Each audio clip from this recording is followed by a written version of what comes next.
A shooting star fell from the sky, striking Ye Fei squarely on the head. 1 second he was hiding from his relative's pressure to get married by the river. The next second everything went black and he vanished from the spot. When he opened his eyes again, he was no longer surrounded by the familiar city, but by a primeval forest that stretched as far as the eye could see. Towering trees pierced the clouds, exotic flowers and plants grew taller than a person, and the air was filled with a strange and dangerous smell. Ye Fei is just a 26-year-old chef at a small restaurant, earning 7,000 yuan a month. He has no car, no house, and no girlfriend. His relatives complained that he was too picky, and his father blamed him for not even meeting his blind date. No one knew that he had just been hit by a beam of light and transported to another world. The moment the thought, "I want to go home," popped into his mind, his body suddenly whooshed back to the riverbank. Ye Fei was stunned. He tried to sense it again, and the next second, he was back in that giant forest. What he obtained was not an ordinary time travel, but a spatial portal that allowed him to travel between the two worlds at any time. Before his excitement could last more than a few minutes, he saw a rabbit, at least a meter tall, staring at him from dozens of meters away. While Ye Fei was still questioning his existence, the rabbit opened its mouth and spat out a ball of sparks at him. An ordinary chef, Ye Fei, was attacked by a rabbit as prey as soon as he transmigrated. He covered his head, turned around, and fled back home in a sorry state. He finally realized that this place was not a tourist attraction at all. The rabbits here could breathe fire, the vegetation was enormous like that of another planet, and the only weapon he had was a kitchen knife he had stolen from the kitchen. The next day, Ye Fei took out his savings and went on a shopping spree online, buying adventure equipment, binoculars, protective gear, machetes, and even a composite bow worth more than 5,000 yuan. Since he could teleport home at any time, he refused to believe he couldn't conquer this forest. As evening fell, Ye Fei, with 12 G5 arrows on his back, a machete at his waist, and his compound bow fully drawn, stepped into the other world once more. This time, he dared not wander off, but instead climbed to the top of the giant tree, and used binoculars to observe the depths of the forest. Then he saw a giant, golden bull on the grass, as big as a truck. The fire-breathing rabbit from yesterday only reached the bull's knees. Before Ye Fei could recover, a striped tiger the size of a giant bull burst out of the bushes. The giant bull didn't even have a chance to struggle before the giant tiger pounced on it, locking its throat in its throat, and it fell silent in a few moments. Ye Fei felt a cold sweat break out on his back. If that thing discovered him, he might not even have a chance to draw his bow. But an even more terrifying scene followed. A bolt of lightning struck from afar, and the spotted tiger, which had just hunted the giant bull, was instantly electrocuted, its body stiffening, and it collapsed dead. Emerging from the dense forest were strange beasts with single horns and 2 tails, resembling leopards but far more ferocious. It walked to the tiger carcass, slashed open the tiger's head with its sharp claws, and pulled out a fist-sized stone from inside. The monster tilted its head back and swallowed the stone whole. Lightning flickered on its horn before it disappeared into the depths of the forest. Ye Fei stared at the tiger carcass, his breathing becoming increasingly rapid. A rabbit that could breathe fire, a 2-tailed leopard that could unleash lightning, and a mysterious crystal that could be swallowed whole inside its head. This is no ordinary forest, it's a world teeming with magical beasts, and where powerful beings roam freely. But that spotted tiger is already dead. A giant monster corpse means tiger meat, tiger bones, and the possible magic core. Ye Fei swallowed hard and touched the machete at his waist. The timid starve, the bold thrive.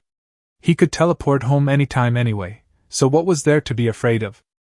He casually picked a few dragon fruit-sized fruits, took them home first, and then returned to the forest. Leaning against the giant tree, Ye Fei gripped his composite bow tightly, carefully scanned his surroundings, and slowly made his way toward the corpse of the spotted tiger. He wasn't a master from a novel. He was just an ordinary person who had just acquired spatial abilities. But in this forest, ordinary people had to be more careful than anyone else to survive. A giant spider, the size of a head, suddenly hissed and scurried towards Ye Fei from 5 meters to his right. Its 8 legs moved swiftly toward him. He didn't even have time to think. He raised his hand and fired an arrow, while his other hand drew his machete. The object was too close. If the arrow missed, he wouldn't have time to draw the bow a second time. But the arrow pierced the air and pinned the giant spider to death with a single shot. Its massive body crashed into the grass and disappeared without a trace. Ye Fei dared not be careless. He fired a few more arrows from a few meters away to make sure the animal was completely dead before daring to step forward and pull back the arrows. There was no crystal core inside the spider, and he couldn't see any value in the monster. He could only suppress the creeps in his heart and continue towards the corpse of the spotted tiger. Along the way, he memorized the locations of all the wild fruits he saw, because this dangerous forest might hold the resources that would allow him to survive. Before finally reaching the tiger's carcass, Ye Fei first looked around to make sure there were no wild beasts lying in ambush, then immediately drew his knife and cut off the most valuable part. The tiger carcass was over 5 meters long, making it impossible to carry the whole thing away. But Ye Fei possessed an ability that no one knew about. Anything within 30 cubic meters of him can instantly return home, like a mobile storage space. He disassembled the tiger penis, tiger bones, tiger legs, and other key parts that he could carry away, then teleported home to store them. Then, he returned to the spot and dealt with the golden bull. He didn't want the internal organs, and he dared not take the hide. He only put the most valuable meat and bones into his spatial storage. Tiger skin and cowhide are too conspicuous. If he takes them out and people ask him where he got them, he won't be able to explain it at all. Strangely, for more than an hour, no other ferocious beasts approached, as if the aura left by the previous monster had shaken the entire forest. After finishing the last piece of meat, Ye Fei immediately retreated along the same route. The smell of blood was getting stronger and stronger. Staying any longer would be gambling with his life. On his way back, he picked a lot of the wild fruits he had noted down earlier. By the time he got back to his room, it was already past 8 o'clock in the evening. Ye Fei's parents hadn't returned yet, so he quickly stuffed the golden beef into the refrigerator. But even after the refrigerator was full, there was still a huge pile of beef outside. What troubled him even more were the tiger bones, tiger penis, and bull penis, which almost filled half the room. If his parents found these things, he couldn't very well say that he had just hunted 2 magical beasts from another world. Ye Fei quickly came up with a solution, soaking it in liquor. But soaking the demonic beast tiger bones and penis in ordinary white liquor would be too wasteful. He immediately changed his clothes, took a taxi, and ran to Old Li's house next to his hometown. As soon as he entered the door, he shouted to Old Li, who was lying in a rocking chair. "Old Li, you've got a big deal. I want 20 jars of your best wine." Old Li was stunned. 20 jars of 5 2.5 kilograms, rare old Manhwa wine, and he was asking for 50,000 yuan. Ye Fei was almost choked by the price. He took out his phone and searched for a long time, but still couldn't find the exact price of the 22-year-old wine. But when he thought of the pile of monster materials at home, he gritted his teeth and agreed, and even asked Old Li to deliver them to his door. He then went to a traditional Chinese medicine pharmacy and bought 20 portions of herbs in one go, following the recipe for medicinal wine he found online. After Old Li and his son delivered the wine to the storage room downstairs, Ye Fei offered them cigarettes. As soon as they left, he immediately got to work.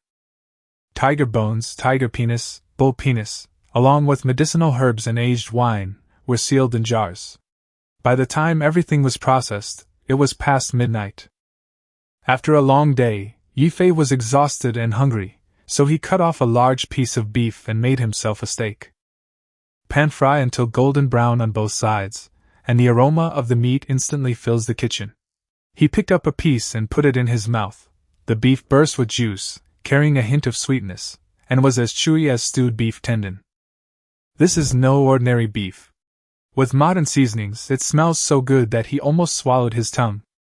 Not satisfied with finishing one piece, Ye Fei cut another large piece until he was so full he couldn't move before taking a shower and lying down. Half an hour later, he suddenly felt a warm sensation in his body, as if a faint energy was slowly flowing through his limbs and bones. Could eating monster meat really cultivate internal energy? Ye Fei immediately sat up cross-legged and imitated the people on TV, taking deep breaths, exhaling, and closing his eyes to meditate. After all that effort, aside from his legs feeling a little numb, nothing else changed. He couldn't help but curse. Novels and TV dramas are all lies, after all. But when he looked at the wild fruits he had brought back, he was tempted again. The fruits were not brightly colored, some were pale red, some pale yellow, and some were green. He deliberately avoided those that looked poisonous. Ye Fei first sprinkled salt to test the fruit, then smelled each one. The fruit had no strange smell, instead, it had a faint fragrance. Still worried, he went up to the roof and cut off a small piece to feed his mother's chickens. After waiting for a while, the chickens didn't die or convulse. They were still lively and energetic. Ye Fei then picked a fist-sized fruit and took a small bite. The juice burst open instantly, and the taste was incredibly delicious. He had barely swallowed it when a surge of heat rushed from his stomach throughout his body. The warm current felt much stronger than the beef, and Ye Fei felt so comfortable that his whole body went limp, and he fell asleep as soon as he lay down on the bed. The next day, when he opened his eyes, he first smelled a stench, and then found that his whole body was sticky, as if he had crawled out of a mud pit. Ye Fei threw off the covers and jumped out of bed, only to see that his skin was covered in black mud, which smelled so bad that he almost vomited. At first, he thought he had diarrhea in his sleep, but he quickly remembered a term often used in novels: washing the tendons and marrow. After rushing into the bathroom to wash himself, Ye Fei stared at his arms and found that his skin had become white and smooth, as if he had just had a high-end facial. He muttered to himself that he could be a skincare product spokesperson as he stuffed the sheets and blankets into the washing machine. It was only 7 in the morning when he finished, and remembering that his parents weren't working that day, Ye Fei immediately cooked a pot of beef congee. Just as he finished serving a bowl, his mother, Wu Fengqin, came out and stared at the meat in the bowl, asking him what he was doing. Ye Fei, without batting an eye, said he had woken up hungry and was just making something to eat. After his mother saw the beef in the pot, he made up another story. A friend had sent him specially supplied beef. That person saved my life. He wouldn't feel right if I didn't accept his gift. To reassure his parents that they could eat the monster meat and wild fruit, he added that the beef was fed with ginseng and lingzhi mushrooms, and the fruit was imported from abroad. Wu Fengqin didn't think much of it, but felt sorry for her son receiving such an expensive gift. Ye Fei had no choice but to continue telling the story of how he once saved someone from drowning with a bamboo pole.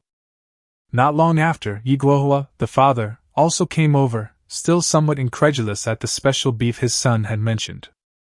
Ye Fei just smiled and said, "Whether it's true or not, you'll know after you eat it." The old couple came back after washing up, each served themselves a bowl of porridge, and as soon as they took a bite, their eyes widened immediately. They couldn't explain what made the meat so good, they only knew they had never tasted such fragrant and tender beef.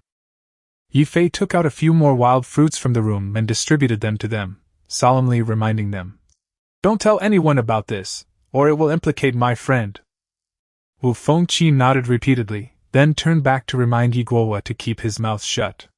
Ye Guohua responded impatiently. He understood the meaning of secrecy better than anyone. Ye Fei watched the two of them eat the fruit and casually said, "After the virus is expelled, a shower will do the trick. I'm going back to catch up on my sleep." After saying that, without waiting for his parents to ask any further questions, he turned around and went straight back to his room. Just as he locked the door, Ye Fei vaguely heard a groan or two coming from outside. He assumed he had misheard and didn't pay it any mind. He felt like he had inexhaustible energy, so he simply lay down and started doing push-ups. He did 100 in a row and only felt slightly tired. He used to struggle with 50 reps, and 80 would have been a real ordeal. Ye Fei clenched his fist, then looked at the noticeably improved skin on his arm, and felt a surge of excitement. Those magical fruits not only strengthen the body but also whiten and beautify the skin, and the effects are so quick. If they were juiced or mixed into wine, wouldn't they be a miraculous medicine? To make it easier to travel back and forth and to avoid arousing his parents' suspicion, Ye Fei decided to rent a room outside as his secret hideout. He immediately rushed to Lucky Community in the west of the city and rented a 2-bedroom apartment on the second floor. Rent in a small city is not expensive, only 1,200 yuan a month, and it is fully furnished and equipped with utilities.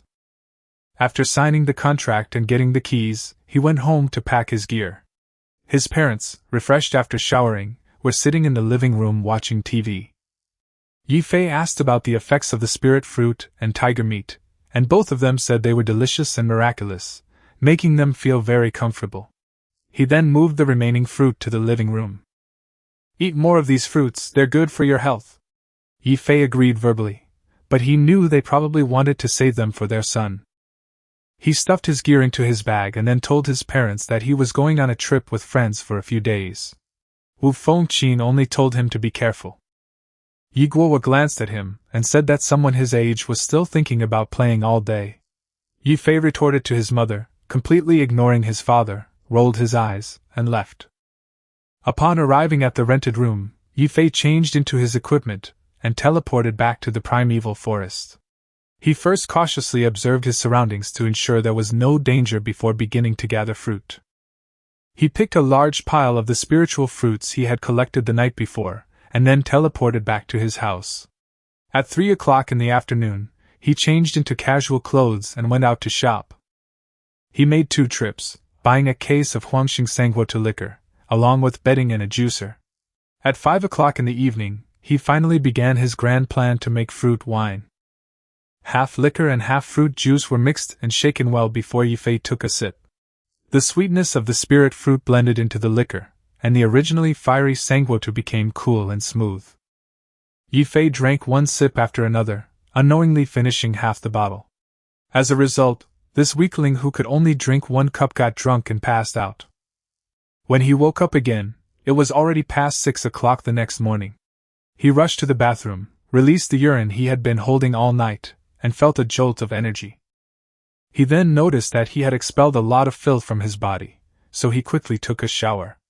After showering, Ye Fei felt refreshed and even had the illusion that he could kill the striped tiger with his bare hands.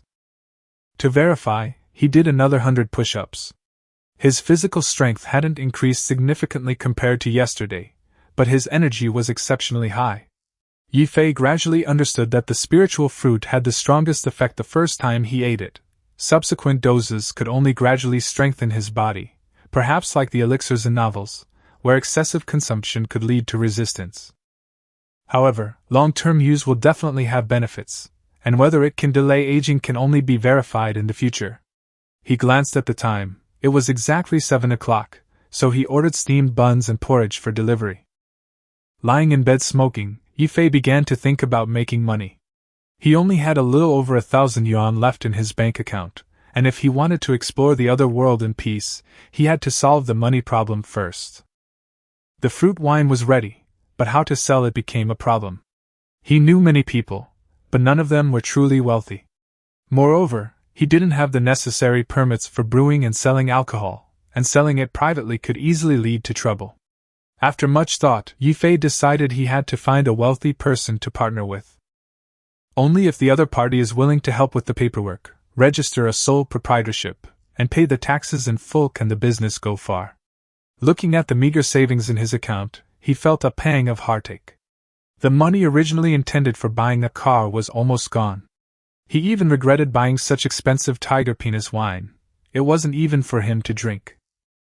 Wenhao, the richest man in City C, is indeed wealthy, but he made his fortune in his youth through shady dealings and swindling. He only transitioned to the mining business after the crackdown on organized crime. Now, most of the mines in City C are connected to the O family.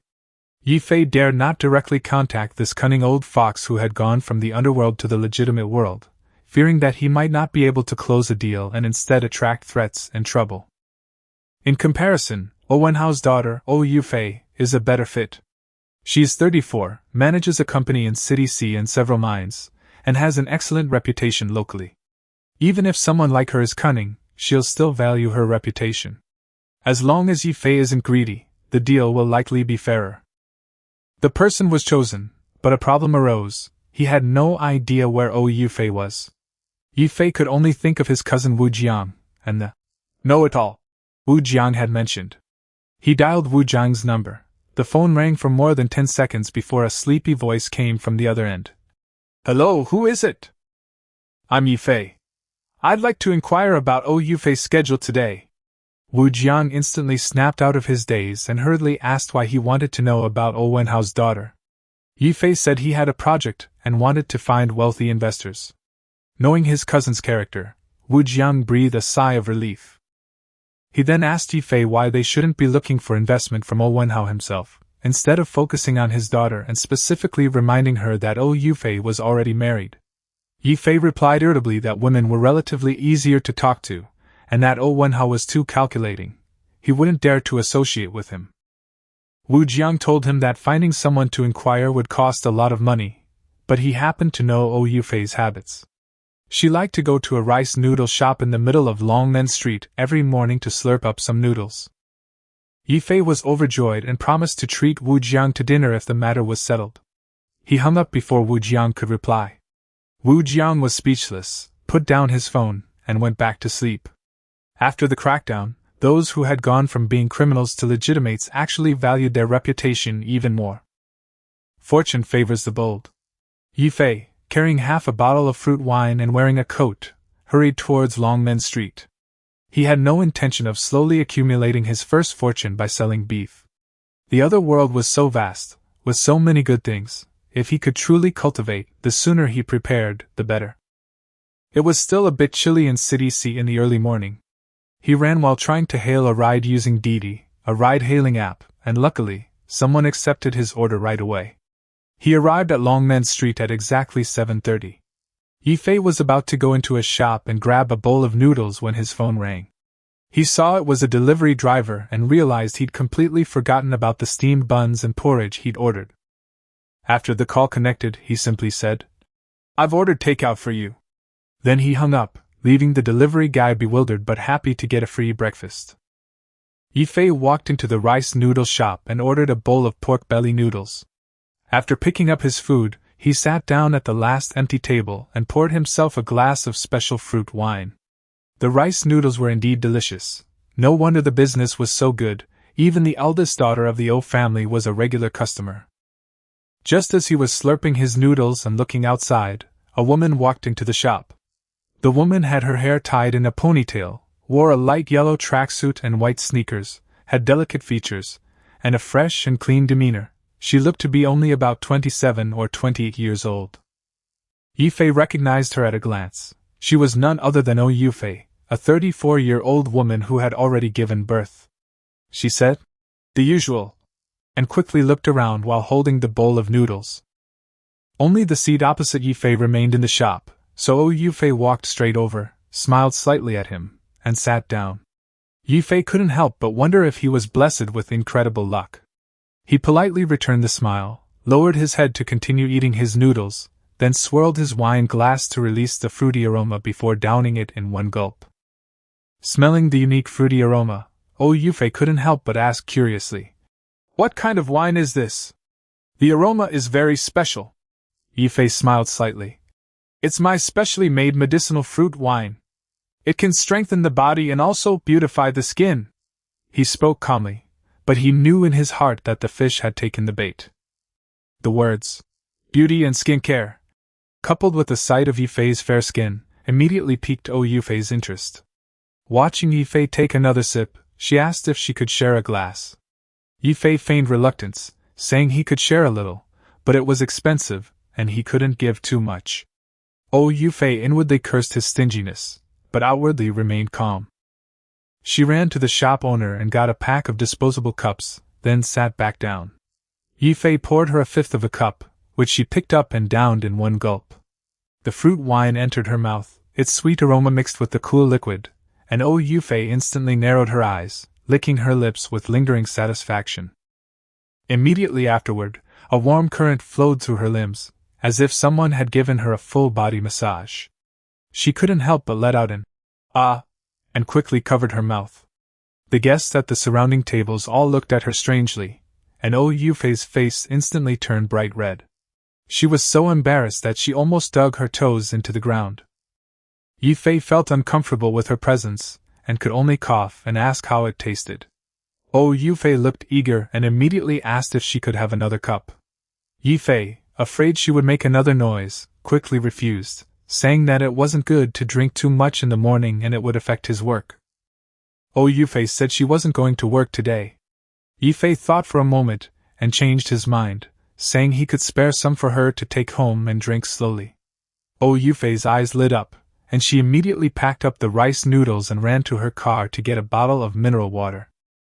After emptying the bottle of water, she ran back to her seat, placed the empty bottle on the table, and looked at Ye Fei expectantly. Ye Fei poured half of the remaining fruit wine from the bottle into the bottle. Ye Fei then realized that although there seemed to be quite a lot of wine left, only a small amount had been poured out.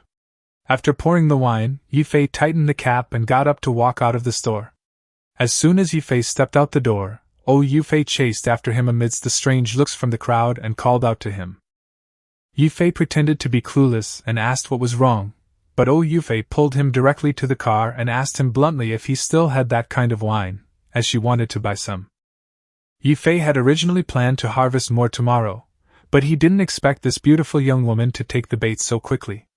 So he simply said that he did have some wine, but not much, and its rarity would scare her if he told her. Ye Fei could tell he wanted to sell at a high price, so she smiled and asked what precious medicinal herbs were inside. Ye Fei immediately started talking about century-old ginseng, cordyceps, musk, and natural bezoar, but Ye Fei immediately interrupted him and told him to name his price. She hadn't drunk much, and her face and hands were already showing signs of grime. Ye Fei pointed to her face and told her to look in the mirror and rub her arms to see the difference. Ye Fei rubbed her arms with some skepticism, and sure enough, she rubbed off some dirt. But she had clearly showered that morning, so why was she suddenly like this? She rubbed it again and discovered that the area she had rubbed was even smoother and whiter than before. Remembering the warm feeling all over her body after drinking the wine, she instantly realized that the wine actually had whitening and detoxifying effects. Ye Fei's eyes immediately burned with desire as she looked at the half-empty bottle of fruit wine. Ye Fei quickly pulled the bottle back, signaling her to be more composed. Ye Fei realized her lapse in composure, coughed lightly, and asked his name. Ye Fei said his name was Ye Fei, and then immediately quoted a price, 1 million per bottle, offering her 2 bottles. He didn't really know how much to sell it for, he just wanted to quote a high price first, leaving room for negotiation later. Once he had the initial capital, he could confidently explore the primeval forest. Ye Fei asked warily why he knew her, and why he thought 1 million yuan a bottle was too extravagant. Ye Fei replied that Miss O was very famous in the city, so it wasn't surprising that he knew her. As for whether the wine was worth it, they would know after buying it and drinking it. Ye Fei figured she wasn't really at a disadvantage. She'd already had a little to drink, and she could get her alcohol tested when she got back. So she exchanged contact information with Ye Fei and drove off in her Porsche. Ye Fei watched the car disappear into the distance, and couldn't help but mutter to himself, "Drunk driving is dangerous. Should I report her?" Then he realized he'd forgotten to remind her that she could only drink 1 glass of this wine a day, and drinking too much might cause her to pass out like he had that day, so he quickly sent her a message. It was only a little past 8 in the morning. Ye Fei took a taxi back to his rented room, changed his equipment, and teleported back to the primeval forest. After confirming there was no danger nearby, he put away his bow and arrows, changed into his tree climbing gear, and prepared to climb to the highest point to see if there was any human civilization in this world. He also wanted to cultivate. After all, a human who didn't love cultivation wasn't a good human. Ye Fei climbed for nearly an hour before finally reaching the top of the tree and beginning to observe his surroundings. Based on the jungle law described in novels, he reasoned that the more animals like rabbits and cows there were, the closer that direction should be to the outer edge of the forest. Climbing the tree was slow, but climbing down was quick. Ye Fei spent over 40 minutes getting down, picked up his bow and arrow again, and headed east, the direction he had chosen. After walking more than 10 kilometers, he didn't feel tired at all, and couldn't help but wonder if eating this fruit for another year or 2 would turn him into a Superman. The exotic flowers and plants along the way made his mouth water. He figured he could easily sell any one of them back to Earth for an astronomical price. But he only thought about it. If the government really took notice, he wouldn't be able to live a peaceful life anymore. After walking another kilometer, Ye Fei suddenly widened his eyes. Before him lay a vast expanse of rice, its stalks incredibly thick, reaching a height of 4 meters including the ears of rice. He grabbed a stalk and estimated that it would take at least 3 of him to encircle it. Ye Fei hacked at the rice stalks for more than 10 minutes before finally felling one. Splitting it open, he found it was indeed a giant rice plant. Each grain weighed over 100 pounds, and each stalk had at least 30 grains, totaling 4,000 to 5,000 pounds. Ye Fei sighed with relief. If this thing could be grown on Earth, what would be the problem with food? But the next second, he suddenly thought of something even more terrifying. If the rice paddies are this big, then wouldn't frogs, rats, and locusts be ridiculously large too? With his size, he could probably eat them all in one bite. He was so frightened that he quickly moved away from the rice paddies, and sure enough, a large green frog with a golden head jumped out from the edge of the field. Fortunately, this creature was only about a meter tall, chubby, and didn't look too scary. While it was sizing him up, Ye Fei drew his bow and shot an arrow that pierced its head and body. He was about to pick up the large bullfrog when he suddenly heard a rustling in the nearby bushes. Ye Fei reacted swiftly, immediately drawing his bow again. What emerged was a rabbit. Before the rabbit could even react, Ye Fei struck it in the head with an arrow, instantly gaining another prey. After butchering the bullfrog and rabbit, he transported them back to his rented room. Unexpectedly, the large bullfrog brought him a surprise, a golden, shimmering crystal core, about the size of 2 thumbs. Ye Fei stared at the crystal core, wondering if he could eat it, but ultimately refrained. This thing looked dangerous. If he ate it and exploded, he'd have nowhere to turn for justice. Around 1 p.m., he went out to buy groceries again. When he returned, he cleaned the large rabbit and bullfrog, and made a braised rabbit dish and a bullfrog dish with perilla leaves. He added ginger, garlic, and rice to the meat, and there were no problems. Based on his 5,000 years of food connoisseur experience, this indicates the meat is non-toxic and safe to eat. After a whirlwind meal, Ye Fei, full and satisfied, lay down for half an hour before donning his gear again and continuing his adventure in the primeval forest. As he walked through the forest, Ye Fei complained that this pace was far too slow. He had to avoid the undergrowth and try to stay in open areas. He would also occasionally use his bow and arrow to scout ahead, fearing that a magical beast might suddenly leap out and swallow him whole before he could react. Seeing that all the plants and animals in this world were ridiculously large, Ye Fei even wondered if this might be a world of giants. As he munched on some unknown fruit, lost in thought, he suddenly noticed a ferocious beast sleeping under a tree 100 meters away. The creature had a mane, a head like a leopard, and a body somewhat like a zebra. It was over 3 meters long, not particularly large, but exuded an extremely dangerous aura. Ye Fei initially considered taking a detour, but the trees and bushes on both sides were too dense, and going around might not be safer. After hesitating for a moment, he gritted his teeth and decided to go for it. He quietly crept to a tree 30 meters away from the beast, climbed up, and prepared to launch a sneak attack from above. Although this leopard wasn't as large as the spotted tiger, it was too close. Between the distant Siberian tiger and the wolf beside him, the latter was clearly more terrifying. Taking advantage of the leopard's deep sleep, Ye Fei drew his bowstring taut and shot an arrow at its head. But the arrow went wildly off course, piercing its rear end instead. Without the slightest hesitation, Ye Fei instantly teleported back to the rented house. The next second, angry roars echoed through the forest, and small animals scattered in all directions. 2 minutes later, he teleported back again and saw a wild boar over 4 meters long and over 2 meters tall, locked in a fierce battle with a lion and a leopard. After being shot in the rear with an arrow, the leopard went completely berserk, even daring to pounce on wild boars that it usually avoided. The boars, already capable of suppressing it, now further ravaged its body. As the two beasts fought, several arrows were already embedded in the ground around them, marks left by Ye Fei, the novice, who had missed his target during a sneak attack. At that moment, Ye Fei fired another arrow, piercing the wild boar's hind leg. Seeing that he had hit the target, he immediately teleported back to the rented house. The wild boar let out a miserable cry, its hind legs went weak, and the lion leopard seized the opportunity to pounce and bite its throat. The wild boar struggled desperately, but the lion and leopard held on tightly with their forepaws. After about 2 minutes, the wild boar finally stopped moving. The lion and leopard thought they had won and were preparing to enjoy the prey when suddenly an arrow pierced its head. It died without ever seeing where the sixth brother, who had been lurking in the shadows and constantly ambushing it, was. When Ye Fei teleported back again, the two creatures, whether wild beasts or magical beasts, were lying motionless together. He fired all the arrows he had left, finishing off the remaining beasts with a few more, and only after confirming they were completely dead did he dare to climb down from the tree to examine his spoils. Reaching the two demonic beasts, Ye Fei held his breath, and used his machete to deliver a few more blows to their heads, making sure they were absolutely dead before beginning to collect his loot.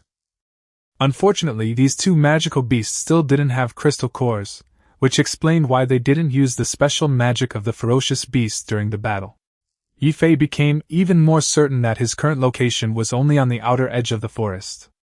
According to the pattern in novels, the outer edges are relatively less dangerous. He dismembered the two magical beasts, took them back to his rented room, filled the refrigerator to the brim, and then returned to the other world to continue his exploration. Over the next few kilometers, he only encountered wild rabbits, rats the size of adult cats, and some other strange little animals. Since there was already enough meat in the refrigerator, Ye Fei didn't bother with the little animals anymore. When he returned to his room, it was already 8 o'clock in the evening. His phone was piled with missed calls and messages, all from Ye Fei, saying she couldn't get through to him and wanted him to sell her the wine quickly. Ye Fei dialed back immediately, but before he could speak, Ye Fei's anxious voice came through. "What's wrong with your phone? I thought the wine you gave me was fake. Do you still have the wine? I'll take it. Where are you? I'm coming to find you now." Ye Fei was overwhelmed by her barrage of words and simply said, "Give me your address, I'm busy right now. Get the money ready, and I'll send the wine over tomorrow." Ye Fei immediately gave him the address, which turned out to be only a few kilometers away. Ye Fei reminded her that the money had to be legal and wouldn't cause any problems, and that she would handle the relevant paperwork. Ye Fei readily agreed. As long as the wine was the same as the one from that morning, none of that would be a problem. In fact, as soon as she received the wine, she sent it for preliminary testing. The test results showed that the wine was not only harmless to the human body, but also enhanced immunity, nourished living cells, and had a strong beauty effect. The inspectors discovered many of the ingredients were unheard of, even suspecting they could create medical miracles, and hoped Ye Fei would provide more samples. However, Ye Fei had already realized the value of the wine, so she gave a few perfunctory replies and left with the wine. Ye Fei promised to deliver the wine tomorrow and then hung up the phone, leaving Ye Fei frustrated and helpless. After hanging up, Ye Fei teleported to another world and looked up to find it was still daytime there. It seems the flow of time is indeed different in the two worlds. The daytime in the other world might be longer. Ye Fei didn't bother to delve into it, as long as decades didn't pass by in a round trip. He ate a meal of wild boar, lion, and leopard meat, along with some fruit, rested for a while, and then continued training. These past few days, his strength and stamina have improved significantly, and he's probably already comparable to an average weightlifter. However, the enhancement from the beast meat and fruit seems to have reached a plateau. Aside from replenishing energy, the improvement isn't as noticeable as it was initially. Ye Fei speculated that these otherworldly foods would have amazing effects on Earthlings in the early stages, but later they might just be similar to nourishing meats. As for long-term consumption, they might even prolong life and slow down aging. After washing up, he lay down on the bed and quickly fell asleep. The next morning, Ye Fei contacted Ye Fei to confirm that she had gotten up, then put the compound bao back in the forest, took 2 bottles of fruit wine, and called a car to go to the O family villa. The composite bao was left in the other world as a precaution. Although the O family seemed to have laundered his funds and wouldn't ruin his reputation for a few million, no one can say for sure. Upon arriving at the villa, he made a phone call. Soon after, Ye Fei came out and led him inside. It was a traditional Chinese villa, complete with artificial hills, waterfalls, and bamboo groves. Walking along the winding path, Ye Fei suddenly felt that this was what home should be like. He secretly resolved that he would buy a villa like this someday, and one that was bigger and better. In the reception hall sat two men. One was around 60 years old with a kind face. The other was in his 40s, with resolute features and an undeniable aura. They were Ye Fei's father, Wenhao, and her husband, Zhou Tianjing.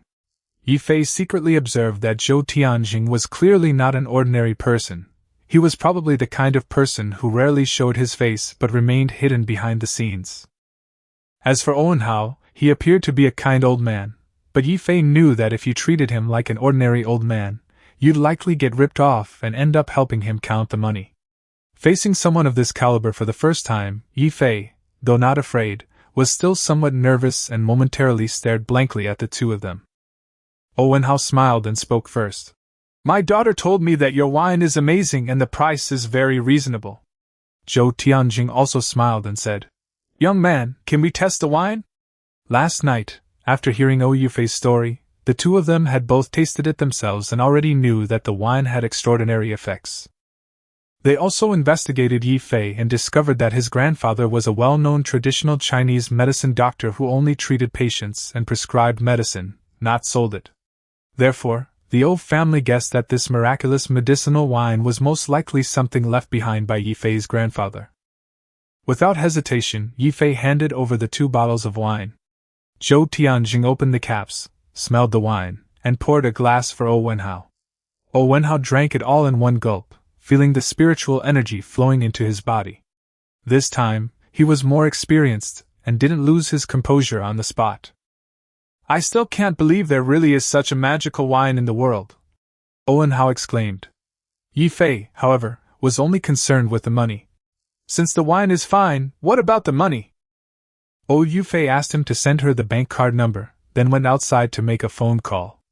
Shortly after, Ye Fei's phone notified him that 3 million yuan had been deposited into his account. She told Ye Fei that all the formalities had been completed, and he only needed to go to the bank to upgrade his access privileges to freely use the money. Ye Fei frowned. "Wasn't it 2 million? How come there's an extra million?" Wenhao chuckled and said, "This is my idea. Young man, if you don't mind, just call me uncle." Ye Fei followed suit and called him uncle, but still didn't understand what the money meant. Wenhao said, "I'm very satisfied with your wine. Consider the extra million as a token of friendship. You can come to us if you encounter any difficulties in the future, or, of course, we can continue doing business together. I can't speak for other places, but in this small city of C, the O family still has a lot of influence." Ye Fei was somewhat surprised, not expecting Wenhao to be so friendly. He smiled and agreed, indicating that he considered him a friend. Afterwards, he asked Ye Fei to give him a ride, and Ye Fei didn't refuse, leading him away directly. After the two left, Zhou Tianjing, who hadn't said much until now, finally spoke up. "The person who owns this kind of wine won't be ordinary in the future. Buying goodwill for 1 million is definitely not a bad deal." Wenhao laughed and said, "Perhaps. I just wonder how many other good things his grandfather left them." Zhou Tianjing said that based on the effects of this wine, even at 10 million, plenty of people would be scrambling to buy it. Giving Ye Fei an extra million would ensure that the O family would be the first to come to him next time he had wine. After saying that, he grabbed a bottle of wine and headed towards the room. Wenhao immediately panicked and chased after him, yelling, "You little brat, that's my wine!" The two rushed out one after the other, Wenhao's movements so nimble that he didn't seem like an old man at all. On the other hand, seeing how generous the O family was, Ye Fei felt they were indeed worth befriending, so he planned to give Wenhao a jar of tiger bone wine as a token of reciprocity. Little did he know that 1 million was nothing to the O family, and even less that the true value of his fruit wine far exceeded 3 million. When the car arrived at Ye Fei's apartment building, he told Ye Fei to wait a moment and hurriedly ran inside. His parents were at work at this time, so he wasn't worried about being discovered. A short while later, Ye Fei returned carrying a jar of tiger bone wine and placed it in Ye Fei's trunk. "This is a special tiger bone wine for the old man. It hasn't been steeped long enough, so tell him not to open it and drink it right away. Oh, Ye Fei exclaimed in surprise upon hearing the words. Tiger bone wine. Ye Fei quickly gestured for her to keep her voice down. This kind of thing shouldn't be exposed to the light. Realizing her lapse in decorum, Oh Ye Fei thanked him in a low voice. Ye Fei waved his hand, telling her to drive slowly on the road, and then watched her leave. After seeing Oh Ye Fei off, Ye Fei took a taxi to the bank to conduct some business. Because the O family had already made arrangements, the procedures were completed very quickly. He couldn't help but sigh. It's really easy to get things done with people who have connections. Ordinary people have to make an appointment and explain the purpose of the funds just to withdraw more than 50,000 yuan in cash. After getting the card, Ye Fei bought a lot of snacks, drinks, and alcohol at the entrance of the residential area. After returning to his rented room, he called his cousin again. He said he had found a better way out, and his cousin agreed without hesitation, even asking if he needed to borrow money. This made Ye Fei a little embarrassed. Afterwards, he cooked a feast of wild game, and after eating and drinking his fill, all his worries were gone. So, Ye Fei donned his gear, shouldered his backpack, and embarked on his adventure in another world once more. Deep in the forest, Ye Fei cautiously walked for most of the day when he suddenly heard angry roars of beasts echoing in the distance. Suspecting it was a battle between monsters, he immediately climbed a large tree, raised his binoculars, and looked in the direction of the sound. He saw 5 young men and women with colorful hair attacking a monster covered in black armor that looked like a lion. The blond youth, wielding a shield and great sword, his body glowing with an earthy yellow light, stood head-on against the armored lion. The other 2 blond youths, one with a spear and the other with a 2-handed great sword, their weapons enveloped in a transparent aura, continuously inflicted wounds on the armored lion. The purple-haired girl stood at the back chanting a spell, while the blue-haired girl waved her staff, channeling white energy into the 3 warriors. Suddenly, the 3 melee fighters retreated simultaneously, and the purple-haired girl let out a sharp shout as a bolt of lightning struck the armored lion. The armored lion stiffened and collapsed to the ground. Several people immediately surrounded it, extracted the beast's core, and began to dissect the corpse. Seeing that a group of humans had finally arrived, Ye Fei climbed down the tree without hesitation and rushed towards them. Young people are relatively easy to deal with, and if danger really arises, he can instantly return to Earth. This opportunity must not be missed. Running a short distance away, Ye Fei shouted, "Heroes, I'm lost in the forest. Can you help me out?" But what they heard was a string of incomprehensible gibberish. They looked warily at the strangely dressed young man with black hair and eyes, and found that he had no fighting spirit or magic power, and his body was incredibly weak. The shield-wielding man pointed his sword at him, and shouted, "Halt! Who are you?" Ye Fei was dumbfounded. He couldn't communicate. How was he supposed to survive in this other world? He couldn't rely on gestures forever. He could only continue explaining, with gesturing, that he came from the Far East, had gotten lost, and was willing to pay a reward. Everyone looked bewildered, but the purple-haired girl stepped forward, drawing a circle of light with her staff and gesturing for Ye Fei to touch the orb. Ye Fei stared into her clear eyes, sensing that the girl didn't seem like a bad person. After a moment's hesitation, he placed his hand on it. A gentle voice immediately rang in his mind. "Concentrate and silently recite to the ball of light, and I will understand." Ye Fei tried to do so and found that he could indeed communicate, and as long as he did not connect to the ball of light, the other party could not hear his voice. To avoid revealing his identity, he said he came from a distant eastern country and was swept here by a spatial rift. The purple-haired girl, who called herself Shuer, guessed that he had been exiled by spatial turbulence, and asked him where he came from. Ye Fei said he was from China. Shuer thought for a long time but had never heard of that country. Ye Fei then asked Shuer to teach him the language and writing, but Shuer told him that he didn't need to learn them. By going to the major cities of the Wind Kingdom and receiving enlightenment from priests at the Wind Temple, one could master written language, though it would cost 200,000 Kalan coins. Hearing that such a method existed, Ye Fei was overjoyed and immediately asked Shuer to take him into the city. He also assured her that although his combat strength was low, he could take care of everyone's food and would never hold them back. Seeing Shuer hesitate, Ye Fei showered her with praise. A kind and beautiful young lady like you would definitely not abandon me, right? Shuer blushed slightly at the praise, and seeing that Ye Fei didn't look like a bad person, she finally agreed to discuss it with her companions first. The 5 of them huddled together and whispered for a while, then all nodded in agreement. Shuer told him that they were going back to the academy anyway, and they could take him with them. Ye Fei immediately took out chocolates from his backpack and handed them to Shuer and the blue-haired girl, and then gave each of the 3 men a bag of spicy strips. He patiently taught them how to open the packaging, before suddenly realizing that the blue star text on the packaging hadn't been removed. Fortunately, Shuer and the others only regarded the patterns and words as some kind of strange family mark. Shuer was the first to try the chocolate and quickly fell in love with its sweetness, while the little blue-haired girl also ate with a look of pure bliss. The 3 men examined the spicy strips closely, hesitant to take a bite, until the shield-wielding man, Lei, finally mustered the courage to try one. At first, he thought it tasted good, but as soon as the spiciness hit him, Lei immediately threw the strips away, drew his great sword, and yelled. Shuer hurriedly questioned Ye Fei. Why did you poison Lei? Ye Fei was stunned at first, then realized that this guy had just eaten spicy food for the first time and mistook the spiciness for poison. He quickly explained that spiciness and sweetness are just different flavors, and that rinsing your mouth with water would make it better. To prove he wasn't lying, Ye Fei picked up a spicy snack and ate it on the spot. After rinsing his mouth with water, Lei's tongue finally felt better. Seeing that Lei was alright, Shuer finally relaxed.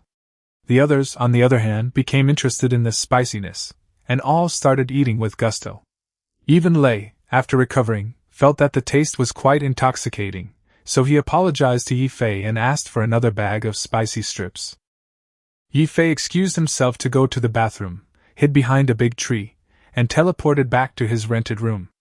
He grabbed 6 bottles of chilled soda from the refrigerator, unwrapped them, and rushed back. He handed 1 bottle to each person, unscrewed the cap in front of everyone, and gulped down several mouthfuls with a hiss. The others followed suit, and when bubbles burst out, they were all startled, then looked at each other and burst into laughter. After taking a sip, all 5 of them widened their eyes. The water was both sweet and strange, and the feeling of bubbles rising in their stomachs was even more novel. A pile of snacks and soda completely won over the group of young people from another world. After resting, they headed towards the city. Ye Fei couldn't understand their usual conversation, so he could only silently follow behind. However, with this group of people protecting him now, he no longer needed to be on guard as before, and his travel speed increased considerably. After walking for about 4 hours, he began to encounter various people with colorful hair along the way, most of whom were heading deeper into the forest. They couldn't help but look at Ye Fei with curiosity. Before long, a village-like place appeared ahead, and Ye Fei followed Shuer and the others inside. The houses on both sides were temporary and very crude, and there were people setting up stalls to sell their wares, as well as people buying and selling various materials. The stall was filled with the corpses of magical beasts, spiritual herbs, and spiritual fruits. Ye Fei looked around like a curious child. It was a pity that he couldn't speak the language, and he was too embarrassed to keep bothering Shuer. He felt that this place was just like a supply station before entering the deep forest in a novel. Upon reaching a place resembling a ranch, Shuer brandished her staff, finally preparing to communicate with Ye Fei again. Shuer suggested they eat something there before taking the skyship to the capital. To thank them, Ye Fei took out instant noodles from his backpack and treated everyone to a meal. After Shuer communicated with her teammates, they all looked at him expectantly. Ye Fei asked Shuer to boil a large pot of water in the corner, and then put 2 large bags, a total of 10 packs of instant noodles, into the pot. As soon as the seasoning was added, a rich aroma wafted out, making everyone's mouths water. For Earthlings, instant noodles might not be considered a delicacy, but the smell of them in this other world would be quite potent. Once the noodles were cooked, everyone took out forks and plates from their spatial rings and devoured them in a whirlwind. They ate while chattering and praising the food, which Ye Fei couldn't understand, so he could only sit beside them and smile and agree. After finishing their meal, the group boarded the skyship. This thing looked like a wooden boat, with a propeller on top and a magical light shield to block the wind. The skyship sped towards the capital, first passing plains below, then an endless forest behind, and gradually revealing villages and towns built of wood and stone ahead. Ye Fei estimated its speed to be close to Mach 1, and after flying for more than 5 hours, it finally came into view of the magnificent capital in the distance. The skyship landed at a docking point 5 kilometers from the city. After saying goodbye to her teammates, Shuer led Ye Fei onto a carriage made of jade and wood. The driver was an old man, but the horse pulling the carriage was a strange horse with a lizard's head and a pure white body. Shuer waved her staff, re-establishing a mental connection with Ye Fei, and said she would take him to the temple for enlightenment. Ye Fei was somewhat hesitant, as he had just arrived and didn't even have any Kalan coins. Shuer, however, didn't mind, saying she could pay for it for him first, otherwise Ye Fei wouldn't be able to survive here since he didn't even understand the language. Ye Fei thanked her sincerely and promised to repay her 10-fold, or even 100-fold in the future. His education was crucial to his survival, so he could only remember this kindness for now. Shuer smiled and said that he didn't need to repay too much, just make her more chocolates in the future. The thought of chocolate made her eyes crinkle into crescents as she smiled, making her dimples look even more adorable. Ye Fei immediately agreed that he would make it for Shuer whenever he had time, as long as she liked it. Shuer happily confirmed that he wouldn't go back on his word, and Ye Fei patted his chest to assure her. In his heart, however, he was thinking that once he had money, buying several truckloads of chocolate wouldn't be a problem. To conserve magic power, Shuer disconnected the mental link, and the two walked in silence until they arrived at a magnificent temple. The temple was lined with statues of magical beasts that Ye Fei didn't recognize. After Shuer explained their purpose to the priests, they led Ye Fei into a room. The floor of the room was engraved with a huge 6-pointed star array, and the priest gestured for him to stand in the center of the array. As soon as Ye Fei stepped inside, countless lights illuminated the surroundings, all shooting towards his head. He was startled and almost teleported away, but when he realized the lights didn't harm him, he relaxed. As the light continued to flood his mind, the basic knowledge of this world began to be instilled into his memory.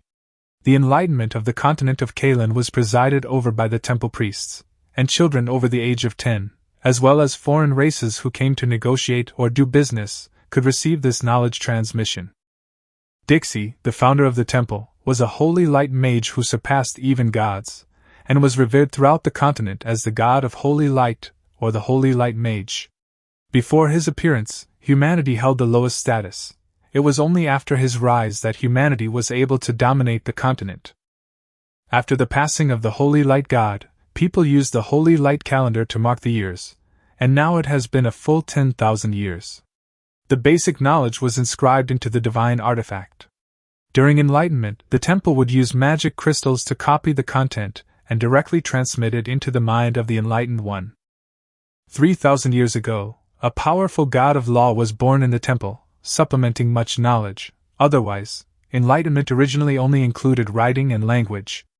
A day on the continent of Kalan has 48 hours, including 12 hours of night, and a year has 180 days, divided into 6 months. Magic crystals are found in mineral veins and have a wide range of uses, including cultivation, array formation, alchemy, and even as currency. Magical beasts only have a chance to condense a crystal core after reaching the 2nd tier. The probability is very high at the 3rd tier, and they are guaranteed to have a crystal core at the 4th tier and above. Magic cores can be worn long-term to slowly strengthen the body, and can also directly absorb energy for replenishment and cultivation. Compared to magic crystals, magic cores have a stronger cultivation effect, and magic cores with attributes can even increase affinity with the corresponding element. On the continent, strength ranges from Tier 1 to Tier 9, above which lies sainthood, and finally godhood. Ordinary people live for about 100 years. In the early stages, each tier advancement typically adds 100 years to their lifespan.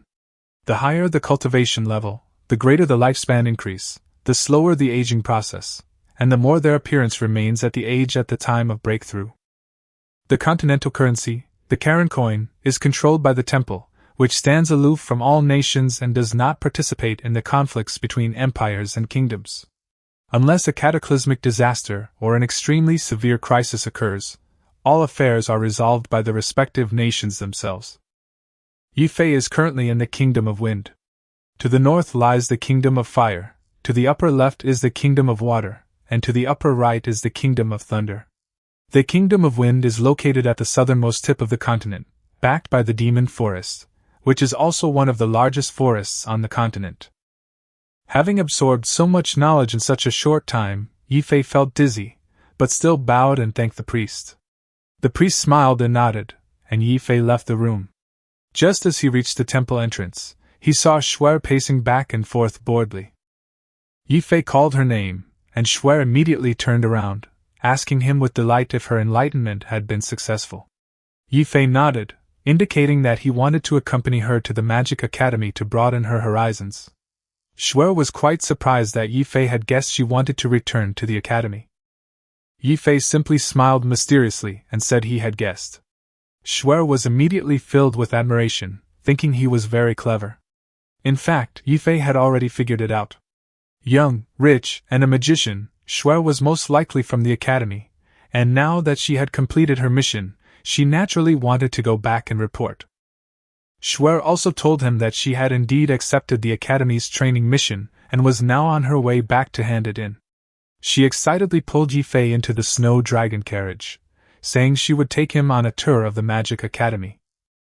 On the way, Ye Fei asked Shuer how old she was. Shuer said she was 16 and already a third-tier lightning mage. Reaching third tier at 16, Ye Fei immediately praised her as a genius mage. In mainland China, children can be tested for elemental affinity at age 10. Those with higher elemental affinity are more suited to become mages of the corresponding element. Magical talent is divided into 6 levels from low to high, E, D, C, B, A, and S. High affinity does not mean that one can only use one element, it simply means that one will achieve greater success in that element. Mages can also sense elemental awakening on their own, but without the corresponding talent, they might train diligently for 10 or 8 years without any results. The role of magic academies is to confirm talent through testing stones, and then have mentors help students awaken their talents, preventing them from going astray. Some people buy awakening stones to try it themselves, especially those with low affinity. Awakening battle chi is relatively simple. One only needs to sense battle chi and introduce it into the body, or one may spontaneously generate battle chi by training the body to a certain level. The Chi Academy also tests aptitude. Those with high aptitude will have their chi guided into their bodies by the teacher for free, while those with low aptitude will have to pay. After all, if a teacher helps someone guide their chi into their body, they won't be able to cultivate for a month, and no one is willing to give it away for free. Shuer proudly raised her chin, declaring that she possessed an A-grade lightning aptitude. With most people only having D-grade or C-grade talent, A-grade truly qualified as genius. S-grade individuals had the potential to reach the god level, at the very least reaching the level of a magic saint, while A-grade individuals had the hope of reaching the saint level, typically guaranteed at least the 9th rank. Other talents aren't necessarily incapable of achieving sainthood, but the difficulty would be far greater. Shuer proudly stated that her teacher had told her that there were no more than 1,000 people with S-level talent across the entire continent, and A-level talent was basically reserved for top geniuses. Ye Fei immediately smiled and flattered her, saying that Shuer was truly remarkable and that he was even envious. Shuer blushed and retorted softly, "I'm not from your family." The two arrived at the entrance of the Magic Academy, and Ye Fei looked up at the sign, which read, Magic Academy of the Wind Kingdom. He couldn't help but complain. "Shuer, don't other cities all have the city name plus Magic Academy?" Shuer looked at him in surprise. "How did you know, brother Ye Fei? It's just an academy, not a branch."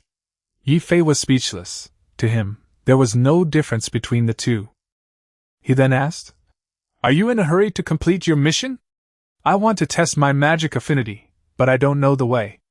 Shuer said there was no rush, immediately took his hand, and led him towards the testing hall. Many people turned to look at him along the way, but Ye Fei was already used to such stares. Shuer told him that she had never heard of anyone on the continent with black hair and black eyes like him.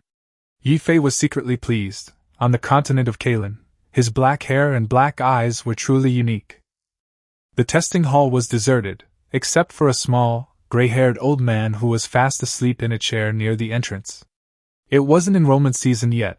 The academy usually started accepting students in early February, and it was only mid-January, so naturally there weren't many people taking the tests.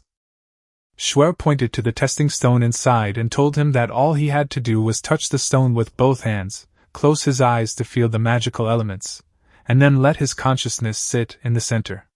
After explaining, Shuer went to the mission hall to turn in the mission, and told Ye Fei to wait for her there after he finished the test. Ye Fei walked up to the testing stone and found it to be as tall as a person. It was marked with the 7 elements: water, fire, earth, wind, thunder, light, and darkness, as well as level slots from E to S. Below were slots for various known magical attributes such as space, ice, fire, and sand. He immediately understood that whichever slot lit up represented the corresponding attribute and level. He pressed his hand on the testing stone, closed his eyes, and soon entered a void. Multicolored specks of light floated around him. Ye Fei's consciousness moved to the center and sat cross-legged. The next second, all the specks of light surged in like madmen, completely engulfing him in the blink of an eye. When he opened his eyes and looked at the testing stone, his jaw almost dropped. All 7 main elements, plus the spatial attribute, were displaying an S rank. Ye Fei stood frozen in place, his first thought being that the testing stone was broken. But he quickly regained his senses. If this incredible affinity were exposed, who knew if he would be captured and studied as a monster, or even dissected? Before the old man woke up, he hurriedly ran out of the hall, his heart pounding as he stood at the door. Was there a problem with the testing stone, or was his talent truly that abnormal? He couldn't help but think of the legend: Earthlings were suppressed by 3,600 great paths and countless minor paths for a long time, and once they came to another world, their talents would become extremely terrifying. After waiting for half an hour, Shuer finally returned after completing her task, smiling as she asked him how the test results went. Ye Fei only said, "SOSO." He knew too little about this world. His basic knowledge consisted only of writing, history, a small amount of information about magical beasts, and a fundamental introduction to magic, martial arts, and alchemy. He wouldn't reveal himself easily before figuring out the situation. Seeing his reluctance to talk, Shuer assumed he was unapproachable and didn't press further. Then, she asked Ye Fei what his plans were. Ye Fei said he'd find a place to stay first, then figure out how to earn money to pay her back. Shuer, however, eagerly invited him to stay at her home, saying her father was very hospitable and would definitely agree. Ye Fei immediately seized the opportunity. "That's great, let's go home now." The words sounded somewhat ambiguous, and Shuer blushed, a thought even popping into her mind: had she invited a wolf into her house? When Ye Fei arrived at Shuer's house, he was stunned again. From the outside, it looked like a house slightly larger than an ordinary dwelling. Shuer said that her family were just commoners. Her father was a 5th-tier warrior and the vice-captain of the Wolf Fang mercenary group, earning money through mercenary missions and hunting low-level magical beasts.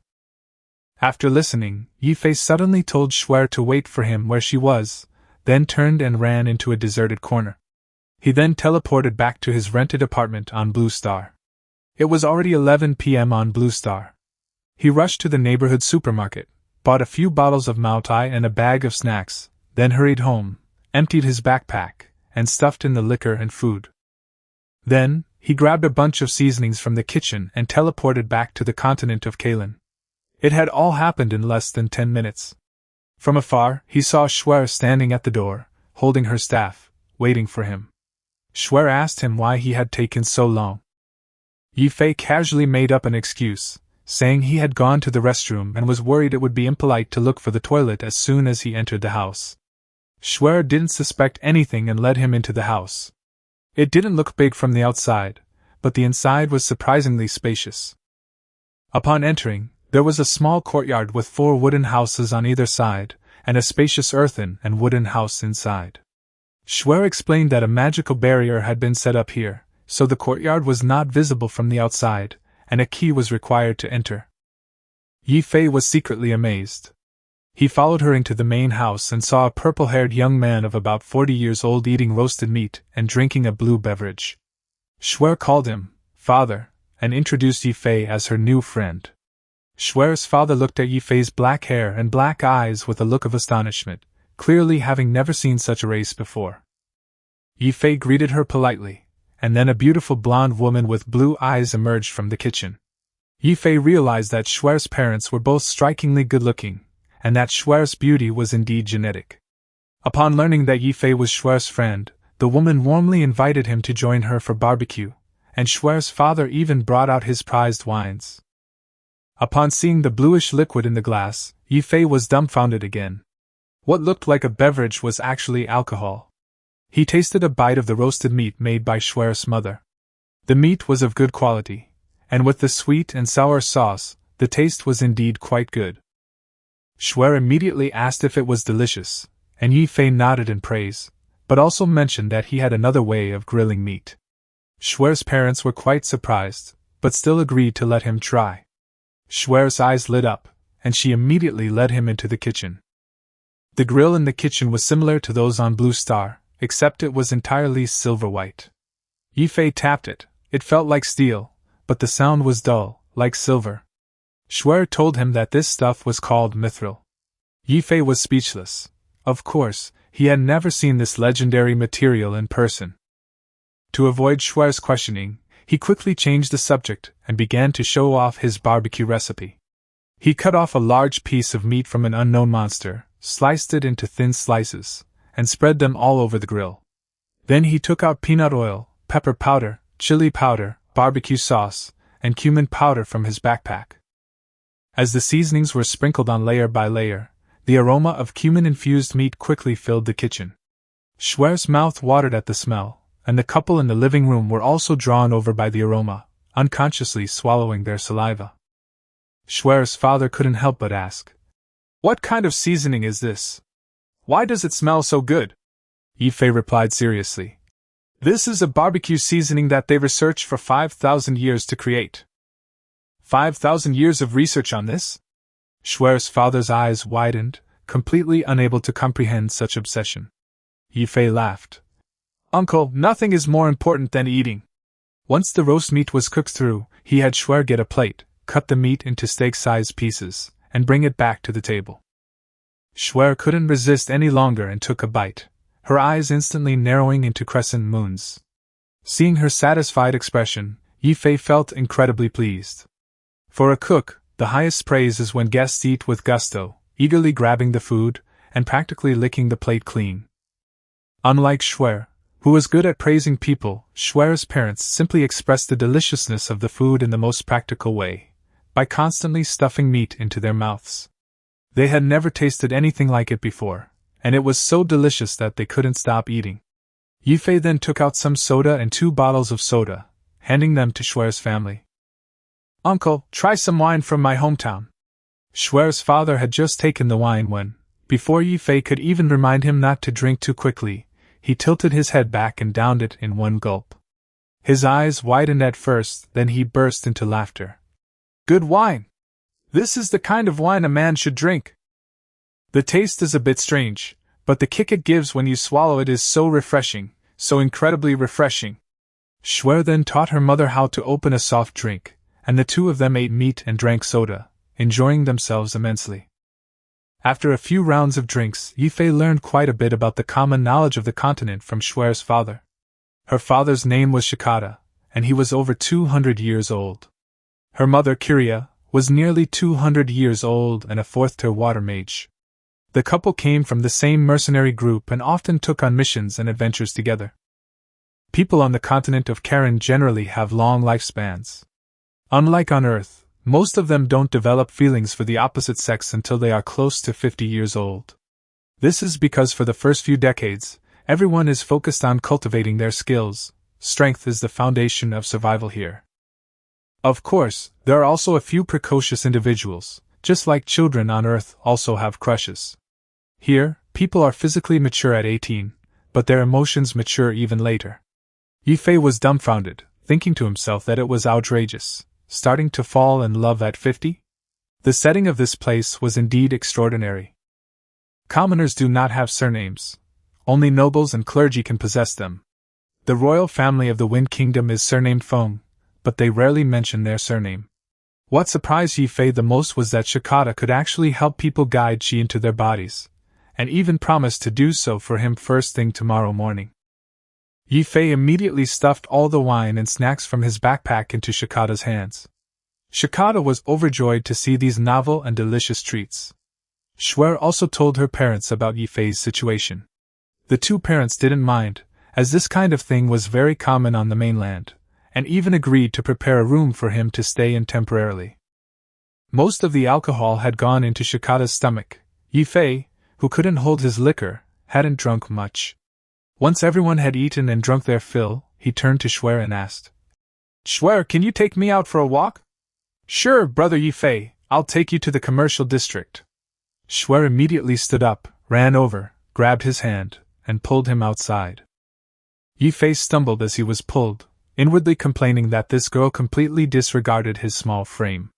Even a 6-year-old child on the continent of Kalan was stronger than a human from Earth, let alone a 16-year-old mage like Shuer. When mages cultivate their mental and magical power, their bodies are also strengthened.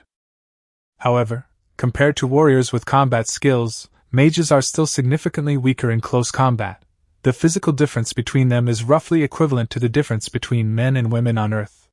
And so Ye Fei, this weakling, was dragged along by the little girl towards the commercial district of the Wind King's capital.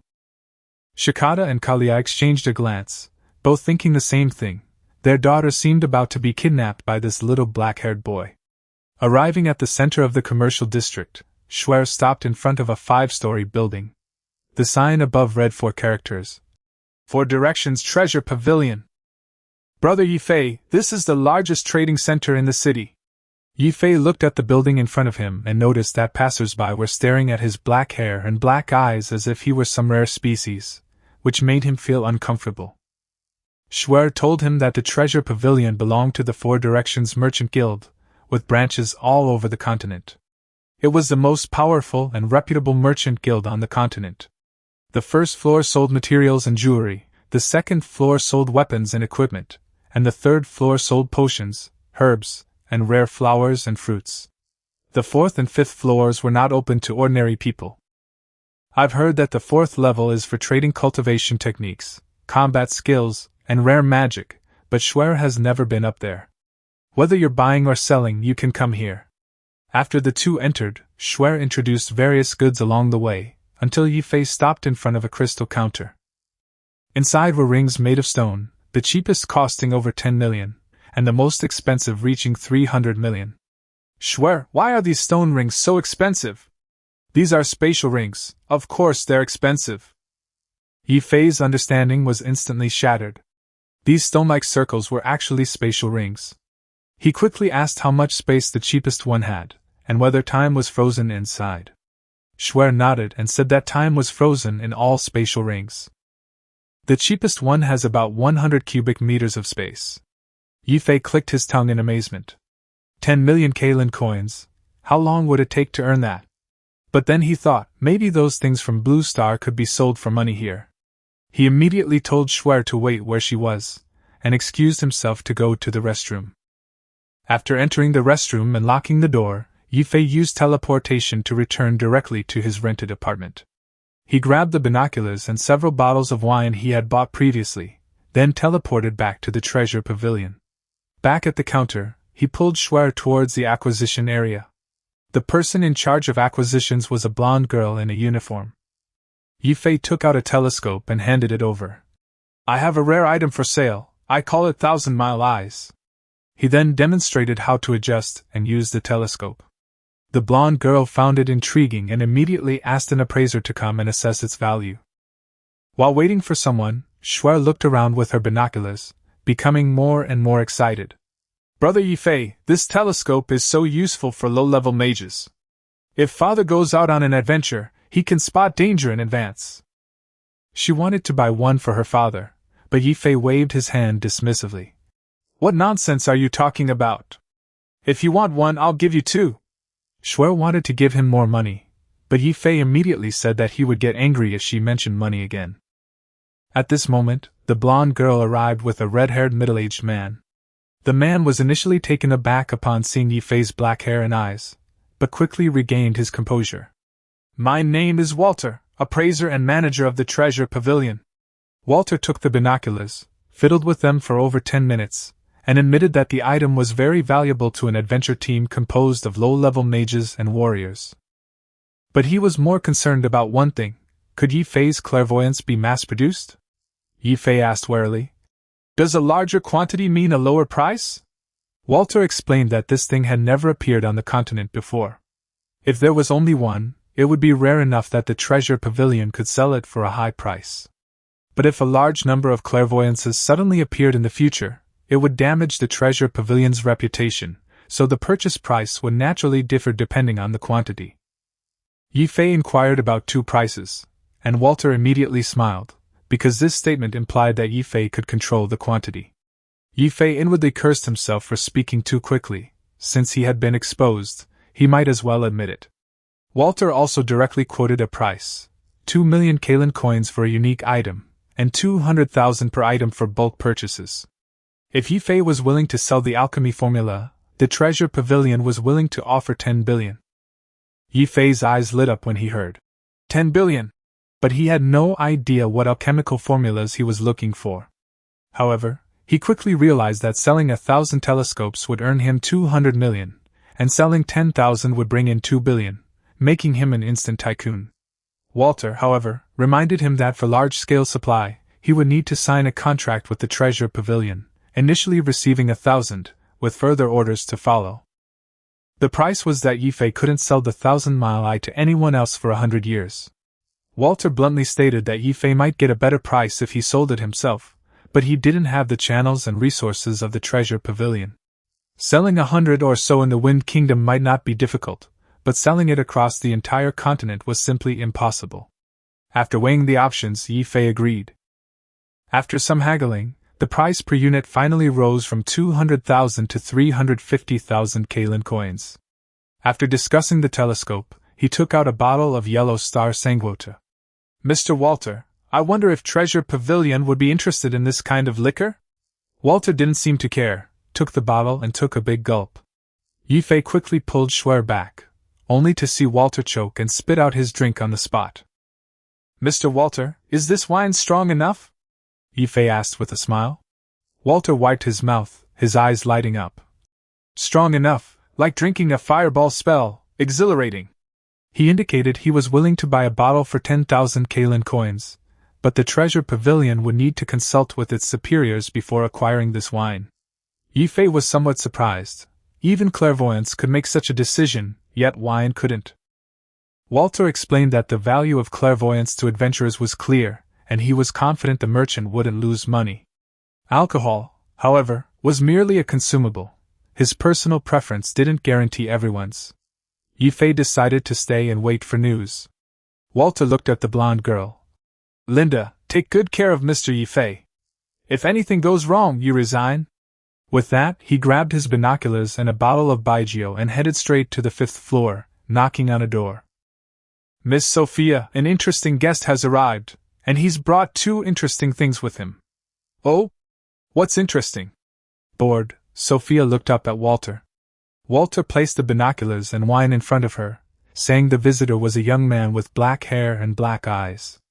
Sophia also found it strange. She seemed to have never seen this race on the continent before.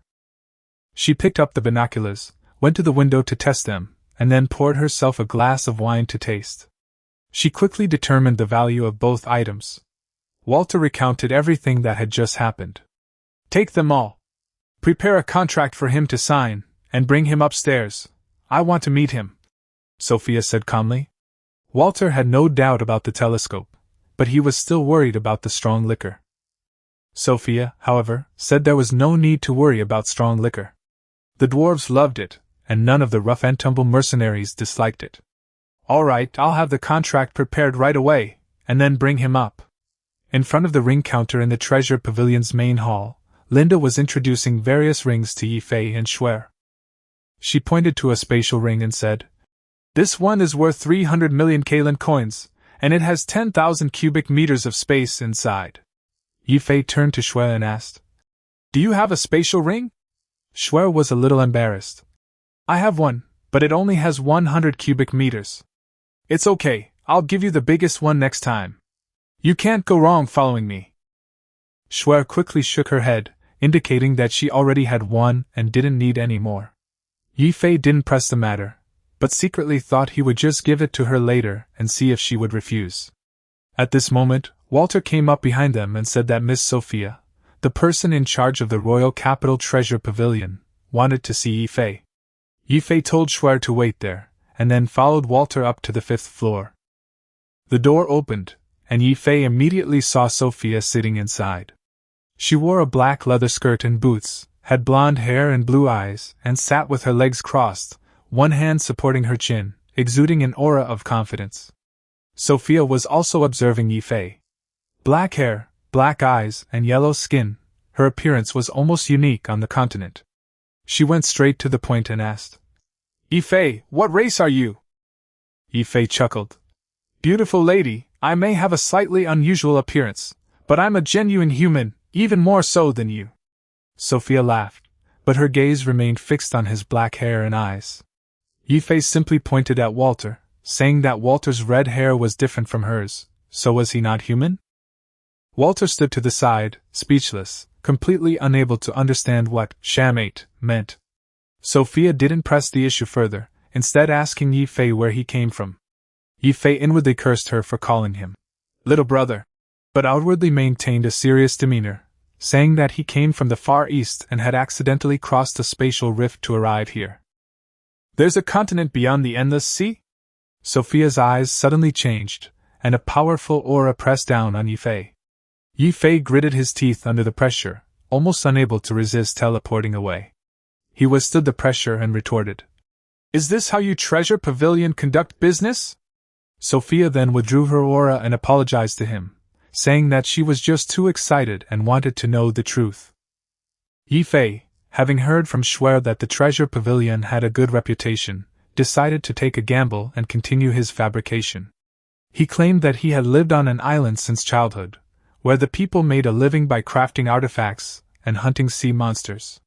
That day, while sunbathing on the beach, he suddenly discovered a spatial rift, walked over, and was teleported here. Sophia stared intently into his eyes, but couldn't detect the slightest flaw. Ye Fei added that he possessed neither battle aura nor magic power, and his body was even weaker than that of an ordinary child. If he truly came from some continent, how could he be so weak? Sophia sensed him again, but the result remained the same. Ye Fei possessed no extraordinary power, and his physical attributes were indeed ordinary. She could only tentatively believe that Ye Fei might come from a small island in the endless sea, or perhaps from a lost branch of the human race. Sophia then smiled again, saying she had frightened him. As compensation, the wine and the clairvoyant device on his table would only cost 1,000,000 Kalan coins. Walter immediately took out the contract, which Sophia signed and handed to Ye Fei. Ye Fei took the contract, and all its contents instantly flashed through his mind.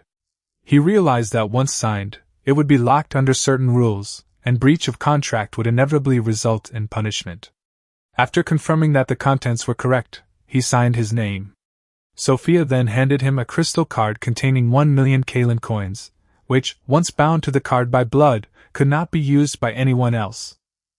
Ye Fei tried to bite his finger like in the movies, but the pain almost brought tears to his eyes, and he still couldn't draw blood. Unable to keep up the act, he awkwardly borrowed a small knife, pricked his finger, and let his blood drip to confirm his identity. The amount in the card immediately flashed into his mind, 1,000,000, not a penny less. With a single thought, he could withdraw the money, much more convenient than a bank card.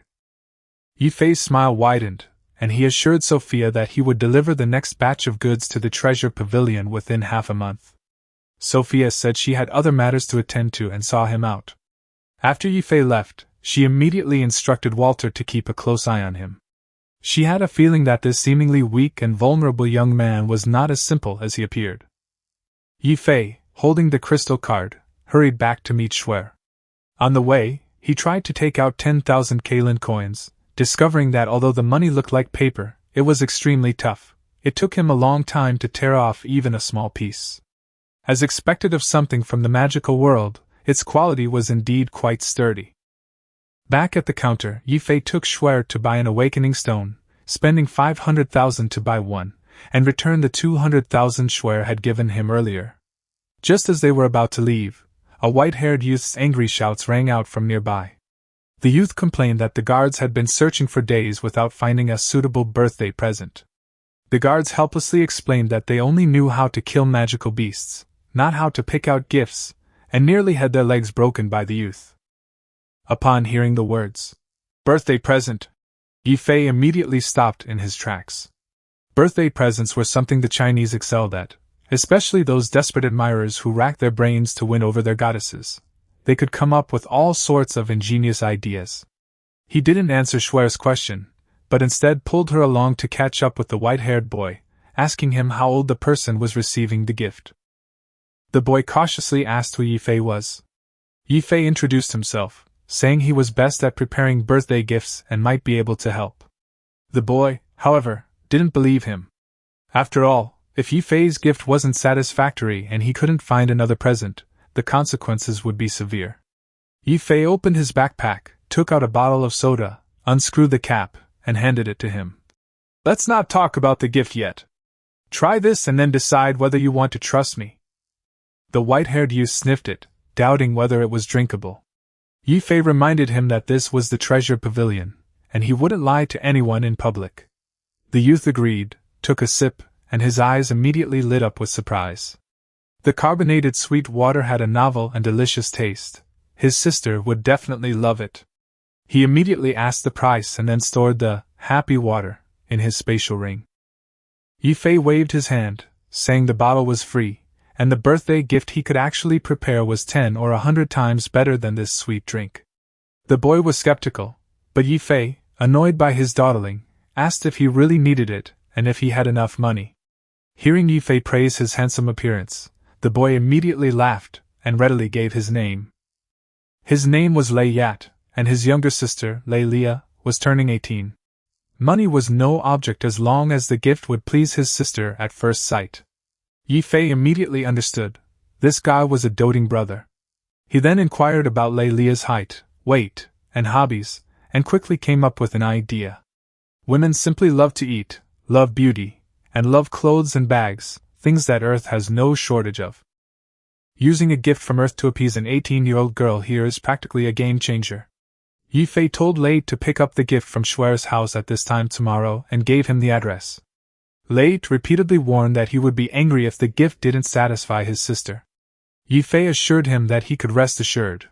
He had never disappointed when it came to preparing gifts. Just look at that bottle of sweet water from earlier. Lei left with some skepticism, but still ordered his guards to continue searching for unusual gifts, clearly preparing for a backup plan. Shuer curiously asked Ye Fei what gift he was planning to give.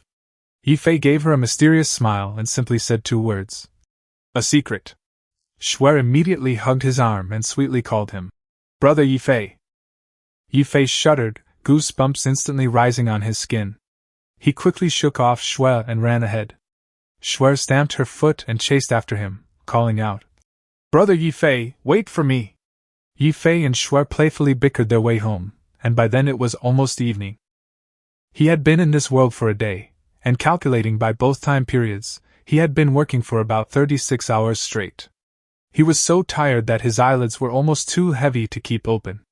Ye Fei told Shuer that he would go back to his room to rest first, and that she didn't need to call him for dinner or disturb him unless it was something important. Seeing his exhausted face, Shuer obediently nodded and told him to go to sleep.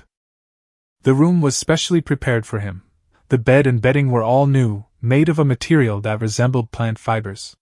Although rough, he didn't bother to examine it. Ye Fei locked the door, teleported back to his rented room on Blue Star, and found that it was already past 11 p.m. there.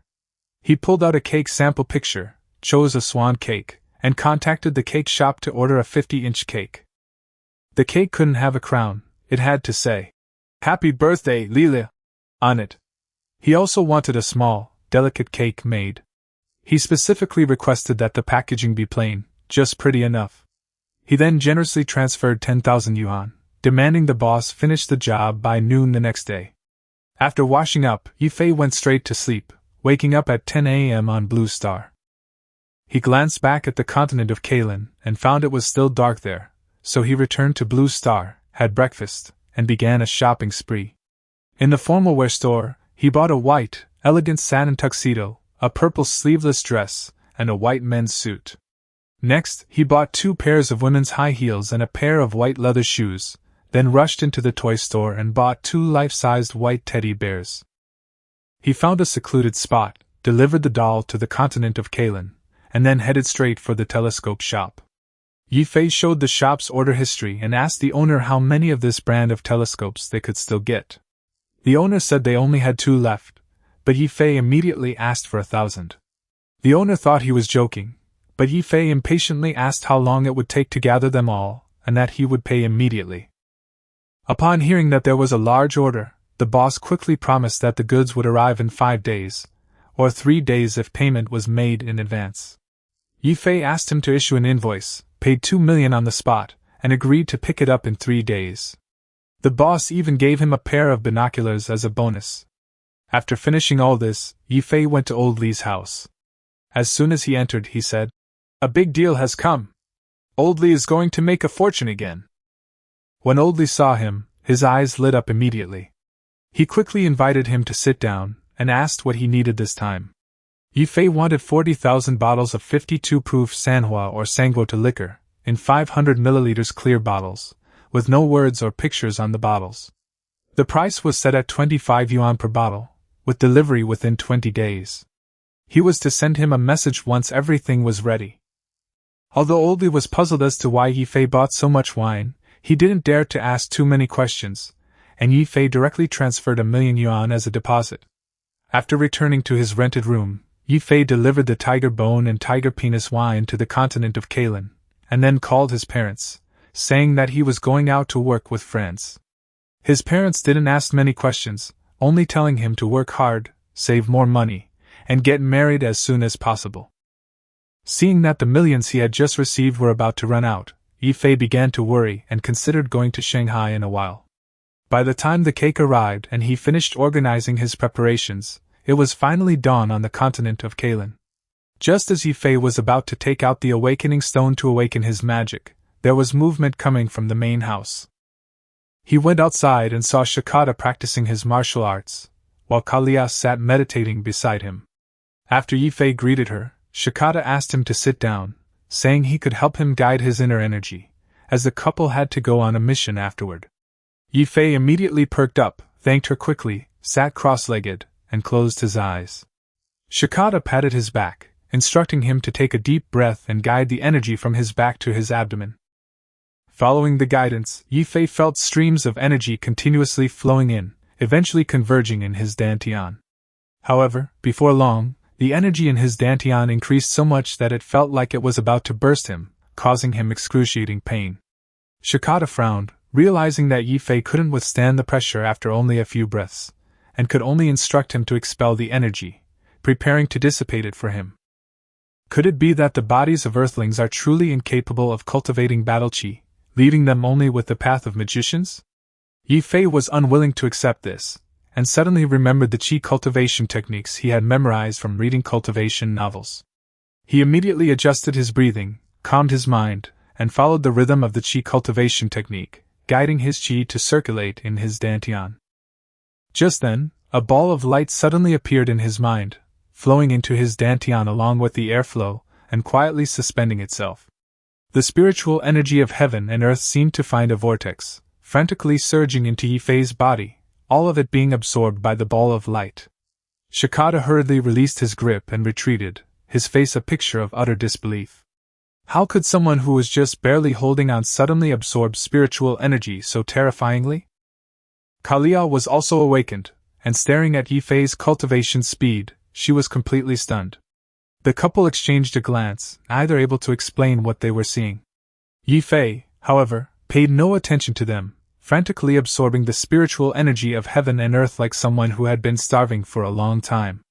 Only when his body reached its limit did he exhale a breath of stale air and slowly open his eyes. Shikata quickly asked if he was all right. Ye Fei clenched his fist, feeling a surge of power coursing through his body. Shikata breathed a sigh of relief, but also reminded him that Ye Fei had infused too much energy into his body, and it was clearly different from traditional battle chi. Ye Fei took the opportunity to ask how to become a first-tier warrior. Shikata told him that after drawing chi into his body, he needed to use it to temper his skin, muscles, and bones.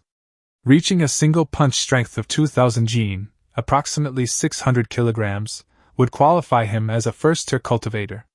Once his body met the requirements, he could draw a 6-star diagram of chi on his abdomen. When the diagram was complete, he would advance to the second tier.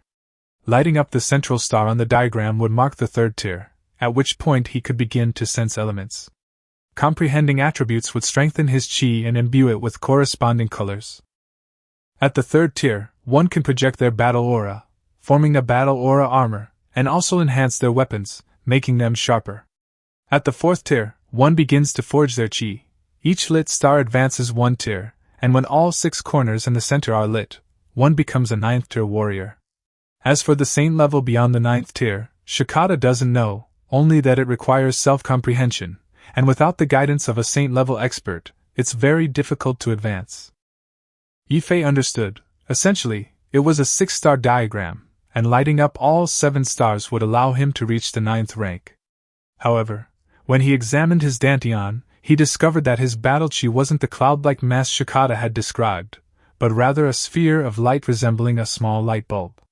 He tried drawing a wisp of chi from the sphere to temper his flesh and bones, and indeed felt his body gradually becoming stronger. Ye Fei stood up and bowed solemnly to Shikata, sincerely thanking the family for their care and help.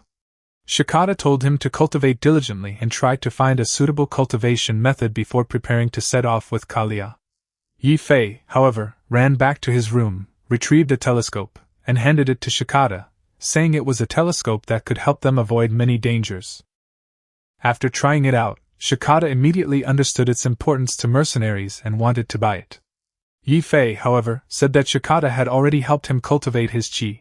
Offering money would be tantamount to trying to get rid of him. The couple had no choice but to accept the money. Ye Fei smiled and wished them a successful mission. Shikata and Kalia then left with the binoculars. After the two left, Ye Fei remembered that he hadn't awakened his magic yet. He immediately sat cross-legged, grasped the awakening stone, and closed his eyes to sense. Soon, he entered a spiritual world, a sea of consciousness the size of a lake, surrounded by mist. Through this sea of consciousness, he saw elements of various colors floating outside, and these elements were extremely close to him, actively moving towards him. With a thought, Ye Fei's sea of consciousness began absorbing elements, and transforming them into pure magic power. He also discovered that he could control the elements to impact the mist surrounding his sea of consciousness, causing it to expand continuously. Only when his magic power storage reached its limit did Ye Fei stop absorbing. When he opened his eyes, he found Schwer sitting beside him, staring at him. Schwer happily congratulated him on becoming a magician, explaining that as long as one mage absorbs elements through meditation and generates magic power within their body, they become a first-tier magician. To become a second-tier magician, one must use magic power to draw a magic star map. Ye Fei's lips twitched, and he asked her if lighting up a single star meant becoming a third-tier magician. Schwer immediately praised him for being clever, but Ye Fei was speechless. Magic and battle aura were essentially the same star map upgrade method. As for casting magic, Schwer said that one must use mental power to communicate with the elements, form the desired spell, and then activate it with magical power. Ye Fei thought it didn't sound difficult, so he tried casting the water dragon spell on a small tree. He mobilized the water element, arranging it in his mind into the shape of an eastern dragon several tens of meters long, and then activated it with magical power. What rushed out was just a water snake as thick as a thigh, and the magic power in his sea of consciousness was instantly drained. Schwer laughed until her stomach hurt, while Ye Fei was extremely frustrated. He clearly wanted to unleash a powerful water dragon technique, so how did it turn into a small water snake? Schwer explained that there was a problem with the magic power calculation, which exceeded its own capacity, causing it to suffer elemental backlash and have its magic power drained. For example, if you only have 10 points of magic power, You can only cast spells below 10 points. Exceeding this limit will cause a backlash. To master this balance, you either need to study at an academy or gradually learn through practice by casting spells. The purpose of an academy is to teach people how to calculate magic power and cast spells effectively. It also teaches spells, combat techniques, elemental properties, alchemy, and potion-making knowledge. Ye Fei was completely baffled. He could certainly learn through practice, but even practicing 1,000 times wouldn't be as fast as someone else learning in a single lesson. Ye Fei tried asking Shuer if she could teach him what she had learned at the academy. Shuer blushed and lowered her head, saying that she had to go to class at the academy the next day and that she didn't want to teach. Ye Fei immediately understood. Having Shuer teach someone who couldn't even do basic addition, subtraction, multiplication, and division would indeed be quite a torment. Shuer then tried to persuade him, saying that since the tuition was only 100,000 yuan per semester, and he had the money, he might as well go to the academy with her. Ye Fei didn't immediately agree, only saying they'd discuss it later. He then told Shuer to wait a moment, and turned to run back to his room. Not long after, he came out carrying a purple satin dress, purple high heels, and binoculars. He first handed the binoculars to Shuer, telling her that it was called 1,000-mile eyes, and would make her much safer when she went out for training. Shuer played with them with great interest, and was about to say something when Ye Fei interrupted her. He knew Shuer wanted to talk about money again, so he told her directly that since she called him brother, she should accept the gifts without hesitation. If she continued to treat him like a stranger, he would ignore her from now on. Shuer pouted and could only obediently agree. Afterward, Ye Fei unfolded the purple satin dress and showed it to Shuer. Shuer's eyes widened instantly, staring intently at the dress as if it would vanish in the blink of an eye. Seeing her like this, Ye Fei deliberately sighed, saying he had originally intended to give it to her, but fearing she wouldn't accept it, he decided against it. Seeing the dress about to be taken back, Shuer cried out in alarm, quickly promising never to say anything so formal again. She snatched the dress from him, and Ye Fei smiled as he handed it to her, then took out matching purple high heels. Shuer's eyes lit up again. She quickly grabbed the shoes and dress, turned, and ran back to her room to change. The clothes on the continent of Kalan weren't particularly attractive. They were either coarse cloth leather jackets or old-fashioned European clothing. The only truly attractive outfits were the magic robes and battle suits. Even Sophia's attire was considered quite fashionable. Therefore, Ye Fei could only sigh that, regardless of the world, women are powerless against beautiful clothes. He had just sat cross-legged, preparing to cultivate, when a rapid knocking came from the door. Ye Fei opened the barrier and saw Late pacing anxiously back and forth at the door. Upon seeing Ye Fei, Late immediately breathed a sigh of relief, saying he was nearly frantic. The party was starting tonight, but he still hadn't secured a gift. Ye Fei told him not to worry, he'd already given him the address, so why would he run away? Liet, however, wore a bitter expression and said that if he couldn't give a truly special gift, his sister might really break his legs. It turned out that 7 days earlier, Liet's sister's archenemy had celebrated her birthday and received a silk garment made of celestial silk, a garment reserved for the elven race. That woman had deliberately gone to Liet's sister to show it off, infuriating her to the point that she nearly overturned the entire birthday party. Liet's sister even boasted that she would receive an even better gift than the heavenly silkworm garment for her birthday.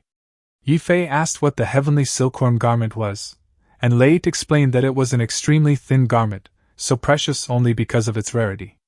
Ye Fei had just breathed a sigh of relief when Late added that a heavenly silkworm garment had once sold for 1 billion Kalan coins at auction.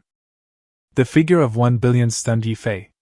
He had only earned a few 100 million from selling so many things, yet a single piece of clothing was worth so much. Leyete quickly pressed him about the gift, and Ye Fei finally came to his senses, saying that the gift had been prepared long ago and inviting him inside. The two entered the courtyard and saw Shuer, who had just changed her clothes. Her long purple hair cascaded down her back, and a purple satin dress with a fitted waist accentuated her figure, while purple high heels added a touch of elegance. Shuer was already beautiful, and after changing into this outfit, she completely stunned Ye Fei and Lei Yat. Ye Fei quickly recovered, but when he turned around, he found Layet staring intently at Schwer's clothes, his eyes practically glued to her. Schwer blushed deeply under the stairs, clutching her skirt tightly, appearing even more delicate and flustered. Ye Fei, unable to bear it any longer, nudged Layete, reminding him to stop looking and ask if he still wanted the gift. Layete immediately snapped out of his daze but couldn't help asking if he would sell Schwer's clothes. Ye Fei immediately told him to give up. There was no point in trying Schwer's scheme. He suggested he check the gift prepared for him first. After entering the room, Ye Fei handed him a small gift box and asked him to open it. Layete, excited by the beautiful packaging, eagerly opened the box, while Schwer curiously joined in. Inside the box, a small, exquisite white swan nestled among the flowers, so beautiful it seemed almost alive. Schwer's eyes lit up, and Layat was completely mesmerized, unable to help but exclaim that this swan was comparable to the legendary celestial bird. Ye Fei, however, looked puzzled. This was supposed to be for them to taste, so why were the two of them just staring at it? So he walked up to the cake, reached out and broke off the swan's head, then stuffed it directly into his mouth. Liad's expression immediately changed, and he roared at what Late was doing. Schwer also screamed, clutching her face. Ye Fei was so startled he almost choked, and quickly explained that it was just a sample, meant for them to eat. The two were stunned for a moment. Ye Fei brushed the cake crumbs off his hands and walked to the large gift box next to him. As the packaging was opened, a magnificent white swan cake, more than 10 times larger than the previous one, was revealed before them. Ye Fei pointed to it, and told them that this was the real gift. Late and Schwer stared at the larger, more beautiful swan, mouths agape in disbelief. Ye Fei quickly closed and tied the box back up, bringing them back to their senses. Late was so excited he was incoherent, repeatedly saying Ye Fei was a good brother, and he was extremely satisfied with the gift. Schwer's beautiful eyes also lit up, looking at Ye Fei with surprise and delight. "This is nothing! There's more to your excitement than that," Ye Fei said proudly. "More?" Liad's eyes shone, and he became even more excited. Ye Fei then took out a white dress and high heels, saying they were for his sister, and then took out a suit and leather shoes, saying they were for Late. The continent of Kalan is around 20 degrees Celsius year-round, and most people are capable of cultivation, so they don't care much about the thickness of their clothing. Therefore, Ye Fei only picked out clothes with nice designs. "I have one too?" Late was so happy he almost knelt down on the spot. Ye Fei said irritably, "Nonsense, if your sister is to outshine everyone, you have to be the most stylish one too." Late muttered this new phrase and couldn't help but chuckle foolishly. Immediately after, Ye Fei brought out a teddy bear, explaining that time was too tight and he had only prepared these. Late immediately pressed, asking if he could make more if he had more time. Ye Fei nodded, provided he had enough money. Late understood and grinned from ear to ear. Ye Fei, however, looked disgusted and told him to stop grinning and hurry up, pay the bill, and take his things away. "Name your price, I'm very satisfied with these items," Late said generously. Ye Fei rolled his eyes and only made one request: he wanted a spatial ring.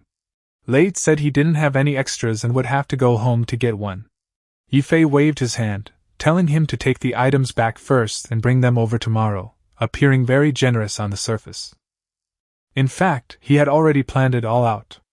Once Liad appeared with these novelties, people would definitely come knocking, and business would naturally follow.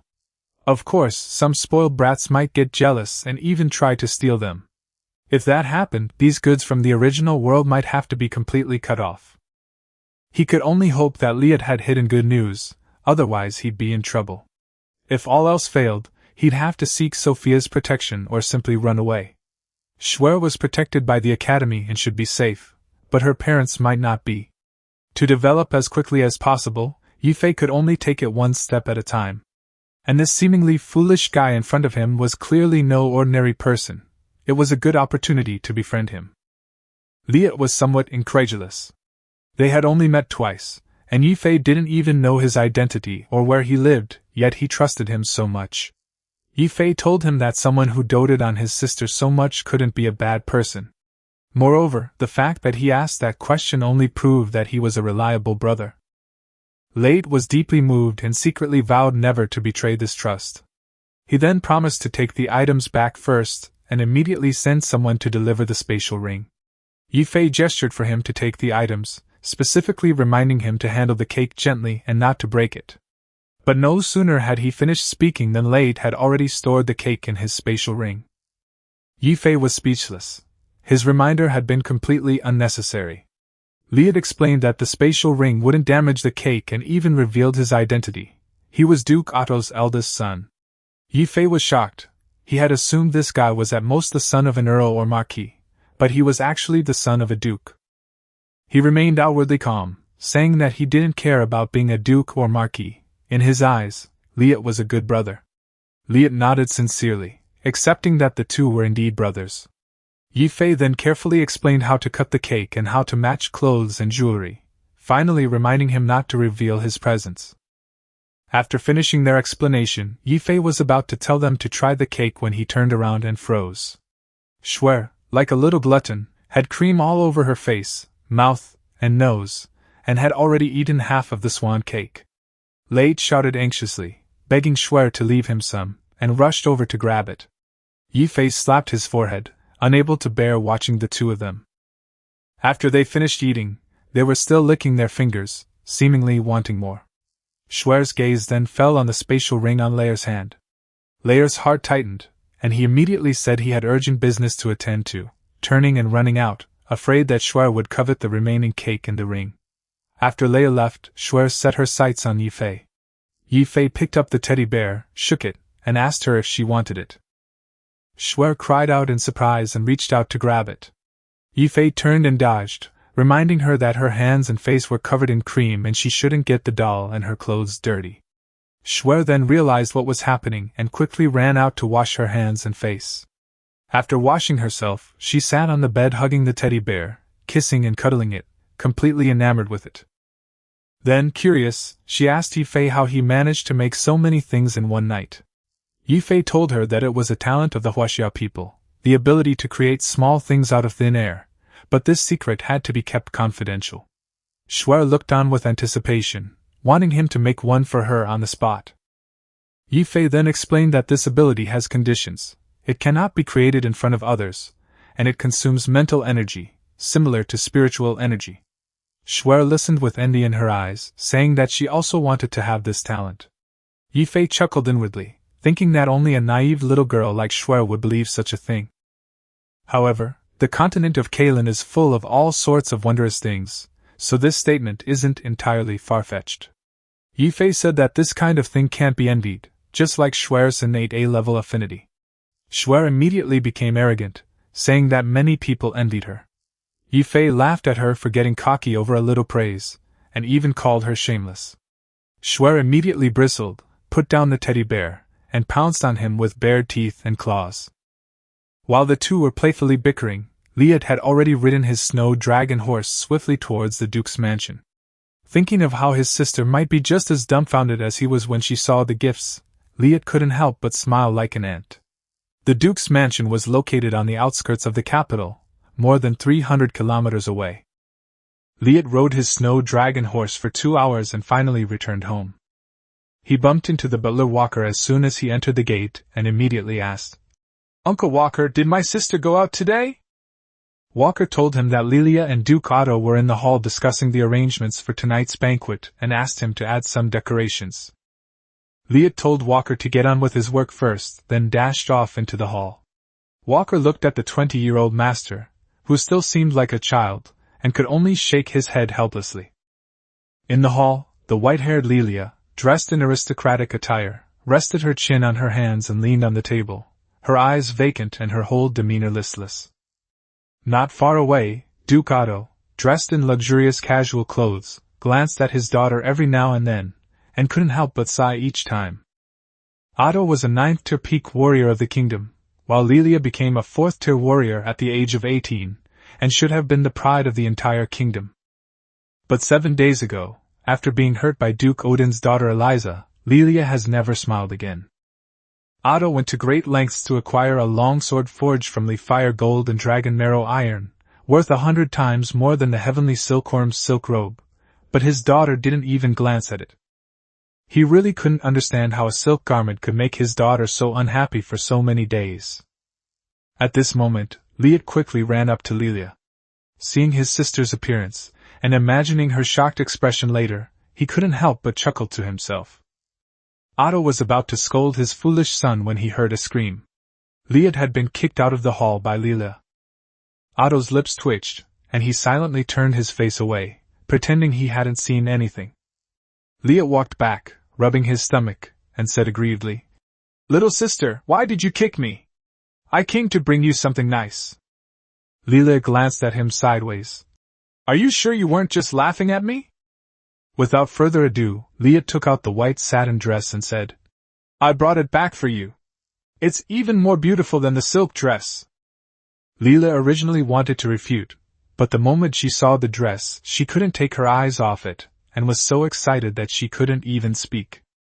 She rushed over and hugged the dress to her arms, gently stroking the smooth, silky fabric, and the gloom on her face instantly vanished.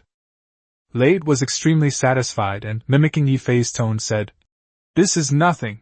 There's more to come that will excite you even more."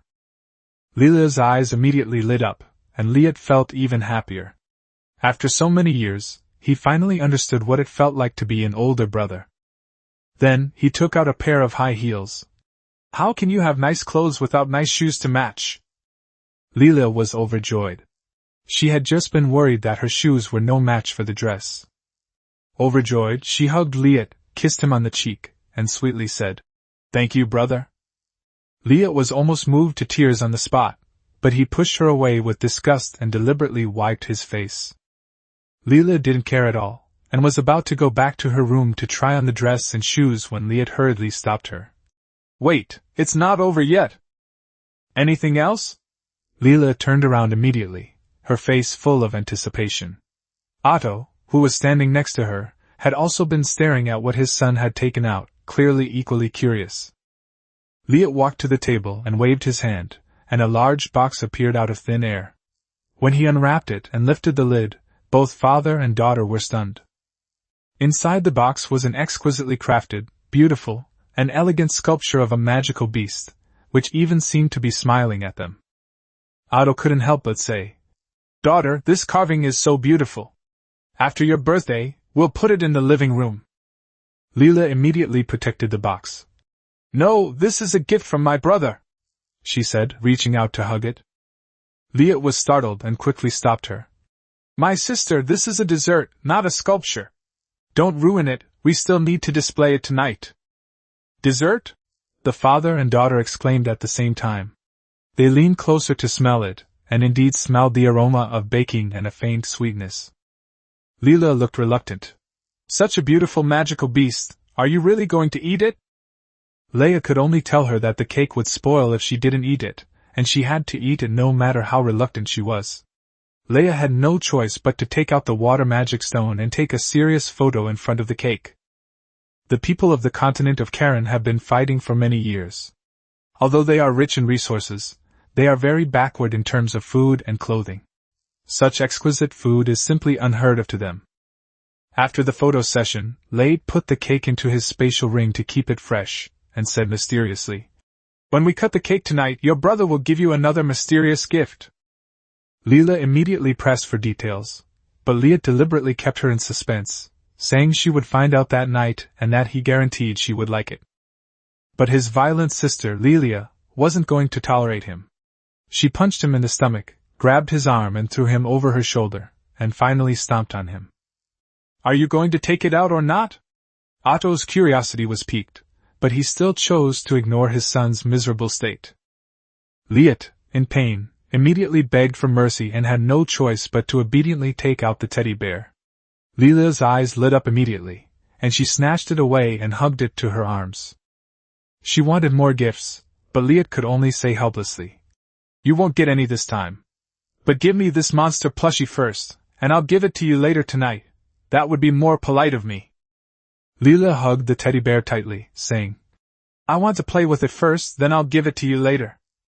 Upon hearing, "You're out," Otto immediately asked, "Does that mean I'm still here?" In his haste, Lade blurted out, "There's another set for me, not for you. Ye Fei said it was specially made for me. Otto's gaze darkened.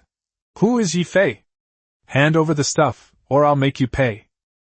Leia realized he had let something slip, but then he thought that his father would find out sooner or later, and Ye Fei was his brother, so he might even get his father's favor. So he proudly explained that Ye Fei was the one who sent the gifts, and that he only sent these novelties because of Ye Fei. Otto paid no attention to the falling leaves and flowers, only staring at the beautiful objects he had never seen before, and coldly urged Liat to take them out quickly. Ultimately, you can't fight City Hall, so Riyadh had no choice but to take out the suit. The suit had barely appeared before he hadn't even had time to react, and it was already in Duke Otto's hands. Lade clicked his tongue in amazement. The speed of a 9th-tier peak warrior was so fast that it was invisible to the naked eye. Liat was on the verge of a breakdown. He couldn't fight his father, and he didn't dare to scold him. All he could do was beg Duke Otto to return the suit to him. Duke Otto ignored him completely and declared that the suit was his, since the father and son were about the same size and it would fit him perfectly. Lade even resorted to crying, tantrums, and throwing a tantrum, but Otto remained unmoved.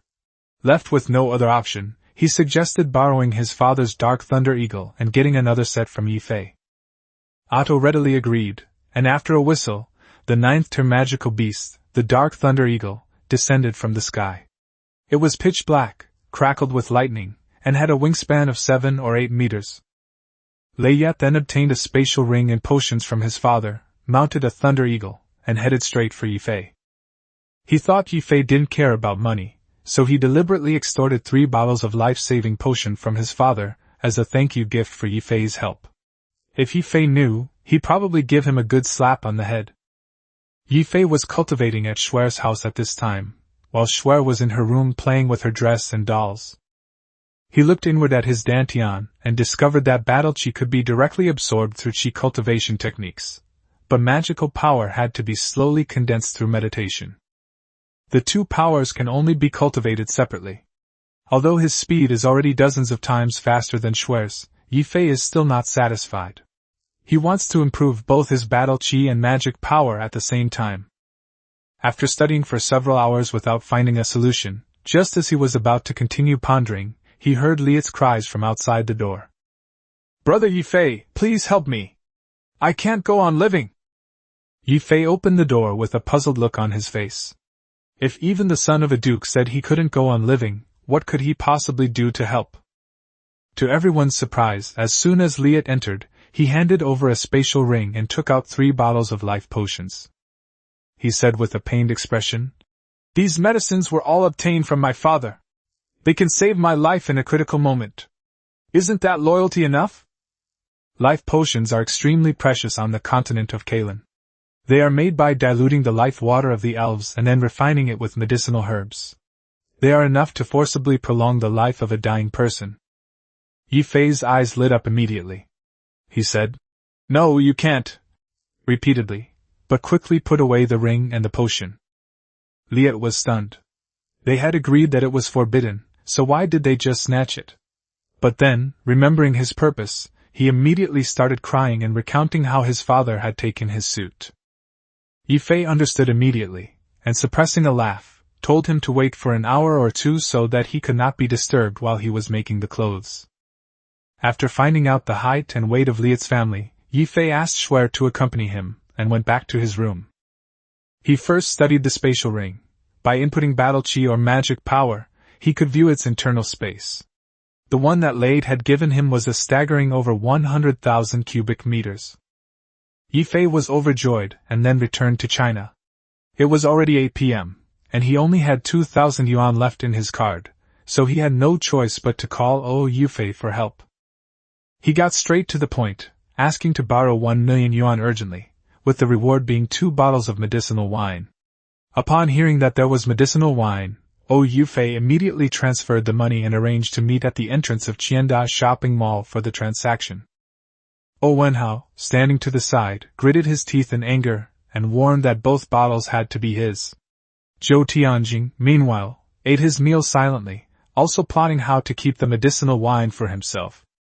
When Ye Fei arrived at the mall, Ye Fei was already waiting at the entrance.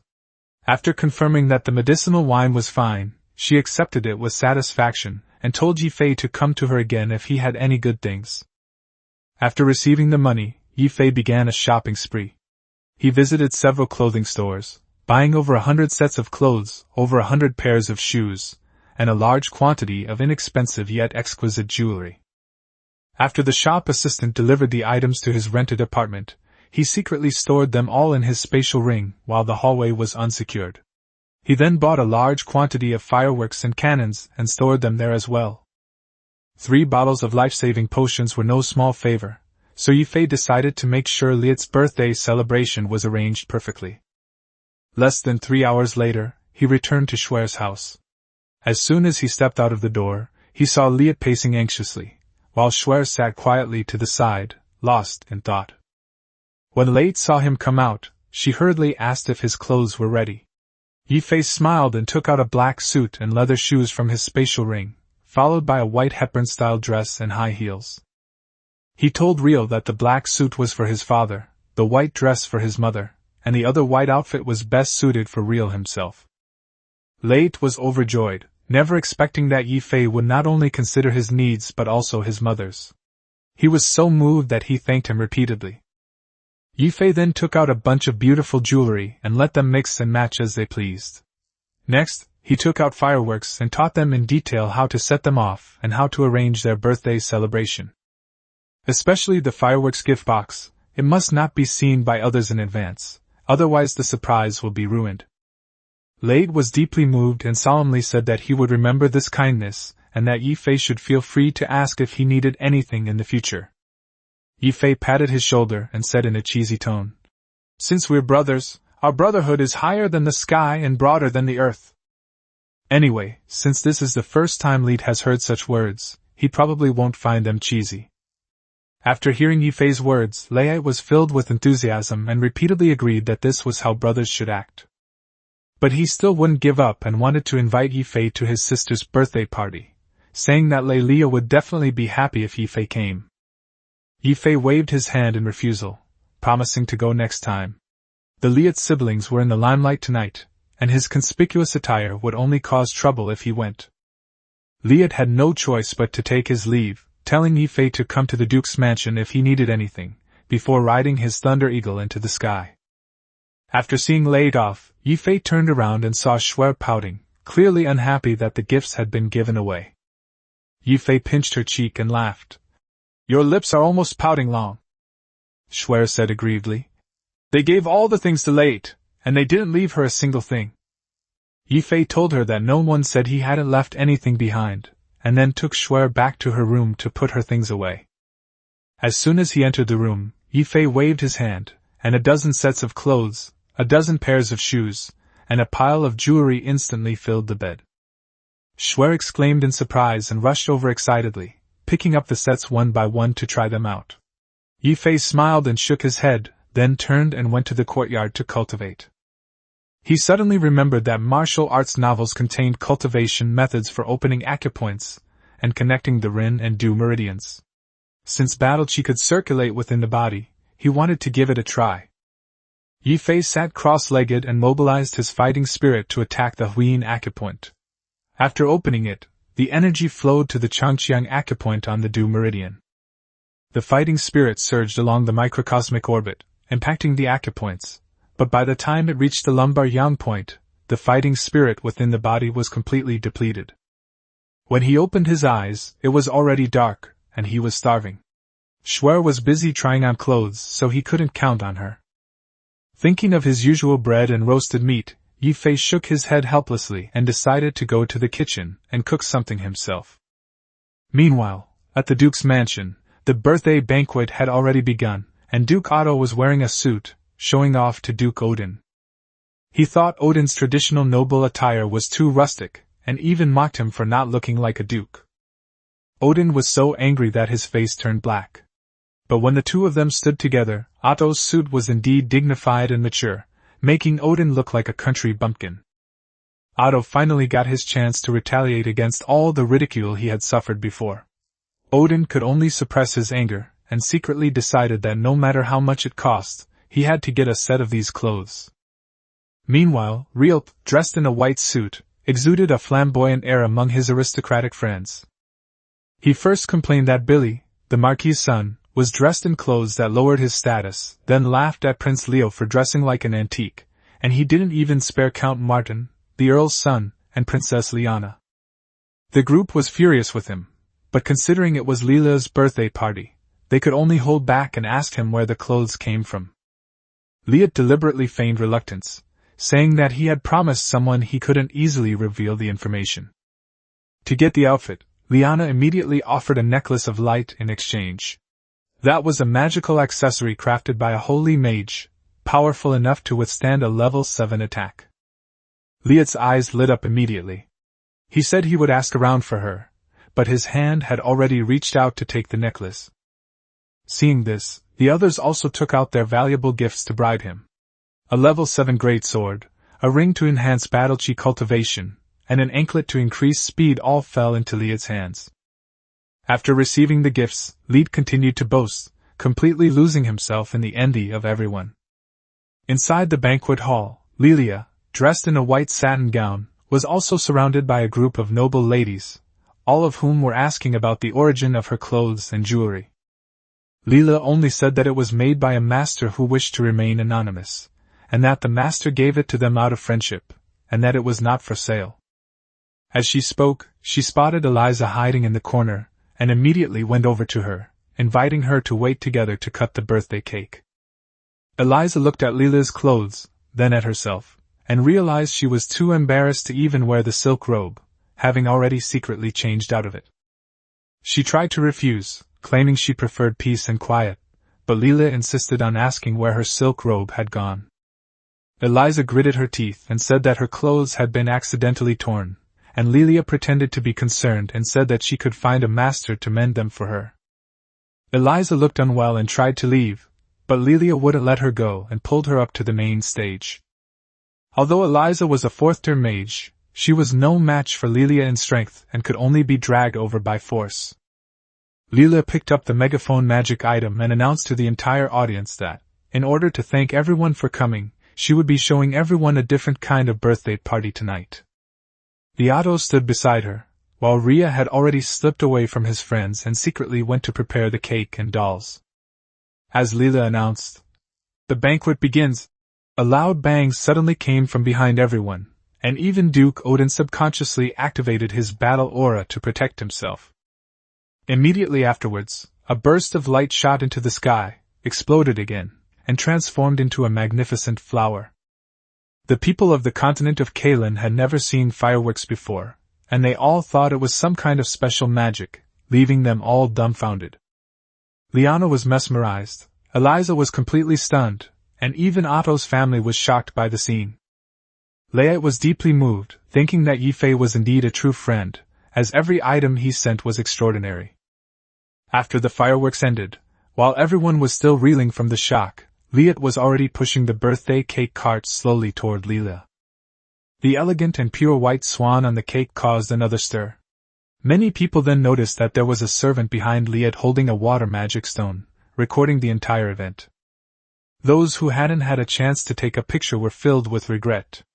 Even Eliza and Liana quickly took out their water magic stones and kept taking pictures of the cake. Eliza secretly vowed that she would hold such a banquet in the future, no matter what the cost.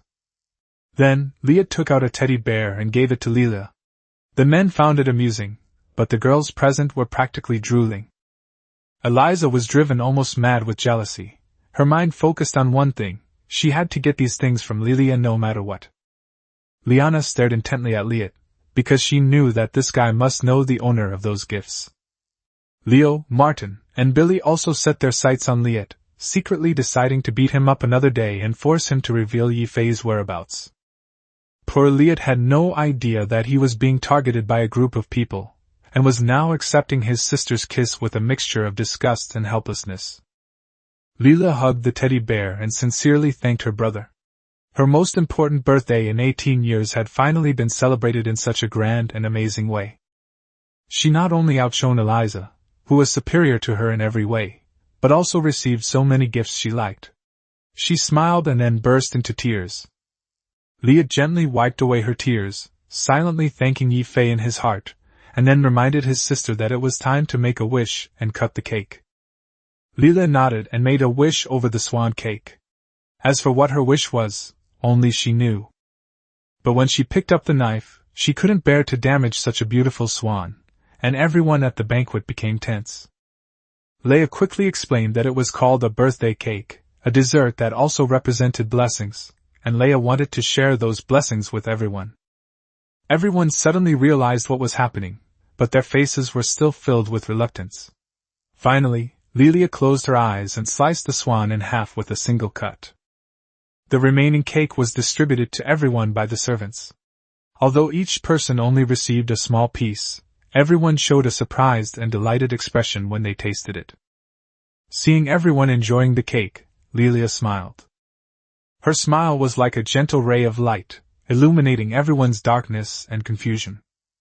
At Shuer's home, Ye Fei frantically channeled his qi to break through the Du Meridian. It took him an entire night to finally break through the Xianshu acupoint.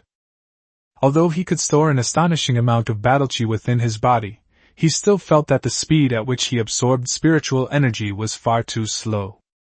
If others heard this, they would probably curse him on the spot. After all, his cultivation speed is nearly 100 times that of an ordinary person. After a night of cultivation, Ye Fei was not sleepy. He simply turned to look at Shuer, who was still meditating, and called her name. Shuer, is there a faster way to cultivate? Absorbing battle qi on your own is too slow.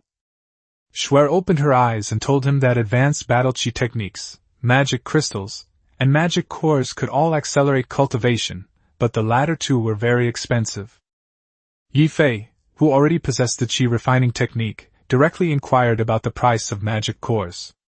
Shuer explained that a third-tier magic core cost about 1 million, while a fourth-tier one cost over 30 million.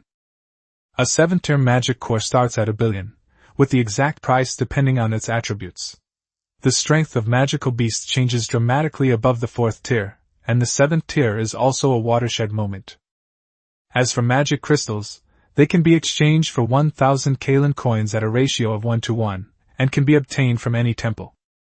Absorbing magic crystals is several times faster than ordinary cultivation, while absorbing magic cores can be 10 or even dozens of times faster, with higher-level magic cores having an even stronger effect. Ye Fei remembered the second-tier magic core he had obtained when he killed the frog, and immediately took it out of his spatial ring. He activated his qi refining technique, and a surge of pure energy flowed from the demonic core into his body. In less than 2 minutes, the entire demonic core was drained. The once lustrous magic core completely dimmed, eventually turning into an ordinary stone. Ye Fei was stunned on the spot. That's 200,000 Kalan coins, gone in just 2 minutes, and less than a fifth of the power within my body has been gathered. Shuer was equally dumbfounded. For a normal person, it would take at least half a day to absorb and refine a second-tier magic core. But Ye Fei didn't seem to be refining it at all. Instead, he swallowed all the energy inside, and his body was still far from reaching its limit. Shuer stammered, "Brother Ye Fei, are you really human?" Ye Fei immediately declared that he was, of course, a pure human. Shuer, however, still found it hard to believe. His absorption speed and storage capacity were probably unmatched even by magical beasts. Ye Fei could only say that it was probably because of his high talent. Shuer's father had even said that his fighting spirit was nearly 100 times that of others of the same level. Nearly 100 times?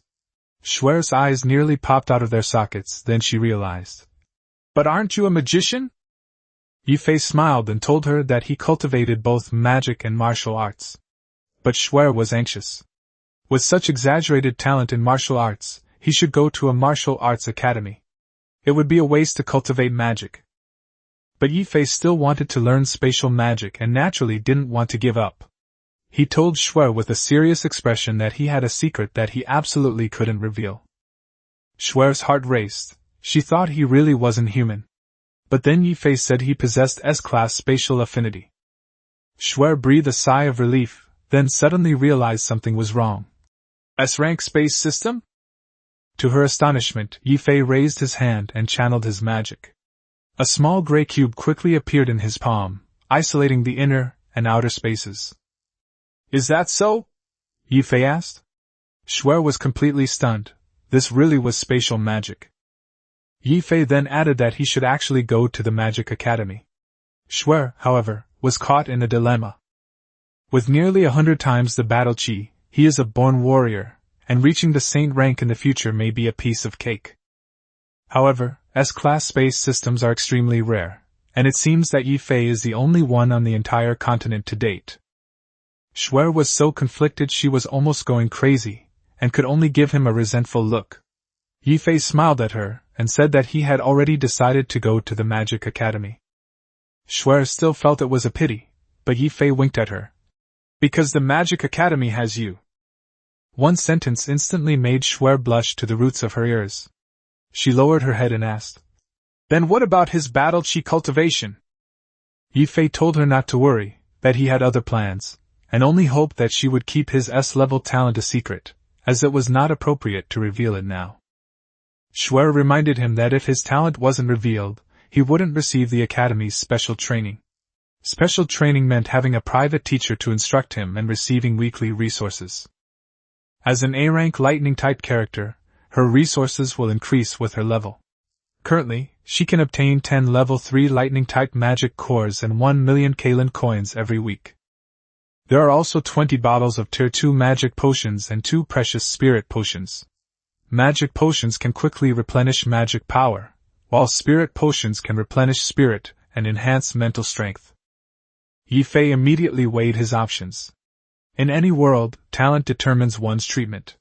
While concealing one's strength is a safer approach, it would mean losing resources and guidance. But if his 88888 skill S-rank talent is exposed, who knows if he'll be captured and studied? He's not just a simple space element S-rank.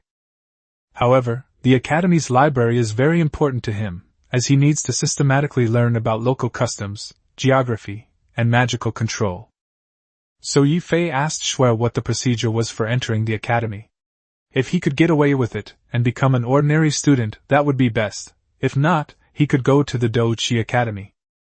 Shuer excitedly said that without any procedures, she could take Ye Fei directly to see the teacher. Her teacher is Dean Lei, and this month it happens to be her turn to temporarily manage the space department. She is also a very kind person and often secretly gives Shuer medicine. Ye Fei wondered if her teacher was also a space-type mage. Shuer explained that her teacher was an A-rank lightning-type mage. The space science department doesn't have dedicated tutors, so tutors from other departments take turns supervising them each month. Ye Fei, however, still felt somewhat uneasy. He tentatively asked if teacher Shuer saw his monstrous talent, she would capture him and dissect him for research.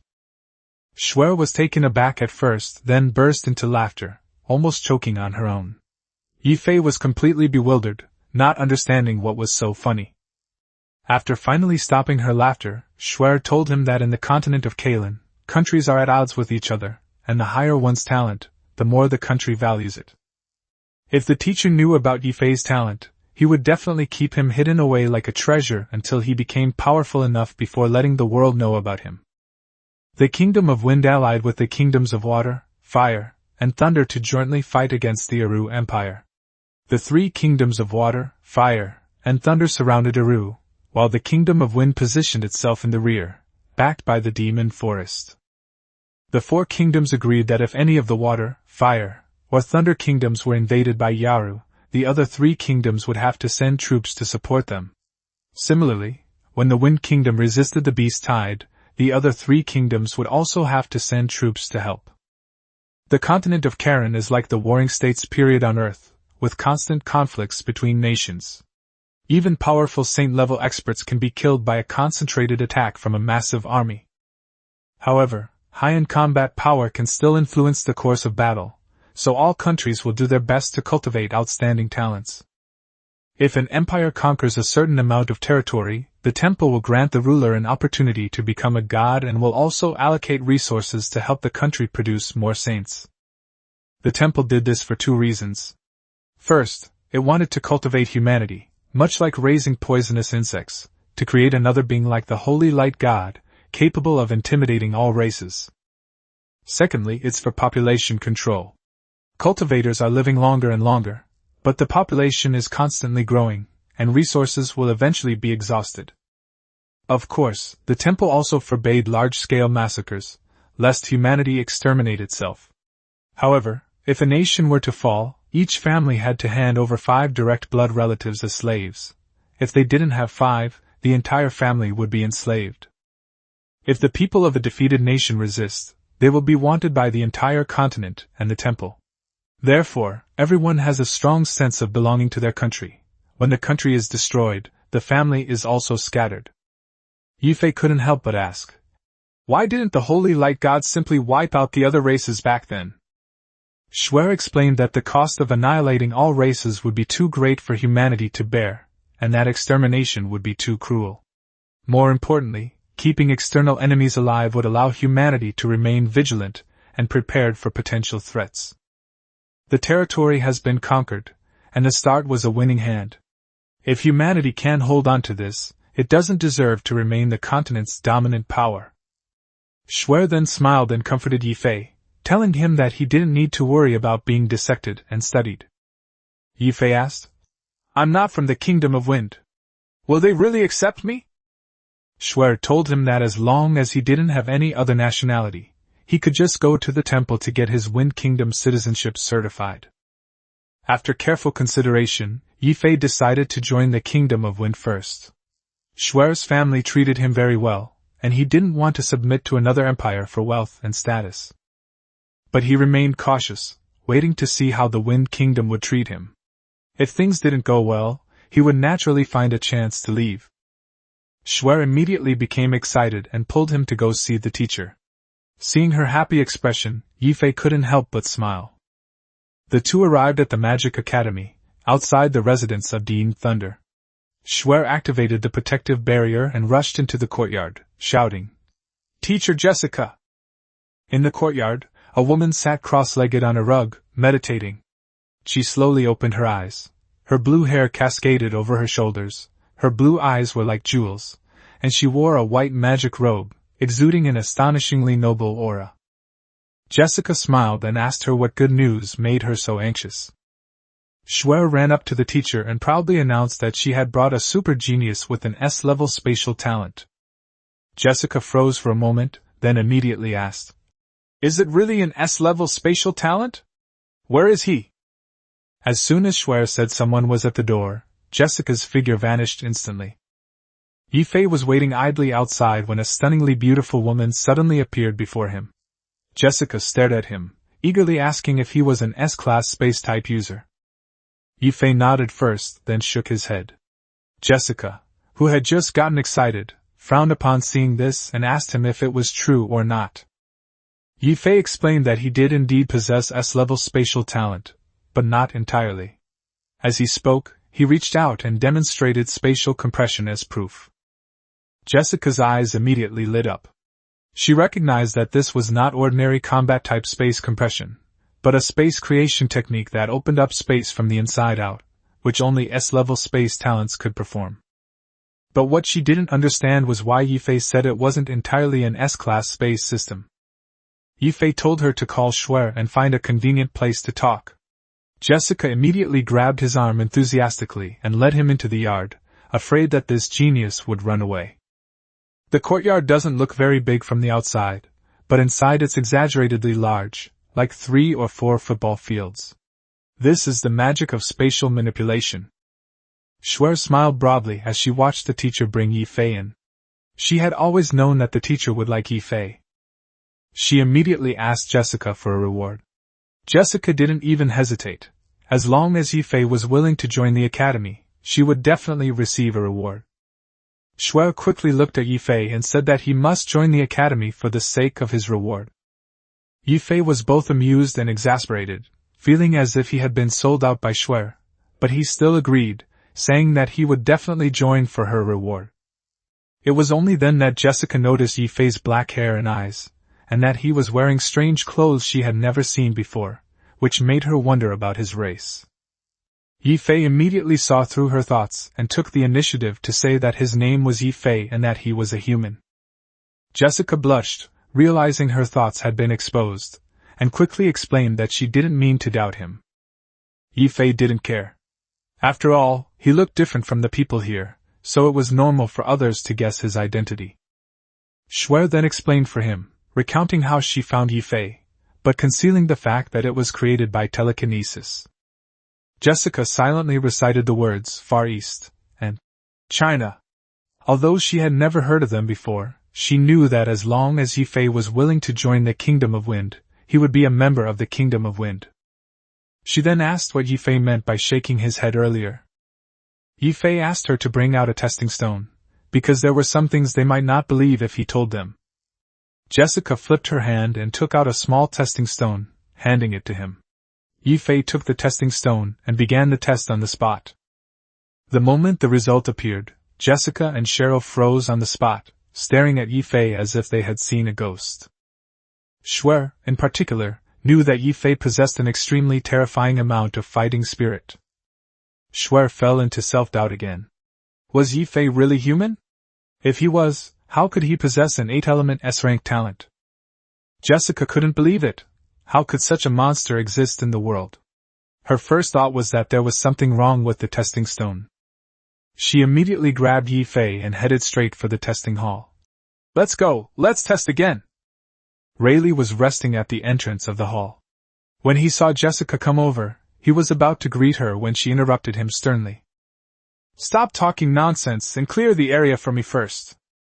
Rayleigh realized something was wrong and glanced at Ye Fei. This kid had been here before, but at the time he thought it was just an outsider borrowing the testing stone and didn't take it seriously at all. Jessica personally led the retest today, which clearly indicates something is amiss. The lobby, which only contained a few senior students who had improved their skills, was quickly emptied. Jessica immediately pulled Ye Fei in front of the testing stone. Test again. Left with no other option, Ye Fei could only showcase his talent once again. However, the test results came back as well, an S rank in all 8 elements. Jessica was so excited that her face turned red, and she had only one thought in her mind: no matter what the cost, she had to keep Ye Fei at the Wind Kingdom Academy. Rayleigh gaped, as if he'd seen a ghost. How could this freak have slipped right under his nose last time? If Jessica hadn't brought him back, the Academy would have missed out on such a genius, and Dean Reese would probably have really fought him to the death. Rayleigh stammered. Jessica, am I seeing things? The testing stone really isn't broken? Jessica nodded excitedly. You read that right, the test stone is fine too. She immediately wanted to take Ye Fei to the Temple of Wind for certification, and said that from today onwards, Ye Fei would be a student of Thunder Academy and would be personally taught by her.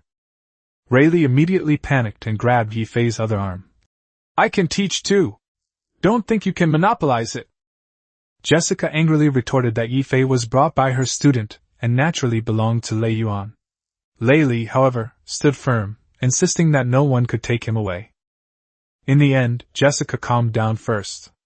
Ye Fei wasn't a citizen of the Wind Kingdom yet, and certification was the priority. She led her people to the temple, while Rayleigh went to inform the dean. Rayleigh realized what was happening and excitedly rushed out of the hall. Yes, get it verified first. The land of wind is about to rise. I'm going to find Reese right now. Ye Fei was both amused and exasperated by the two teachers' argument. He was happy to be valued, but he was also afraid of offending the other teacher by agreeing to one. To his surprise, Jessica didn't even go through the door. Instead, she grabbed him and lifted him into the air, flying towards the temple. Shuer was left in the testing hall, watching the two people fly away, her face full of grievance. Ye Fei was almost terrified when he first took to the sky, especially when he arrived at the temple and Jessica swooped down. His heart nearly jumped out of his throat. The authentication process went very smoothly. The temple didn't care where Ye Fei came from before, nor did it care about his appearance. It only confirmed that he was human, and then completed the authentication. From this moment on, Ye Fei officially became a member of the Kingdom of Wind. Just as they stepped out of the temple, a 9th-tier fiery eagle swooped down from the sky. Rayleigh and the Academy's dean, Reese, had arrived. With his white hair and white robes, Reese exuded the aura of a powerful mage. He first confirmed Ye Fei's successful authentication, then burst into laughter. Good, good! My Wind Kingdom will finally be mine! Jessica and Riley interrupted him simultaneously, telling him to return to the academy first. Reese, realizing his lapse in composure, immediately took Ye Fei back to the academy. Upon arriving at the dean's residence, the three of them started arguing again about who should teach Ye Fei. Riley said he was the most suitable, while Jessica insisted that Ye Fei should stay at Riley Academy. Riley simply stated that he would personally teach Ye Fei. The two naturally disagreed. Although Reese was a saint-level being, Riley believed that teaching students might not be as good as teaching himself, while Jessica pointed out that the dean was too busy and simply didn't have the time. Reese had no choice but to compromise. The three of them would take turns teaching. Jessica would be in charge of the basics, and Reese would be in charge of mixed magic. After thinking about it, the two finally nodded in agreement. Ye Fei watched with shining eyes. He thought they would continue to compete, and each give him a bunch of divine artifacts, but it turned out that they had settled on a deal so quickly. Reese then said that Jessica would show Ye Fei around the academy today, while he would go to His Majesty to discuss training resources. Upon hearing about resources, Ye Fei's eyes lit up instantly. Lacey then instructed that Ye Fei's matter should not be told to other teachers for the time being, and both of them nodded in agreement. After Jessica left with Ye Fei, Reese reminded Rayleigh privately that Ye Fei was too special and should not be taught carelessly. Rayleigh sighed and said he understood. He saw hope in Ye Fei, a product of millennia of research by his ancestors, and he knew how crucial Ye Fei's talent was to the Wind Kingdom. Don't worry, I won't teach you anything wrong. Rice breathed a sigh of relief and told Rayleigh to go back first, while he prepared to go to the palace. Inside the academy, Jessica led Ye Fei to a tall tower and told him that this was the Wind Academy's signature building, the Sky Ladder Tower. Students passing by turned around to see a strangely dressed, black-haired boy being personally led on a tour by the Academy's most beautiful teacher, which was quite eye-catching. Jessica explained that the Heavenly Ladder Tower was a training tower built 2,000 years ago by a saint-level mental mage and a saint-level spatial alchemist. Each floor of the tower simulates monsters and characters as opponents. There are 99 floors in total. Reaching the top floor means having 9th tier combat power. Moreover, the higher the level of the tower you reach, the more academy resources you will receive each week. Of course, students must also complete a corresponding number of tasks each month. Ye Fei listened and nodded, marveling at the wonder of the Heavenly Ladder Tower and acknowledging the Academy's rule that it couldn't just give without taking. After seeing the Sky Ladder Tower, Jessica took him on another tour, explaining other rules of the Academy along the way. Flying is prohibited within the Academy grounds unless in the event of a special emergency. According to regulations, students with S-rank talent are entitled to 100 level 3 magic cores of the same element, 50 bottles of magic potions, and 100,000 magic crystals per week. However, Ye Fei's other 7 elements besides the space element are all S-rank, so this resource obviously needs to be redistributed. In addition, the temple stipulates that students or descendants cannot be given equipment of level 7 or higher in public, so as to prevent them from becoming overly reliant on magical artifacts and neglecting their own strength. To obtain level 9 equipment, or even sacred artifacts, one must earn them through one's own efforts. This is because all items above level 9 are recorded, and both the crafter and the location of acquisition must be reported to the temple. Jessica suddenly lowered her voice and said that she guessed that His Majesty and the Dean might have already prepared a sacred artifact for Ye Fei, but she didn't know how they would deliver it to him. Upon hearing the word, sacred artifact, Ye Fei felt a surge of joy, but he quickly calmed down. That thing was mostly for self-preservation. It might not be useful in ordinary times. Unless the enemy is so powerful that he doesn't even have time to react, he can teleport back to Earth, and even the god of alchemy can't do anything to him. Soon, Jessica led him to the classroom outside the Thunder Academy. She told Ye Fei that regular theory classes were divided into classes according to grade level, but Shuer was personally taught by her, so she skipped a grade ahead of schedule. Ye Fei looked in the direction she was pointing, and Shuer noticed him too, quietly waving at him. He raised his hand and gave a brief response. Eliza, standing next to Shuer, stared intently at Ye Fei. Even after the party, she couldn't get Leela's unique outfit out of her mind. Seeing Ye Fei dressed in similarly unique attire, she instantly became excited. However, realizing that Ye Fei and Shui were acquainted, she could only restrain herself and planned to find him after class. The other students were equally curious. Their strange attire, coupled with Jessica's personal accompaniment, made everyone want to take a second look. Jessica nodded to the instructor, then continued leading Ye Fei to other departments. After more than 2 hours, Ye Fei felt like his legs were about to break. When they arrived at the Wind Academy, they were just in time for get out of class to end.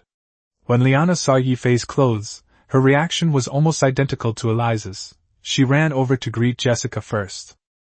Then, with a hopeful look on her face, she asked Ye Fei, "Hello, my name is Liana. Can you tell me your name?" Ye Fei glanced at Jessica, and only after she nodded did he say, "Hello, my name is Ye Fei." Liana immediately asked where he bought his clothes. Ye Fei was taken aback, thinking that it was his good looks that had attracted her, but it turned out that she was interested in his clothes. He had no choice but to say that he made it himself. Liana's eyes immediately lit up, and she asked him if he could make one too, saying she was willing to pay for it.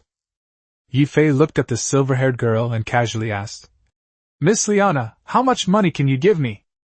Liana was unsure how to price her outfit, since she hadn't even seen it yet. Ye Fei then suggested that he needed high-level magic cores, and if she could provide him with a set that satisfied him, he would give her a complete set. Liana thought for a moment, then took out a 7th-tier wind-type magic core and carefully asked him if it was enough. Ye Fei was stunned. This wasn't just any ordinary student, she was clearly a rich and beautiful woman. A 7th-tier wind elemental magic core, worth at least 1.5 billion on the market. Just as he was about to reach out, Liana pulled the magic core back to her chest and covered it tightly. "You haven't given me my clothes yet!" Ye Fei awkwardly apologized, then took out a flowing white dress from his spatial ring and handed it to her. The moment Liana saw the dress, she trembled with excitement. But just as she was about to reach out, Ye Fei pulled the dress back and beckoned towards the magic core with his other hand. Liana didn't care about the magic core anymore and just stuffed it into his hands. Then she pulled the skirt into her arms and gently stroked it with affection. Holding the 7th-tier magic core, Ye Fei was equally excited. This thing was probably enough for him to completely open up his Ren and Du meridians, and he couldn't wait to go back to cultivate. Jessica, standing nearby, kept staring at the dress in Liana's arms. Ye Fei's eyes lit up at the sight. Wasn't an even richer woman standing right beside him?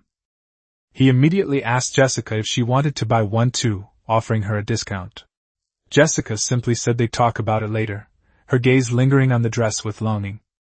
At this moment, Liana stopped Ye Fei again and asked why he only had a dress and not a necklace, bracelet, or those high-heeled shoes.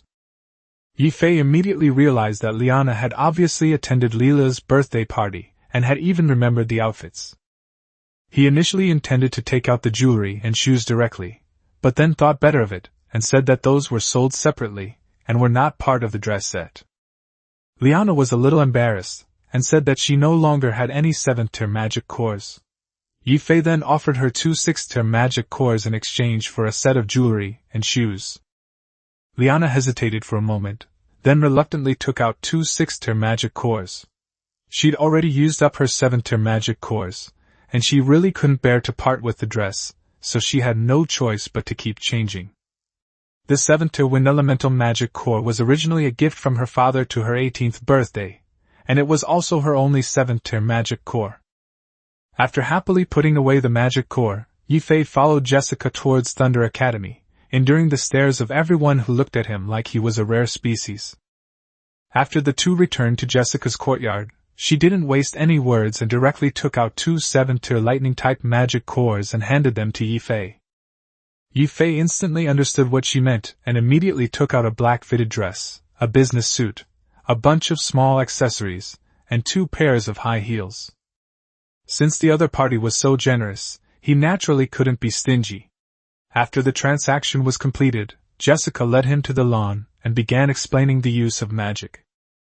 After listening to a long lecture on the basics of magic, Ye Fei immediately began practicing, trying to mobilize magic power, control elements, and then combine them into magic.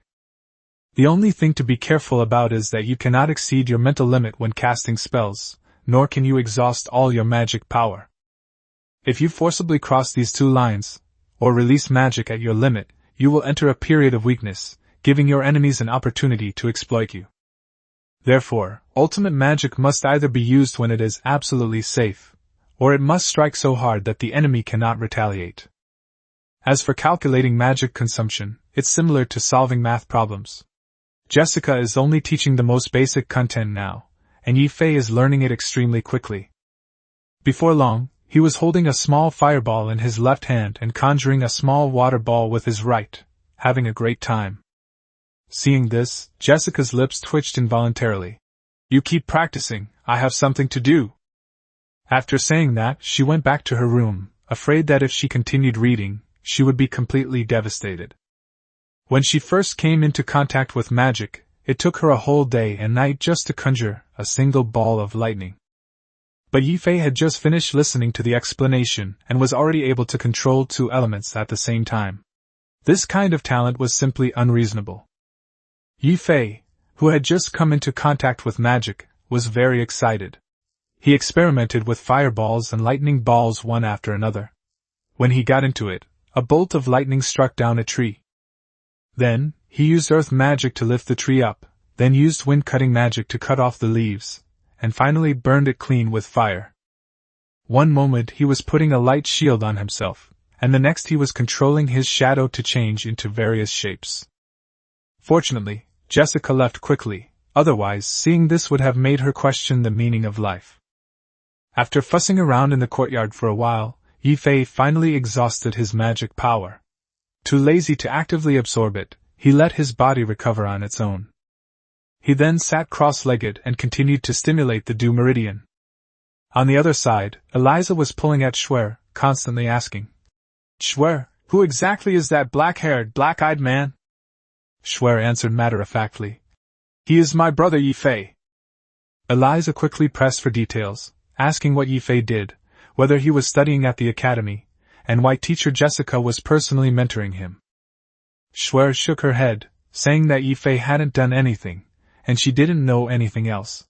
It seemed that teacher Jessica wanted to take him on as a student. Eliza was even more puzzled. "Isn't he your brother? How could you not know?" Schwer looked helpless. "He's the one who told me to call him that." Eliza finally asked the question that concerned her most. "You know where he bought his clothes, right?" Schwer immediately pretended to be stupid, saying that Ye Fei hadn't told her, and that she really didn't know. The dean had long ago instructed that nothing about Ye Fei should be revealed casually. Eliza was a little angry. Cher wouldn't say anything, but for the sake of the clothes, she could only endure it. She pleaded, lowering her voice. "Then can you take me to see him, or tell me where he lives?" When Schwer heard that Eliza had lowered herself so much just to see Ye Fei, she couldn't help but wonder if Eliza had fallen for Ye Fei. But she didn't know how to refuse, so she could only say that Ye Fei was temporarily staying at her house and was probably at teacher Jessica's place. Eliza was overjoyed and was about to go to Jessica's house to find her when Liana ran over excitedly. "Eliza, I've found the person who made the clothes!" Last night they made a pact to get their families to find a master tailor, and they even secretly followed Liet. Eliza asked in surprise. "Is it that black-haired, black-eyed man who's always with Ms. Jessica?" Liana was taken aback. "How did you know?" Eliza jumped up immediately. As expected, Ye Fei was the mysterious tailor. Liana took a dress out of the ring and proudly showed it to her. Eliza looked on with envy and quickly asked where Ye Fei was, and how much money she had spent to get this outfit. Liana sighed. "It took 1 7th-tier magic core and 2 6th-tier magic cores to get a full set of equipment." Although she was a princess, she was not wealthy. With so many princes and princesses in the royal family, her resources were inherently limited. In addition, she only had a B-level wind-type talent, and only reached the 4th-level mage level at the age of 22. Apart from cultivation, the royal family could not provide her with many extra resources. Eliza, on the other hand, was completely different. She was the only daughter of a duke, came from a wealthy family, and possessed an A-level fire talent. She advanced to a 4th-level mage at the age of 18. She has no shortage of money. Eliza immediately said generously, "It's okay, I'll go buy a few more sets from him and give you a few too." Liana was deeply moved, but Eliza didn't care at all. "What are you thanking me for? We grew up together, why are you being so polite with me?" From childhood to adulthood, the only person Eliza didn't get along with was Lilia. After all, their fathers had a bad relationship, so naturally they didn't like each other. Then Eliza grabbed Cherry. "Come on, take us to find Ye Fei, and I'll give you a set too." Shuer quickly waved her hand, but felt a little guilty. She had been keeping it a secret from Eliza, and she hadn't expected Eliza to be willing to give her such an expensive dress. Eliza, however, wouldn't let her refuse, and pulled the two women towards Jessica's house. Meanwhile, inside the royal palace of the Wind Kingdom, Rice was sitting in front of 5 saint-level powerhouses. Among them are the red-haired middle-aged King Elwyn, the Earth Elemental Mage Saint Jis, the Water Elemental Mage Saint Helen, the Wind Warrior Lista, and the renowned Sky Knight Scott. Alvin and the others still couldn't believe it. "Rice, is the person you're talking about really that freakish?" Rice was somewhat displeased. "Your Majesty, do you think I would joke about something like this?" Ji's quickly reassured her. "Don't be angry. If you were in her shoes, would you believe it if you hadn't seen it with your own eyes?" Lista nodded in agreement, admitting that even though the news came from Reese, he still found it hard to believe. Now that Rice had confirmed it, Elvin decided to nurture Ye Fei with 3 times the resources of an S-rank talent. Cress spoke directly. "I'm here because I want you to nurture him with 10 times the resources of an S-class player." Elwyn frowned. 10 times? It's fine at lower levels, but once it exceeds the 7th level, even a country can't withstand this kind of consumption. Lacey knew the demands were enormous, but he had immense faith in Ye Fei. His unprecedented 8 elemental talent was worthy of his full support and cultivation. Helen, the water mage, raised a crucial question. "I have no objection to 10 times the resources, but does he have that much energy? To cultivate 8 elements simultaneously, I doubt anyone here could do that, right?" After those words were spoken, everyone fell silent. It is extremely difficult to cultivate even 1 element to the saint level, let alone Ye Fei who possesses 8 elements. None of the people present had ever seen an 8-element S-rank talent before, nor did they have any experience in cultivating such a genius. For a moment, they all fell into deep thought. At this moment, Sky Knight Scott, who had been silent until now, spoke up. "Want to know if he can do it or not? Why don't we just give it a try?"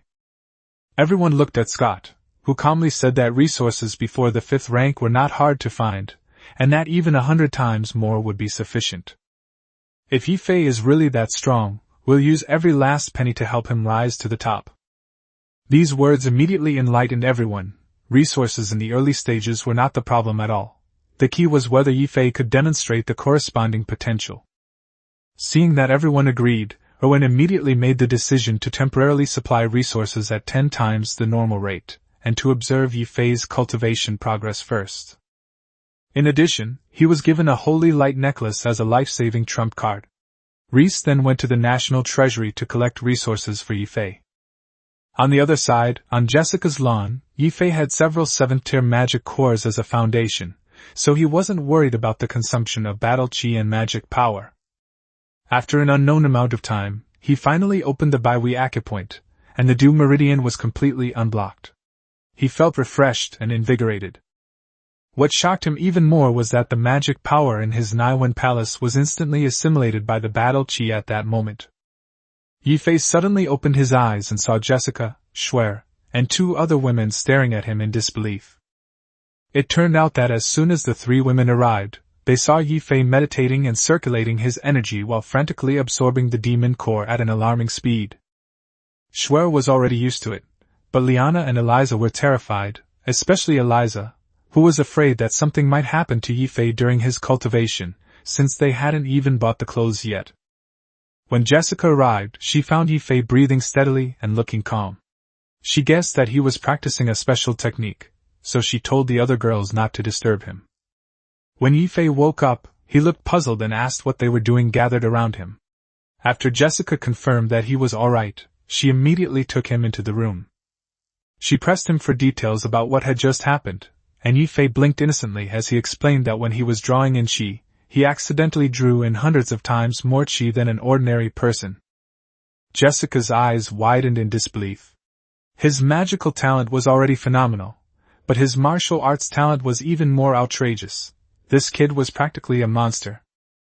She reached out to check Ye Fei's internal energy, but Ye Fei misunderstood and instinctively shrank back to protect his vitals, making Jessica blush.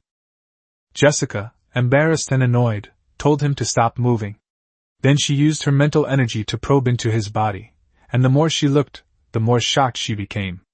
Ye Fei's fighting spirit foundation was indeed abnormally strong.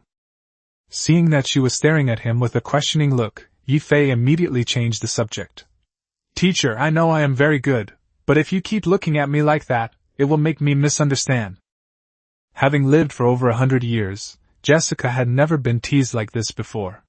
She raised her hand and unleashed a small lightning spell, which numbed Ye Fei's entire body, leaving him lying on the ground unable to move. At this moment, Reese came to see him from outside the door. After entering, he saw Ye Fei lying on the ground and was so frightened that he quickly checked on him, only to find out that he had just been taught a lesson by Jessica. Reese gave the two of them a meaningful look, then took out a ring and told Ye Fei that it was his cultivation resource for the week. Upon hearing the word, resources, Ye Fei immediately jumped up from the ground, took the ring, and examined it. Inside, it was filled with various magic cores, potions, magic crystals, as well as a robe, a magic wand, and a necklace.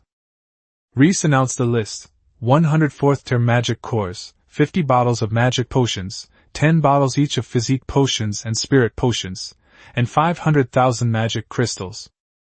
In addition, there was a 7th tier robe and a magic wand, as well as a holy light necklace. This necklace was originally capable of blocking 10 attacks from a saint-level opponent, and was virtually impenetrable to attacks from below the saint level. Ye Fei instantly felt like he had suddenly become rich, thinking that he would have a hard time even dying if he wanted to. Cress quickly poured cold water on his enthusiasm. To prevent him from becoming overly reliant on the necklace, the group sealed off most of its power, making it impossible to activate unless a saint-level expert intervened. Ye Fei immediately asked what would happen if someone at the 8th or 9th rank came to kill him. Reese replied that he wouldn't go out to train before reaching the 5th rank. If he is still killed by a high-level enemy after he reaches the 5th rank and possesses 8 elemental talents, and with the guidance of others, then it can only mean that he is incompetent. Ye Fei was speechless, thinking that the other party was 4 levels higher, so killing him would be easy. Reese then told him that until he reached level 5, he could choose to live with him or continue living with Jessica's family. Ye Fei almost immediately said he would stay there, afraid that if he was too slow, he would have to live with the old man, Reese. Reese was not surprised at all. He just gave Ye Fei a meaningful look, then looked at Jessica, and then turned and left. Ye Fei understood the old man's gaze, looked awkwardly at Jessica, and could only give her a sheepish smile. Jessica seemed to suddenly remember something and hurriedly ran out to catch up with Reese, telling him that she had just personally confirmed that Ye Fei's talent was absolutely correct. Reese's eyes widened, still somewhat incredulous. Jessica, however, excitedly declared that Ye Fei was destined to shock the entire continent of Kalan, and might even lead the Wind Kingdom to conquer the world in the future. Reese immediately turned and ran back to his room, ready to check it again in person. Ye Fei was clutching his stomach, so hungry he could barely stand it, and was just about to go out to find something to eat when Reese slipped in and touched his abdomen. Before Ye Fei could react, he heard Reese burst into laughter. Good, good, good! Ye Fei, you've given me so many surprises! After laughing, Reese disappeared in a flash, leaving Ye Fei standing there completely bewildered. But he couldn't care less about any of that right now. Even if the sky were to fall, he had to fill his stomach first. As soon as he stepped out of the room, he bumped into Jessica and the other girls, and quickly raised his hand to stop them. Whatever it is, let me finish eating first. Teacher, where is the kitchen? After getting directions, Ye Fei rushed into the kitchen at full speed, busied himself for a while, and finally got to eat his fill. After he finished eating, Eliza finally spoke up. "Ye Fei, sell me 10 sets of clothes." Ye Fei's eyes lit up immediately, and he cleared his throat, asking, "You know the rules, right?" Eliza nodded quickly and took out 10 7th-tier magic cores and 20 6th-tier magic cores. Ye Fei moved with lightning speed, instantly storing the magic core into his spatial ring. He then took out 10 sets of clothes, 10 pairs of shoes, and a pile of jewelry. Eliza also packed up her things and happily dragged Liana to distribute the spoils. After the transaction was completed, Shuer quietly reminded him that it was getting late, and it was time to go home. Ye Fei told her that he could no longer stay at her house starting today, as the dean had instructed him to stay with Jessica. The reason is simple: he has too many secrets, and living outside would not only make him easy to expose, but could also bring danger to Shuer's family. Shuer was clearly disappointed after hearing this, but Ye Fei comforted her, saying that he would still go back to live there in the future. Since arriving here, he has been cared for by Shuer, so naturally he has feelings for her. However, he is currently too weak to protect her, and Shuer is still young, so he can only suppress these feelings for now. Hearing that Ye Fei would be coming back, Shuer immediately cheered up again, and didn't forget to remind him that he had promised to give her chocolate every day. Ye Fei smiled and said that the two of them had made a vow, then grabbed a handful of chocolates and stuffed them into her hands, estimating that it would be enough for her to eat for half a month. Watching Shuer leave happily, Ye Fei walked to Jessica's door and asked where he lived. Jessica led him to a room next door, which was fully furnished with a bed, table, and wardrobe, and told him to just tell her what he needed. Ye Fei said goodnight, and Jessica went back to her room to rest. But Ye Fei was a little puzzled. Jessica, as a 9th-level archmage, needed to sleep, so why wasn't he sleepy at all? He sat cross-legged on the bed, recalling that when he opened the dew meridian, the demonic power in his body seemed to have been assimilated by the battle chi, so he circulated his power again to check. As the spiritual energy reached the Baihui acupoint, he immediately discovered that the original demonic energy within his body had indeed been completely transformed into battle chi. Ye Fei spread his arms and channeled his power, and 2 fireballs appeared, more than 10 times larger than before. He was so frightened that he almost lost control and set the house on fire. Only then did he finally realize that what was inside him was not battle chi, but spiritual power. He absorbs the spiritual energy of heaven and earth, which transforms into spiritual power once it enters his body. Battle energy and demonic power are merely different forms of spiritual energy. Now he can directly use spiritual power, which can be used to strengthen his body as battle aura and to release magic like magic power, which means that one power can have 2 effects. Moreover, as long as you circulate spiritual energy and guide the elements, the speed of casting magic will be even faster. Now that he had enough magic cores, Ye Fei decided to stop hesitating and focus on attacking the last acupoint in one go. After a whole night, he exhausted his last magic core and finally opened up his Ren and Dew meridians. The main reason he could move so fast was that his spiritual energy capacity far exceeded that of ordinary people. After his 2 meridians were connected, his spiritual energy completed a small cycle and returned to his dantian. Ye Fei instantly felt refreshed and invigorated, as if he had inexhaustible strength. After opening his eyes, he felt that the whole world had become incredibly clear. But his body also experienced a strong reaction after his virginity was restored and his 2 meridians were opened. Fortunately, it was just a physical reaction. No desire arose in his mind. Ye Fei immediately decided that he would never lose his virginity until he reached the great perfection. At the current pace, we should reach our goal in 2 or 3 months at most. We've endured this for over 20 years, so a little more time won't make a difference. After continuing to meditate and circulate his energy, his body finally returned to calm. Ye Fei then discovered that the improvement brought about by the opening of the Ren and Dew meridians was far more exaggerated than he had imagined.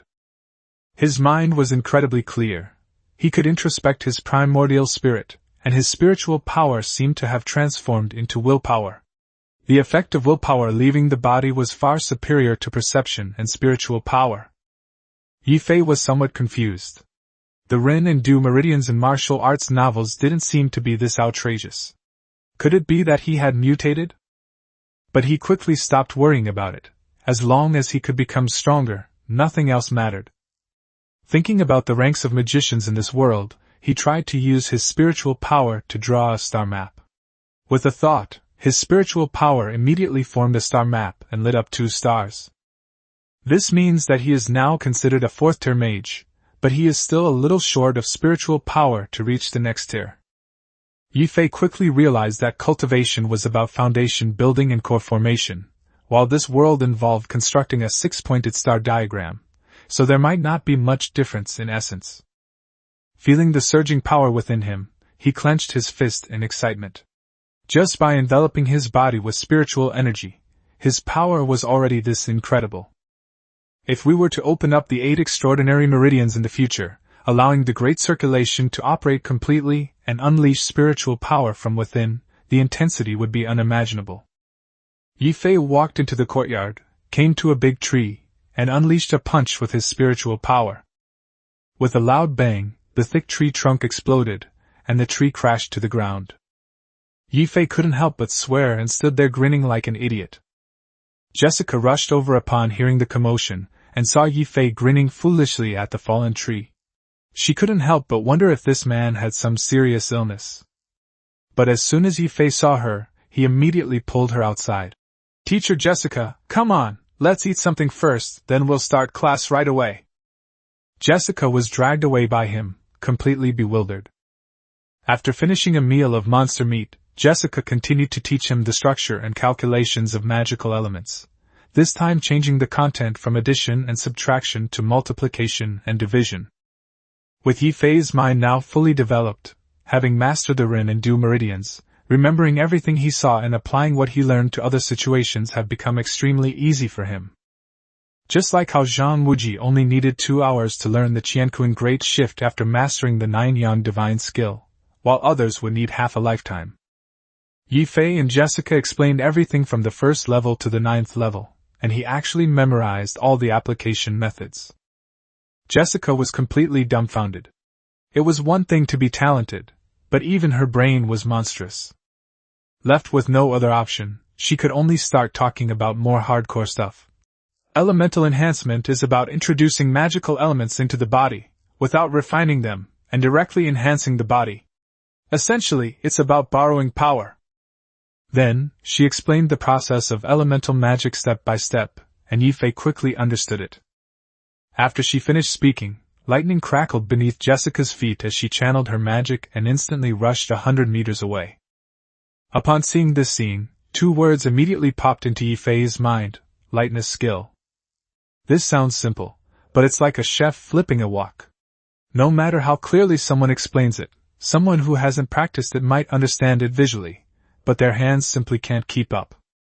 Jessica returned and explained again, then left Ye Fei alone in the courtyard to practice. She couldn't bear the blow. She explained things to Ye Fei, and he understood them better each time. In just one morning, he learned the theories that others took 3 years to complete. This is practically like someone learning all the material for 6 grades in a single week. After Jessica left, Ye Fei immediately started to ponder on his own, and began to tinker with the courtyard again.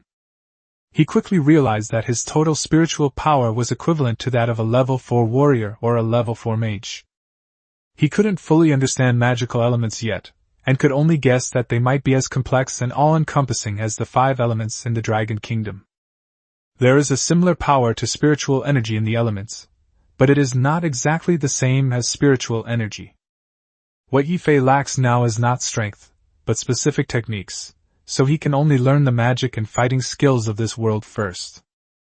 As Jessica just mentioned, the mages of the continent of Kalan do not stand still and stubbornly endure the chanting of magic. Mages are more like those skilled in ninjutsu, while warriors are more like those specializing in physical combat. Mages are not as physically strong as warriors and can only rely on speed to dodge and range spellcasting. Only when there is absolutely no way to avoid it will one use protective magic to tough it out. No wonder Jessica and Reese are such agile magicians. Speed is their specialty. Wind and lightning types can increase speed, dark type excels at surprise attacks, earth, water, and light types are good at both offense and defense, and fire type is pure violent output. As for spatial magic, Jessica only knew of a few related spells and was not truly proficient in them. So in the courtyard, Ye Fei imbued his feet with the elements of wind and thunder, and darted and jumped all over the yard, having a great time.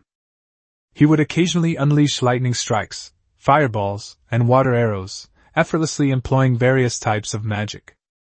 With his S-rank affinity across 8 elements, he's just that capricious. Luckily, Jessica wasn't there, or she probably would have gone insane with jealousy. During this time, Reese came again, bringing 10 bottles of strength potions, 1 dragon blood fruit, 10 bottles of recovery potions, and a manual of Gale fighting techniques. Rice told him that the Gale fighting technique was a gift from the Gale warrior Lista, while the dragon blood fruit came from the Sky Knight Scott. Dragon blood fruit can improve the body. Like strength potions and constitution potions, it can enhance physical fitness.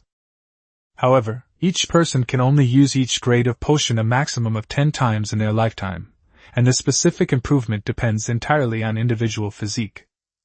As for the methods to cultivate mental and magical power, the Academy is still helping him choose, because it is too difficult to find a suitable cultivation method for Ye Fei. Taking advantage of the opportunity, Ye Fei scanned Reese with the mental power he had just comprehended, only to find that the other party was completely unaware. In his perception, Rice seemed to be one with the elements, and he couldn't tell whether it was an element or a person.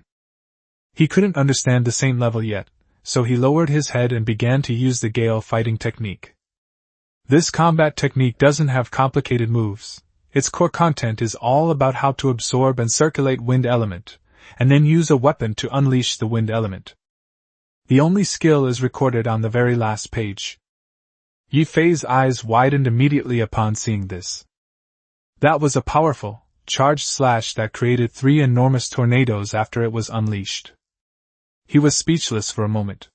So this so-called fighting skill was just adding wind element to swords and blades, turning ordinary slashes into wind blade techniques? Ye Fei looked up and asked, "Dean, is this Gale combat technique just about slashing out a few wind blades? And the only skill requires charging up?"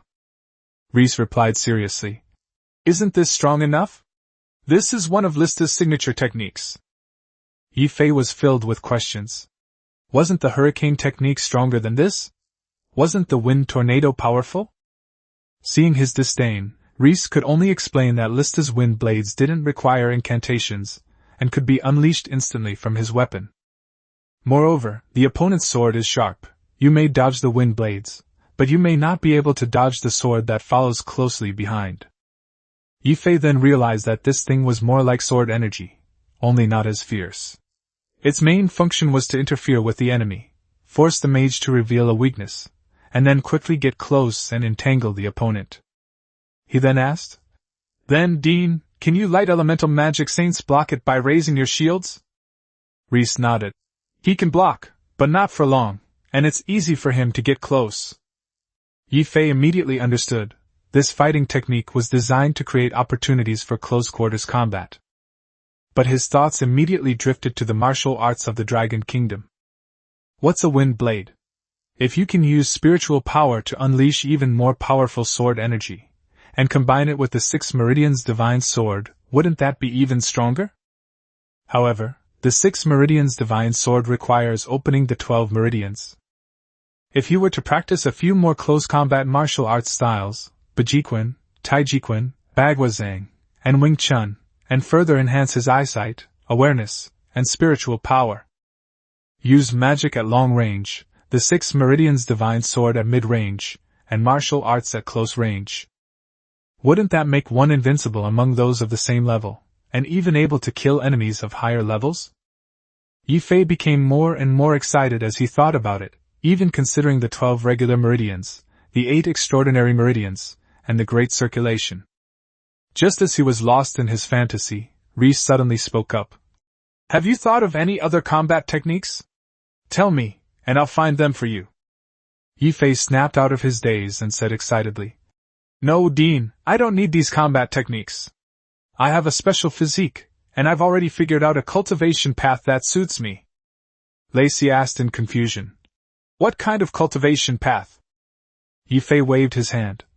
Dean, you don't understand. This is a path that's only suitable for me. If you have nothing else to do, you can go back now. I'm going to start cultivating. After saying that, he didn't give Reese a chance to speak and turned to run back to his room. Reese stood there, almost cursing.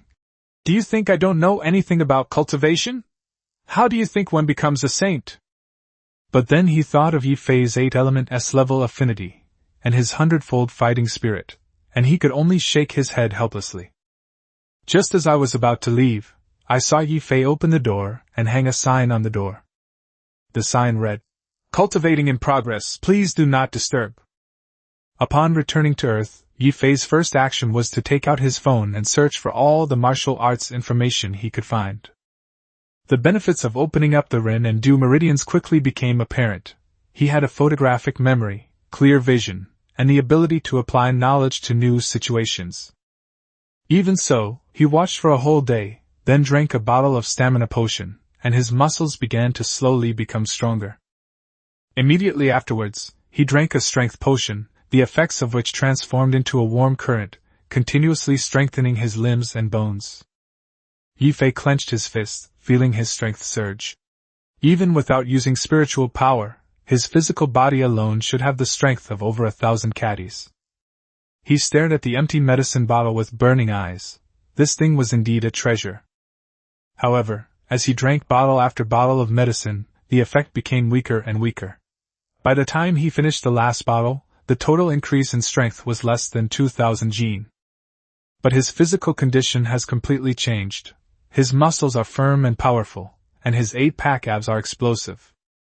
Next, Ye Fei took out the dragon blood fruit, took a bite, and found that it tasted like an apple, but the juice was exceptionally sweet.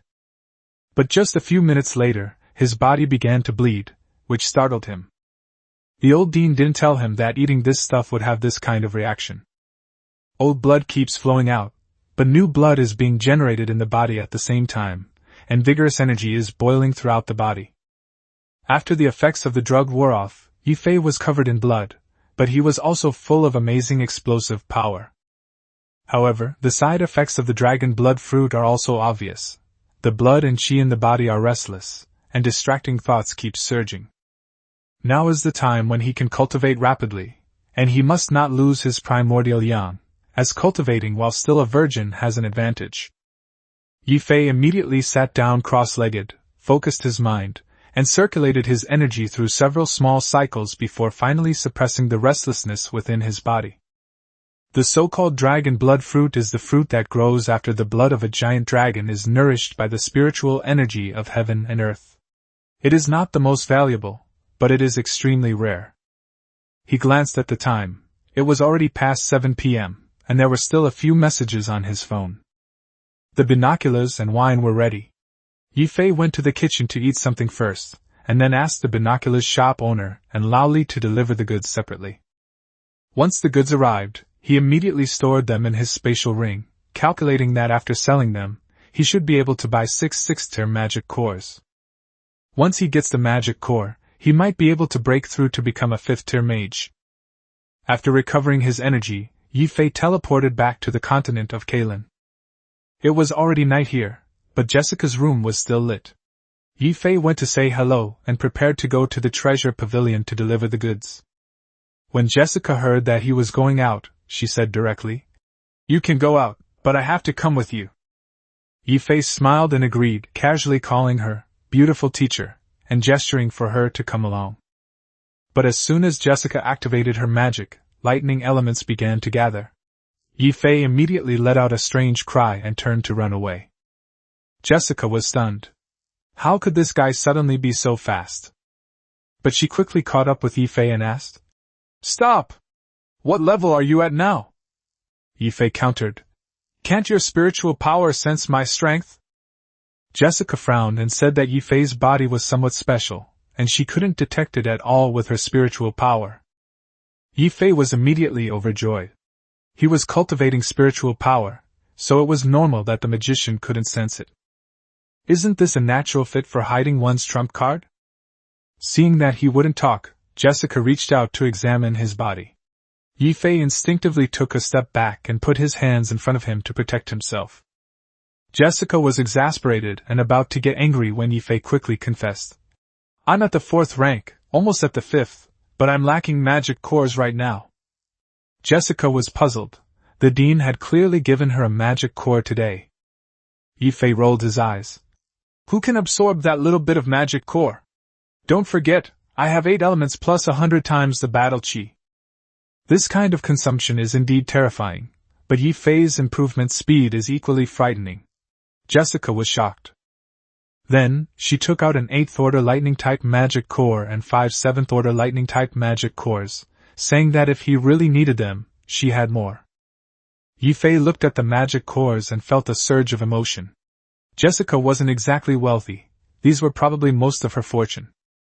The demon forest is teeming with saint-level magical beasts, and even 9th-tier mages dare not venture there lightly, as high-level magic cores are extremely difficult to obtain. However, not long after they met, Jessica was willing to take out the precious magic core directly. Ye Fei refused to accept it, but confidently said, Teacher, you should keep your money. Earning magic cores is really not difficult for me. Jessica sneered. Then I'd like to see how you make money. Ye Fei reminded her that she had bought her own clothes before. Jessica immediately remembered that beautiful outfit. Although a 7th-tier magic core was expensive, it was definitely worth it. The two arrived at the treasure pavilion. There weren't many people buying things at night. Most of the shop was occupied by people selling items. When Walter, who was inspecting the goods, saw the two enter, he immediately put down what he was doing and greeted them with a big smile. He first asked Ye Fei if the goods were ready, and then politely praised Jessica. Ye Fei secretly sized up Walter and discovered that the old guy actually had the cultivation of a level 5 warrior. However, he had no interest in small talk and only asked if Sophia was there, as he had something new to trade with her.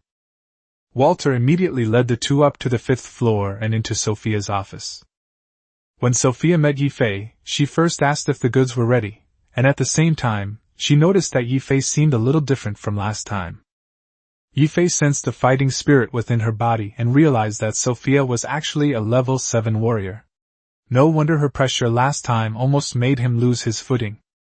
Without further ado, he handed the ring containing the resources to Walter, asking him to take inventory. Walter checked the wine, then casually inspected a pair of binoculars. After confirming that everything was in order, he nodded to Sophia. Jessica watched this scene with growing curiosity about what Ye Fei was selling, but she didn't ask any further questions. At this moment, Ye Fei took out another dress and asked Sophia if she was interested in it.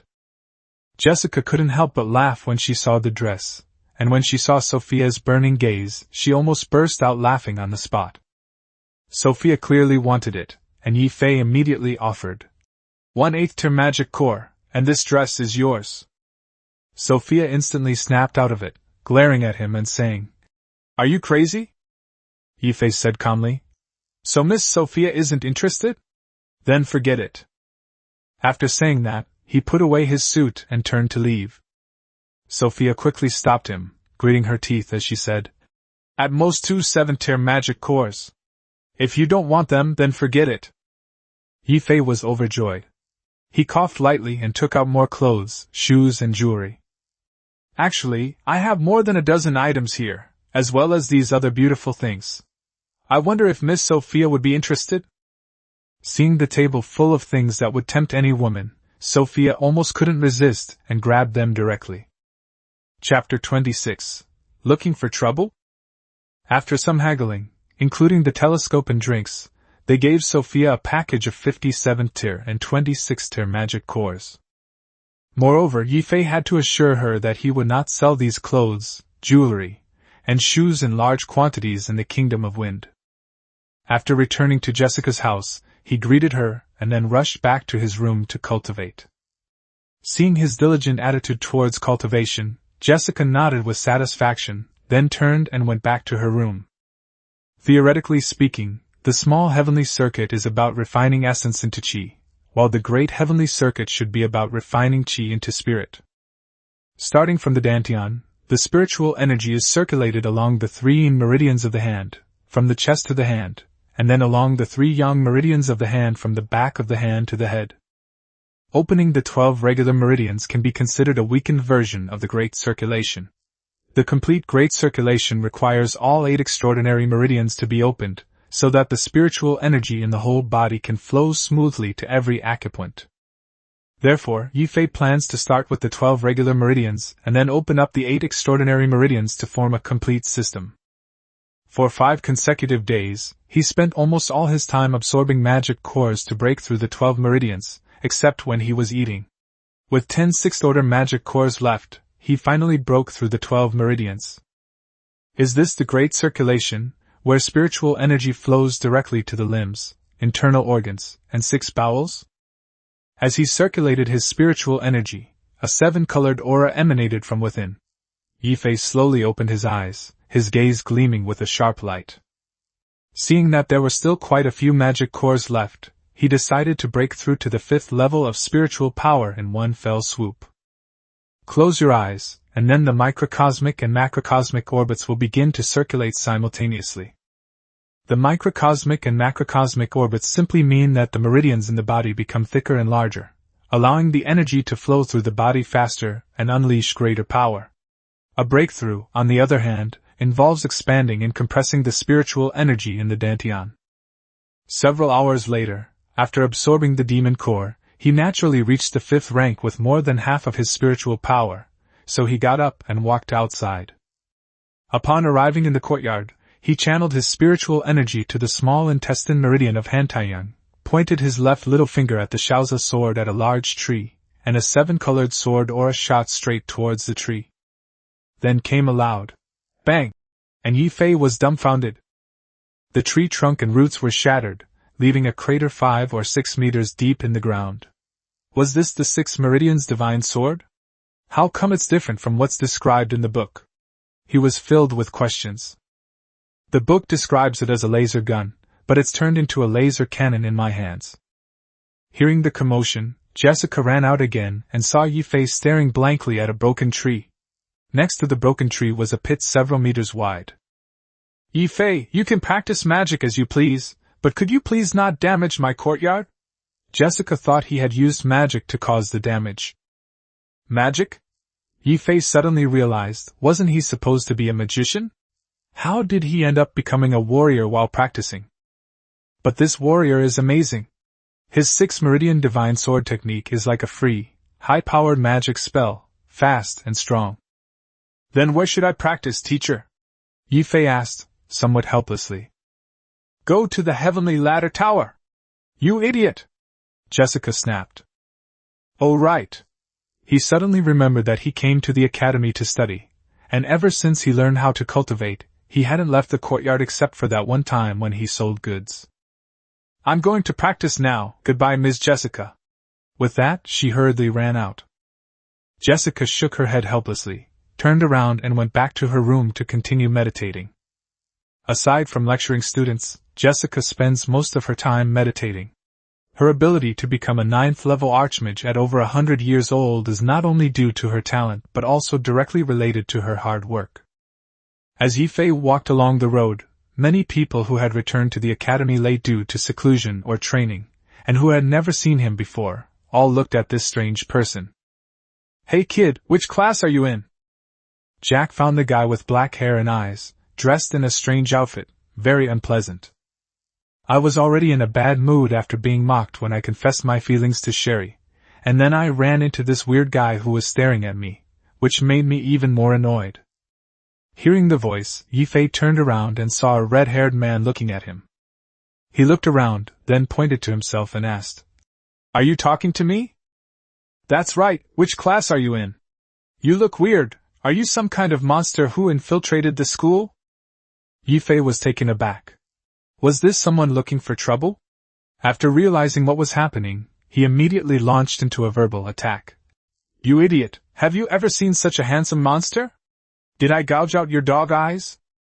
Before we had the strength, we had to keep a low profile and greet everyone with a smile.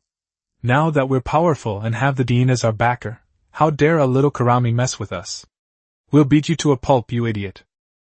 Although Jack didn't understand what Idiot 13 meant, he knew it was an insult. Dogs are the lowest of beasts, and this bastard was calling himself a dog? You dare to insult me? Jack said angrily. You idiot, it's your good fortune that I'm cursing you. Others don't even have the chance to be cursed by me. You have to pick a fight even when we're walking down the street. Aren't you just being a masochist? I kill you. Jack had never been insulted like this before. He was instantly enraged and immediately summoned fire elements, causing a giant fire python to condense above his head. Upon seeing him make a move, Ye Fei immediately channeled his spiritual energy to the acupoints on his feet, and in a flash, he appeared in front of Jack, delivering a slap that shattered the fire python Jack had condensed. A mere fourth-tier mage dares to mess with me? I'll beat you to a pulp. Jack was completely stunned. He'd always been a high achiever. He'd never been slapped like that before. The crowd watching was completely stunned. Shirley, however, looked at Ye Fei with a mixture of surprise and amusement. She had wanted to beat this shameless man for a long time, but she couldn't because of the academy rules and his status. Jack looked at the crowd in bewilderment, and then saw Sherry among them. He was immediately enraged and used his flame armor to cover his entire body, and retreated rapidly. Immediately following, an instant cast spell, a fire arrow, was launched, and then the elements were conjured to create a massive fireball above his head. Ye Fei dodged the flaming arrow by tilting his head, then gathered his spiritual power in his feet and instantly appeared in front of Jack. This time, Ye Fei didn't stop after just one slap like before. Instead, he slapped Jack twice, one on the left and one on the right, followed by a front kick that knocked Jack to the ground. Useless trash, with such little strength you still dare to pick fights and act as a school bully? Ye Fei spat again after saying that. You! Seeing this red-haired guy, he couldn't utter a single word for a long time before he fainted. A stage accident? Ye Fei was shocked. I'm so poor I don't even have a single magic core left. What he didn't know was that Jack had actually fainted from anger. As a genius student who had reached the 4th level at the age of 19, being slapped several times in front of many classmates, and the goddess made him so angry that he would have fainted even if he didn't want to. He was too ashamed to get up. He was just about to go over and slap Jack a few more times, so he wouldn't lose money when it came time to pay compensation. But then the enforcement team arrived. What happened? Don't you know the academy forbids private fights? George looked at Jack lying on the ground, then at Ye Fei, and then gestured to his teammates to check on the injuries. Ye Fei quickly said, Captain, that kid on the ground just now seemed to have gone crazy, so I did a good deed and slapped him a few times, trying to wake him up, but he just passed out. Going crazy? Slap him a few times to wake him up? This is the top 100 genius on the heavenly ladder ranking. A few slaps can knock him out. Captain George looked at the team members who were checking on the injuries, and one of them replied to George. Jack doesn't have any other injuries, just a few handprints on his cheek. George looked at Ye Fei with suspicion. Had Jack really gone mad? Then he glanced at the crowd and saw Sherry asking, Sherry, tell me what happened. I saw Jack summoning elements to unleash a powerful spell, and then I saw this classmate slap him a few times, and then Jack passed out, Shirley said honestly. Ye Fei looked at Shirley and realized that this blonde girl was really beautiful. Those breasts were huge, but she was a bit cunning. They didn't mention the argument at all. She was an ally. George looked at Shirley's sincere face, which didn't seem like she was lying, and couldn't help but wonder. Could Jack really be crazy? The man with black hair and black eyes in front of him was someone Jessica had personally led on a tour of the academy, so he didn't dare to grab people randomly. After thinking for a moment, he threw a water ball at Jack, and Jack immediately woke up after being splashed with water. Upon waking up, Jack saw enforcement Captain George and hurriedly said, George, quick, catch that monster! Chapter 27 The Threat of the Kingdom of Wind.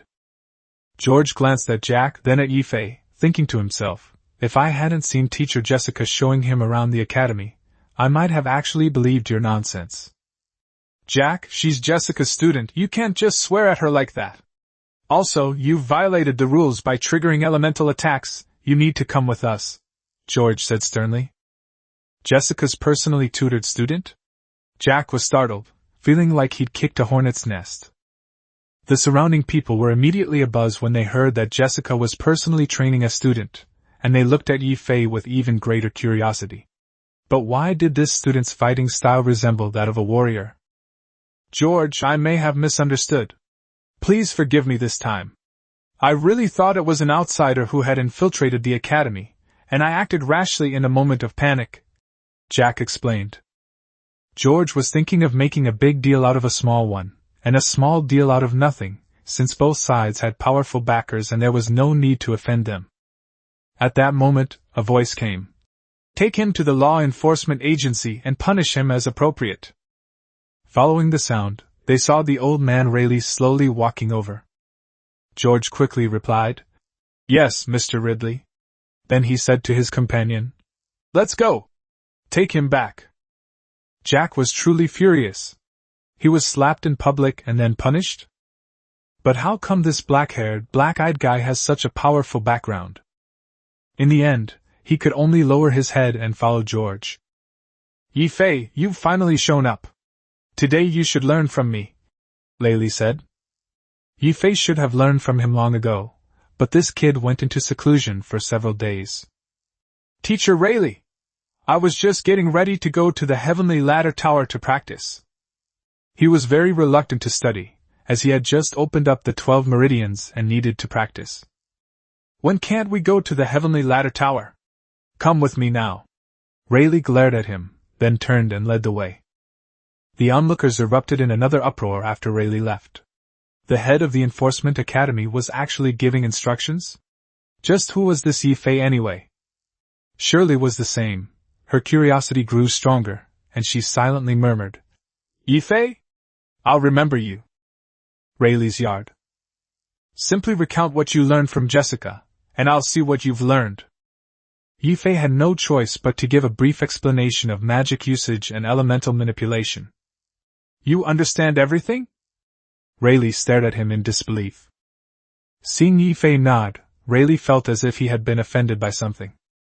Excluding the few days he spent in seclusion, that means he learned all the basic theoretical knowledge of magic in just one day? Rayleigh gave him another look as if he were looking at a monster, then said, Do you know what spatial elements are? I know nothing. If I knew, why would I be learning from you? That's what I thought in my heart, but of course I couldn't say it out loud. Have no idea. Most magic is based on the 7 elemental laws, while ice and fire magic are formed by the fusion and mutation of 2 or even 3 elements. When it came to these blind spots, he just listened quietly without saying a word. And space and time are the 2 most mysterious laws, especially time. So far only the Holy Light God has comprehended even a little bit of it. The Holy Light God actually comprehended the law of time? Ye Fei was filled with surprise. Layli paused for a moment, and then continued. The former Holy Light God used the law of time to turn back time by 1 minute, and in just 1 minute, the Holy Light God became invincible for an entire era. Time could be reversed. Even if it were just for a minute, virtually no one could kill him. Ye Fei was astonished by the domineering power of the laws of time. However, it's not absolute. According to his understanding of power, if a certain law reaches its limit, no matter how domineering your time law is, as long as it can't affect him, you can still be killed even if you reverse time countless times. All laws of the world exist equally. Perhaps your time is a bit mysterious, but that's all that matters. It doesn't affect other laws. As long as my domain is strong enough, you can't affect me, and you can't predict my next move. As for time reversal and infinite resurrection, I'll beat you until you run out of magic power. Let's see how you resurrect then. If my understanding of space is stronger than yours, I will trap you in my space and isolate you from the laws of time, rendering you useless. Conversely, if the laws of time are strong enough, they can also suppress space. If time is reversed, you won't be able to use your space skills, or you might even be sent back to a time when you had no magic. Ultimately, it comes down to who has the stronger ability. The higher the level of comprehension, the greater the power. Ye Fei, based on our research over the past few thousand years, you are the most likely to comprehend the laws of the time element. Teacher Rayleigh, how do we comprehend the element of time? The former holy light god was an S-level light type. After reaching the pinnacle, he began to study the other 6 major elements. Later, he comprehended the space type, and only then did he develop the time type. Does Teacher Rayleigh mean that one must possess 8 elements before one can comprehend the time element? That's our guess, but we don't want you to comprehend time right now. The Wind Kingdom has finally produced a freak like you. We hope that you can reach a certain level in the 7 elements, or the space system, and then protect our Wind Kingdom. Rayleigh sighed. Why did he suddenly start swearing? Ye Fei was speechless. I understand. Don't worry, Teacher Rayleigh.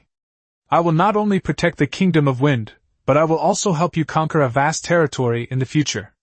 He patted his chest and said with great pride. Rayleigh was gratified to hear this. His only regret was that he couldn't guide Ye Fei to comprehend the time system right now.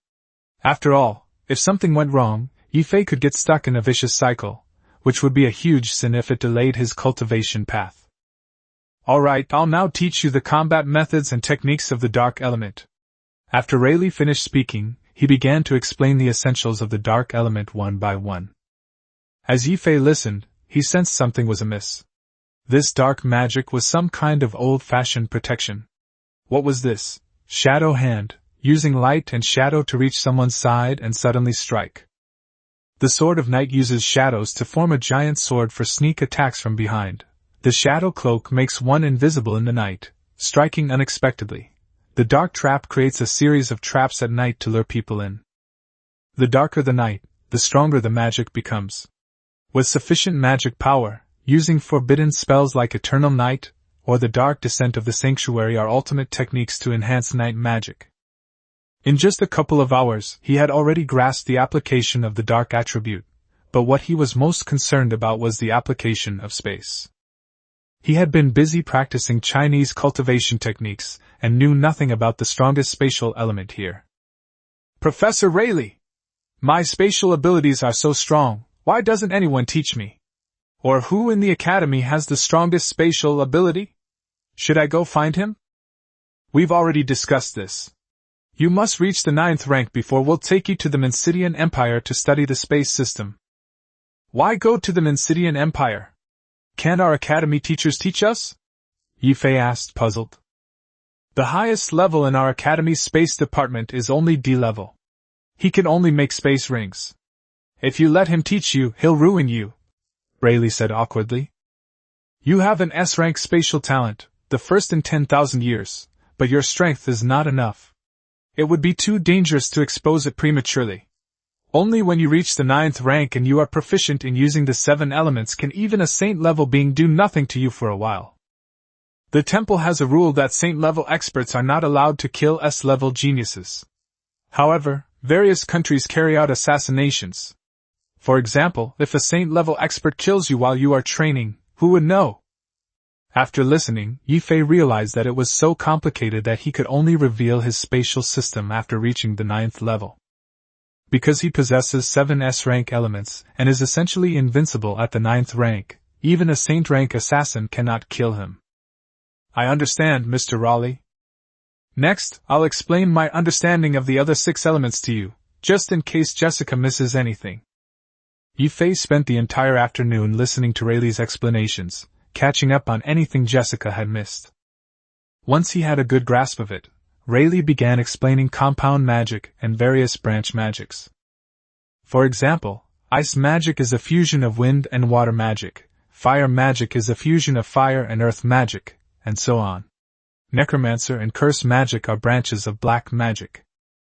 The magic on the continent of Kalan is incredibly diverse, and it all depends on your own comprehension. It's not that using water or wind will necessarily produce ice magic, it depends on your individual understanding. However, some people are born with the ability to awaken ice or fire elements, because the elements in the world can also merge and produce mutations. When you awaken, you become compatible with these elements, and that's when you awaken the level of those elements. For example, the only S-rank ice element that Ye Fei knows of is in the Water Kingdom. The Yarrow Empire has been attacking the Water Kingdom for the past few years for this reason. An S-rank talent has the potential to become a god, and a magic god is a threat to the empire. Generally, to become an empire, one must have a mage in charge, but who would want another country to add a mage to threaten their own? Now that Ye Fei has also appeared in the Kingdom of Wind, that's why Rayleigh and Rice are hiding him and nurturing him. If he were to reveal his talent, the Aru Empire would definitely launch a major attack on the Four Kingdoms. One S-rank is not enough to warrant the Yarrow Empire's desperate efforts, but if there are two, the Yarrow Empire will definitely stop at nothing to eliminate Ye Fei, or even launch a direct attack on the four countries. Because the Aru Empire is located between the Four Kingdoms and the Para Empire, and the Four Kingdoms have been paying tribute to the Para Empire, the Para Empire has been able to restrain the Aru Empire, allowing the Four Kingdoms to persist until now. Chapter 28 Heavenly Ladder Tower. Fusion Magic? Ye Fei began to study fusion magic, using water in his left hand and wind in his right, attempting to fuse water and wind elements. The result was a storm. Then they tried water and soil, which resulted in a mudslide. He was completely bewildered. This magic seemed to have changed, but something fell off. Shouldn't I be a genius? Why isn't it ice or wood magic or something? Ye Fei was unwilling to give up and tried again and again. The fusion was indeed successful, but the transformation was not the same as the original. For example, the fire combined with wind became several times more powerful, while the fire combined with water turned into mist. Rayleigh, on the other hand, was completely dumbfounded. What kind of magic was that? Fusion magic? How did this guy do that? Just like Kakashi said, look at both the left and right sides at the same time. Surprisingly, shouldn't fusion magic turn into ice or fire? What exactly is this fusion magic? It seems pretty powerful, though. Looking at his own courtyard, Rayleigh looked distressed. Ye Fei left Rayleigh's courtyard and arrived at the Heavenly Ladder Tower. Just a short while ago, Rayleigh had kicked him out of the courtyard. It's just a damaged courtyard. How petty. Seeing many students coming and going, he randomly grabbed a male student who had just come out of the tower. Excuse me, how do I get into this Heavenly Ladder Tower? I'm new here and don't know the rules. The boy looked Ye Fei up and down and then smiled. See that formation at the entrance? You just need to walk over and use your mental energy to communicate with it. Oh, I see. Thank you. After understanding, she was about to walk over. What's your name, classmate? The boy asked. Ye Fei. He replied and was about to leave when he realized he might have been impolite, so he asked back. And you, sir? My name is Wu Di. Wu Di replied. Ye Fei nodded and walked into the formation. He released his thoughts to communicate with the formation, and a white light flashed, and he was teleported to a small room. As soon as I entered the room, a voice echoed in my mind. Welcome to the Heavenly Ladder Tower. Please state your name. He silently recited in his mind, Ye Fei. 5th tier magic power detected in the student. The opponent will be arranged to start at 4th tier. Please select a human warrior, mage, or monster. Wow, that's high-tech. But it doesn't seem very smart. The spiritual power within me is far superior to that of 5th tier magic power. After silently chanting, Human warrior, another beam of white light teleported him to an arena, where a humanoid creature without facial features appeared, wielding a great sword. The moment the humanoid creature appeared, it unleashed a devastating attack on him. In his first encounter with an enemy, the inexperienced Ye Fei was startled. In a panic, he pointed at the Shangyang sword and shot it out, shattering the humanoid creature into pieces with a bang. Congratulations on passing level 40! Would you like to challenge the next level? Is it really that simple? It's a total annihilation. Yes, I silently repeated to myself. Please choose your opponent. Human mage. A beam of white light teleported him to the next arena, where he encountered the same humanoid creature, wielding a magic weapon that began to gather elements upon seeing a person. This time he was prepared. He channeled his spiritual energy into his feet, took a step forward, and rushed in front of the humanoid creature. He then channeled his spiritual energy into his hands and delivered a punch to end the battle. This is way too easy, Ye Fei thought to himself. Level 42 features a Tier 4 monster, the Gale Wolf, which pounces directly on him. Seeing the Gale Wolf pounce, he charged forward and used the top elbow strike of Bejiquin, ending the battle with a single blow to the beast's jaw. In level 43, the human warrior unleashed the same devastating mountain-shattering strike. This time, Ye Fei leaped backward, unleashing an instant cast wind blade spell that sent his opponent flying. He then summoned an elemental fire python that charged straight at the warrior, ending the battle. He used magic to get to level 67, which was when things started to get a little troublesome, but only slightly. Finally, the magic stopped at level 77, almost being cleaved by a single blow. In the end, the magic used a combination of Bagwazang, Bejiquin, and Wing Chun to defeat the opponent. In level 78, this time you choose the mage. As soon as both sides appear, the opposing mage swings his staff and casts lightning spells from the sky, followed by a lightning bolt, with 2 bolts of lightning shooting straight towards you.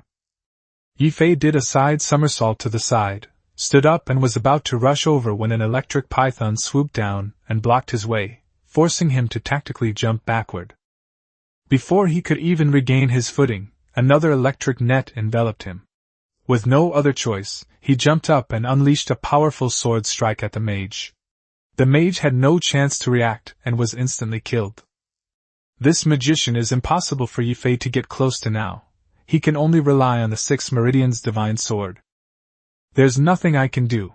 I'm simply not as skilled with magic as they are, and my magic power isn't as great either.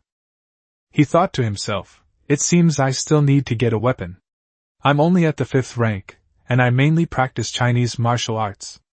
With my current magic shield, I simply can't withstand their barrage of attacks. Before Ye Fei could make a move, a powerful aura slashed down from the human warrior at level 79. He hurriedly channeled his spiritual energy into his legs, leaped, and rolled to the side. Just as he stood up, a great sword thrust straight at his face. He dodged to the side, but the great sword slashed horizontally again. He had no choice but to bend over and flip to avoid it. Just as he straightened up, the great sword, carrying a powerful aura of battle, slashed down on him. He had no time to dodge. Instantly, a shield of light appeared, and he channeled his spiritual power to cross his hands and protect his head. With a loud bang, the great sword was blocked, raising a cloud of dust beneath his feet. The force of the great sword caused his legs to bend slightly. Ye Fei reacted incredibly quickly, grabbing the great sword with both hands and pulling it behind him. The opposing warrior stumbled as he was pulled, and then Ye Fei slammed into him with the Iron Mountain Lean. Ye Fei then grabbed the warrior's hand and pulled him back, unleashing a set of Wing Chun short-range attacks. I can conquer any of the 3 passes once I enter the bridge. The Wing Chun short-range fighting technique, powered by spiritual energy, left the warriors utterly powerless to resist. Congratulations on passing level 79. For level 80, Ye Fei chose the Azure Tiger monster. Just as he got into position, expecting the tiger to pounce, the Azure Tiger simply opened its mouth wide, unleashing a beam of light that instantly killed him. Back in the small room, he cursed the dead tiger in his heart for his lack of martial ethics. Even with his dual magic and martial arts skills, he couldn't withstand that laser cannon. Before he could even react, he was instantly killed by the opponent. I've reached level 79. To continue, I either need to upgrade my spiritual energy level or open up my 8 extraordinary meridians, both of which cost money. If I rely on my own cultivation, I estimate I could reach the 9th level in 8 to 10 years, right? This heavenly ladder tower is indeed useful. It allows you to condense a body using your mental energy, and all your combat experience is fed back to you. While I was thinking, a voice rang in my mind. Classmate failed to pass level 80. Please try again. You are currently ranked first. First? Ye Fei turned his head and looked around, and found a row of words on a wall. The first name at the top was none other than his. That's first place? Second place is Woody at level 68. Woody? The guy who came in before? That guy's pretty low-key. Third, level 66 Afun. 4th, Joseph's level 62. 5th, level 61 of Kashuan. 35th, Sherry's level 49. Level 89, Jack's 42.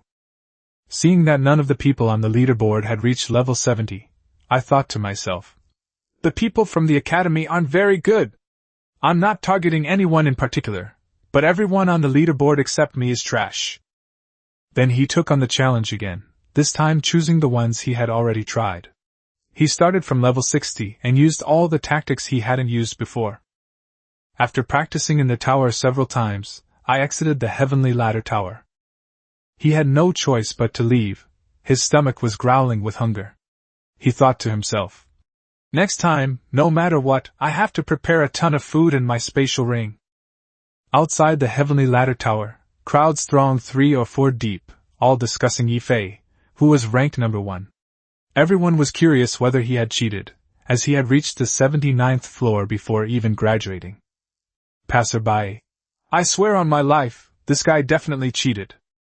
Passerby B: you can't do it, so you accuse others of cheating? Are you just jealous?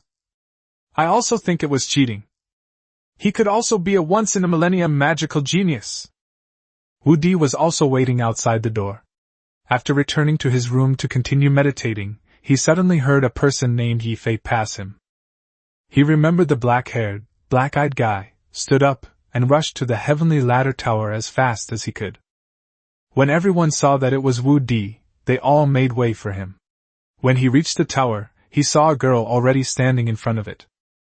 Her white hair danced in the wind, her face was aloof and cold, like ice and snow, untouched by worldly affairs. She was none other than Fei, who was currently ranked 3rd. Wu Di walked over to Fei and nodded, then stared at the leaderboard in front of the tower. Fei glanced at it out of the corner of her eye, nodded coolly, and continued looking at the rankings. She arrived on the 70th floor, but now she's on the 79th. She was shocked and disappointed at the same time. She's always been hailed as a once-in-a-millennium genius, a 6th-tier mage at just 22, but now, looking at the leaderboard, she's a full 11 levels behind. She hadn't seen the other person come out, and she was even more horrified. Were they still going to raise the price to 80? She breathed a sigh of relief when she saw Ye Fei come out. But the onlookers erupted in an uproar. They're out, they're out. When Ye Fei came out, he saw a dense crowd of people and then heard a commotion, which startled him greatly.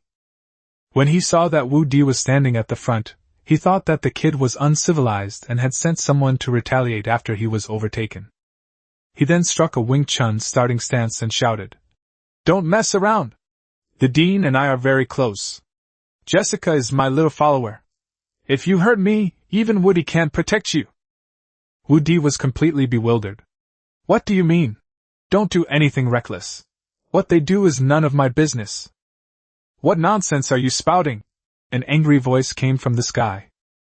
Ye Fei looked up and saw Dean Reese, Jessica, and Riley, followed by a group of other teachers. "Dean, Professor Jessica, please save me!" Ye Fei shouted. The onlookers were speechless. "We just wanted to see what the first one looked like. How did this turn into this mess?" "Okay. Indeed, a few students have already started to gravitate towards Ye Fei." Jessica, looking exasperated, rushed to Ye Fei and covered his mouth, yelling, "Shut up! Aren't you ashamed? A large group of people were about to gang up on me. What's so shameful about me yelling for help?" Ye Fei wondered. But with his mouth covered, Ye Fei could only whimper. Soon Reese and the others landed one by one, walked up to Ye Fei and laughed heartily. "Good lad, you gave me such a big surprise." Jessica released Ye Fei's mouth. "If you keep talking nonsense, I'll tear your mouth off." Ye Fei was still a little confused. "Dean, what's going on? Isn't it that Wu Di was surpassed by me, and then he was so angry that he got a group to beat me up?" Wu Di was speechless. He just saw that you had surpassed him and came to check it out, and also to ask how he managed to get there. Wu Di felt very wronged. Reese was also completely baffled. What the hell was going on? "It's normal for you to be surrounded by onlookers since you're number 1 in the Heavenly Ladder Tower." "Watching? What's with these people crowding around me?" Ye Fei said, pointing to a few people, especially Wu Di, and a white-haired, aloof beauty at the front. Thinking to myself, if it weren't for the number of you, I would have already unleashed a full set of Bajiquan. Why are you all just standing around watching? As soon as I saw someone, I started yelling and charging at them. Before Reese could speak, Finn declared, I challenge you to a duel in the ring. Ye Fei sneered inwardly. I knew a group of people wanted to ambush me. The others were stunned. Did Fei Yin really want to hit him? Before Reese could react, Fine continued. I sensed that only 3 stars were lit up in his body. He's only at the 5th level. How could he possibly have reached level 79? Ye Fei was startled, thinking to himself, this woman is something else. She can actually sense the star map inside his body. Then, puzzled, he asked, how did you know? I have telepathic magic, and I can sense how many stars are lit up. But you're a bit strange. Even though you've only lit up 3 stars, you have very powerful magic within you. Telepathic magic? It's similar to the magic that Shui used when she first communicated with me, only a bit more advanced. I've heard that when this magic reaches a high level, it's as if a person is completely naked in front of her, and she can know what they're thinking. However, seeing that Fei Yin had no reaction, he breathed a sigh of relief. She could only sense the star map, but not his spiritual power, which meant that this so-called sensing method was nothing special. Reese was utterly shocked. He had just awakened and already possessed surging magical energy, and he had reached the 4th rank shortly after learning magic, and then reached the 5th rank in just a few days. He stared at Ye Fei in astonishment. Chapter 29 Arena Duel. Seeing that the other party ignored her, Fei Yin frowned and said, I formally challenge you to a duel in the ring. According to the Academy rules, you cannot refuse. Ye Fei turned to look at Reese and said, Aren't you going to do anything about it? Reese, who was shocked by his rapid growth, also wanted to see how strong his combat power was, so he replied, Ahem! That Ye Fei! Even as the dean, I can't arbitrarily change the Academy rules. Are you really sure you want me to fight her? I don't hold back when I hit someone. You can go all out. Foon was certain that he only had the strength of a 5th-tier cultivator, and that he must have used some kind of cheating method to reach level 79. Ye Fei glanced at Reese and was about to speak when Reese hurriedly said, Just have a match. After all, we're classmates. There's no deep-seated hatred between us. After all, they're all the Academy's darlings. Especially since this kid has reached level 79, it wouldn't be good if he accidentally hurt Finn. Hearing Reese say that, he replied listlessly, Fine. If Reese hadn't spoken, he would have definitely beaten this woman to a pulp. She was provoking him like that. He had to teach her a lesson about why the flowers were so red. Although he had agreed to Reese's request, he still felt he needed to teach this woman a lesson and warn her not to blindly believe in that bullshit telepathy. The group walked down from the ring, with Ye Fei and Fei Yin standing on the ring, and Reese acting as the referee. Based on the tone the other person just spoke, he was absolutely certain that this kid would resort to underhanded tactics. After the signal to begin, Ye Fei took out his staff and decided to see what this woman was capable of. Instead of attacking, he erected a shield of light. With a wave of her staff, Foon unleashed a large, frozen hand that reached out to grab him. Seeing that the power of the frozen giant hand was not great, a single aurora movie shattered the giant flashlight. Ice type? This woman's got some skills. Then several more freezing arrows flew towards him. Ye Fei dodged them with a sidestep, and then he heard Foon chanting. So he waved his staff and cast a lightning spell, trying to interrupt her chanting. However, while chanting, Foon leaped back to avoid the electric shock, ending the chant with, Frozen Earth. An ice platform had formed on the arena, instantly turning it into Foon's home ground. Ye Fei was also chanting a spell when, just as he was chanting, a sudden icy spike shot out from beneath his feet. He lightly jumped upwards to dodge the stab, and as he was in the air, a dense swarm of ice arrows suddenly shot towards him from the ground. After chanting, Thunderous Might, bolts of lightning circled around Ye Fei, shattering all the ice arrows in an instant. When he returned to the ground, he discovered that the ice was actually non-conductive. I was going to give this woman an electrotherapy treatment, but after realizing she doesn't conduct electricity, I decided to give up." He grinned at Reese, and Reese's heart skipped a beat when he saw that smile. Soon, Ye Fei's water and fire magic merged, and wisps of fog spread out from around him. Just as Foon was about to unleash her ice chain thrust, she suddenly lost sight of her opponent, and could only launch a blind thrust into the mist. In just a short while, the fog enveloped the entire arena. The people below the stage tried to probe the arena with their mental energy, but they didn't expect that their mental energy would be blocked. On the stage, Fei was also blind, her physical abilities were also cut off, and she instantly became blind. Ye Fei exhaled a breath onto his fist, then rushed to Fei and punched her in the left eye. A cry of "Ah!" came from Foon's mouth. Just as he was about to give the other a symmetrical black eye, Reese had already blown away the thick fog and blocked his way. "All right, you win. You don't need to fight anymore." "Cut!" Ye Fei said something uninspired and put down the fist he was about to throw. As the fog lifted, everyone saw the dean standing in front of Ye Fei, while Fei, sporting a black eye, clenched her fists, gritted her teeth, and glared at him angrily. His breathing became rapid from anger, causing his chest to heave. The crowd gasped in shock again. How dare this beast strike the goddess in the eye? Many female students were secretly pleased, thinking, "So this is what happens when you act all high and mighty?" They looked at Ye Fei with growing fondness. Liana and the others who had just arrived were also dumbfounded, staring at this guy who had absolutely no chivalry. Jessica and Cheryl looked at him reproachfully. Reese was glad he was the referee, otherwise, he was absolutely certain that the guy would have beaten Finn to a pulp. In this respect, Reese wronged him. There was no grudge between them. At most, he was just teaching her a lesson and leaving her with a memento. Ye Fei looked at Fei with disdain and said, "Don't blindly believe in that bullshit telepathy. Rank does not equal strength.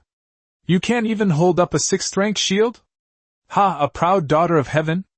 After saying that, he stepped off the arena. She, who was always aloof and proud, suddenly felt ashamed and bit her red lips as tears streamed down her face.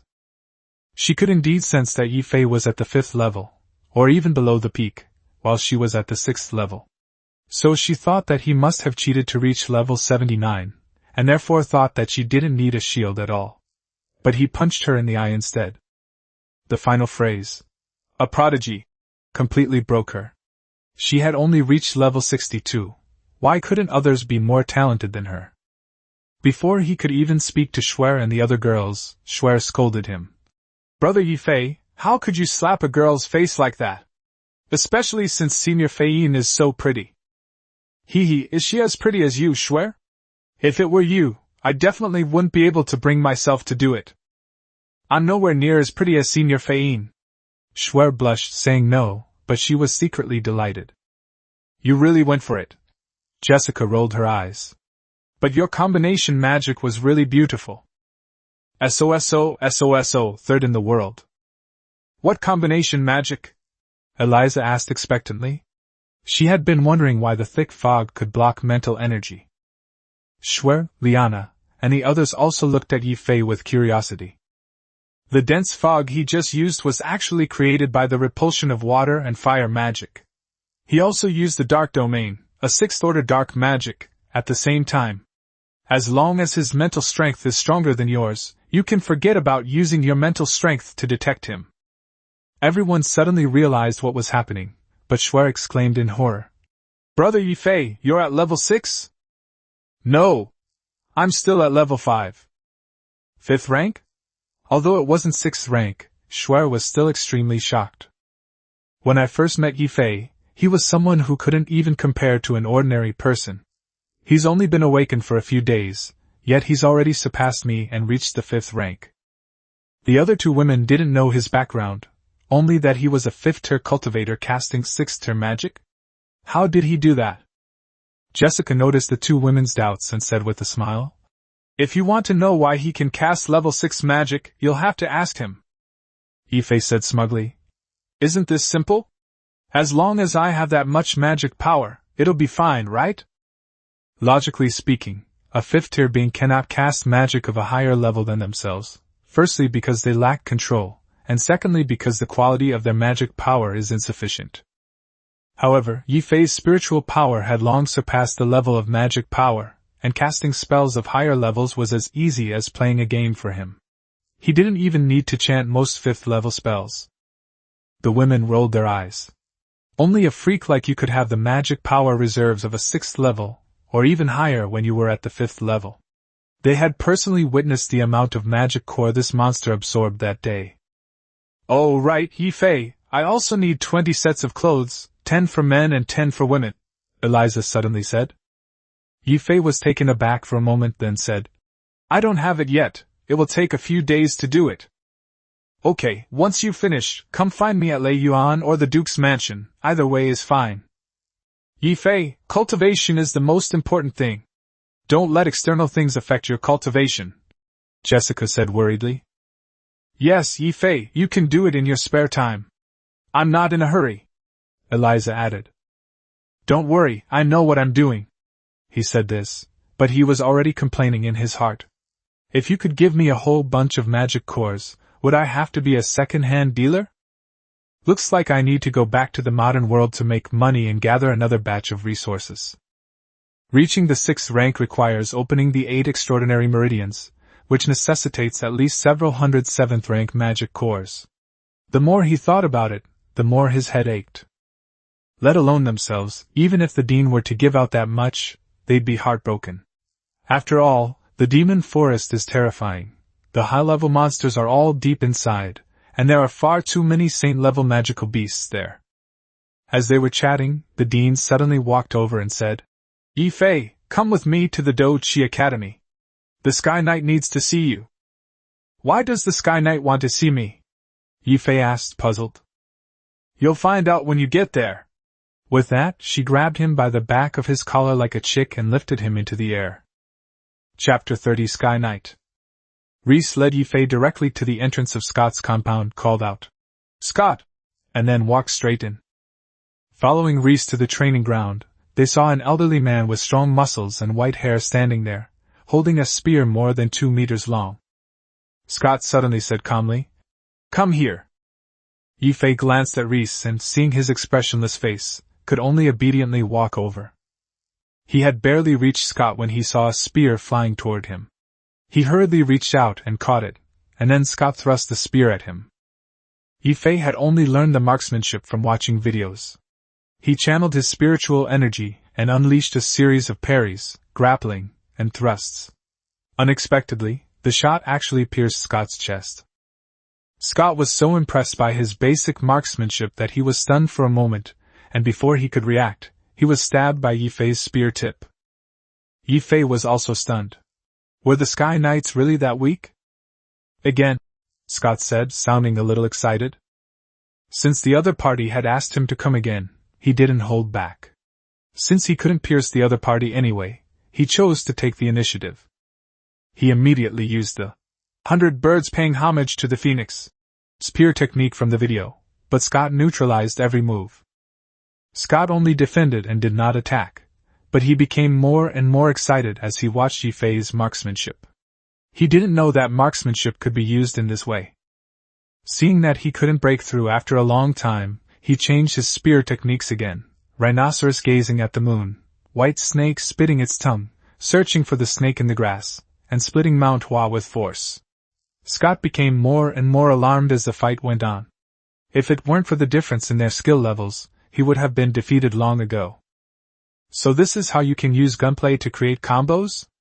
Gunplay used to be all about destructive power, all about wide-ranging attacks and maximizing damage. Seeing this new gunplay, Scott was genuinely pleasantly surprised. The gunplay and swordsmanship on the continent of Kalan rely on brute force to defeat enemies, with no skill involved whatsoever. It's like children on Earth each having a weapon, attacking and dodging at each other. They also have moves, but they're just like those medieval foreigners fighting with weapons on TV, nothing more than adding fighting spirit. Their destructive power is nowhere near as exquisite as the moves from China. Suddenly, Scott also unleashed the 100 birds paying homage to the phoenix spear. Startled, he parried and retreated. After deflecting Scott's spear, he turned and ran, but Scott immediately gave chase with a shot. In that instant, Ye Fei launched a counterattack, stabbing Scott directly in the chest. Scott was stunned, and Reese was stunned too. How could I have lost to him in marksmanship? Ha ha! Instead of being discouraged, he laughed loudly. Very good, Ye Fei, come to the Do Chi Academy starting tomorrow. What kind of bullshit magic are you going to learn? That's a waste of your talent. Scott. A very angry voice reached Ye Fei in Scott's ears. He turned to look at Reese. Why are you yelling like that? Am I wrong? Look at his performance just now. If it weren't for the suppression of his cultivation level, I wouldn't be his match. Despite his anger, Reese had to admit that Ye Fei's close combat talent was indeed very strong, but his magical talent was low, and it was 8 elements. One of them was even a space element. Thinking of Ye Fei's 8 elemental talent, he refused to back down an inch and angrily said, You want to take away my academy's students? You'll only succeed if I'm dead. Reese, you've seen it yourself. Once he becomes a warrior and reaches the saint rank, he'll be invincible at that level, even able to challenge a god. Scott urged. When a mage reaches the saint rank, he is an invincible saint rank existence, and may even surpass the holy light god. Scott remained silent, but he was still unwilling to give up on such a brilliant talent. All right then. Reese, let Ye Fei stay for a while, and I'll teach him the sky battle technique. The reason Lacey brought Ye Fei here was to teach him the sky battle technique, which would increase his battle chi by 100-fold. If he were to cultivate the sky battle technique, how strong would he become? Scott, you don't really need to make any plans anymore. He's already on his own path, and he doesn't even need your sky battle techniques, Reese said helplessly. What? Lista gave him the Gale battle technique, but he didn't like it. I think your sky battle technique, although strong, isn't much stronger than Lista's, right? His combat skills are for aerial combat, while Lista's are for ground combat. Although his skills are slightly better than Lista's, they are not much better. Scott said. Ye Fei, can I see the results of your cultivation? Everyone's cultivation method is a secret, so it's not appropriate to ask about the process directly. Ye Fei thought for a moment and nodded. The moves would be exposed sooner or later, so there was no harm in showing them now, especially since they had been kind to him. He faced an open space and channeled his spiritual energy, unleashing 6 swords in succession. The Xiaoshang sword was powerful and vigorous, the Xiangyang sword was ingenious and agile, the Zhongchong sword was expansive and powerful, the Guanchong sword was simple and unadorned, the Xiaochong sword was nimble and swift, and the Xiaozi sword appeared and disappeared unpredictably. Each sword strike left a large crater, making the 2 saint-level beings present swallow hard. This was only an attack from a 5th-level being. The thought of it filled them with dread. Ye Fei, does this skill of yours consume a lot of resources? Scott asked, his voice trembling slightly. Reese looked at him with excitement. If I keep typing non-stop, I estimate I can last for 2 hours. If I take a break occasionally, I could probably play all day without any problem. He gave his answer after a little thought. The two were instantly petrified. This guy was a human cannon. And an endless one at that. Lays had already considered having Ye Fei cultivate battle chi, but he felt it was better to let him follow his own cultivation path. Scott, on the other hand, thought that this kid was like a mobile magic crystal turret in the sky, sweeping across all battlefields. As long as the flying mount was fast enough, who could deal with such a monster? Seeing that both of them were shocked by him, he said weakly. My cultivation path is strong enough, but it consumes a lot of high-level magic cores. Both of them regained consciousness and asked at the same time. How many magic cores do we need? Conservatively speaking, it would take about 500 7th-tier magic cores to reach the 6th tier now, Ye Fei said somewhat embarrassedly. The two of them were petrified at the 5th level, and now they want a 7th-level magic core? Scott wanted to curse. He didn't even have that many for his own 7th rank. Just reaching the 6th rank alone would require several hundred. What would happen if he reached the 7th rank? That would be a watershed moment. And then there were the 8th and 9th ranks, where the consumption would be even more outrageous. Lacey didn't dare to say anything more, afraid that even if he asked him for it, he wouldn't be able to give it to him. At first, they were thinking of using the entire nation's resources to nurture him. But now, it seems even that might not be enough to support him. If they did, other geniuses would basically be ruined. Scott was getting angrier and angrier. He thought to himself, "You're still young. You should cultivate slowly. It's a bit slower than absorbing a magic core, but cultivating for 100 years or so is the same. Ye Fei, I think people shouldn't rely too much on magic cores. Self-cultivation is also a method, and you're still young." Ye Fei's lips twitched. As expected, small countries couldn't afford to support a genius of our caliber. It seemed he would have to find a way on his own. Scott felt a little embarrassed, so he said, "How about this? To make up for it, what weapon do you need? I'll give you one." His eyes gleamed as he said, "Are you going to give me a divine artifact? If not, a sacred artifact will do." Reese's lips twitched, and he remained silent. Scott choked on his saliva when he heard Ye Fei's words. "You really dare to dream. I only have one wyvern spear that is a sacred artifact, and you call that a divine artifact?" Scott said, taking out a level 7 greatsword and handing it to him, saying, "This greatsword is made of dragon marrow iron and leaf fire gold. In terms of hardness, it's almost as hard as a sacred weapon." He took the greatsword and examined it. It was indeed very sturdy, but it was too ugly and not sharp enough. Mainly, it was just too ugly. He genuinely disliked it. Scott was speechless at the look of disgust on his face, and then said, "I would like to get you a holy weapon, but these things are really difficult to obtain, and the temple does not allow it. Basically, any holy weapon that comes out of the market has already been reported." Chapter 31 I am Ye Fei of the Kingdom of Wind. What makes this sacred weapon different from other weapons? That depends on the weapon. For example, a holy magic wand requires a 10,000-year-old purple-red peach wood or the trunk of the elven tree of life as a carrier, along with a holy-level magic core. Then, a master inscriptionist will carve high-level inscriptions on it, and after it is inlaid with a magic stone and nurtured, it can become a holy-level magic wand, Reese explained. He gasped when he heard this. Although he didn't quite understand what those things were, they sounded very impressive. Seeing his expression, Reese was satisfied, so he continued.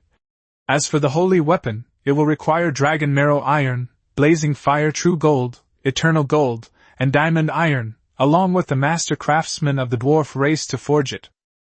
Ye Fei looked utterly exasperated upon hearing these materials, as he recognized almost none of them. He thought to himself, "I must go to the library to cram for knowledge next time." However, the wand is easy to understand. I may not recognize purple peach wood, but I often hear the famous name of the Tree of Life. With the Tree of Life and a saint-level magic core, it's probably already close to the saint level. However, he doesn't need a wand, because his spiritual power is many times stronger than his magical power. The spells that others need a wand to cast, he can cast with his bare hands.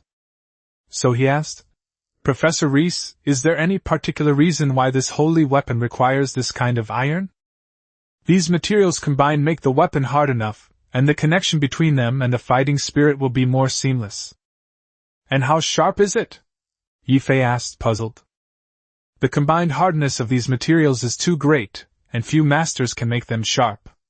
Only a saint-level dwarf master can forge a holy weapon that is both hard and sharp." "Are these materials hard to find?" "Everything else is fine. Auctions are common in trading houses, but Lihua Jinjin is very hard to find. This kind of ore is usually found in Lihua gold mines, and each Lihua gold mine usually only has 1 or 2 pieces." Scott then interjected, "If you can gather the other materials, I can help you get a piece of Fire true gold." Ye Fei looked at Scott with delight. "It's settled then, don't go back on your word." "Why would I lie to you, kid?" Scott said, his eyes wide. Hey. Scott then tossed him a book, saying, "I called you here to teach you this technique.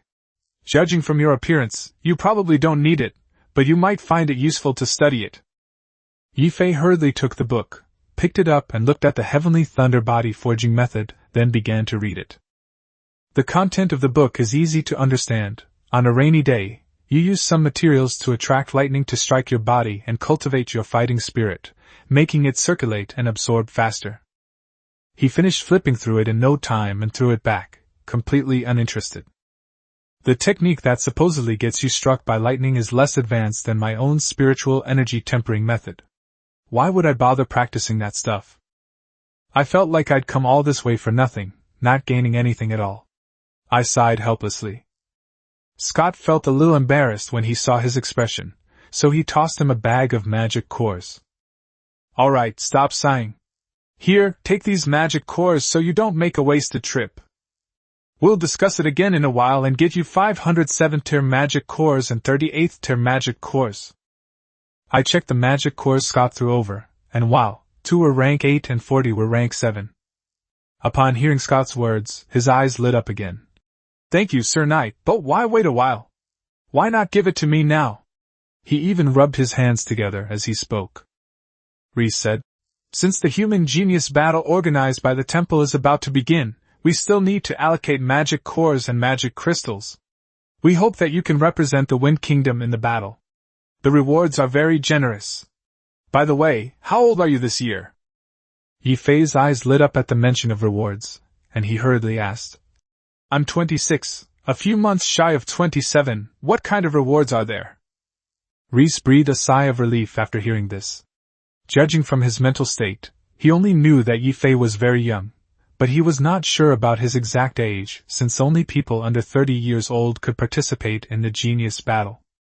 Sacred weapons, sacred-grade magic cores, sacred-grade cultivation techniques, sacred-grade potions, sacred-grade protective gear, and sacred-grade magical beast eggs will be awarded in 3 rounds.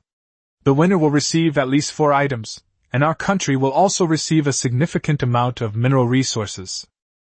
The individual reward is very generous for you.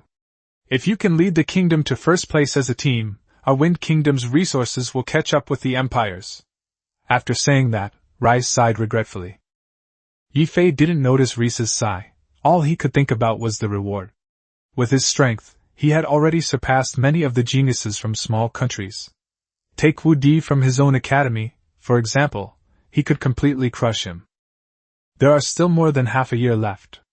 As long as I can open up the 8 extraordinary meridians within half a year and raise my spiritual power to the 6th level, I will basically be the number 1. Scott then poured cold water on the idea. You can participate, but you can't come in first. Why? Ye Fei exclaimed in surprise. Alas! It's all because our Wind Kingdom is too weak.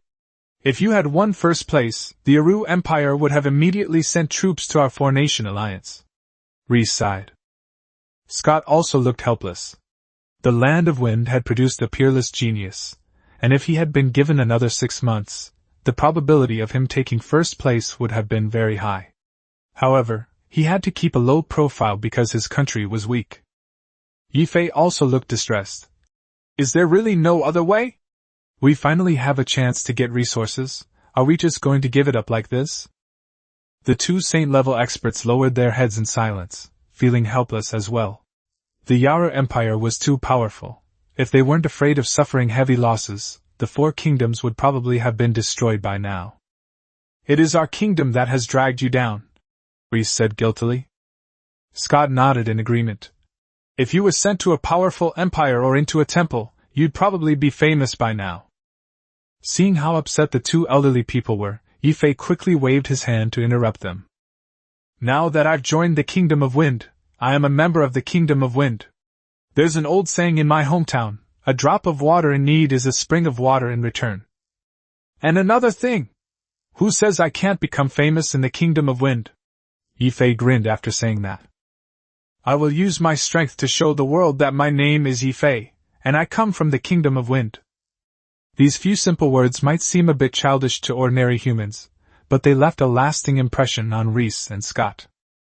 Chapter 32 First Encounter with Lilia. Ye Fei, you can wander around the Do Chi Academy first. Scott and I are going to the palace to discuss some matters. After saying that, Reese looked at Scott. Scott nodded, and then the 2 of them soared into the sky and flew away into the distance. Seeing the 2 of them take off into the air filled him with envy. What man doesn't dream of flying? Unfortunately, he couldn't fly at all before reaching the 7th rank, even when he used the wind control technique, or the levitation technique. It's as if there's a shackle between heaven and earth that firmly binds people. They can't fly at all until they reach the 7th level. While aimlessly strolling through the Dochi Academy, he remained the most prominent figure as always, but this time a gaze was fixed intently on him. Ye Fei looked in that direction and saw a white-haired beauty staring intently at him.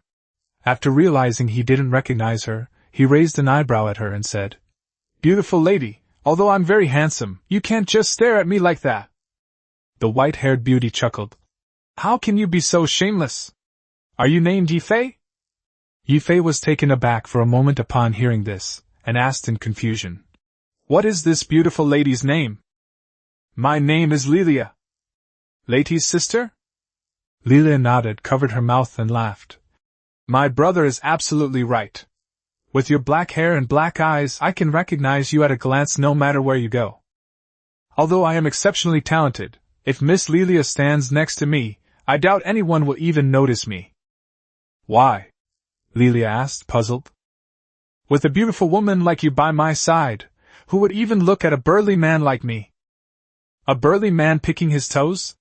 Lilia looked at Ye Fei, then thought about those 4 words, and burst into laughter, clutching her stomach. People in this world have such low standards for humor. He couldn't help but exclaim. After a while, Lilia stopped laughing, wiped away the tears that had come out of the corners of her eyes, and then she saw that he had started laughing again. Ye Fei was completely baffled. Was this thing really that funny? After laughing for a while, Lilia finally stopped and suddenly asked, "Where were we?" Ye Fei's lips twitched. He was about to say, "Big man picking his toes," but then he thought about how she would keep laughing, so he changed his words and said, "I was talking about you picking your toes." Lilia was taken aback, looked down at her feet, and then laughed and slapped Ye Fei on the shoulder.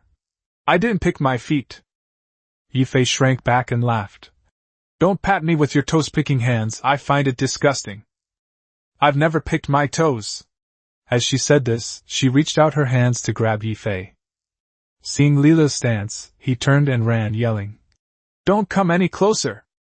Thus, a drama unfolded at the Dochi Academy, a story of running and chasing, with no way to escape. Ultimately, despite his deliberate slowing down, he was still caught. "Smell my hands? They don't smell like I've picked my toes," Lilia said, holding her soft little hands up to Ye Fei's nose. He wrinkled his nose and said, "It smells like feet." "I'll beat you to death, you bastard," Lilia said angrily, kicking him with a whip kick. Ye Fei dodged Lilia's whip kick with a quick movement and hurriedly said, Stop messing around. It's a waste to use such beautiful long legs to kick me." Lilia looked at her long legs and asked doubtfully, "Are long legs necessarily attractive? Isn't that obvious? The standard for beauty is fair skin, pretty face, slim waist, and long legs." He looked Lilia up and down. "Look at yourself, you have all 4. You must have a lot of suitors, right?"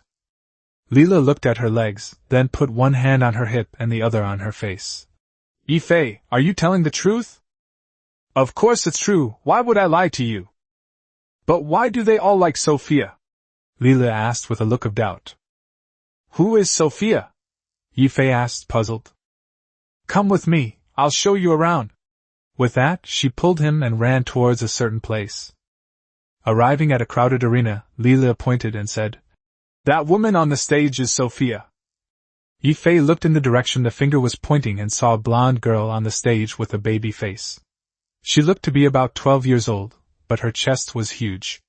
She was calling out in her baby voice, "Who's next?" Turning my head to look at Lilia's chest, she's got some assets. Then I turned my head to look at Sophia's size on the stage, and then I turned my head back to look at Lilia's. Why does it seem like it's gotten smaller? Holy crap, is this some kind of ghost?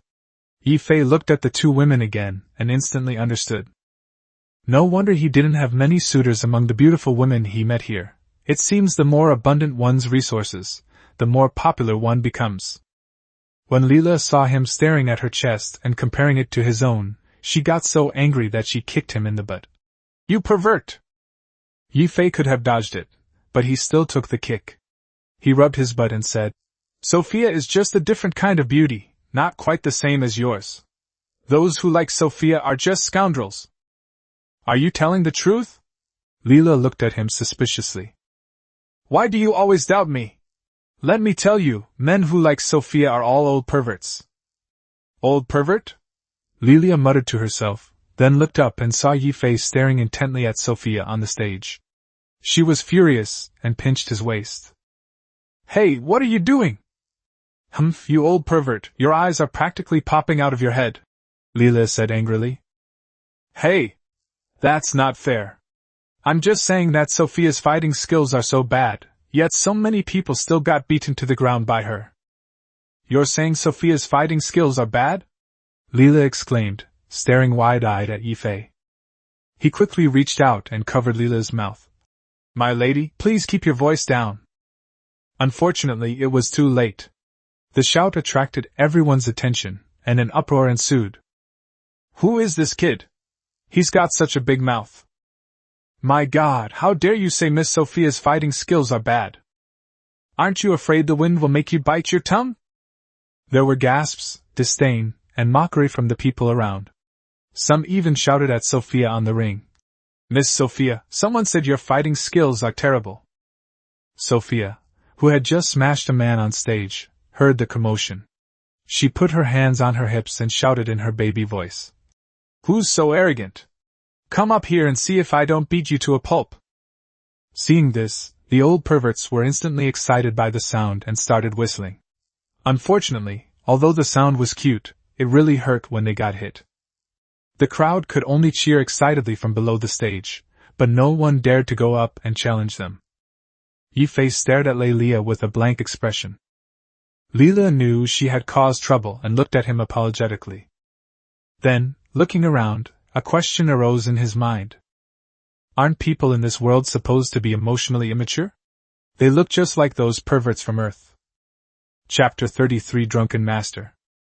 When Sophia shouted those words, everyone around her stepped back, and she immediately spotted the strange man with black hair and black eyes. So you're the one who said my fighting skills are bad, right? Come up here! Sophia pointed at him and shouted with a cute but fierce look. Ye Fei stood there awkwardly. Should he go up? He couldn't bring himself to make a move on this giant with a youthful face. But if he didn't go, she'd already called out to him. Finally, he glared helplessly at Leela and slowly walked towards the arena. Late, who was in the crowd, also spotted Ye Fei. After a moment of surprise, he began to worry. My good brother! Good luck to you! Stepping onto the ring, Sophia put her hands on her hips and said in a cute but fierce way, Dare to say my fighting skills are bad? I'll beat you until you kneel down and beg for mercy. Seeing the other person's expression, Ye Fei wanted to laugh but was too embarrassed to. When his mind swept over Sophia, he had already discovered that she possessed 6th-level battle chi. Wait a minute, I'll show you a set of fighting techniques that are both visually appealing and entertaining. As he spoke, he took out a bottle of sangwotu, a type of Chinese liquor, and gulped it down in one big gulp. He then exhaled a deep breath. That was awesome! He muttered something to himself, then drank half the bottle down in one gulp after another. Sophia saw that the other person was drinking water and assumed that he was thirsty, so she didn't urge him and patiently waited for him to finish drinking. But as she drank, she realized something was wrong. Why was this guy blushing? Wait a minute! This dark-haired man was drinking alcohol, not water, because she could smell the alcohol. The audience noticed that Ye Fei was drinking wine, not water, and then there was another round of chatter. You dared to go on stage? You actually think you're something special? Turns out you need to drink to bolster your courage, ha ha ha. Is he planning to get drunk on stage and admit defeat, thinking he won't get beaten up? Leela, on the other hand, watched Ye Fei's behavior from below the stage with a strange expression. Liet, however, thought that Ye Fei was really smart. If he got drunk, Sophia wouldn't hit him. Hey, if you don't dare to fight me, why do you still insult me? Sophia said angrily. Who said I wouldn't dare fight you? Then why are you drinking so much? What if you get drunk later? I won't take advantage of you. Ha! Ye Fei laughed loudly. Just right. Then let out a burp and put away the bottle. Then Sophia saw the other person swaying and staggering, as if they couldn't even stand up, but they didn't fall down. All right, you can go now. I'll let you off this time. You're so drunk, it wouldn't be good if you passed out here, Sophia said reluctantly. Ha! Ye Fei laughed again. Seemingly drunk but not drunk, seemingly awake but not awake, drunk in form but not in mind, drunk in steps but not in heart. Sophia couldn't understand what he meant, and then she heard him say, Come on. Let me show you what the 8 immortals of drunkenness are all about. The audience below the stage immediately erupted in an uproar. It seems like he's really going to fight Sophia? Black-haired kid, I respect you as a real man. Raylia began to worry. He can barely stand, how can he still fight Sophia? It's all my fault for shouting so loudly just now. She felt increasingly guilty. Sophia frowned. This guy could barely stand, reeked of alcohol, and looked like he was about to fall over at any moment, yet he still wanted to fight her? But his swaying appearance was actually quite handsome. Seeing that she dared not fight, Ye Fei chose to take the initiative, and used a slowed-down immortal toasting wine throat lock. He had to slow down. He was worried that if he moved too fast, Sophia, with her level of skill, wouldn't be able to react. When she saw the other person's hand reaching for her throat, Sophia was startled and immediately raised her left hand to block, then delivered a side kick with her left foot. Ye Fei used the bagua stance, twisting his body to dodge the side kick. Before her leg even touched the ground, he had already appeared behind her with a few swaying steps. Then Sophia heard a sentence. Iron crotchly, in a whirlwind knee strike, truly drunk. Immediately afterwards, she got a slap on the bottom and fell forward. Sophia was instantly stunned. Who am I? Where am I? What am I supposed to do? The audience below was dumbfounded. What kind of fighting technique was that? He dodged Sophia's side kick while swaying unsteadily, and even managed to land a blow on her? Liad's eyes lit up. Good heavens, really good heavens. This is called the Drunken 8 Immortals. You must teach me this when you have the chance. Lila's eyes sparkled too. That punching technique is amazing. It's so cool and fun. It wobbles but doesn't fall, and the wobbling motion is so stylish. You can search for Drunken Fist 18 Styles on Douyin. There's a guy there whose footwork is really beautiful.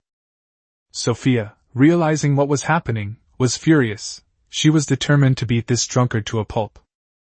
So she rushed forward and used a set of her family's fighting techniques. But no matter how she attacked, her opponent's swaying body was like a leaf, always managing to sway and dodge just as she was about to hit him. Just as Sophia was about to deliver a roundhouse kick, Ye Fei dodged it by bending over backward and bracing himself with one hand on the ground. Zhang Guolao, drunk, throws his cup and kicks repeatedly. He kicked Sophia several more times, sending her flying. The audience below the stage were all completely silent, their mouths agape. Sophia rubbed her bottom angrily. Why does this guy always hit my bottom? It's driving me crazy. So she rushed up again and threw a straight punch. Then another line was heard. Han Xiangzi, grabbing the wrist and striking the chest, drunkenly playing the flute. Then Sophia flew out again, lying on the ground with a flushed face, covering her chest and chin. Ye Fei was stunned for a moment. Did he just hit something very bouncy? Cough. I didn't mean to, I just instinctively threw a drunken punch to my chest. Sophia was going crazy. This scoundrel was hitting her butt or her chest. She got up, kicked her foot, and flew towards him, throwing a punch. But then she heard that devilish voice again. Han Zhongli, drunkenly walking, embraces the courtyard and covers his heart. He grabbed her hand, pulled her forward, then turned around and slammed his back against her, unleashing a burst of spiritual energy that sent Sophia flying. She bit her lower lip, clutching her chest, and thought to herself, that damned scoundrel. Ye Fei thought to himself, so soft. That place is really bouncy. Cough. This is a technique, not me being a pervert. This thug seems unsteady, but every step he takes seems methodical, and I just can't hit him. Biting her lower lip, Sophia unleashed her fighting spirit, leaping up with a powerful kick, this time a downward split.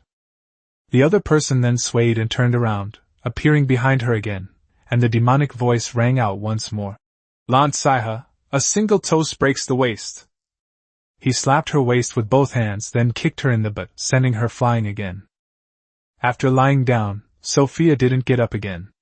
Ye Fei walked over curiously and found that the beautiful girl with the loli-like face was sobbing uncontrollably with tears streaming down her face. Miss, are you alright? Chapter 34, Making Sophia Cry. Looks like we've gone too far. Ye Fei looked utterly helpless. Who told you to call me up here to fight for no reason? He carefully crouched down and poked her with his finger. Miss Sophia, are you still alive? Sophia was absolutely furious. This bastard not only won but also cursed her to die instead of comforting her. She was ready to fight him. She flipped over and jumped up, completely without any strategy, lunging at him with the intention of grabbing him and biting him to death. Seeing her suddenly pounce on him, he was startled. You old bastard, are you trying to ambush me? A grappling technique grabbed her hand, and then she was thrown forward with a back throw. This time, Sophia lay motionless on the ground, her eyes staring blankly at the sky. This sixth brother should be behaving himself this time, right? I didn't use any spiritual power to hit her the whole time, so I shouldn't be injured at all. Why is he not moving at all? He cautiously walked over, stood above Sophia's head, craned his neck, looked down at her, and winked. Miss, just admit defeat. You can't beat me. Sophia pouted her little mouth in grievance and burst into tears, crying so hard that her face was streaked with tears, as if she had been abandoned by Ye Fei. The audience below the ring reacted in all sorts of ways. Some were stunned, some swore, some looked on with admiration, and some felt sorry for Sophia. Lila looked at Ye Fei with stars in her eyes. This man's moves are so cool and stylish. I want to learn his fighting techniques so I can kick Sophia's butt too. Liet, sitting in the audience, looked at him with admiration. My brother is so handsome and makes us men proud. With that head of black hair, he always stood out wherever he went. However, he also found it strange that his brother would come to the Do Chi Academy. The female students at the Do Chi Academy looked at Ye Fei with admiration. His fighting technique was just too cool. Some men, however, were thinking that perhaps they should have a few sips of alcohol before stepping into the ring. So, drinking alcohol makes you this good in a duel? The taverns are all doing booming business today. Okay. Stop crying, sweetie, brother will give you candy, he said, taking out a lollipop and putting it in her mouth. Sure enough. The crying stopped instantly. What is this? Sophia was completely bewildered, but it tasted so sweet. Sweet, isn't it? Ye Fei grinned as he looked at Sophia with a lollipop in her mouth, and reached out to help her up. What is this? It tastes so good, she asked, taking the lollipop out of her mouth, then putting it back in and squinting her eyes. Ye Fei thought to himself. A little kid is just a little kid. He can be appeased with a lollipop. He shook his head and walked off the stage without saying a word. Stop! You haven't answered my question yet! Sophia stomped her foot and ran up to him, grabbing his arm. Holy crap! He felt a softness in his arm, and a certain part of him immediately reacted. He hurriedly circulated his spiritual power to suppress it. He thought to himself. Practicing the boyhood skill is indeed twice as effective with half the effort, but it's also too torturous. No wonder those eunuchs are so skilled in martial arts. This is called a lollipop, Ye Fei said helplessly, then added, All right. The arena is over, I should go. Just as he was about to leave, Sophia clung tightly to his arm, saying, You beat me, so I agreed to date you. What the heck? What do you mean, date me? He looked at Sophia with a puzzled expression and said, What are you talking about? What do you mean you've agreed to date me? A fight in the ring. I said I'd date whoever beats me in the ring, Sophia said innocently. I never agreed to date you. You insisted that I come up here to fight, so this doesn't count. He tried to pull his hand away, but Sophia held him too tightly, and he couldn't break free. Instead, his hand brushed against her firm breasts, and a soft sensation came from her. You dislike me? Sophia finished speaking and glared at him angrily. No, why would I dislike it? Ye Fei quickly denied. I'm afraid I won't be able to resist your temptation. I can't lose my virginity before my cultivation is fully developed. Beauties like Lelia and Schwer have become somewhat immune to the allure of watching videos of them frequently. But someone like Sophia, I doubt many young virgins could resist her, right? If he just grabbed her arm and acted coquettishly, he'd probably have to take her right there and then. Right now, he already has the urge to pin Sophia down. If you don't have one, then why won't you date me? Because Miss Sophia, you are so beautiful that nothing in the world can compare to your beauty, so I feel that I am not good enough for you. Sophia was a little embarrassed by the compliment, lowered her head, kicked the floor back and forth with one foot, and said softly, I'm not as pretty as you say. He suddenly pointed to the sky and said, Look, an airplane. Sophia was taken aback. What was an airplane? I turned around and looked up in the direction he was pointing, but there was nothing there.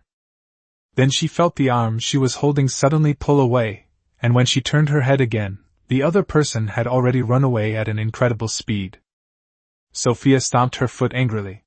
That bastard was just praising her beauty, and then he turned around and ran away. When I catch him, I'll beat him to a pulp. But he never even considered whether he could beat the other person. Ye Fei didn't care what she was thinking. He only wanted to leave this place as soon as possible. This girl was too attractive to him. If he stayed any longer and couldn't release his pent-up desire, he would probably die from a vain erection. Here, strength reigns supreme. Once you become powerful enough, what beautiful woman can't you find? When Leia saw his good friend run away, he wanted to chase after him and ask him why he came to the academy, but he soon disappeared from sight. That Ye Fei brother ran way too fast. Looks like I'll have to go to the Magic Academy to find him next time, Late muttered. Raylia felt the same way. As the figure grew smaller and smaller, she wondered if she should go to the Magic Academy to wait for him. She was laughing so hard at Ye Fei's antics that she completely forgot about buying clothes. The day after the banquet, as soon as school was over, she dragged Liet to Schwer's house to look for him, only to find that he wasn't there. It wasn't until he met Schwer that he learned that the guy had already moved into the Magic Academy. No, I must go to the Magic Academy to find him another day. I want that shaky fighting technique too. Lady, is that black-haired boy the master you mentioned? Leo asked doubtfully. How did you know? Liet blurted out. But he regretted it as soon as he said it. I'm not stupid. He's dressed completely differently from us, and you even know him. So Late was grabbed by a group of friends again and questioned about Ye Fei. Meanwhile, Ye Fei had already dashed back to Scott's yard. Seeing that Reese had not returned yet, and that waiting was boring, he decided to use these magic cores to open up a few meridians. Chapter 35 The Poor Saints. Upon arriving at the palace, Rice and Scott summoned several saint-level figures from the Wind Kingdom. Reese, why have you summoned us here again? Saint Giais, the Earth Mage, was the first to ask. The other saint-level experts all looked at Reese. Ye Fei's talent is very strong, even unbelievably strong. He is already at the 5th rank and has even reached the 79th floor of the Heavenly Ladder Tower, Reese said excitedly. What? The 5 exclaimed in unison. How long has it been? They've already reached level 5 in just a few days? And they've even reached the 79th floor of the Heavenly Ladder Tower? Everyone's hearts trembled violently. Was this guy really human? Even magical beasts didn't advance this fast, did they? So you've come here this time hoping we'll put all our resources on him? Owen asked. Although I would love to. Rice sighed, and continued. It's clearly unrealistic. Even if you use all your resources to train a commander, it won't work without troops. So what do you mean? Owen asked, puzzled. Let's invite the other 3 kingdoms to join us in sweeping through the outer perimeter of the demon forest, Reese said with a serious expression. Are you crazy? Alvin exclaimed. I agree, Scott said calmly. Why are you going crazy too? Alvin roared at Scott. I'm not crazy, I agree, because besides that kid's freakish talent, he also said a couple of things, Scott said. Which 2 sentences? Alvin asked. A drop of water in need deserves a spring in return, Scott said calmly. When everyone heard this sentence, they kept repeating it in their hearts, and the more they read it, the more meaningful it seemed. That's right, that's how a person should be. This kid's words are really nice, the outspoken Lista praised. Alvin, Helen, and the others all nodded in agreement. And the second sentence? Geese was eager to hear what the second sentence would be after hearing the first one. I will use my strength to tell the world that I am Ye Fei of the Wind Kingdom, Reese said proudly, speaking before Scott could finish. No wonder you two were willing to risk your lives for him. To be able to say those 2 sentences and have such terrifying talent, it's definitely worth it, Owen said with satisfaction, nodding. He's still my student. Reese proudly raised his head. I'll go and make him call me teacher another day, Scott said defiantly. You! Reese pointed at Scott, at a loss for words. This guy was really shameless, and there was nothing you could do about it. All right, stop arguing. Our national treasury should have enough resources to support him, so there's no need to risk his life in the demon forest. Owen relented. Not enough. This kid's talent is terrifyingly high, and the magic cores he consumes are also at a terrifying level. Reese shook his head and sighed. Not enough? We have enough stock to train 100 S-class beings, and you're saying it's not enough? We're the richest of the 4 kingdoms, Helen said. Elwyn and the others nodded in agreement. The Kingdom of Wind, backed by the monster forest, had always hunted monsters from the outer areas and was the richest kingdom. If you knew that he needed 500 7th-tier magic cores to advance to the 6th tier, you wouldn't say you were rich. Scott said awkwardly that before meeting this kid, he also thought the kingdom was quite wealthy. Everyone's eyes widened in disbelief. How many? 500 tier 7 stones? Just to advance 6 tiers, 500 tier 7 stones? The thought of advancing from the 6th to the 7th rank sent a collective gasp through the crowd. When they themselves advanced to the 7th rank, the amount of energy they needed was 10 times that required for the 6th. The amount Ye Fei would need. When Elwyn thought about the magic core that kid needed to break through to the 7th rank, he instantly understood why Reese and the others were so willing to risk their lives. Elwyn suddenly realized something and said, With Ye Fei's talent, I don't think there's any need to rush. It's only a matter of time before he reaches the saint rank. Why take the risk? Everyone was stunned. That's right. If he just cultivated step by step, reaching the saint rank was only a matter of time. Why would he risk encountering a god-level magical beast and risk his life in the demon forest? Keep in mind that even in the outer areas, if you kill too many magical beasts, divine-level magical beasts will eventually emerge. Reese sighed and explained. He could have been in the top 10 or even first place in the genius battle, but because our Wind Kingdom is too weak, we can't expose his talent, so we thought of giving him some compensation. Erwin was taken aback at first, then burst into laughter. What are you laughing at? Scott looked at Alvin with displeasure. Reese also looked at him with displeasure. You can't produce that many magic cores, so I'll have to fight for them myself, and you're going to laugh at us? I'm sorry, I didn't have time to tell you. Then Erwin explained to everyone. It turns out that the Kingdom of Xia produced a genius with S-level fire-type talent, who was also afraid of being exposed, so he hid for almost 20 years and did not participate in the previous genius battle. Because of their own great talent, but because their country is too weak, they are about to lose even the opportunity to rise to power, such as the genius battle. Overwhelmed by the oppression, he ran to the temple in the capital and berated the temple's branch master. If even the chance for geniuses to rise to prominence is not given, what is the point of this human continent's battle of geniuses? For nearly 10,000 years, the geniuses of some kingdoms have been kept hidden, fearing that exposure would lead to their destruction by neighboring empires. The temple was unaware of this situation. The branch temple master of Xia reported to the central temple as quickly as possible. Soon after, the temple master issued a notice that all countries, large and small, could participate in the war with confidence. As long as the results were good enough, the temple would provide protection to the country. S-rank deities receive special care from the temple and can reliably protect their respective countries for 200 years. The higher the score, the longer the protection period. Anyone who ranks in the top 10 in the individual competition can receive protection for 50 to 300 years. Rhys and Scott were instantly excited upon hearing the news. Their Wind Kingdom could be protected for at least several hundred years, because Ye Fei's talent had already surpassed S-class. So, you two don't need to risk your lives anymore. We just need to use enough magic cores to nurture him to the 7th rank, and the rest will be handled by the temple, Owen said with a smile. In other words, once we've tallied the resources needed by the other prodigies, we can focus all our efforts on helping Ye Fei reach the 7th rank, Rhys said happily. That's right, let's bring him to the palace in a while.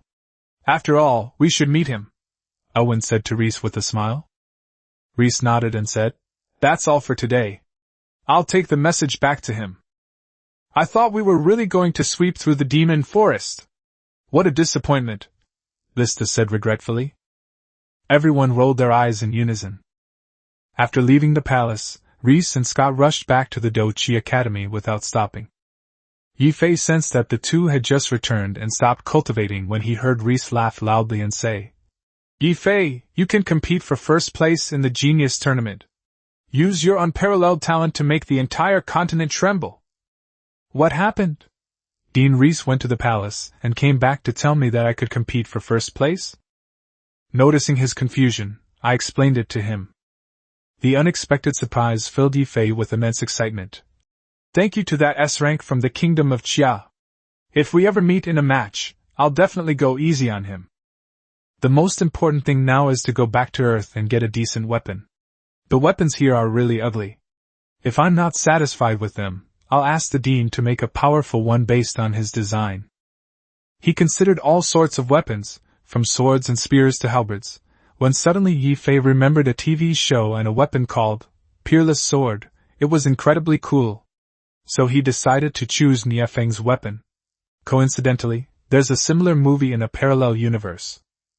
The blood-drinking blade. Just thinking about the power of that 40-meter-long blade as it slashed down filled Ye Fei with longing. A month with a staff, a year with a knife, a lifetime with a spear. This is why Ye Fei chose the knife. It's not that complicated to learn, and it's powerful and imposing. While sword cultivators are undeniably cool, this is a fantasy world, and using a sword isn't quite appropriate. After all, swords represent elegance and agility. They're fine for killing people, but less so for slaying magical beasts. After all, he didn't know any sword control techniques or flying sword techniques. In that case, Dean Rhys, let's go back. I need to go into seclusion. Good. The two said goodbye to Scott, and Rhys grabbed him and flew towards the academy. Not long after, Rhys left him at the academy and went home alone. Returning to the courtyard and not seeing Jessica, Ye Fei guessed she had gone to class. He then went back to his room, hung up a "Do Not Disturb" sign indicating secluded cultivation, and teleported back to his rented apartment. Chapter 36 Jiang Manyan. It seems like this trip has lasted about half a month, right? I checked the time and it was still early, so I threw all my things from the rented apartment into my spatial ring, then took a taxi home. Seeing that his parents weren't home, Ye Fei left behind 2 jars of tiger bone wine, 2 7-tier magic cores, and a bottle of life potion. Finally, he sent his parents a text message explaining how to use these items. Of course. They all talk about stones and potions. They wouldn't be silly enough to send a text message saying, Magic Core Life Potion. I sent the text message mainly in case they forgot. Then I called them to tell them that I often have to travel for work and there is no signal when I go to the mountains and countryside. If there is nothing important, they don't need to call. If there is an emergency, they can leave a message. With my parents settled, the next step is to think about making money. Shanghai has the most wealthy people, because wealth means having access to resources. The hardest steel on Earth that is suitable for making weapons is probably titanium alloy. We need to find a way to make a knife from titanium alloy that is used in aerospace applications. Thinking of this, I immediately booked a plane ticket to fly directly to Shanghai. Please do not compare this to reality. Place names and personal names in this book are purely fictional. Arriving in the big city for the first time, Ye Fei looked around like a country bumpkin, and indeed he was a country bumpkin. Thinking that he still had several 100,000 yuan on him, he took a taxi and randomly found a 5-star hotel to stay in. Looking at the hotel's luxurious decor, I can't help but sigh. The rich really do have it easy. He then took out the tiger penis wine to test its effects. Less than a minute after drinking it, he was already erect, which startled him so much that he quickly circulated his spiritual energy to deplete the medicinal power. This stuff is so potent. Even with my strong constitution, I have to use my spiritual energy to neutralize its effects. What would happen if an ordinary person drank it and didn't have the energy to neutralize it? After lying in bed, I took out my phone to check where the rich people in Shanghai live and who is particularly wealthy. Although it may not be accurate, it is at least somewhat helpful. Find a rich man and sell him a bottle of tiger penis wine. I guarantee he'll get addicted. I just wonder which woman will suffer the consequences. While scrolling through my phone, I unexpectedly came across a message. Zhang Manyun from the Zhang family was looking to buy wild ginseng that was over 100 years old. The old man of the Zhang family was on the verge of death and urgently needed this to replenish his blood and energy to prolong his life. Upon seeing this news, Ye Fei jumped up in surprise. It's like a godsend. Someone brings you a pillow when you're sleepy. This way, you don't have to search for someone everywhere. 1 bottle of life potion is enough to extend his life by 8 to 10 years. The Zhang family is in the jade business, with branches all over major cities in China. He called the number listed above. The phone rang only a few times before the other end answered. Hello? A very pleasant voice rang out. Hello, I saw an advertisement for buying ginseng, but I'm not sure if it's true, so I'm calling to inquire. The person on the other end, perhaps having been receiving fake calls, said somewhat impatiently. If you have ginseng, just say so. If not, please don't waste our time, okay? I have what you need, but I don't know where to discuss it in person. The person on the other end paused for a moment, then asked urgently. How old is yours? Has it been authenticated? Ye Fei thought for a moment and said, This stuff of mine is a bit special. Although it's not ginseng, it's even more potent than 100-year-old ginseng. Upon hearing that it was yet another conman, the person on the other end immediately became impatient. Okay, sir, please don't waste my time, okay? I'm very busy. Then she hung up the phone. Mr. Zhang, it's another swindler. The assistant sighed. Zhang Manyun nodded slightly and continued reading the contract signature. She knew that century-old ginseng was basically impossible to buy. It was just a matter of luck. However, as soon as the acquisition news was released, instead of receiving the ginseng, all sorts of scammers started calling. Some of them were indeed ginseng, but they were also cultivated. Ye Fei was speechless. I haven't even explained the effects of the medicine, and you've already hung up on me? So I called back, and that pleasant voice came through again. Aren't you annoying? If you have ginseng, just show it to me. Don't resort to these crooked tricks. If you want to scam people, go find someone else. Then she tried to hang up. Afraid the woman would hang up again, he immediately yelled. Are you sick? Don't you even have the patience to listen to the end? It wasn't your family member who died, was it? After saying that, he hung up the phone and felt a wave of relief wash over him. But then he started to worry again. Where could he find a rich person? Just then, the phone rang. I picked it up, and saw that it was the same call from before. He pressed the answer button and said irritably, Hello? All that could be heard from the other side was a voice as melodious as a silver bell, a voice that soothed the soul. Hello? I am Zhang Manyun. I apologize for my assistant's attitude. I don't know what you just said. She heard Ye Fei's loud cursing on the phone, and since he was right next to her, she figured he might not be a scammer, so she picked up her phone and called him back.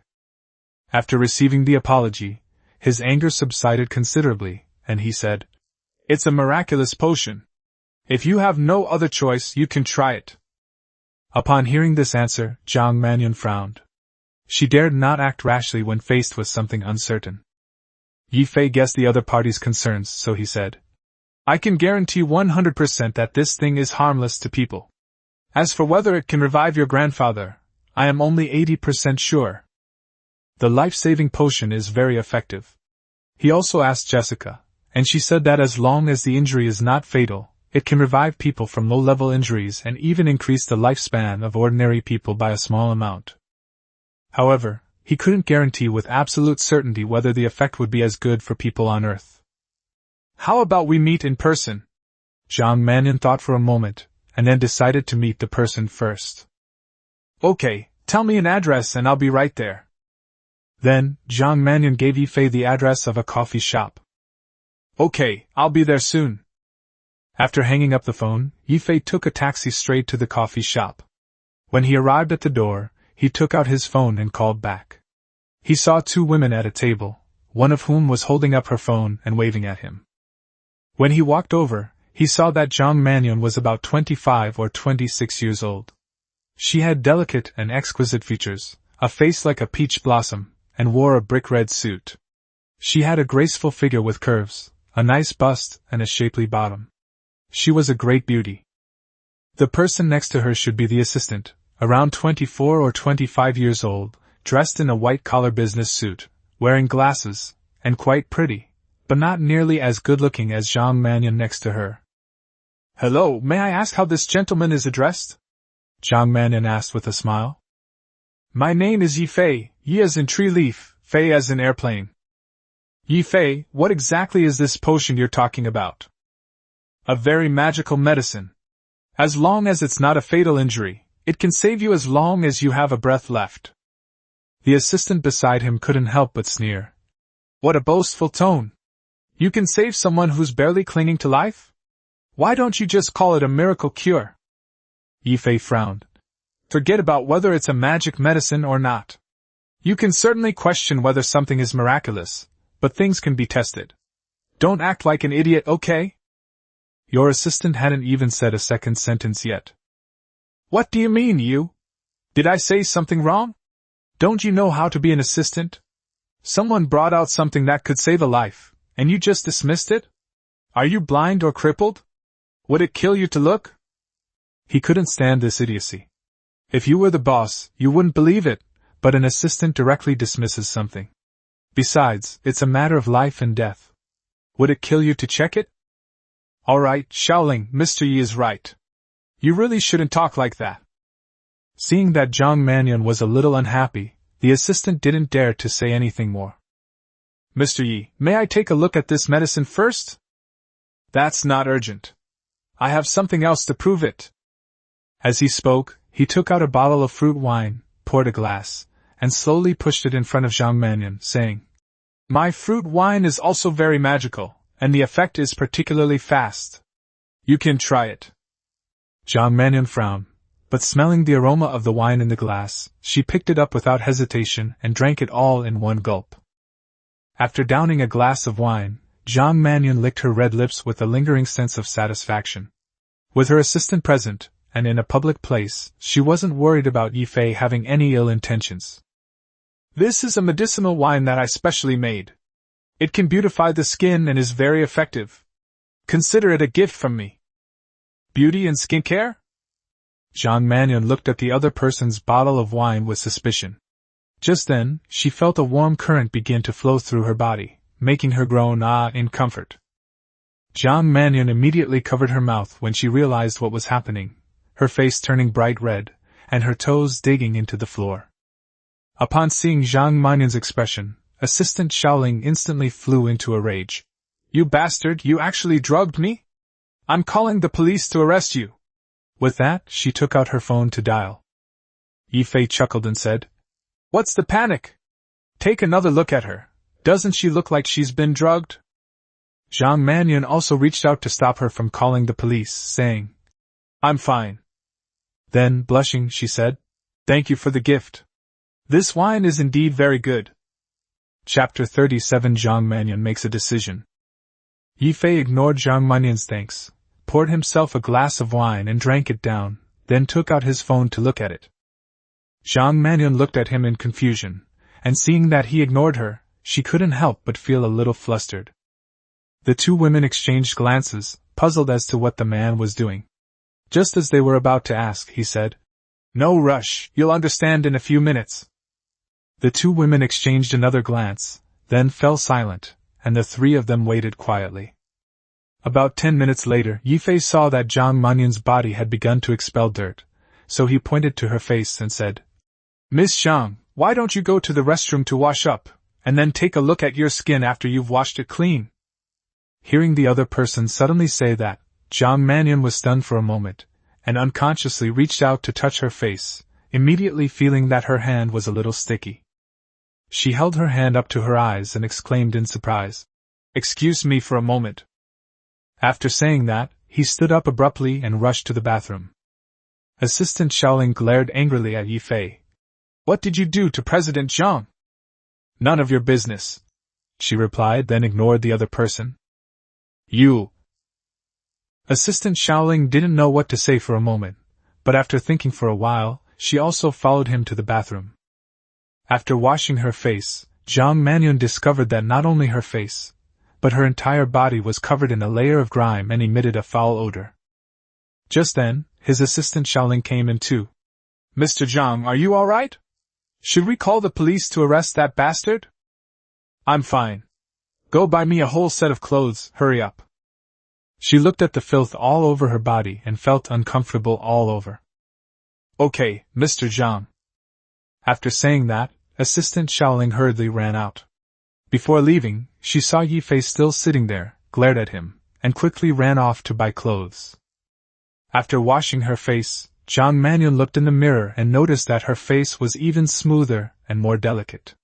She reached out and touched it, and was stunned. About 20 minutes later, Assistant Shaoling brought a brand new set of clothes to the bathroom for Zhang Manyan, and then stood guard at the door. After she took off her clothes and wiped herself all over, she found that her skin had become whiter and more flawless. She stared at herself in the mirror, mesmerized. Could there really be such a magical medicinal wine in the world? A glint of light flashed in her eyes. She now completely believed Ye Fei's words. Anyone who could produce such medicinal wine must also possess a medicine to save her grandfather. It took her a while to come out of the bathroom. Her assistant, Shaoling, was stunned when she saw Zhang Manyan's face. "Does Ms. Zhang seem even more beautiful? Is it just my imagination?" Shaoling wondered to herself. The two returned to their seats, and Zhang Manyan looked intently at Ye Fei. "Mr. Yi, as long as your medicine can save my grandfather, you can name your price." 20 million plus 2 small conditions, he said, holding up 2 fingers. He wanted more, but he didn't even dare to dream of anything in the hundreds of millions. For children from poor families, having tens of thousands of yuan in the bank is already considered a great achievement. Tens of millions is an astronomical figure.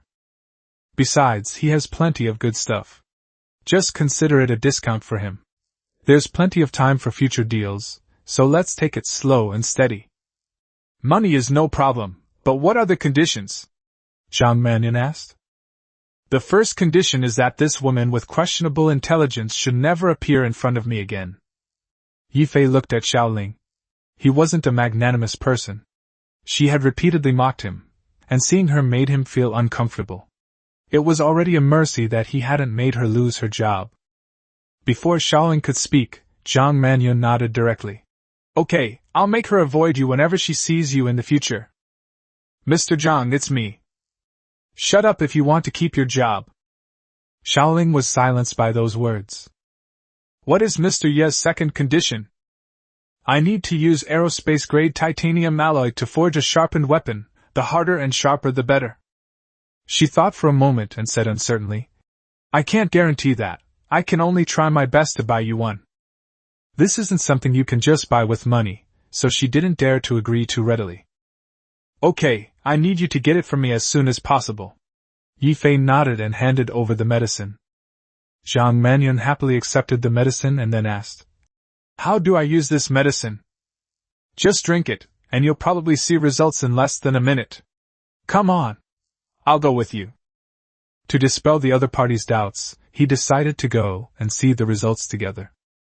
At this moment, Zhang Manyan hesitated, but quickly came to her senses. If the other party really wanted to do something harmful, they wouldn't bother with a dying old man, It was completely unnecessary. Okay, let's go! Zhang Mannion got up, led him out, and drove straight to the hospital. As for the assistant, Xiaoling, she was sent back to the company. On the way to the hospital, Ye Fei finally learned about their family's situation through subtle questioning. My grandfather's name is Zhang Tianyu. He is the chairman of Deng's jade shop. Because he worked too hard when he was young, he looks like a man in his 90s even though he is not yet 80. Because of her philandering in her youth, Zhang Tianyu had children born to concubines, except for her father and second uncle. As a result, she had many sons and grandsons, and most of her businesses were managed by these sons and grandsons. Zhang Tianyu was fine in a meeting at the company a while ago, but suddenly fell into a coma and hasn't woken up yet. The attending physician told them that if they wanted to save Zhang Tianyu, perhaps the only way was to replenish his vital energy with ginseng that was over 100 years old, which might extend his life by 1 or 2 years. They're currently clinging to life with medication. If her grandfather passes away before he can fully settle his affairs, it will cause the family business to completely disintegrate, turning a large family into a small enterprise. Upon arriving at the hospital, Zhang Mannion led him to a VIP ward. A large group of people were arguing in the corridor, but they all stopped and greeted Zhang Mannion when they saw her. Ye Fei has good hearing, and all he heard was about dividing up the family property. He figured that once the old man died, their entire family business would fall apart. Following Zhang Mannion directly into the ward, there were only 2 middle-aged couples and a young man watching over the patient by the bedside. An elderly doctor and 2 nurses are performing first aid on an old man in bed. Because there were too many people, Zhang Mannion's father drove most of them out, leaving only himself and his younger brother's family. Xiaoyan, have you found the ginseng? Her mother, Li Nana, asked anxiously in a soft voice. Your grandfather seems to be dying. If we can't find ginseng to prolong his life, he probably won't make it through the night, said Zhang Weijun, the father, with concern. When her second uncle's family saw Zhang Mannion, they simply nodded and greeted her before continuing to look at the old man on the bed. I didn't receive the ginseng, but I found a medicine that can save Grandpa, Zhang Mannion said. Is it reliable? Zhang Weijun asked, frowning. Zhang Weihua, the second uncle standing to the side, also frowned. Xiaoyun, you can't use medicine indiscriminately. Yes. Xiaoyun, don't let others fool you, Aunt Luli added. Without waiting for the other 2 to speak, Zhang Mannion said directly. It's already like this, how much worse can it get? Everyone fell silent. Yes. How much worse could it get? If we didn't try, we probably wouldn't have made it through the night. Chapter 38 Zhang Tianyu's Politeness. Zhang Mannion glanced at Ye Fei, received his approval, and then walked over. Dr. Lu, since you've done your best, let me give it one last try. Dr. Lu sighed helplessly. After all, Zhang Tianyu was beyond saving, and his condition was due to old age, so the hospital simply couldn't help him. Perhaps only those 100-year-old wild ginseng and the like can replenish qi and blood and bring him back to life. He saw this kind of folk remedy in an ancient book, but he wasn't sure if it would work.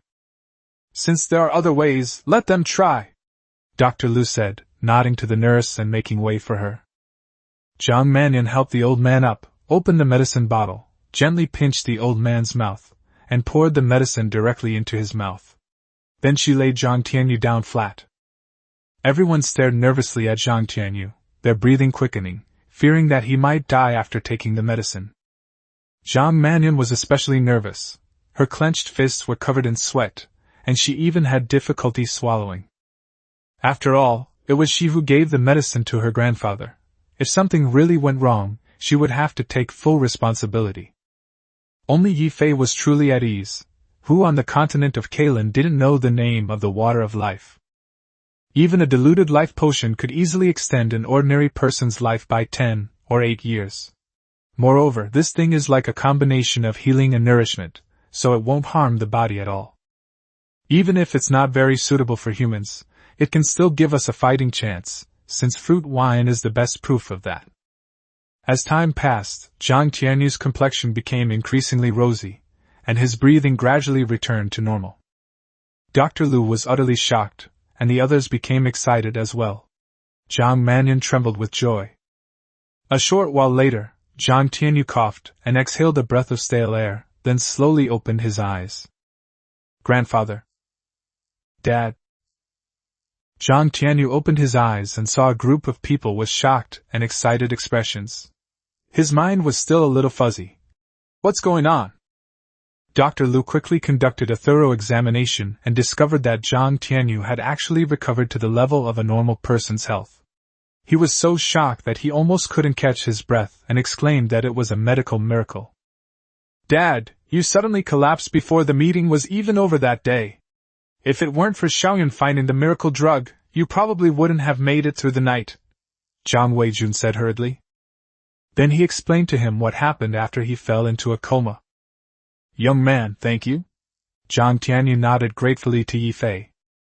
If you take someone's money, you have to do their bidding. No need to be polite. The young man Zhang Lei, who hadn't spoken until now, said softly, Dude, thank you so much for saving my grandpa's life. Tonight I'll take you out to have some fun, and I'll pay for everything. Although the sound was very soft, it was still heard by everyone, and then Zhang Weihua slapped him on the back of the head. When will you brat, grow up and become more mature and stable? I'm just grateful to this brother for saving my grandpa, Zhang Lei said, rubbing his head with a wronged expression. Zhang Weijun felt helpless seeing this. His nephew was kind-hearted and filial, but unfortunately, he was ignorant and incompetent, spending his days indulging in pleasure.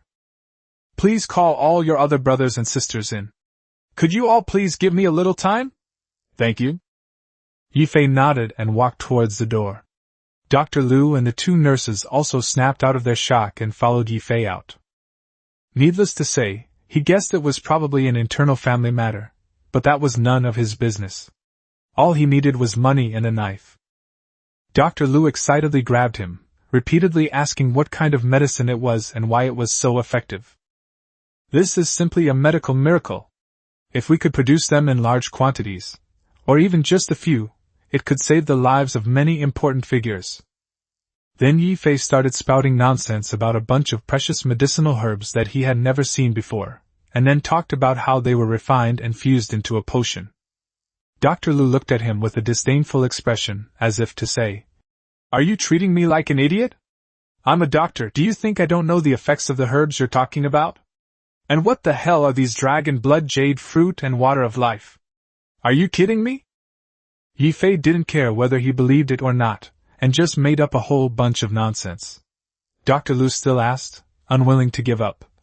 Young man, could you sell me a bottle of medicine too? You can name your price, I just need one bottle. Ye Fei's heart stirred. He realized that the old man was definitely going to study it. However, if he could actually find some good results, it would be a good thing for the world. As for the government finding out, he doesn't need to care at all. Anyway, he plans to seek help from the government once he has become strong enough. What a resource from another world. If you have the ability but don't contribute to the country, aren't you just wasting your time being a citizen of China? The reason we dare not easily approach the government now is because we are afraid of being controlled and used as a guinea pig. If we give him the life-saving drug now, and wait until he has done enough research before the government finds out, then even our own country will be unable to control him.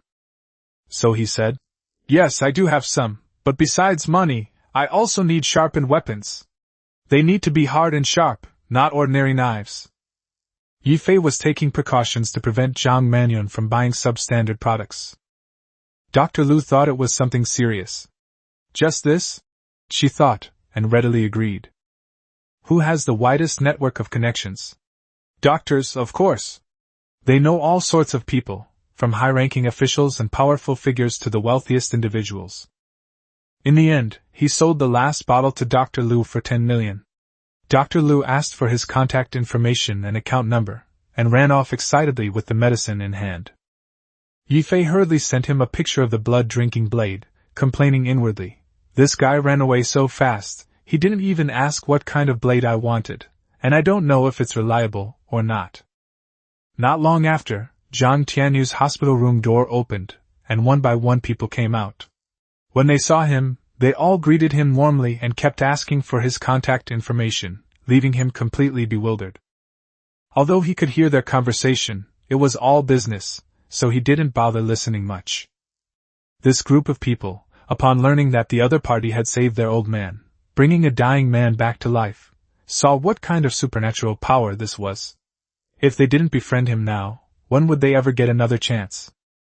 In the end, Zhang Weijun came out to help him out of the predicament, and then respectfully led him into the ward. "Young man, please sit down. You're my savior." "You're too kind, sir. I do charge for this service, it's not free. For such a debt of gratitude, that little bit of money is nothing. By the way, young man, are you married?" Ye Fei was taken aback, then replied, "Not yet." Zhang Tianyu's eyes lit up. "Do you think my Xiaoyun meets your standards? My Xiaoyun is a great beauty too." "Grandpa, what are you saying?" Zhang Manyun blushed deeply. Although she had a good impression of Ye Fei, it was only a good impression. She wouldn't say she fell in love with him at first sight. However, she did not reject her grandfather's matchmaking attempt.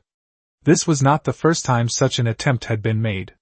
In any case, whether she agreed or not was up to her. Chapter 39 Brother-in-law, I'll help you drug it. Ye Fei glanced at Zhang Manyun, his gaze making her face burn even hotter. "Of course I'm a perfect match. A beautiful woman like Ms. Zhang, what man wouldn't be interested in her? It's just that I don't have any plans to get married right now, so I'm really sorry."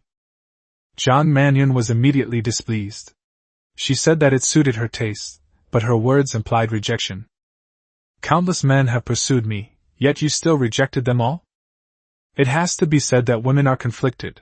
They don't want Ye Fei to agree, but they also don't want him to refuse. That's good. You two can just get closer to each other more often," the old man said with a smile. "Based on my many years of experience, the person who could produce such a medicine to save me must be no ordinary person. Even if we take a step back and say that the other person saved his life, his granddaughter still needs to get married. Even though he doesn't have any more medicine, he still finds the young man quite pleasing to the eye." Yes, we'll definitely visit each other more often." Ye Fei was also amused. He had only seen this kind of plot on TV and in novels, and it was quite interesting to see it happen to him. "Once I've mastered my cultivation, if I can get a beauty of this caliber on Earth, that would be a worthwhile investment." Since the old man was so sensible, Ye Fei took out a sixth-order magic core the size of a child's fist and handed it to him. "If you carry this jade with you for a long time, you should have no problem living to be 100 years old, barring any unforeseen circumstances." As soon as Zhang Tianyu received the magic core, he felt a warmth enter his body and felt a sense of relief. His eyes widened in surprise. "Is this a priceless treasure? An absolute family heirloom?"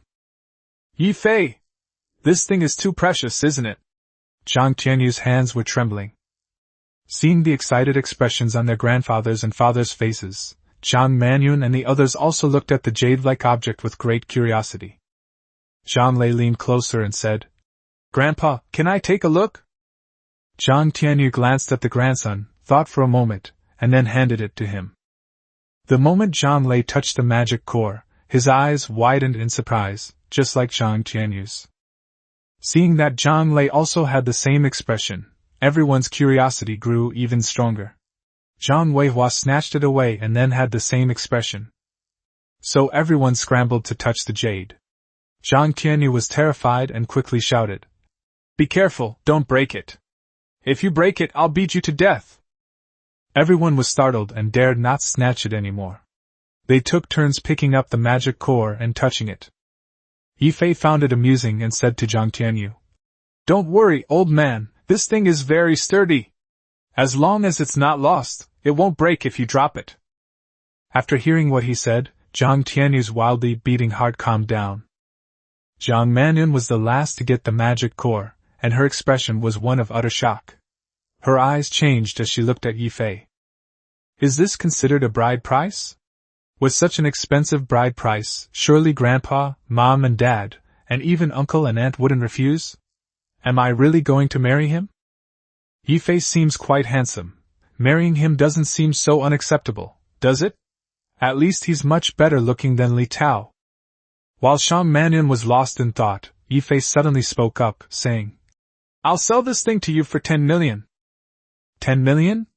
What's the difference between that and giving it away for free?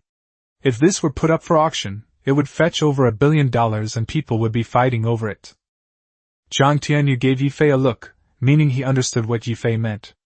After all, it wasn't appropriate to give a betrothal gift right away after just meeting, so he asked for a token amount of money to save face. Everyone gave her the same look, and Zhang Mannion's face turned even redder. If Ye Fei knew what they were thinking, he would definitely be furious, because he really wanted the money. Who would have thought that he came from a poor background, only knowing that 10 million was already a lot, and never considering any more money? It took him several years of working to save up 100,000 yuan. Of course, it's possible to save that much in 1 or 2 years, but you need to be frugal and not spend any extra money. All right, now that things are settled, I should be going, Ye Fei said, taking his leave. Xiaoyun, go see Ye Fei off quickly, everyone said hurriedly. Oh. Zhang Mannion, blushing and shy, quickly realized what she meant and replied. I'll go see them off too. Zhang Lei shouted and ran off with them. Walking down the corridor, Zhang Mannion asked, Ye Fei, where do you live? The Bund Hotel. Zhang Lei suddenly interjected. Why stay in a hotel? Come on, let's stay at my place. My villa is spacious enough. Ye Fei thought that living in a villa seemed more convenient than a hotel, and was just about to say that he wanted to buy one when Zhang Mannion interrupted. So you think you're the only one with a villa? Can't you come stay at my place?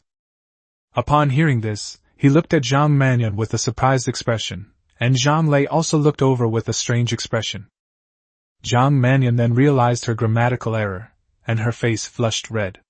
She had actually invited a man she had only known for less than a day to live with her. Zhang Lei thought that if he lived with his sister, he would become her brother-in-law. He was sure she wouldn't forget him, her brother-in-law, when she gave him something nice. So he happily waited for her to agree. Ye Fei looked at Zhang Mannion with amusement, but in his heart he was thinking, given my current physical condition, living with her might lead to some trouble, and it would also be inconvenient to travel back and forth to the Kalan continent, so I'd better forget about it. Zhang Mannion felt her face burning under his gaze, inwardly cursing herself for saying something like inviting him to live together. But it was too late to take it back now. I was hoping he would refuse on his own, but to my surprise he actually did. I don't need to stay at your place. I'd like to buy my own house. Do you have any recommendations? This jerk actually refused? He'd rather buy a place than live with me? Am I that bad? Luckily, Ye Fei didn't know what she was thinking, otherwise he would definitely have exclaimed, A woman's heart is like a needle at the bottom of the sea. I have a buddy who sells houses. I'll take my brother-in-law, yes, Ye Fei, to buy one. Nan Lei blurted out his true feelings without thinking. Zhang Mannion was so ashamed that she didn't dare to walk with them, and glared fiercely at Zhang Lei. I'll go get the car first, you guys wait for me at the entrance. He hurriedly ran off alone. Slip of the tongue, sis, I didn't mean it. Zhang Lei smiled sheepishly. Ye Fei watched Zhang Mannion run away in an embarrassed state, and he felt amused. A smile appeared on his face as well. Seeing Zhang Mannion walk away, Zhang Lei quickly put his arm around Ye Fei's shoulder and said, Brother-in-law, isn't my sister beautiful? If you give me something good too, I'll slip some drugs into her drink and send her to your bed next time. Zhang Lei said with a lewd smile. Ye Fei was completely dumbfounded. If your sister knew what you were thinking, she might just kill you first. Seeing that he was silent because he was worried that his family would object, Wu Lei then said, Don't worry, my grandfather, uncle, and aunt will all approve of me. I'm not afraid of your family, I'm afraid your sister will beat you to death, he said, his face full of exasperation. Then he took out a small bottle of tiger penis wine. Here, this is for you. Just drink a small sip a day. You look so weak. He had noticed the kid's kidney deficiency a long time ago. It was definitely a consequence of his long-term debauchery. Chapter 40 The Power of Medicated Wine. Brother-in-law, what is this? And I'm not afraid, I'm so strong that even I'm scared of myself. Zhang Lei said guiltily. Can I tell if you're weak or not? This is my specially made tiger penis wine. Just a small sip and you'll become a super strong man. Ye Fei said disdainfully. Brother-in-law, I'm really not worried. I don't need this at all. Zhang Lei's eyes lit up. He said he didn't need it, but his hand snatched the medicinal wine faster than he could speak. Fearing that something might happen to his so-called brother-in-law, he repeatedly warned him. Don't drink too much of this stuff, just a small sip is enough. Don't worry, brother-in-law, I basically don't need this thing. Zhang Lei said, patting his chest, while clutching the wine bottle tightly in his hands.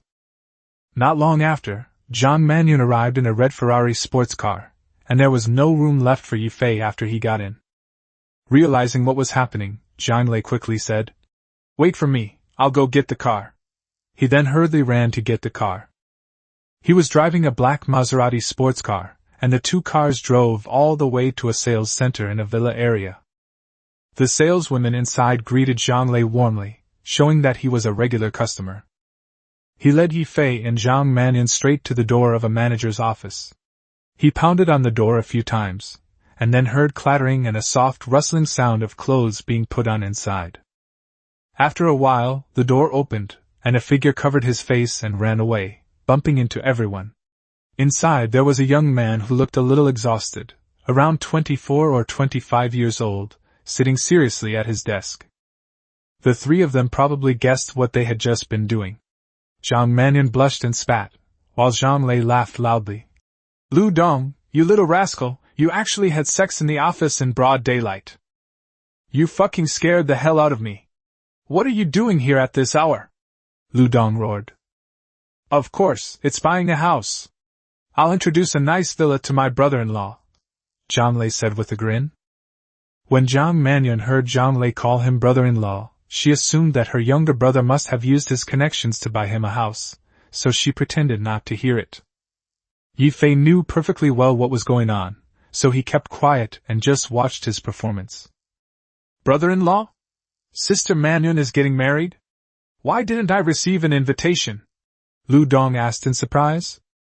We're not married yet, but it'll be soon. Stop talking nonsense and hurry up and arrange a villa for my brother-in-law. Zhang Lei didn't want to get involved with this.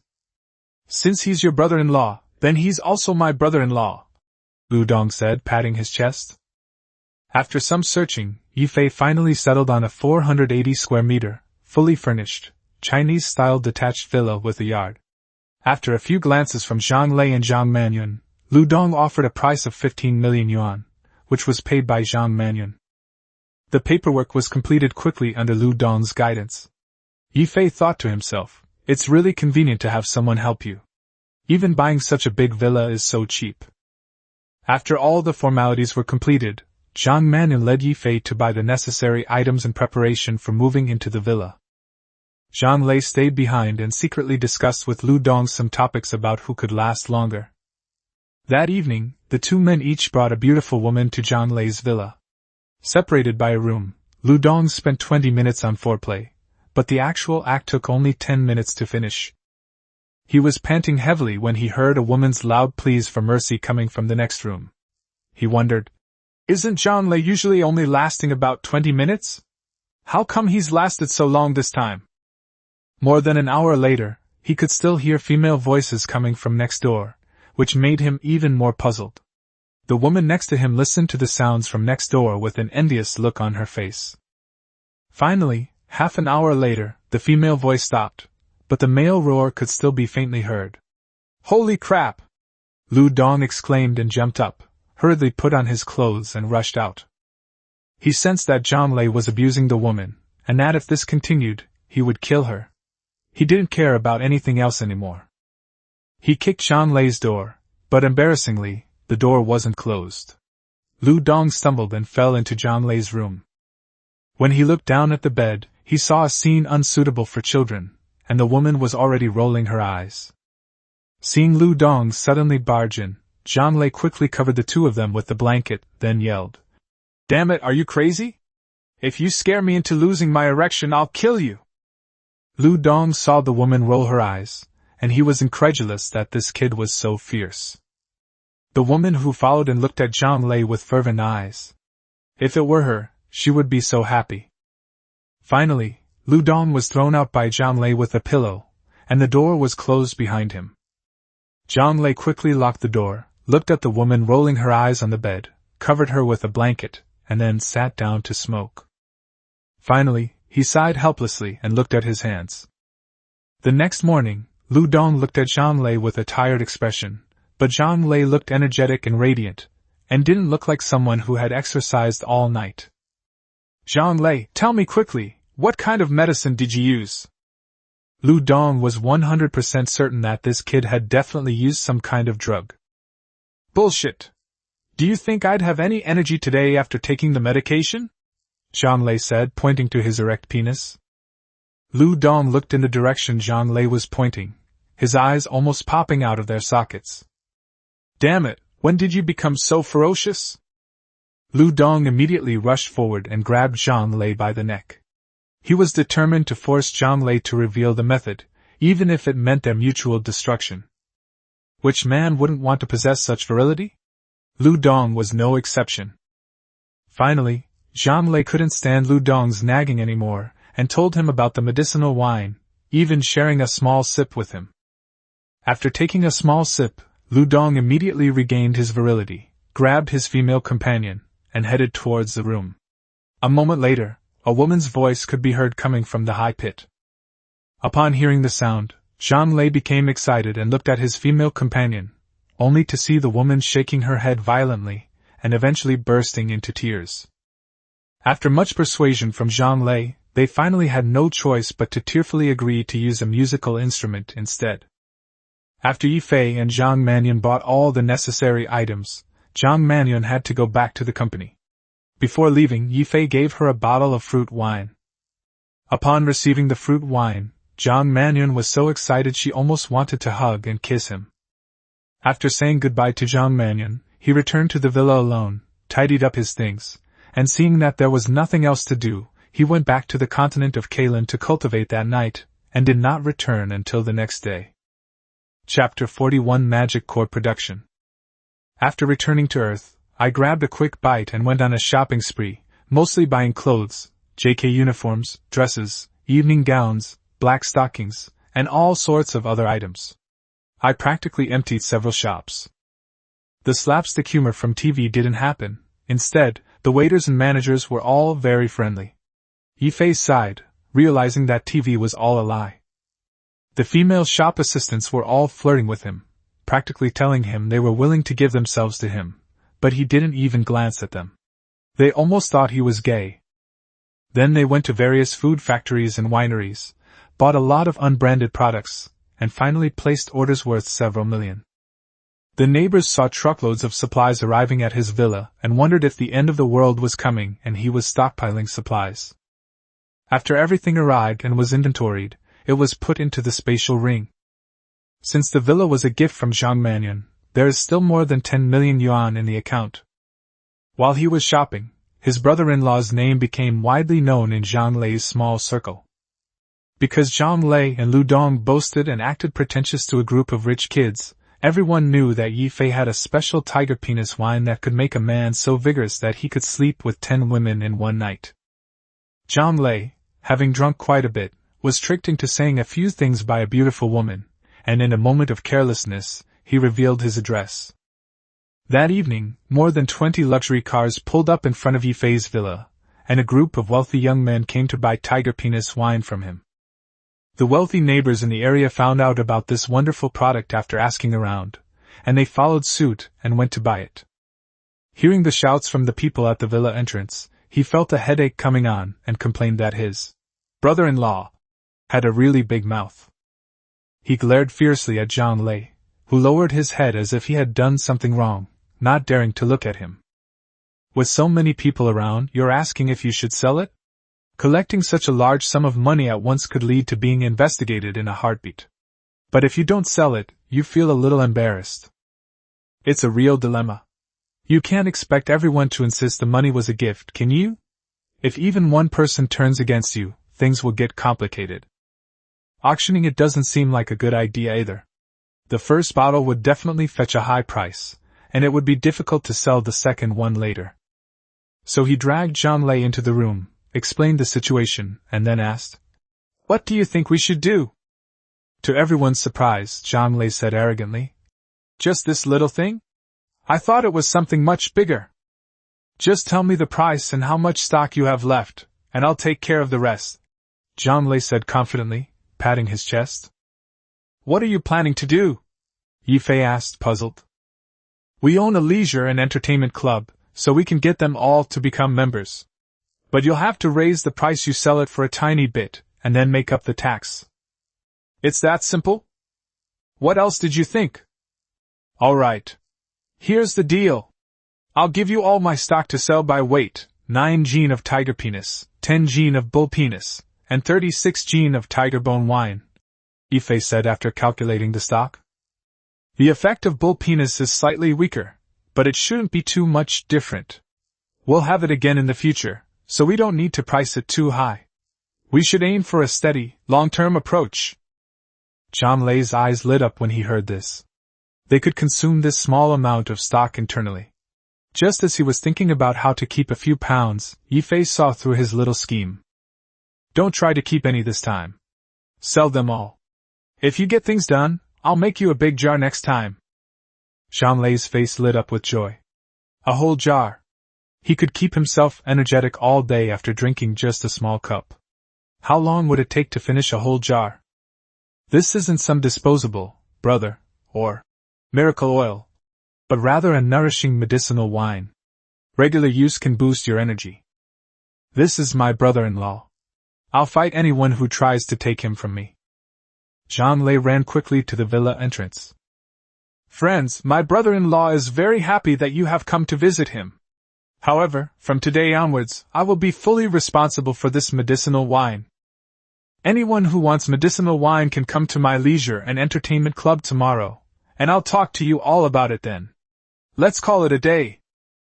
After hearing this, everyone nodded in agreement, planning to go and wait early the next morning, otherwise they would regret it to death if they couldn't buy any.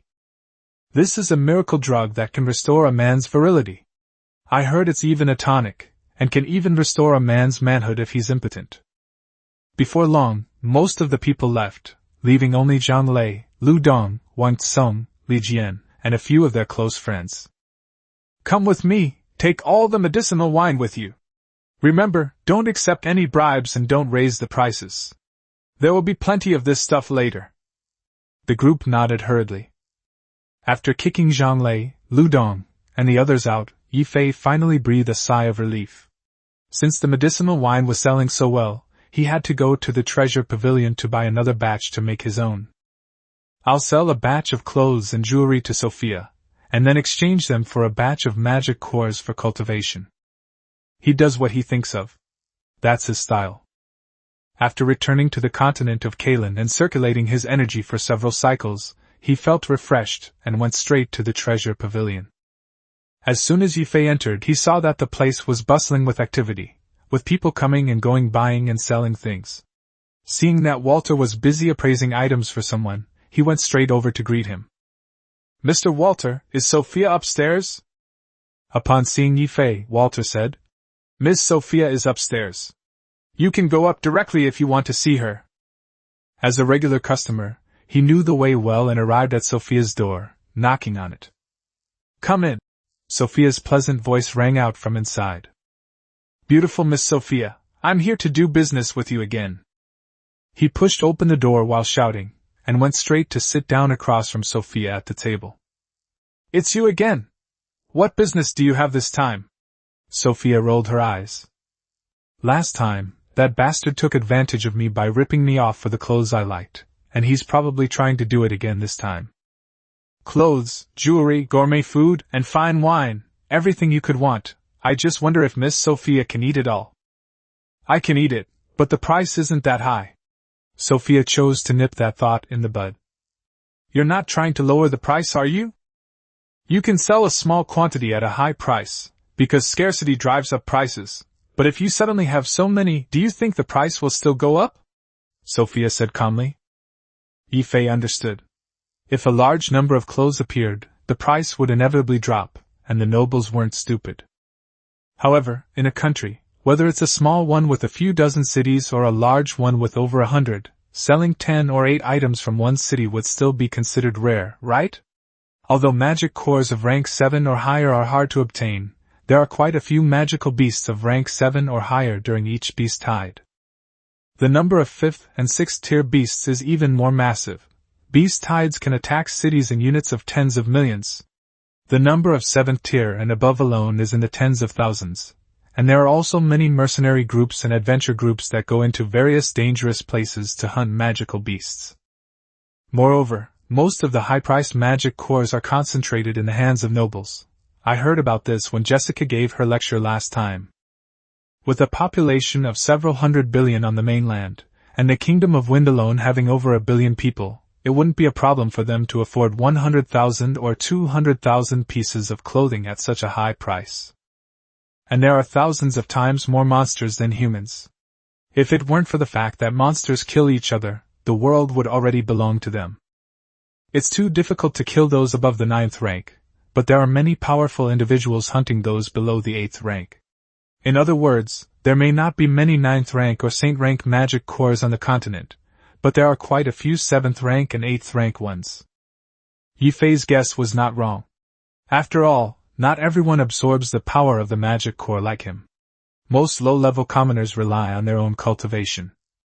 Most commoners absorb magic crystals in 4th, 5th, and 6th tier magic cores. Tier 7 and above are exclusive to nobles and high-ranking warriors and mages, but even they don't have his abnormal absorption speed. Generally speaking, a magic core of the same rank above the 7th level is enough for a normal person to cultivate for a year and a half.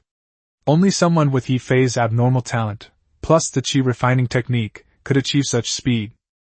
Actually, it's not that he can't use low-level magic cores. It's just that low-level magic cores are too difficult for someone with his cultivation speed. It's like having to stop just as you're getting into it during sex, or like holding your urine for a long time and only being able to urinate a little bit each time. Chapter 42 Sophia's Shock. This time I have 10,000 sets of clothes to exchange for 10,000 ordinary 7th-tier magic cores. 10,000 sets? Sophia frowned, thought for a moment, and then shook her head. I'll give you a maximum of 5,000 ordinary 7th-tier magic cores. So few? Are you kidding me? If we average 10,000 sets per city, each set could probably sell for 3 tier 7 gems, Ye Fei said angrily. Sophia said calmly, What you said is indeed very true, provided that you deliver them to each city. If that's the case, I'll give you 2 more. Ye Fei was speechless. Yes. He overlooked the shipping cost. Treasure Pavilion isn't stupid. The 2 7th-tier gems I gave you last time were purchased privately by me. This time, they're different because they were purchased by the Chamber of Commerce. He looked at Sophia in surprise, only then noticing that she was wearing a white dress that looked absolutely stunning. But I felt like something was missing, so I kept staring at Sophia, but I just couldn't remember what it was. When Sophia saw him suddenly staring at her blankly, she couldn't help but feel a little smug, and a smile involuntarily appeared on her face. Is it pretty? Seeing the smile on Sophia's face, Ye Fei suddenly remembered that it was lipstick, cosmetics, and jewelry. Beautiful, just like the goddess of my dreams, stunningly beautiful, he said with a look of infatuation. I wonder if this woman will fall for this. Do you like me? Like. Would you like to join our 4 Directions Chamber of Commerce? Sophia suddenly asked with a smile. Yes. Ye Fei realized his mistake as soon as the words left his mouth and quickly corrected himself. No. He cursed under his breath. You old man. Miss Sophia, what do you mean by this? A burst of laughter rang out, and Sophia said, In just a few days you've actually advanced to the 5th rank, cleared the 79th floor of the Heavenly Ladder Tower, defeated Foon in magic, and made Sophia cry in duels. You're both a mage and a warrior. She clicked her tongue a few times. I wonder if little brother Ye Fei's cultivation techniques and fighting skills are for sale? We'll buy them at a high price. Sophia looked at him with amusement. Given the capabilities of the Sifeng Chamber of Commerce, it was reasonable for them to know these things, so he wasn't surprised at all. I'd love to sell it too. But unfortunately it's a talent that can't be sold, he said regretfully. Talent? I wonder what kind of talent little brother has, Sophia asked curiously.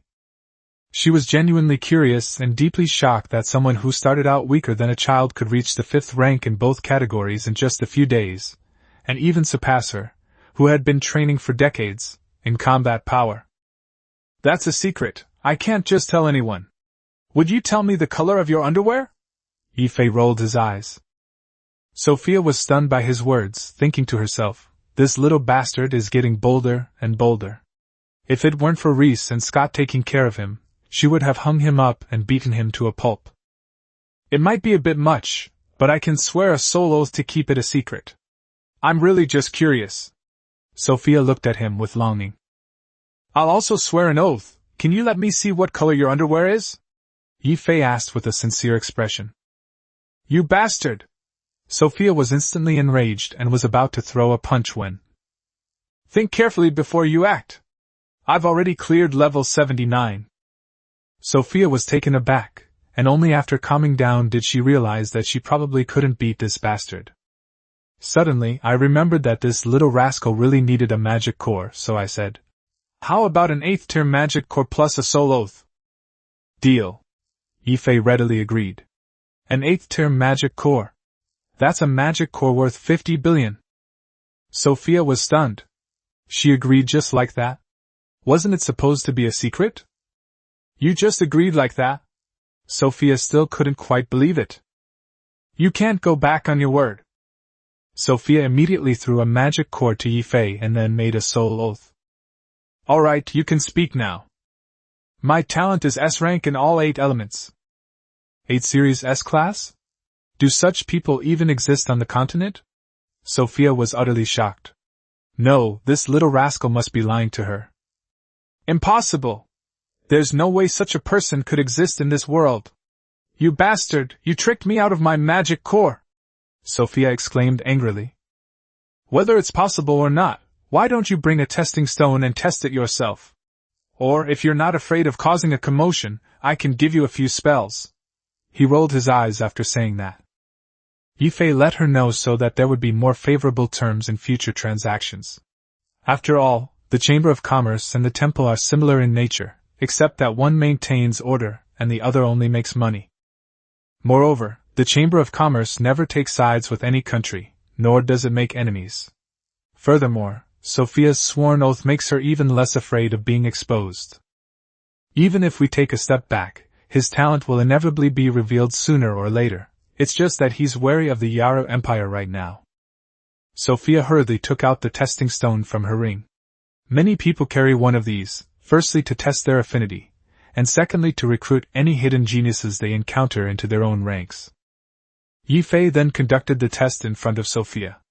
When Sophia saw the 8 elements, one of which was an S-rank space element, she slammed her hands on the table, stood up, bent down, and leaned closer to get a better look. Upon closer inspection, it was still an 8 series S grade, causing his eyes to widen in disbelief as he stared blankly at the test stone. When Ye Fei looked up, he saw a pair of huge, round, snow-white beauties. The sight was so beautiful that he was stunned. The two of them stood there, each looking at their own things, momentarily stunned. It took Sophia a while to swallow and come to her senses. She saw the person opposite her staring blankly at her. Following his gaze, she looked down and exclaimed, "Ah!" as she reached out to cover her chest. Ye Fei was startled awake by the noise. He clenched his fist and coughed, trying to cover up his embarrassment. "Hey, I didn't look at it on purpose, you can't accuse me wrongly, can you?" Sophia, clutching her chest, blushed even more. Couldn't this scoundrel at least try to hide his true colors? He seemed pretty well behaved when I first met him, but his true nature was revealed as soon as his strength increased. But only 8 S-class units. His eyes immediately lit up with excitement. "Ye Fei, I am now formally inviting you to join our Sifeng Chamber of Commerce. What are the benefits of joining your 4 Directions Chamber of Commerce? Are there any restrictions?" We'll cover all the resources you need to advance to the saint rank, as well as the weapons and equipment you'll use. You'll also enjoy all the benefits offered by the Four Directions Merchant Guild. Of course, your duty is to work for our Sifang Chamber of Commerce. No matter what you do, you must carry the name of our Sifang Chamber of Commerce. You should know that in the entire continent, the reputation of the Sifang Chamber of Commerce is only one step lower than that of the temple. Goodness, no wonder it's the Sifang Chamber of Commerce. They're really rich and powerful. But working for them is out of the question, never in this lifetime. Forget it. With my talent, why would I need to work? Ye Fei rolled his eyes. It's just a job in name only. Do I look like someone who's just doing odd jobs? Sophia rolled her eyes. You don't just look like one, you're actually a laborer. Sophia was furious. If she could beat this guy right now, she would definitely hang him up and beat him. All right, let's get down to business. Stop rambling on about irrelevant things. Ye Fei ended the conversation. Hasn't the deal already been reached? 5,007 tier magic cores. Really not going to add any more points. I have an 8-element S-rank talent. If you don't curry favor with me now, you'll never have another chance. He asked shamelessly. In front of the Four Directions Chamber of Commerce, even if the Holy Light God himself came, the rules would still be the same, except for our own people, of course. Sophia said enticingly. How about we start dating? That way we'll be on the same side, and you can add some extra for me? Sophia almost couldn't resist kicking him. How could someone be so shameless? If you're going to sell, hurry up. If not, get out. Sophia said angrily, her face flushed. Sell, sell, sell. You missed out on a boyfriend who's the #1 genius on the continent. Ye Fei said with a look of regret, then handed the spatial ring he had used to sell the wine to Sophia. Sophia ignored him and took the ring to examine it. There are still plenty of snacks and treats inside, as well as a batch of jewelry. You can decide what to give. Since these items wouldn't fetch a high price, Ye Fei was too lazy to haggle. He trusted Sophia's character.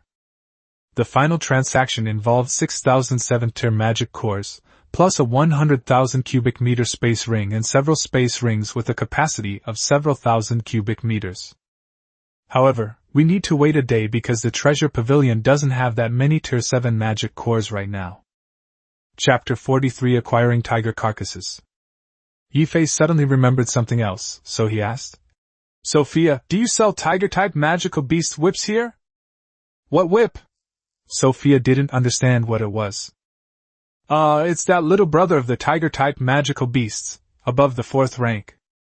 Sophia looked at him strangely. How could this bastard be so perverted? Under Sophia's strange gaze, he blushed and said awkwardly, What kind of look is that? I just need these things to make potions. Then Sophia looked at his genitals again, and then looked at him with a pitiful gaze. What the hell is that look? Hey, what's with that look you're giving me? If you look at me like that again, believe me, I'll take care of you right now, Ye Fei said angrily. Upon hearing this, Sophia looked at him with even more pity. In her eyes, this was a display of impotent rage. Fuck it! Forget it, I'm tired, let's just destroy it. Ye Fei was too lazy to explain anymore. I can't exactly tell her that I used it to make medicinal wine to exchange for clothes and jewelry, can I? Or should I actually take advantage of her on the spot to prove myself? They don't sell them individually, they're either sold as a whole corpse, but the corpses aren't expensive. How many do you need? Upon hearing that it wasn't expensive, Ye Fei's eyes lit up instantly. The more the better, but please separate the tiger penis from the tiger bone and flesh separately. In addition, she also helped to purchase a large quantity of fruit for making fruit wine. Sophia nodded, called someone in to help him with the matter, and continued to inventory the clothes, jewelry, and snacks. As the person in charge, she naturally had to pick out some of the embezzled items first. He sat to one side and kept flirting with Sophia, but she completely ignored him. He waited for 2 hours until the person who helped Ye Fei process the tiger penis, tiger bone, and fruit finally returned. He took the spatial ring handed to him and checked it with his mind. He found that each level of flesh and bone was neatly separated, with more than 100 tiger penises and fruits piled up like a small mountain. Among the tiger-type magical beast corpses, there were 3 level 7 beasts, more than 20 level 6 beasts, and the rest were level 45 beasts.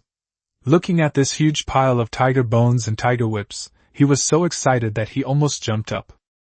The 7th-tier creature was quite large, a skeleton about 20 meters long.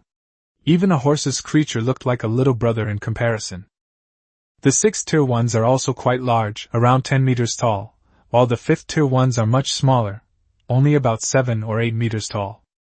Sophia said the tiger bone and tiger penis fruit weren't expensive, but she still took a 7th-tier magic core from him. However, Ye Fei was now rich and didn't care about this one. So he happily left with the spatial ring, only to find Jessica wasn't home again when he returned to the academy. He then went back to his room, hung up the sign, and took out the 8th-tier magic core to cultivate. When they returned to Earth, it was already dawn. After a quick meal of monster meat, they went out to buy wine. Now that I have money, of course I want to buy better wine to brew 6th or 7th grade wines, not for any other reason than to improve the taste. As for the 4th-tier ones, they're going to be sold anyway, so just buy some wine.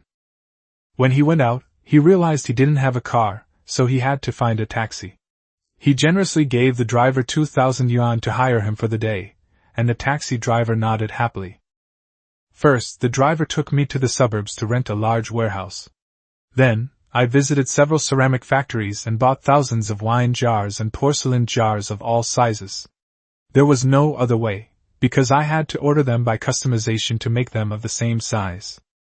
He went to various liquor stores and bought at least tens of thousands of kilograms of liquor, right? Ye Fei himself couldn't even count it, because a lot of it was bottled high-proof Moutai.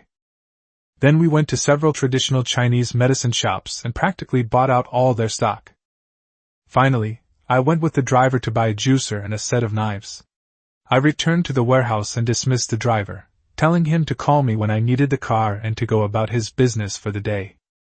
Each time a batch of goods arrived, Ye Fei would first store them in his spatial storage to prevent the warehouse from running out of space. Then he paid the wine delivery people to help him pour the wine into the jar. More than 10 people finished pouring it in no time, which was much less troublesome than doing it by himself. The worker who was helping to pour the wine was cursing him in his heart as he poured it. So much good wine, just poured into a porcelain jar like that. Was it meant to be used for bathing and washing feet?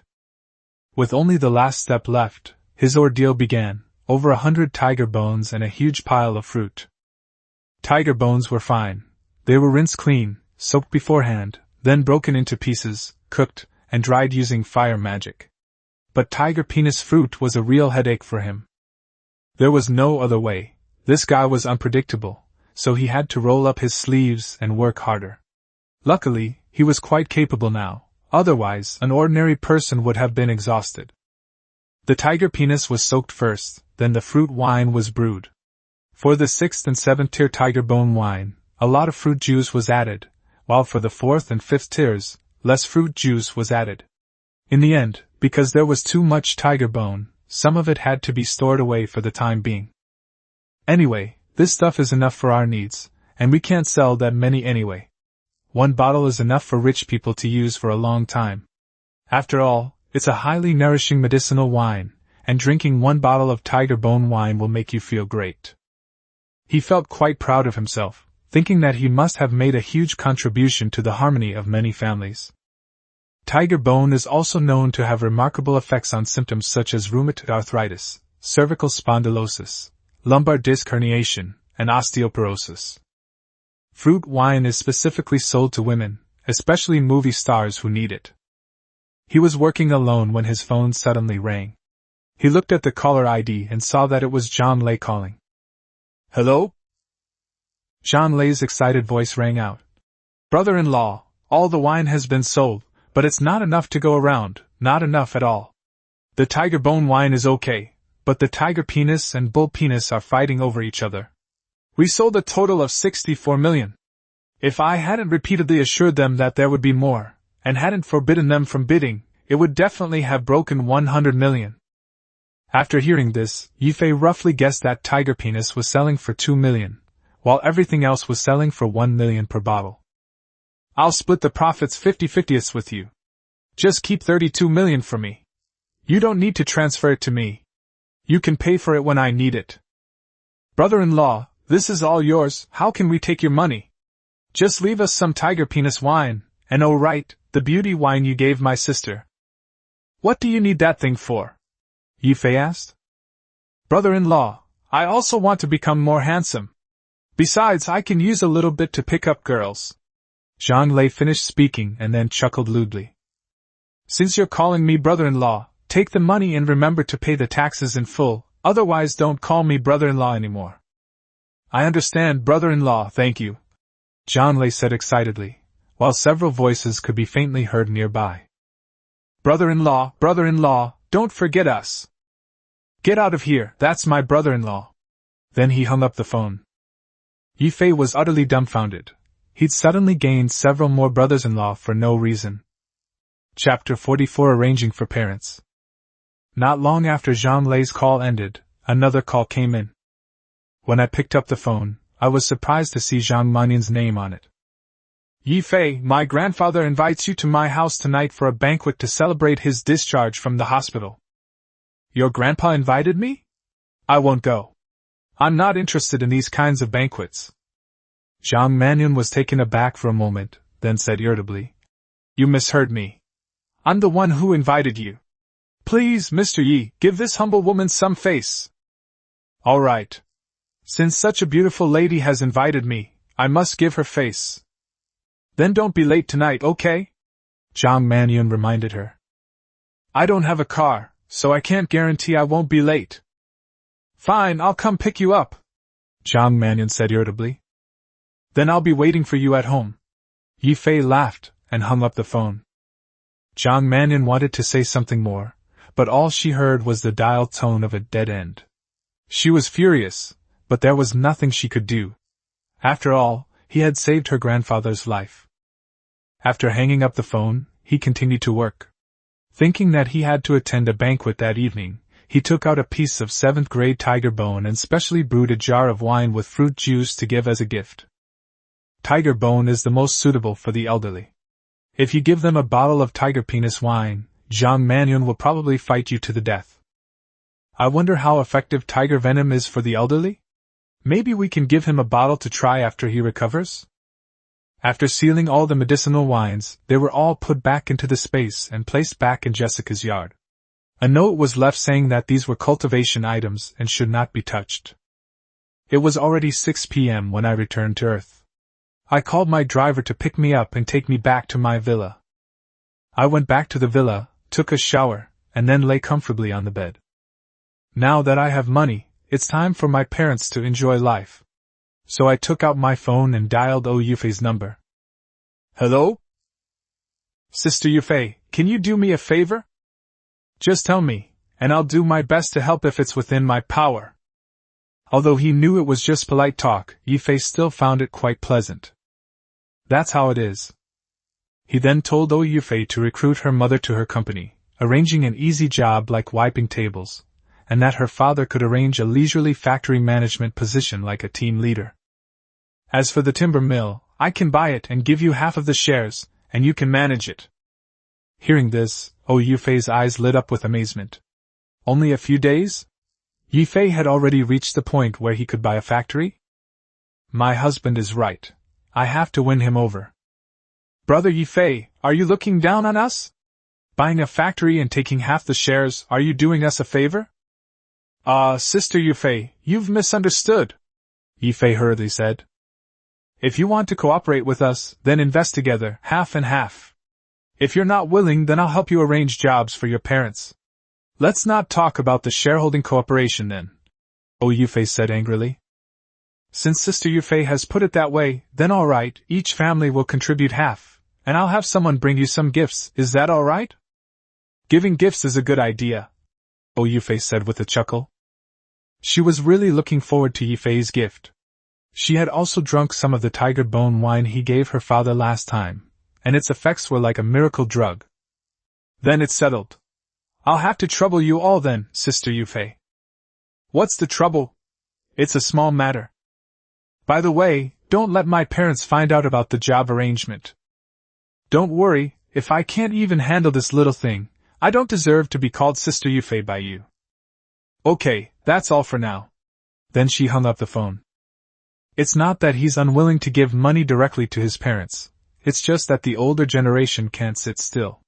If he were to suddenly give them a sum of money, it wouldn't make them happy, and might even cause them panic.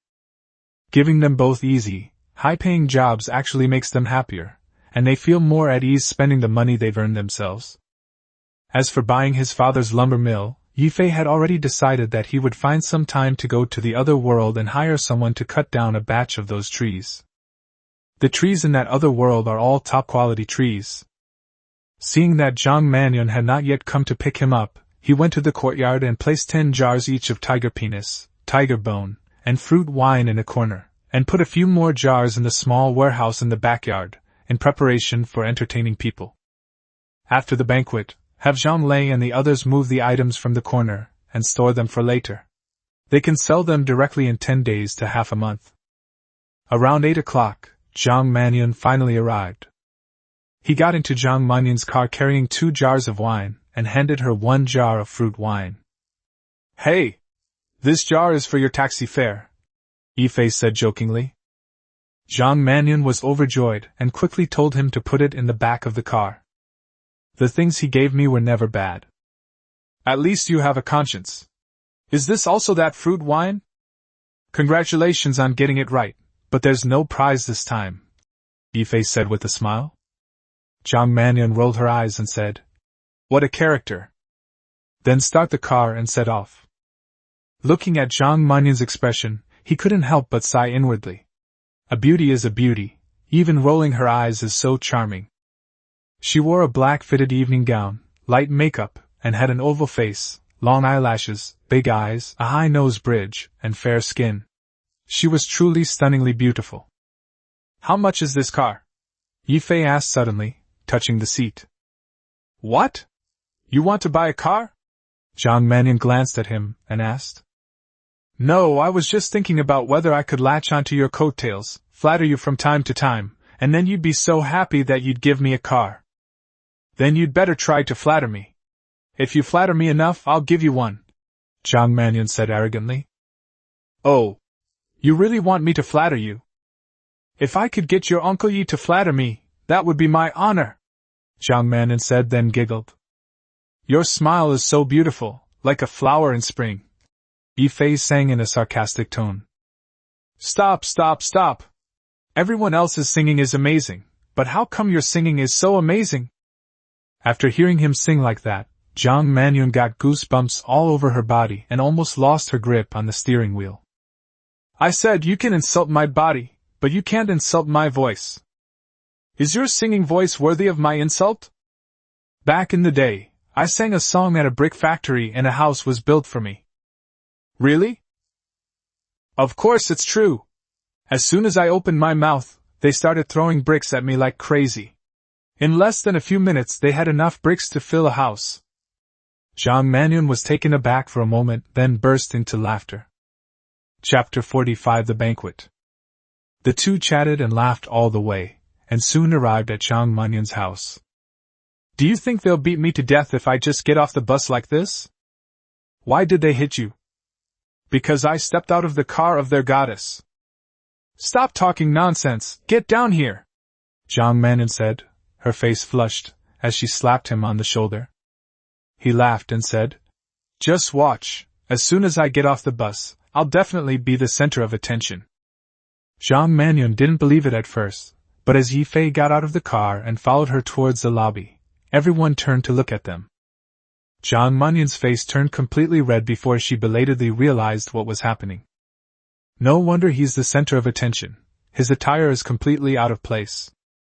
Wearing a short-sleeved shirt, jeans, and a jacket, and carrying a large wine jar that's a meter long and half a meter wide, he'd be strangely conspicuous compared to people in suits and evening gowns. Most importantly, this guy kept greeting people along the way, waving and saying, "Good evening," every now and then. Along the way, everyone who looked over was dumbfounded. Where did this ox come from? If it were the old Ye Fei in this situation, he would definitely be nervous and lower his head, hoping that no one would see him.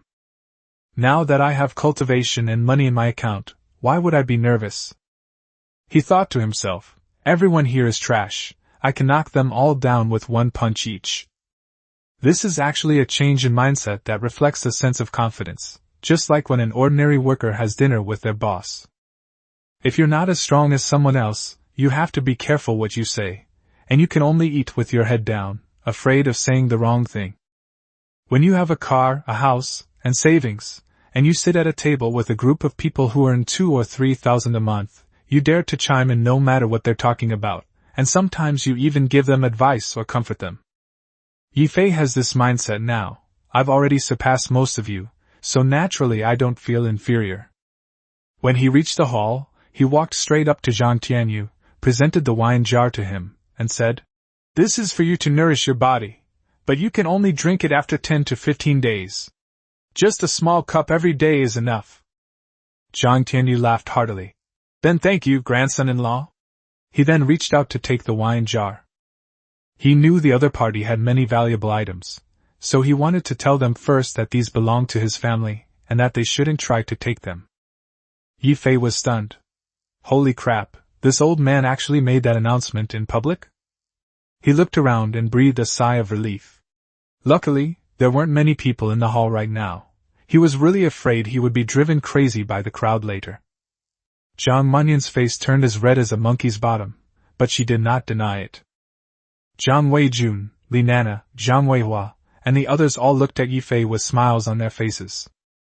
Li Nana, on the other hand, is like a mother-in-law looking at her son-in-law, liking him more and more the more she looks at him. There was no way around it. This future son-in-law was simply too capable, helping the old man come back to life and making his daughter and himself young again. She also helped her husband and son become muscular men. If she let this kind of son-in-law go, she would beat her heart to a pulp. Seeing the old man reach out to take it, Ye Fei quickly put the wine jar back. "This is very heavy, let someone else take it." "Brother-in-law, let me do it, let me do it." Zhang Lei sensibly reached out and took the wine jar. The moment Zhang Lei took it, his face turned green, and his hands and feet began to tremble violently. Zhang Lei saw how easily the other person carried it, assuming it weighed only 10 or 8 pounds. Now that he was carrying it himself, he realized how terrifyingly heavy it was, but he dared not let go. Imagine holding a fully charged gas cylinder. Zhang Weihua frowned when he saw his son's pained expression and quickly reached out to help. As he lifted the wine jar, he was startled. He finally understood why his son's expression was so pained. Zhang Weihua quickly called several servants to help carry it to the old man's study. Grandpa Zhang took Ye Fei's hand and said, come on, I'll take you to meet some of my old friends, all big shots in the business world." He was startled. Go and meet someone? If he continued to be so high profile, he'd never have a peaceful life again. "Grandpa, if you introduce me to others again, many people will try to win me over." Zhang Tianyu gasped. "That's right. This precious grandson-in-law has to be hidden away before the wedding. If he gets kidnapped, there'll be nowhere to cry." Yes, you're right. Then you should go find a secluded place with Xiaoyun and have a heart-to-heart talk. I'll deal with these old men." Ye Fei was completely dumbfounded. "So, I'm already your grandson-in-law? And you just sold her out like that?" When Zhang Manyan saw him looking at her, she blushed and turned away to walk to a secluded spot. While the two were whispering to each other, Lu Jiangwen of the Lu group, who is also Lu Dong's grandfather, came over. "Hey old man Zhang, when did you get a grandson-in-law? Why don't you introduce him?" Several elderly men nearby also gathered around, chiming in. "That's right. Hurry up and introduce it." Zhang Tianyu glared and said, "A bunch of old guys, why are you meddling in the affairs of young people?" "You can't say that. Since he's your grandson-in-law, we should at least get to know each other, shouldn't we?" said Wang Yun of the Wang group. "That's right. You're old Zhang's grandson-in-law, we should get to know you better," Lu Jiangwen chimed in. At this moment, a young man's voice came. "Grandpa Zhang, I've been pursuing Manyan for several years, and you agreed to it back then. How come he's become your grandson-in-law in the blink of an eye?" Zhang Tianyu looked at the young man and his heart skipped a beat. To avoid Ye Fei misunderstanding, he quickly said to him, "Grandson-in-law, this man is Li Tao. He is the general manager of Vanke Real Estate. He has been pursuing Xiaoyun for the past few years, but Xiaoyun does not like him, so she has ignored him. Please don't mind. I was just senile at the time and was afraid that Xiaoyun would not be able to get married, so I agreed to let him pursue her. It's alright. Since Mannion ignored him before, it means she won't be interested in him now. I'm glad you don't mind. Zhang Tianyu breathed a sigh of relief. Then she said to Li Tao, "That was then, and now is now. Stocks have daily price limits, right? Xiaoyun has never liked you, so you'd better not bother her." At this moment, Li Nana also came over and said to Li Tao, "I only recognize Ye Fei as my son-in-law. Mr. Li, you should pursue another girl." Li Tao's face turned ashen. He turned to look at Zhang Mannion, but she simply turned away and ignored him completely.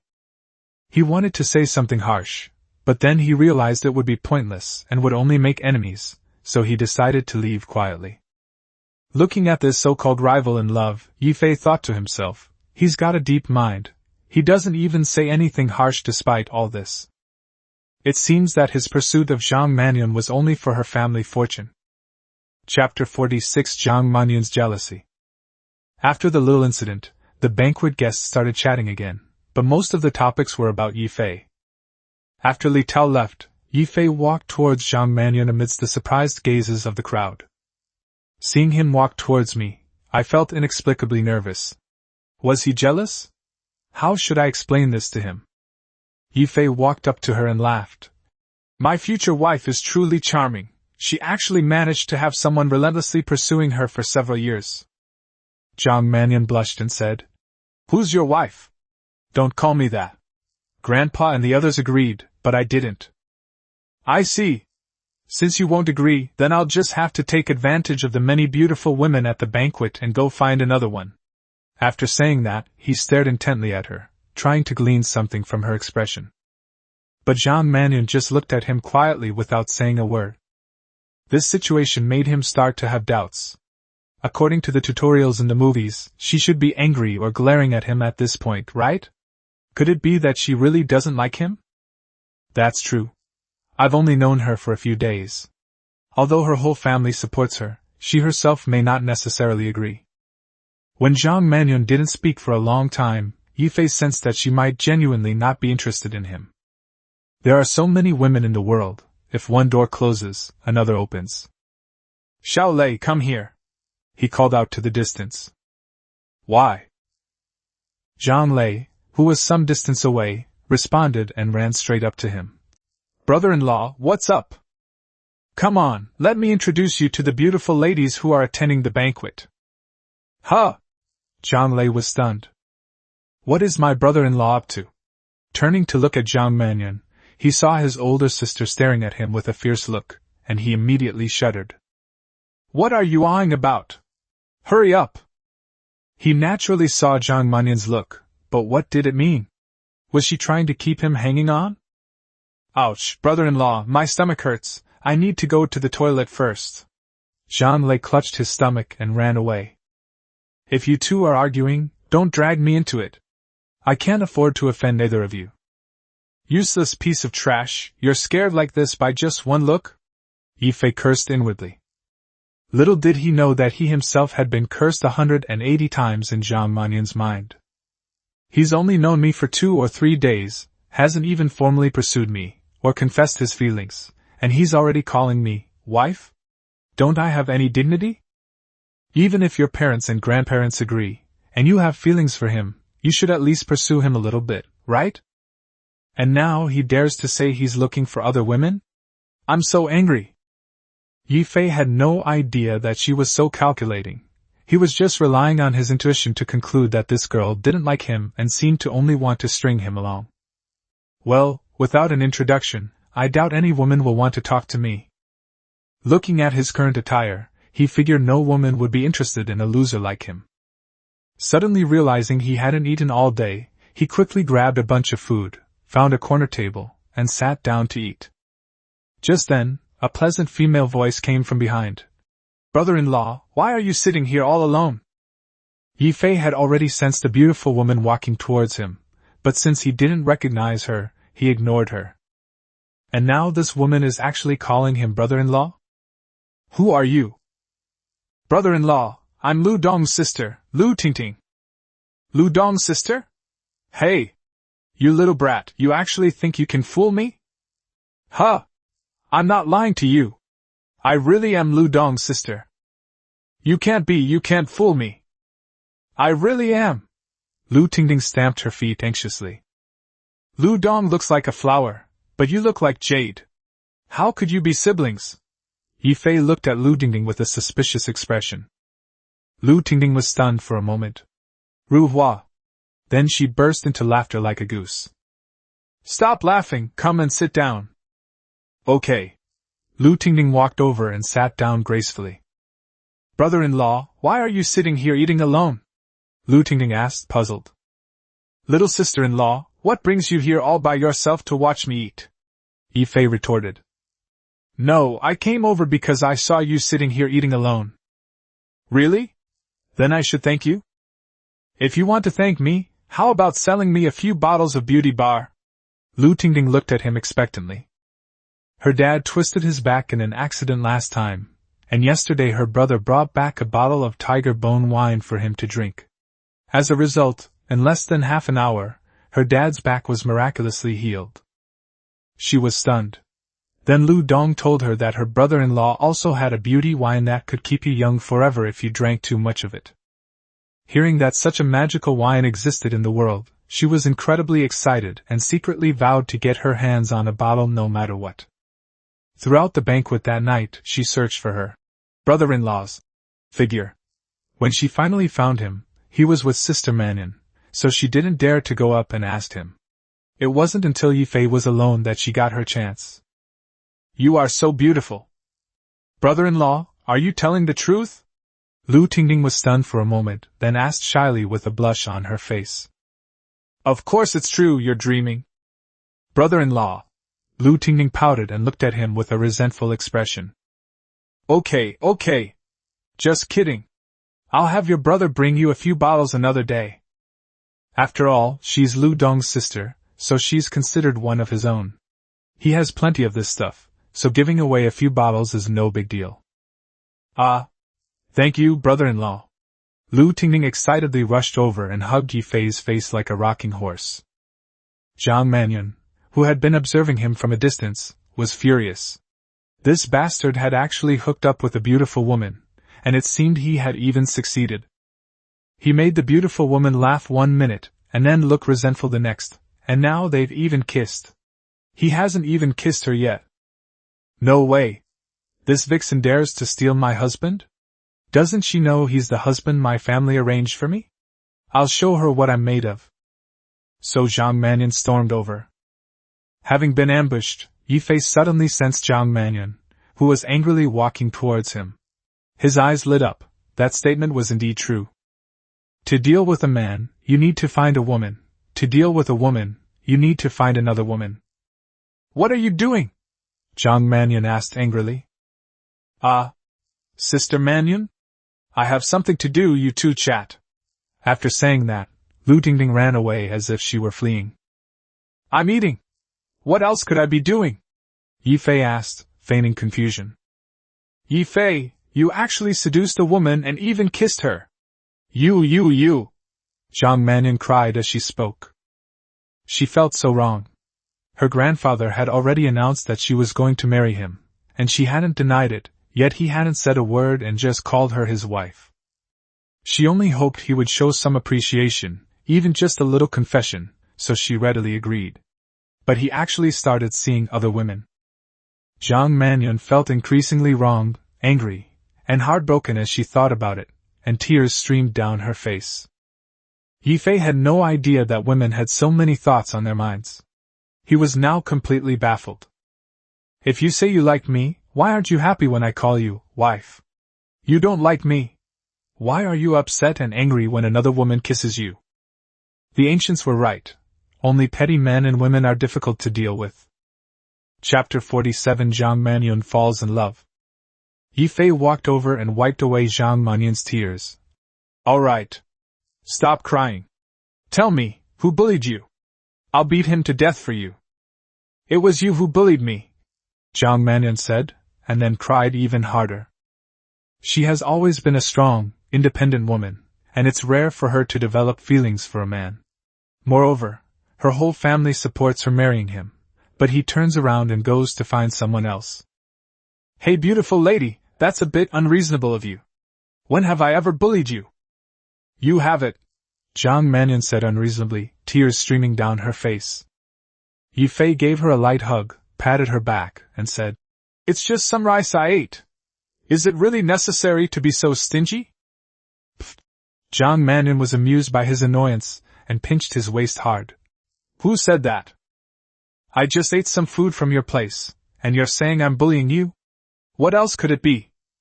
He rubbed the spot where he had been pinched, pretending to be in a lot of pain. Why did you let her kiss you? Oh, so that's what it is. Ye Fei pretended to suddenly realize. Didn't you refuse to be my wife? Why are you jealous? Who are you jealous of? I'm not. Besides, you didn't even ask me if I wanted to be your wife. Zhang Manyun was furious. Huh? Didn't I ask? Ye Fei was also taken aback. He didn't seem to have asked. When did you ask? Zhang Manyun said angrily. Is it too late for me to ask now? He asked, his eyes wide and blinking. Humph. Zhang Manyun turned around, her back to him, arms crossed. Seeing her action, Ye Fei recalled a scene often shown on television. This was a sign that there was still time. At this point, even someone with no experience would understand. The woman was giving him time to coax her. If he didn't understand that, he'd truly be a fool. Ye Fei reached out and wrapped his arms around her slender waist from behind, whispering in her ear. I wonder if this beautiful lady would be willing to be my girlfriend or wife. It's not sincere, Zhang Manyun said with dissatisfaction. Ye Fei took out a spatial ring and waved it in front of her. If you agree, I'll kneel on a durian to apologize, okay? But a durian seems too painful. How about a washboard? No way, how about a keyboard? Zhang Manyun was amused and suddenly turned around and bit his arm. Ouch, ouch, ouch. You've murdered your husband. Who told you to pick such a punishment? Humph! I haven't even agreed yet. Zhang Manyun snorted. So, will you agree? Zhang Manyun gave a soft, what is it? Should I agree or not? Ye Fei asked, looking at her with a playful expression. I promise you, Zhang Manyun said softly, her face flushed. The spatial ring was put on her hand, but since Zhang Manyun had neither spiritual power nor spiritual energy, she couldn't use it for the time being. However, this isn't a big problem. Since I've agreed to be his girlfriend, I can just give her some energy, and open up her meridians. Ha ha ha ha! Ye Fei laughed loudly, turned Zhang Manyun around, picked her up, and spun her around several times. This future wife is quite large. As she was spinning, Ye Fei suddenly put her down, and then quickly began circulating his internal energy.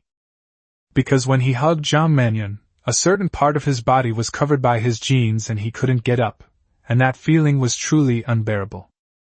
I almost embarrassed myself again. No, I need to improve as soon as possible.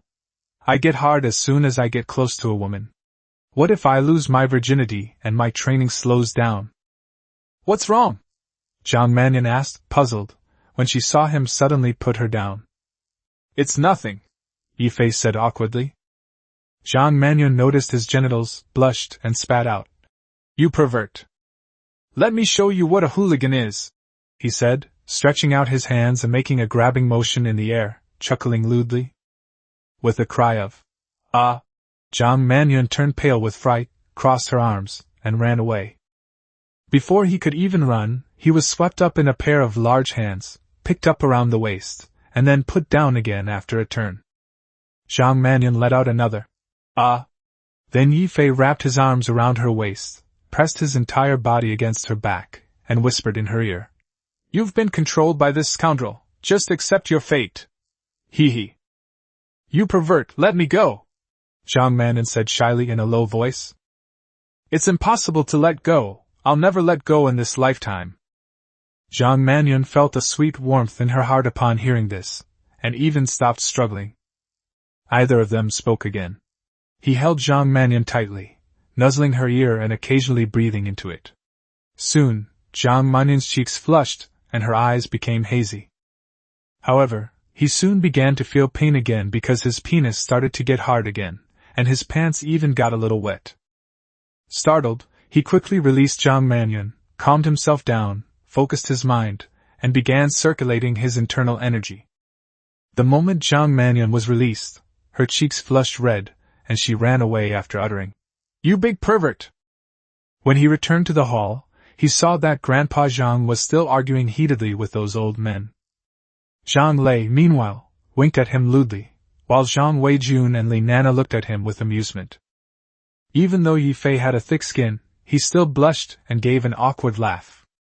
After the banquet, Zhang Mannion dropped him off at the villa entrance and asked, "You still haven't told me why Lu Tingting kissed you."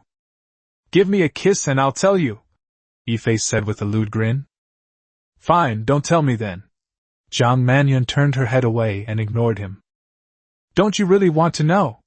he whispered in her ear. "No, I don't want to think about it anymore," Zhang Mannion stammered. Her heart was racing, and she gripped the steering wheel harder. Ye Fei reached behind her, turned her head, and pressed his lips directly against hers. Zhang Mannion's eyes widened first, and then she closed them. It was their first time kissing, and they were initially awkward, but gradually became more skilled. After a long while, the two separated, and a thread was pulled out connecting their mouths. Ye Fei stuck out his tongue and licked his lips to break the silk, then slowly ran the back of his hand across his lower lip with a wicked smile on his face. Zhang Mannion covered her mouth with the back of her hand, looking shy with her face flushed. After explaining Lu Tingting's situation, he hurriedly got out of the car and went back into the house. He felt he could barely contain himself. His whole body was burning with heat, and even circulating his internal energy couldn't relieve it. Zhang Mannion stared at his retreating figure with a dreamy gaze, finding him more and more handsome with each passing moment. As a rich girl, she was strictly controlled from a young age, and before she was fully mature, she was basically not allowed to have much contact with men. After she graduated from university, she was so busy with her career that ordinary men didn't even dare to look her in the eye. Those who dared to approach her were either people she looked down on or people she didn't dare to overstep. Like Li Tao, it might be because she was too aloof. Although he had been pursuing her for several years, he didn't even dare to hold her hand when he was with her. This is why she has always kept Li Tao as a backup option. She might only choose to marry Li Tao when she has no other choice. Just then, Ye Fei appeared. Not only did he match her aesthetic standards in appearance, but he also did her family a great favor. Although they had only known each other for a few days, Ye Fei treated her like an ordinary girl, and this was the first time she had experienced the taste of love. Chapter 48 Returning to Seclusion in Another World. Ye Fei, who hurriedly returned to the villa, felt that he had become increasingly lecherous since eating the dragon blood fruit. He even suspected that he had been tricked by the Sky Knight. Little did they know that dragons are inherently lustful. The fruit that grows by absorbing dragon blood, when given dragon blood, allows humans to unleash the power of dragons, but also inherits many of their dragon traits. Scott originally intended to take it himself, but after hearing about Ye Fei's 100-fold increase in qi, he decisively gave it to him. After returning to his room and taking a shower, he immediately went back to the continent of Kalan to continue his cultivation and breakthrough of the 8 extraordinary meridians, and did not return to Blue Star until the next day. After sending a few messages to Zhang Mannion on his phone, he called Zhang Lei and asked him to get his friends to find a few trucks to come to his place. Upon receiving the news, the group wished they could sprout wings and fly there, rushing to his house at breakneck speed. Upon seeing Ye Fei, they all obediently called him brother-in-law. All right, aren't you afraid your sisters will find out?" Ye Fei rolled his eyes and said. The group chuckled and then all looked at Wang Tsong. Seeing that the group was all looking at Wang Tsong with lewd expressions, he asked curiously, Why are you all staring at him? Brother-in-law, you don't know, Wang Tsong is the only one among them who has an older sister, and she's really beautiful. Why don't we have him introduce her to you? Zhang Lei said with a grin. Ye Fei looked at Zhang Lei in shock and said, Aren't you afraid your sister will hear us? Brother-in-law, others may not understand you, but don't I know you well? We can take on 10 people after drinking the medicinal wine. I can't even imagine what it would be like if it were you. My sister's body would suffer so much.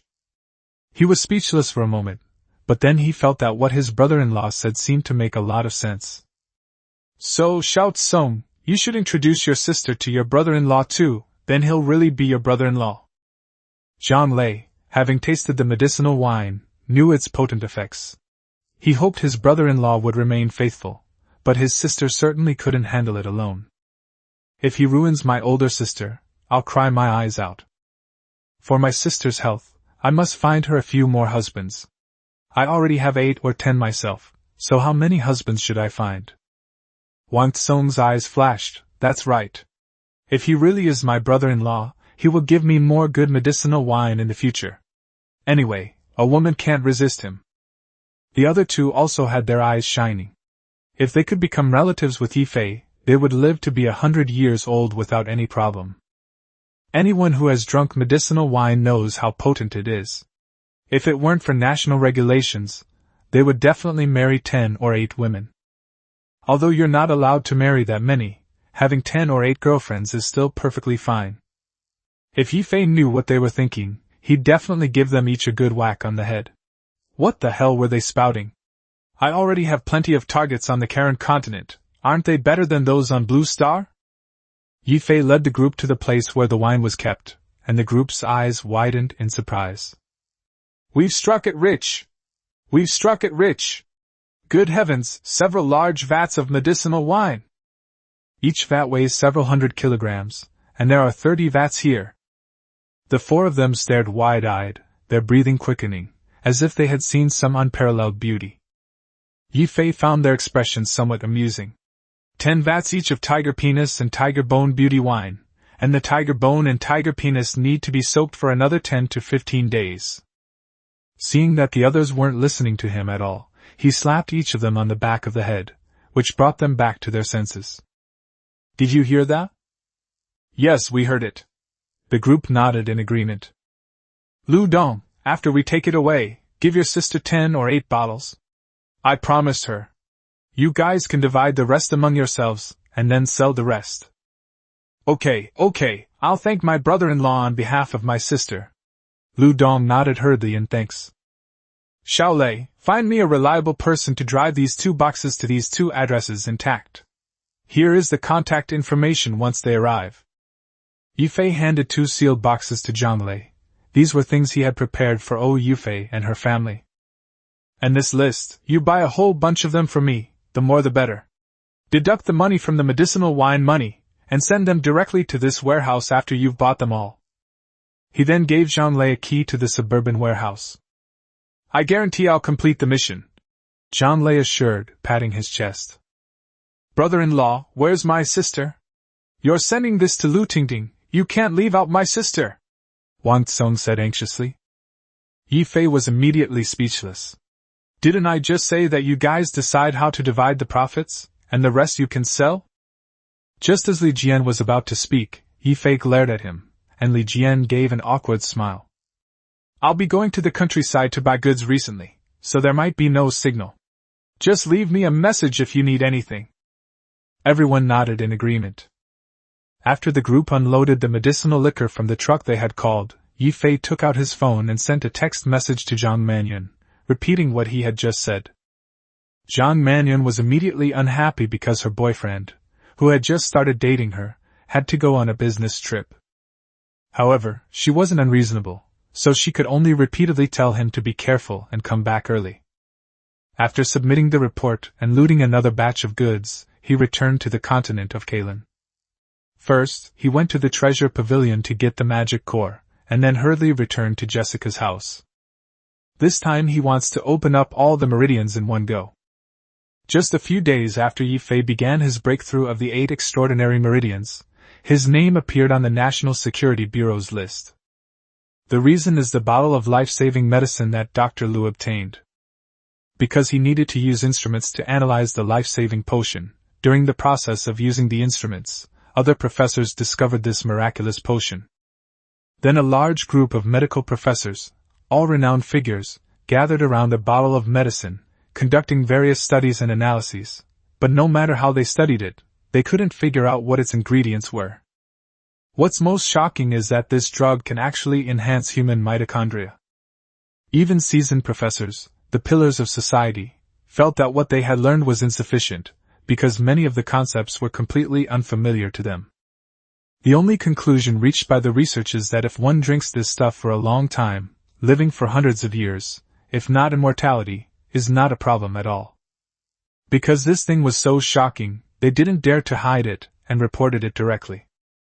Then, news came from Dr. Liu that Zhang Tianyu had come back from the dead, followed by the appearance of things like tiger bone, tiger penis, and fruit wine. These items were presented to the group of elderly professors one by one, and they all pointed to one person, Ye Fei. When the National Security Bureau received the news, they immediately retrieved his information, only to find that Ye Fei in the information was as ordinary as could be. When the National Security Bureau wanted to talk to Ye Fei, they found that he seemed to have disappeared. Surveillance footage showed that he never left the residential area, and no one entered his villa, leaving all the bigwigs puzzled. Chapter 49 The Great Cycle reached perfection. A week later on the continent of Kalan, as Ye Fei's last acupoint was opened, a burst of 7-colored light surged from his body, and then slowly returned to his body. His mind circulated both the microcosmic and macrocosmic orbits simultaneously, and with a sudden burst of energy, his thoughts erupted like a hatched egg or a cicada transforming into a butterfly. He spread his thoughts, and the entire academy was within his perception range, with the magic power within each person clearly visible. He could see the essence of the spiritual elements in the world clearly. Was this the legendary divine sense? When Ye Fei scanned these elements with his divine sense, he had a general idea of what they were, somewhat similar to the 5 elements of metal, wood, water, fire, and earth on earth. When spiritual power and elements merge, another force instantly forms within the body, which Ye Fei temporarily calls primordial energy. The light within his body was no longer a ball of light, but had become a large sphere floating in his dantian, with his yuan power being more than 100 times stronger than his spiritual power. With every gesture, one can unleash 100 times the power of before. Once the great circulation is completed, one is reborn. Ye Fei's body was completely expelled of the last impurities, and his demeanor became as ethereal as if he had descended from heaven. Now, when you circulate your vital energy, it can instantly reach any part of your body. This is the completion of the great circulation, with a wider and faster circulation path. Is this what it means to refine qi into spirit? He felt that he could now contend with a saint-level expert. The energy flowed through all the meridians of my body like a surging tide, and there was no obstruction in my body. He got up and went to the courtyard. He spread his divine sense, and it was like a panoramic map. Everyone was within the range of his divine sense, and he could even see through them. She saw Jessica lecturing to her students, and saw her completely naked, without her noticing. Ye Fei's nose started bleeding instantly, and his penis was already erect. Holy crap, I'm at the peak of the great heavenly cycle and I still get nosebleeds? He was so startled that he immediately withdrew his X-ray vision. As expected of Jessica, her figure is top-notch. My divine sense continued to expand outward, and a figure resembling an elemental being appeared before me. The Dean? He didn't even notice me? Is this the saint rank? An elemental being is the saint rank? No wonder he's so much stronger than a 9th rank being. It continued to spread outwards, directly beyond the royal city, and was still spreading outwards. When it was almost at the border of the Wind Kingdom, a wave of dizziness hit him, and he hurriedly withdrew his divine sense. He immediately sat quietly, focused his mind, and circulated his energy through the microcosmic and macrocosmic orbits.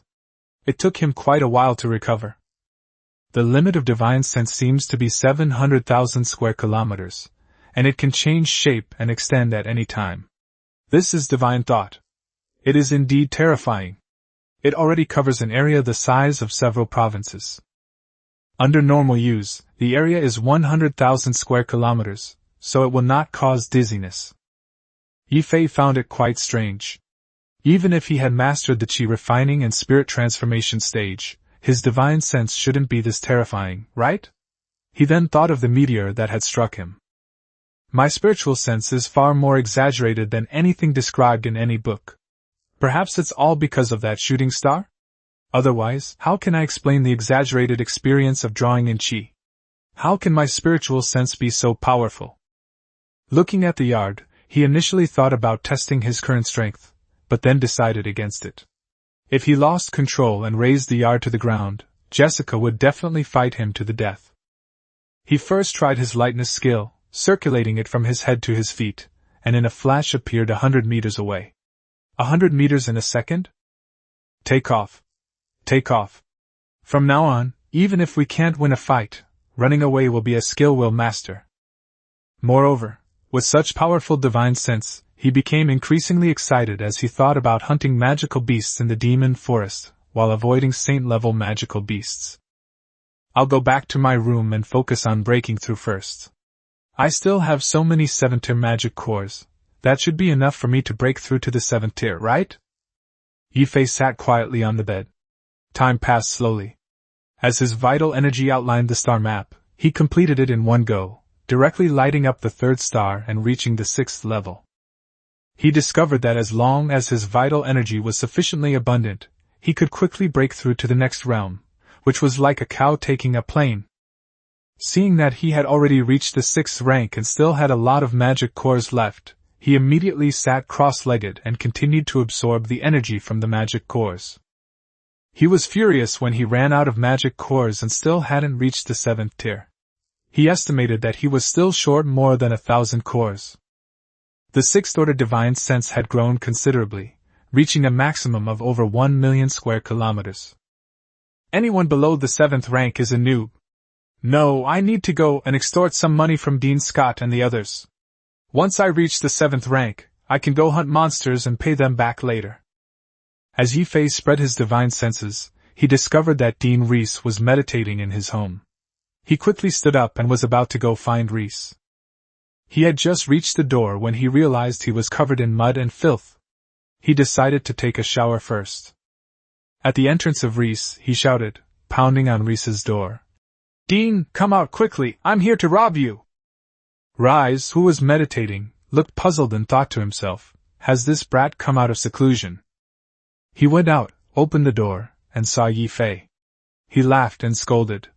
You little brat, you come out of seclusion and start shouting. What kind of behavior is this? Dean, I'm in dire need of help.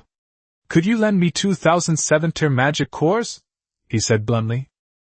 Reese frowned, about to reprimand him, but then noticed that Ye Fei's entire demeanor had changed. Reese couldn't help but mutter to himself, is it just my imagination? His body is now equivalent to a divine body, which is what Taoists call a celestial embryo, and his consciousness is divine consciousness, which can also be called celestial consciousness.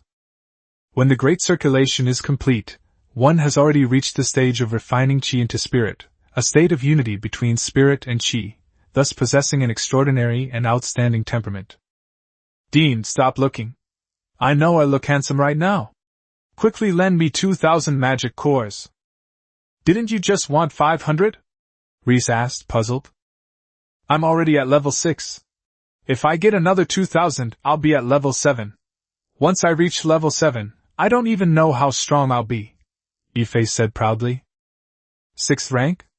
Reese stared blankly at Ye Fei. This kid seemed to have no bottlenecks at all. Could this be the terrifying aspect of an 8-element S rank? Ye Fei didn't understand concepts like bottlenecks. He only knew that as long as he had enough spiritual energy, he could improve indefinitely. Reese quickly came to his senses. He didn't care about any bottlenecks. As long as he was strong, that was enough. At the 5th rank, his combat power had already reached the 79th floor of the Heavenly Ladder Tower. Would he be able to directly break through to the 7th rank? Reese gasped inwardly. I don't have that many 7th tier items, how about 8th tier? I also have some 9th tier items, Reese said hurriedly. Ye Fei's eyes lit up. They even have 9th tier items! The Dean is a tycoon! I want it all! Without saying a word, Reese took out more than 800 7th tier stones, more than 200 8th tier stones, and 39th tier stones from his spatial ring. Is this enough? If not, I'll go get some more from Scott and his team. Ye Fei was deeply moved. The old man was truly kind to him. He's probably already given up all his wealth, and he's secretly vowing to repay it 100-fold in the future. That's enough. This batch is more than enough. Chapter 50 7th Order Battle Reese. After taking the batch of magic cores, Ye Fei hurriedly returned to the courtyard, with Reese following behind him, waiting at the gate for him to emerge from seclusion. The 7th rank is a watershed moment, and Reese wants to witness firsthand just how strong he really is once he reaches the 7th rank. When Jessica heard that Ye Fei was attempting to break through to the 7th level, she stopped lecturing and sat down at the door to meditate and wait. 3 days passed in the blink of an eye. A fluctuation of elemental spiritual energy appeared above the courtyard. Both Reese and Jessica were overjoyed, and at the same time, the thought, "we succeeded," arose in their minds. Ye Fei, having broken through to the next level, opened his eyes and felt as if a shackle had been lifted from the heavens and earth for him. Is this recognition from the continent of Kalan? Feel the energy within your body. What was originally a 7-colored ball of light the size of a fist has now grown to the size of a basketball. This unprecedented power made him feel like he could go toe-to-toe with a saint-level expert. Is this the combined power of a 7th-tier cultivator and a chi refining to spirit transformation expert? That's incredibly powerful. Stepping out of the room, he saw Jessica and Reese looking at him with eager eyes. Dean, is there anywhere I can stretch my legs? Ye Fei grinned. Jessica was taken aback by his ethereal beauty. This young man seemed to be getting even more handsome. Let's go outside the city. You can do whatever you want there. Reese was also a little excited. He wanted to see just how strong he really was. Outside the city, on a large open space, Jessica and Reese stood 100 meters behind Ye Fei. He decided to test the speed first, and with a loud bang, a sonic boom rang out, leaving Jessica dumbfounded. She couldn't even see the speed clearly, while Reese looked at Ye Fei with burning eyes, because this speed alone made him the number 1 person below the saint rank. Next was the test of his vital energy. He unleashed the 6 Meridian's divine sword, Shangyang's sword, and with a loud bang, a crater hundreds of meters away appeared. Ye Fei's mouth dropped open, Reese's mouth dropped open, and Jessica's eyes and mouth widened together. After a moment of stunned silence, he was overjoyed. Do you know what a machine gun is? The Shaoshang sword, Shangyang sword, Shongchong sword, Guanchong sword, Shaochong sword, and Shaoza sword were unleashed without pause, lasting for several minutes. All he could see in front of him was a huge crater. Reese watched, trembling all over. This kind of fighting technique was simply the nemesis of mages. Anyone below the saint rank would be invincible with just this one technique. At this moment, on a whim, he unleashed the 18 subduing dragon palms, shouting, "The dragon will regret its arrogance!" A 7-colored Chinese dragon shot out from his palm, and with a loud bang, the crater grew even larger. The 18 subduing dragon palms rely entirely on condensing yuan energy through acupoints, unlike the 6 Meridian divine sword, which rhythmically strengthens through various acupoints before striking outwards. His method is considered cheating, like using vital energy to condense it into an elephant, using the 18 subduing elephant palms, or to condense it into a dog. If the 6 Meridian divine sword is about the power of techniques, then the so-called 18 subduing dragon palms is about brute force. However, it must be said that this move is even more powerful than the 6 Meridian's divine sword. Because it involves forcibly stimulating vital energy to be expelled from the body, it is somewhat considered an external martial art, and therefore consumes a great deal of energy. Suddenly he thought of a new move. Since primordial energy could be used to condense the 18 subduing dragon palms, could elements also be used? This time, it's not a condensation of 7-colored primordial energy. but a fire dragon formed by condensing fire elements. Seeing that the elements had been successfully condensed, Ye Fei was extremely excited, because this meant that from now on, casting spells would be basically instantaneous. This element is exactly like my own hand. Before, I communicated with it through my mind, letting the element arrange itself and then launch it. Now, with the combination of divine sense and vital energy, they can directly use the elements as weapons. He's already this powerful just by refining qi into spirit. How powerful would he be if he reached the level of refining spirit into emptiness?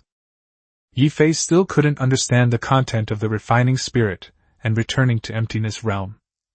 He then tried the Lingbo Weibu, a martial arts technique, which is based on the 64 hexagrams of the I Ching. He moved in a specific order according to the positions of the hexagrams, and from the first step to the last step, he walked a large circle. After practicing for a while, I looked at Jessica and saw that both Jessica and Reese were completely stunned, with the same expression, dumbfounded. He quickly pulled the two of them back to their senses. "Teacher Jessica, use your magic on me," gradually increasing it. Jessica nodded, muttered a few incantations, and threw a 7th-tier lightning ball at him. Ye Fei immediately unleashed a lightning dragon strike from the 18 subduing dragon palms, directly targeting the lightning ball. The two spells collided, and the lightning ball vanished without a trace, while the lightning dragon continued its charge towards Jessica, stopping just before it reached her face. Jessica was stunned, because the thunder dragon was too fast for her to react. Reese could have blocked it, but he was stunned by Ye Fei's magic and didn't react in time. He was sweating profusely, and luckily he was able to control the lightning snake to stop it, otherwise the consequences would have been unimaginable. Indeed, the people of the continent of Kalan thought it was a snake, but they didn't know that it was actually a dragon. "Teacher, don't stand there. Something bad could easily happen." Jessica blushed, thinking to herself, "I'm almost ready to call you teacher. With that casting speed, who can even react? Let the demon cast a spell on you. Mine poses no threat to you anymore," Jessica said, blushing. Who understands? In less than a month, he went from being a complete waste to someone who surpassed himself. That lightning serpent was not only fast, but its power was also ridiculously strong, almost as powerful as a level 9 spell I was chanting. "Dean?" Ye Fei looked at Reese. Reese nodded and unleashed a super wind blade spell at him. Ye Fei had a sudden inspiration. He performed a Tai Chi move, then used his divine sense to lock onto the wind blade, making it circle around his Tai Chi hand gesture before striking it back with a backhand. The wind blade grew larger and slashed out. Rice was startled, but she remained calm and immediately slashed out with another wind blade of the same size. The two spells collided with a bang, creating a gust of wind before disappearing. Then Reese waved his hand again, and countless wind blades slashed at him from all directions. "Tai Chi 8 trigrams, return to heaven!" Ye Fei used Tai Chi Fist to control the magical wind tornado. After all the wind blades were blocked by the tornado, he pushed the tornado formed around him towards Reese with a palm strike. Reese was startled again, thinking to himself, "Magic can be used like this?" So he waved his right hand, and an identical tornado shot out. The two tornadoes collided, producing a huge explosion, and then cancelled each other out. Reese took out his staff, chanted for a while, and shouted, "Holy level magic, Gale's strangulation technique!" A gentle breeze blew across Ye Fei's body, instantly making his hair stand on end. Without any warning, a gust of wind suddenly began to blow around him. He had only one thought in his mind, to escape as far away as possible. "There's absolutely no way I can stop this magic." He immediately channeled all his energy and, with a bang, shot off into the distance like a cannonball. Just as he ran out of the magic's range, he saw that within a kilometer of where he had just been, a fierce wind was raging, a truly spectacular sight. Everything within the magic's range was pulverized, even the ground turned into sand. Is this a forbidden spell of the saint rank? Judging from this, the opponent was holding back. Ye Fei was extremely shocked. This thing is as terrifying as a spatial shattering. If you run even slightly slower, you'll be reduced to ashes. Chapter 51 The Awkward Elwyn. Having just dodged a saint-level spell, Ye Fei smiled slyly and dashed to the smiling Rice. He threw a straight punch at Reese's eye, but Reese was prepared and immediately curled his lips into a smile. He was stunned for a moment when he punched a shield. Wind barrier? As expected of a saint-level being, his reaction speed is indeed fast, Ye Fei thought to himself. As the attack hit the shield, a tornado suddenly started to rise beneath his feet, startling him so much that he quickly jumped back to dodge it. Xiao's a sword. A sword aura struck the wind barrier. The barrier flickered briefly before returning to its original state. Ye Fei frowned. Is this because the force isn't strong enough? He then threw several more sword strikes, but the result was the same. Seeing that the 6 Meridian's divine sword had no effect, he became desperate, circulating all his yuan power and slapping his palms forward. A gigantic 7-colored divine dragon rushed straight towards Lei Si. Upon seeing this skill, Reese got goosebumps all over his body. He immediately cast 5 layers of wind barrier on himself, and then added a wind guardian. The 7-colored dragon crashed into the wind barrier, and the sound of shattering glass rang out. The dragon smashed through all the barriers and crashed headfirst into the wind guardian. With a cracking sound, the wind guardian split open, and then the dragon vanished. Seeing that he hadn't even broken through the opponent's defense, he collapsed, completely exhausted, and shouted, "I'm not fighting anymore! I'm not fighting anymore! I'm out of strength!" The final strike of the 18 subduing dragon palms completely exhausted his vital energy. This move is powerful enough, but the energy consumption is terrifying. It's like a child of a few years old swinging a big hammer with all their might. The hammer is powerful enough, but the child's own strength is insufficient. If he were to improve his skill level and use this move again, he was 100% confident that he could completely crush Rice. Unfortunately, there are no what-ifs. Now Ye Fei can only lie on the ground, panting heavily, like the character would. The final blow really scared Reese. Looking at Ye Fei lying on the ground, he swallowed hard. Jessica was completely terrified, looking at him with a complicated expression. Is this guy even human? He's only at the 7th rank. Yet he managed to shatter a saint-level wind barrier and crack a wind guardian. Although he can't beat a saint-level opponent right now, based on their combat strength just now, Jessica was increasingly shocked by how much he outmatched a 9th-level opponent. How strong would he become when he reaches the 9th rank? Jessica couldn't even imagine what he would be like if he reached the saint rank. While the two were still in shock, several people flew in from a distance.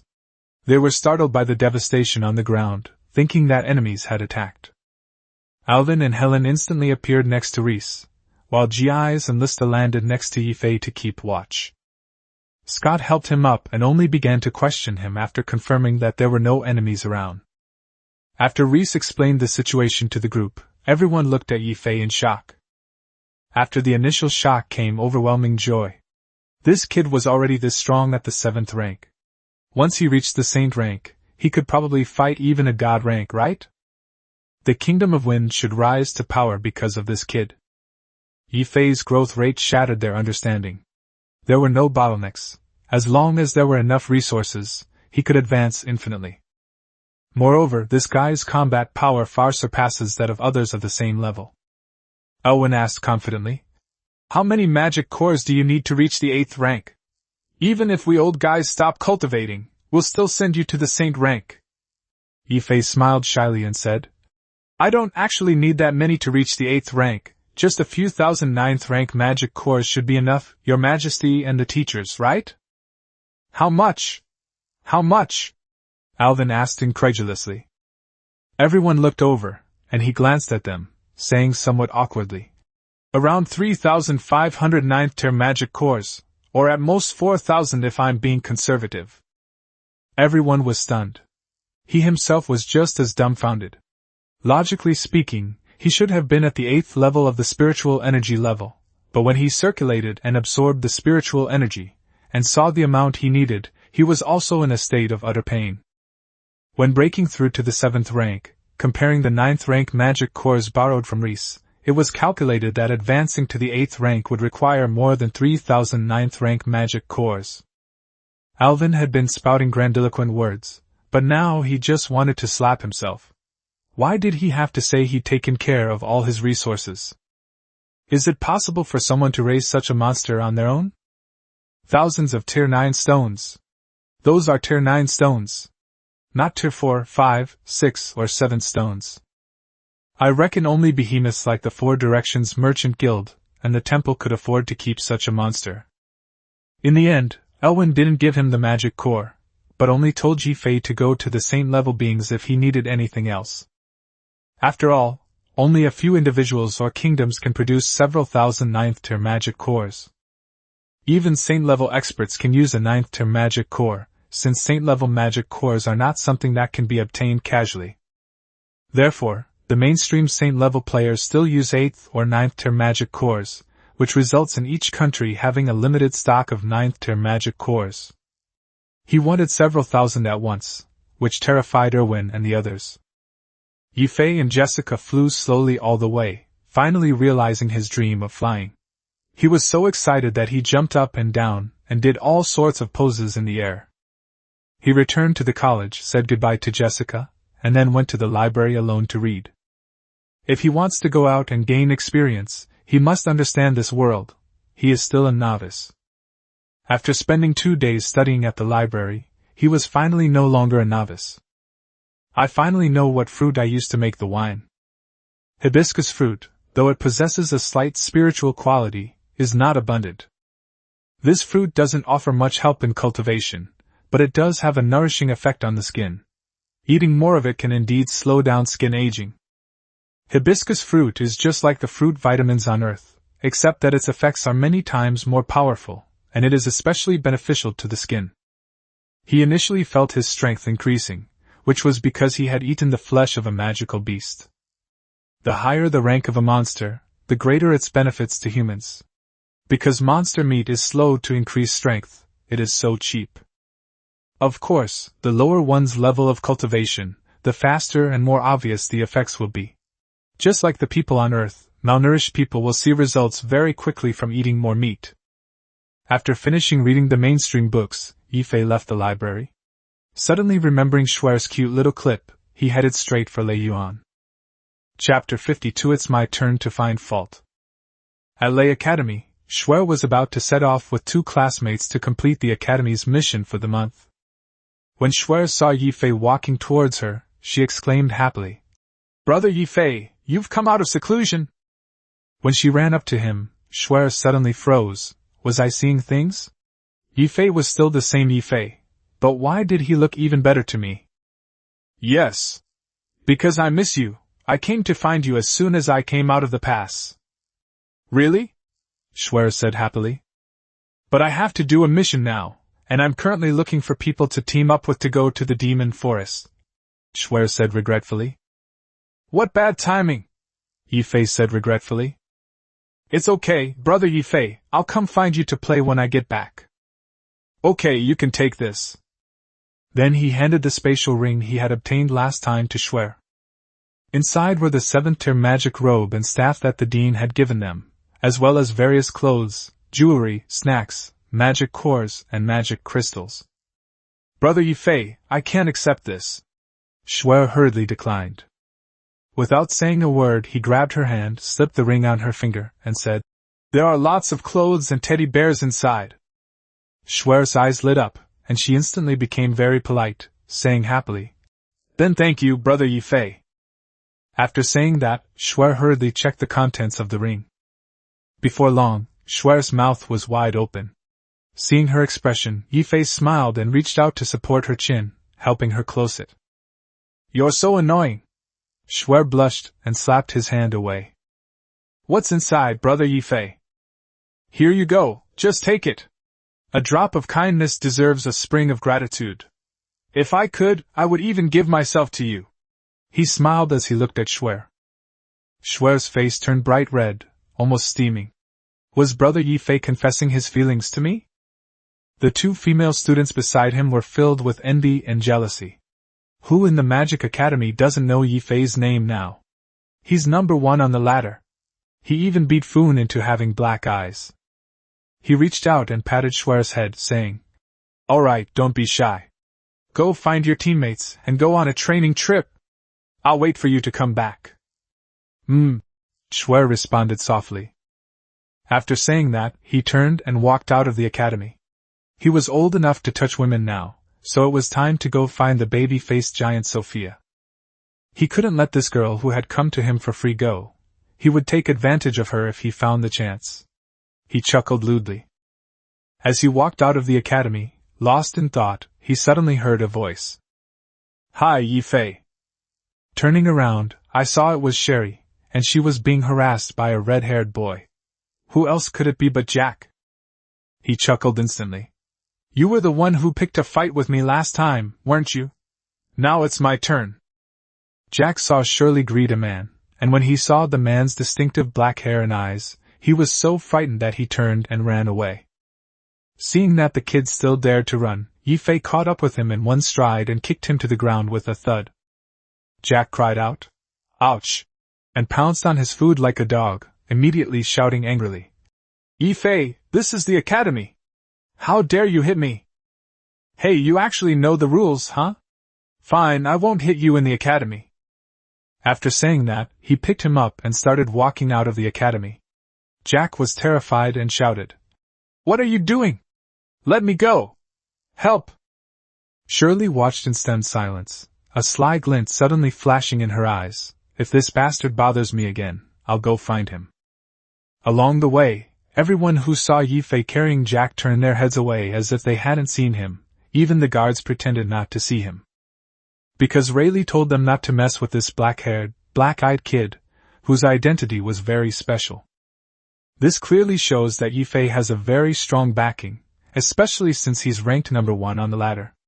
Let's just give him face, nothing serious will happen anyway. Once outside the academy, he grabbed Jack and gave him a good beating. You little brat, you had no eyes to mess with me. Remember this, stay away from me from now on, or I'll beat you every time I see you. Before long, Jack's face was covered in swollen marks, and that was without him using his full strength. All the injuries were just external. After all, he still had to give Reese some face. Besides, this kid only picked a fight with me once. A little lesson is enough. Ye Fei thought the lesson wasn't profound enough, so he looked around and found a tree branch about the thickness of a thumb. Jack thought he was going to whip him with a branch again, and breathed a sigh of relief. It was better than being punched, right? Ye Fei grabbed him, made him stand with his back to him, then pushed him. Jack stumbled and heard the cry of, 1,000-year kill! Instantly, Jack's pig-headed face contorted, and with a cry of, he lunged forward, clutching his buttocks and rolling around on the ground. The onlookers were all taken aback. Shirley, too, covered her buttocks, her face flushed as she looked at Ye Fei, thinking to herself, he's so wicked. Ye Fei then disdainfully threw away the branch and said to Jack, who was rolling on the ground, This lesson should be enough, little Jack. Remember, stay away from me, or you'll regret it. Lacey's lips twitched in the dean's office, and he cursed. That brat. If he hadn't stepped in to intimidate Duke Jess, he probably would have been finished long ago. But thinking about the kid's current strength, he shook his head and smiled. After teaching Jack a lesson, Sherry hurriedly followed him as he headed towards the Fighting Aura Academy. Ye Fei, where are you going? Go pick up girls. What is picking up girls? Shirley asked, looking puzzled. Chasing girls means pursuing them. Shirley suddenly realized and said, Then why don't you try to woo me? To seduce you? Ye Fei looked him up and down for a moment, then said, Next time I'll seduce you. Next time? Shirley was instantly furious. What did this bastard mean? Did he mean the woman he was going to pursue was prettier than her? Am I not pretty enough? Shirley looked at him pitifully. He looked at the cunning woman, wondering, what kind of trouble is she up to now? I was thinking, the girl you're going to pursue later must be really pretty, right? I'm so envious of her, Shirley said with a manipulative, scheming expression. These words immediately sent a chill down Ye Fei's spine, giving him goosebumps and a shiver. Can't you speak properly? Ye Fei, did I say something wrong? That girl must be so outstanding that you wouldn't even look at me. Shirley's plan was actually quite simple. She wanted to use him, someone whom Jessica Riley valued, as a backer so that she wouldn't have to worry about Duke Jess and the others forcing her to marry Jack. Fine. Since you want to act, I'll act with you. Okay, I'll soak you. Let me pat your butt and see how bouncy it is, he said excitedly, rubbing his hands together. Shirley was full of question marks. What did that mean? He's trying to seduce me and then he'll pat my butt? Thinking of Jack's behavior just now, she suddenly shuddered.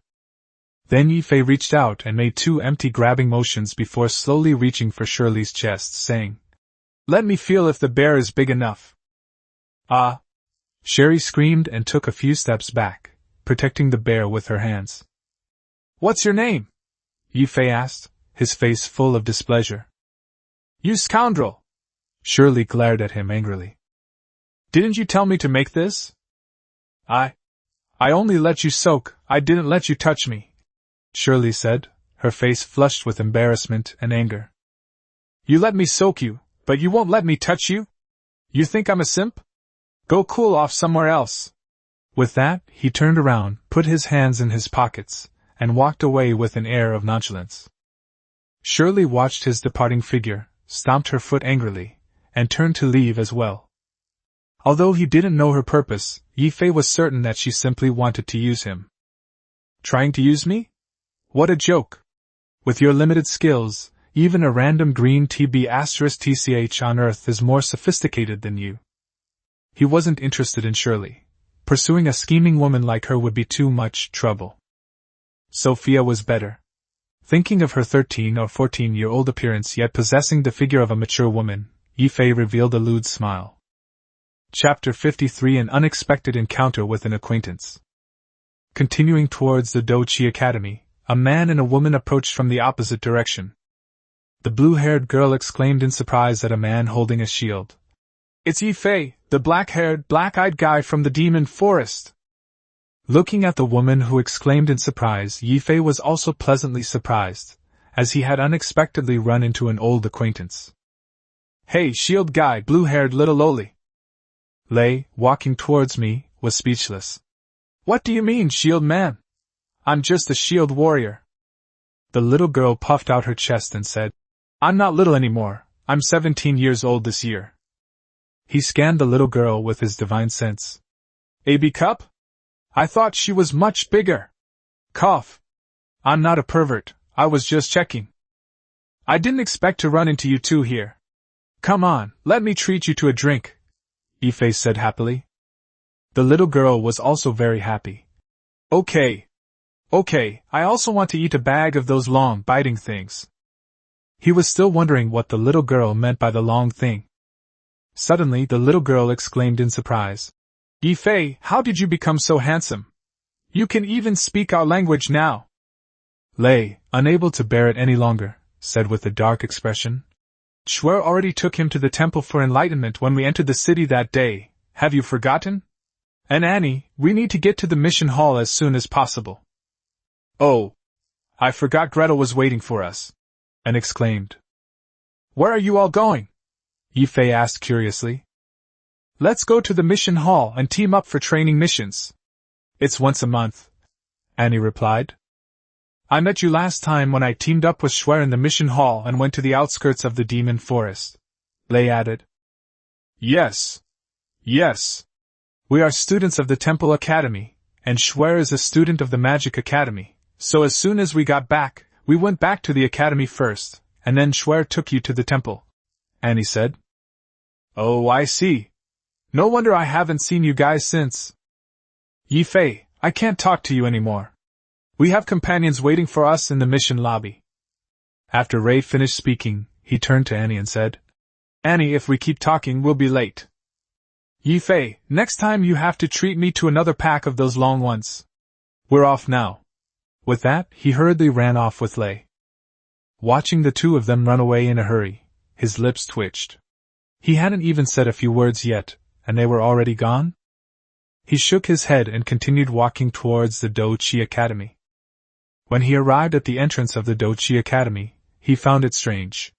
Just like at the Magic Academy, where many people were coming and going, The Dochi Academy was also seeing many parents bringing their children in and out. He casually asked a student and learned that it was early February, the time when new students enrolled, and the returning students were undergoing a new round of training for a month. Although it's a whole month long, it's easier to form a team at the beginning of the month, so most people choose to do their training at the beginning of the month, and there are more skilled people there. I finally figured out why Shuer and the others were going on training missions again. Apparently, they encountered me in the middle of last month. With a sweep of his divine sense, Ye Fei saw Sophia asking Lilia about something. To hear what they were saying, he ran at full speed, leaving the students on the road feeling only a gust of wind rushing past them. Lilia, just tell me, is he going to go on the training or not? I've told you 100 times, I don't know, I really don't know. Lilia was almost going crazy. At first, he wanted to know why she was more popular than him, so he asked Ye Fei to check it out. As a result, after the woman was beaten up by the other party, she completely fell into despair. He found out that Ye Fei had come to the arena with him, and every day he would try to find him to ask about all sorts of things about Ye Fei. She even dared to covet my birthday dress. I really don't know how she dared to do that. Doesn't she know it's her precious possession? She herself wouldn't even wear it. When Ye Fei heard that the other party was inquiring about him, he was overjoyed. He was determined to have the baby-faced giant Sophia. Ahem! He coughed and walked towards the two women. When Sophia saw who was behind her, her face lit up with joy. Ah! Ye Fei! After saying that, Sophia pounced on him. She leaped into Ye Fei's arms, and Ye Fei caught her in the process, almost throwing her off balance. A quick scan with his divine sense revealed its size. It was indeed of the highest quality. It was also remarkably firm, comparable to the breasts of a certain celebrity named Mei Xiang. Ye Fei, why did you run away that day? Sophia grew angrier the more she thought about it, and bit his shoulder. He wasn't in any pain at all, given his constitution, but he still gasped and pretended to be in a lot of pain. That day I suddenly mastered a new fighting technique, and I was afraid you'd be so captivated by me that I'd forget about it, so I had to run away. He lied without batting an eye. A new fighting technique? Teach it to me quickly. Sophia's eyes lit up. Something's not right. I have a feeling she doesn't like me, but rather my fighting skills? Okay, I'll teach you. Let's go somewhere where no one is around. I'll teach you slowly.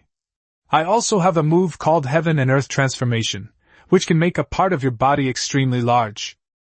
Really? Then let's go quickly. Sophia's eyes narrowed into crescent moons with joy upon hearing this.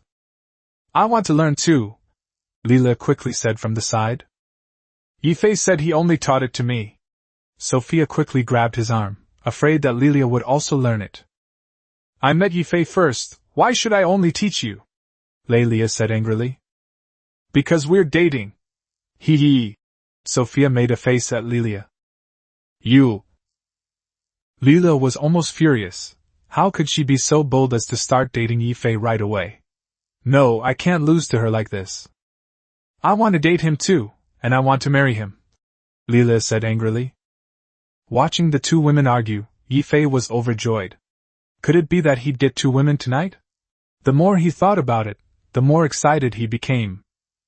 Finally, the two got their wish and flew through the air together. Because the two kept arguing, he had no choice but to take them outside the city and fly to a secluded place where they could truly begin teaching him combat techniques. The two girls then realized that Ye Fei was already at the 7th level, and their eyes lit up with admiration. After all, on the mainland, anyone who reaches the 7th level before the age of 30 is a super genius. In the continent of Kalan, where people typically live to be over 300 years old, 30 is considered very young. Sophia is already a Tier 6 warrior at the age of 22, and there is still a great chance that she can reach Tier 7 within 8 years. Chapter 54 Teaching the Two Girls. Arriving at an open space, Ye Fei personally taught the two a set of Wing Chun short-sleeve techniques. Anyone who has taught Wing Chun knows that it's inevitable to eat some tofu or something similar. The secrets of Wing Chun, marking, circling, pressing, binding, and tying up, made the two women blush. However, this fighting technique is quite novel, and even if one is taken advantage of, one is still reluctant to give it up. In fact, most Chinese martial arts emphasize reaction speed and eye contact. If your reaction speed and eye contact are insufficient, and you only know the forms, it's easy for your fighting to turn into chaotic, uncontrolled punching. When someone throws a punch, you forget all your moves and end up with nothing but a bunch of random, childish punches. If you have quick eyesight and reaction time, for example, when someone raises their foot to kick, your shoulder will tilt. If they raise their right foot, your right shoulder will rise. If you react quickly enough, you can use Wing Chun's punch technique the instant you see him kick and unleash a combo. The saying goes, practice makes perfect. Every move must be broken down and used. Knowing when to use which move depends on one's adaptability. Of course, ordinary people don't have this kind of reaction ability. It was only after Ye Fei opened up his Ren and Du meridians that he began to have this kind of look in his eyes. The two women were getting more and more excited as they practiced this kind of kung fu for the first time. They didn't care at all when the other touched certain places countless times. He broke down these moves and taught them to the two women one by one, which made them look at him with even more admiration. Both women were quite talented and quickly learned the routines. The rest was all about adaptability. For example, Ye Fei would occasionally throw a punch or a kick to see if they would block it. He would occasionally spar with them using Wing Chun, and then sometimes use a move like the Iron Mountain Lean or a waist grab, and then teach them how to counter it. Finally, Lilia directly confronted Sophia and left him to his own devices. Ye Fei was itching to watch, but the other party didn't even bother to spar with him. The reason was that he was too strong, and he was the one who taught them. The two women were completely led by the nose by him, so the two noobs ended up fighting each other. Watching the two idiots pecking at each other, he suddenly had a brilliant idea. Should he teach them internal martial arts techniques? And then teach them movement techniques and swordsmanship? They can shine in the genius battle then, and if they win rewards, asking them for a small share of the profits shouldn't be too much to ask, right? Stop for a second, Ye Fei called out to the two women. The two women stopped and looked at him with a puzzled expression. I'll teach you a brand new set of martial arts techniques and combat skills. Take out your weapons and let me see them. The two women exchanged a glance, then each drew their weapons. Lilia drew a knight's sword, while Sophia drew a two-handed great sword. He borrowed Lilia's knight's sword and compared it to his own. It was only slightly longer and slightly larger than an ordinary Chinese sword. Then he adopted a stance of standing on one leg and shouted, 9 swords of Duga!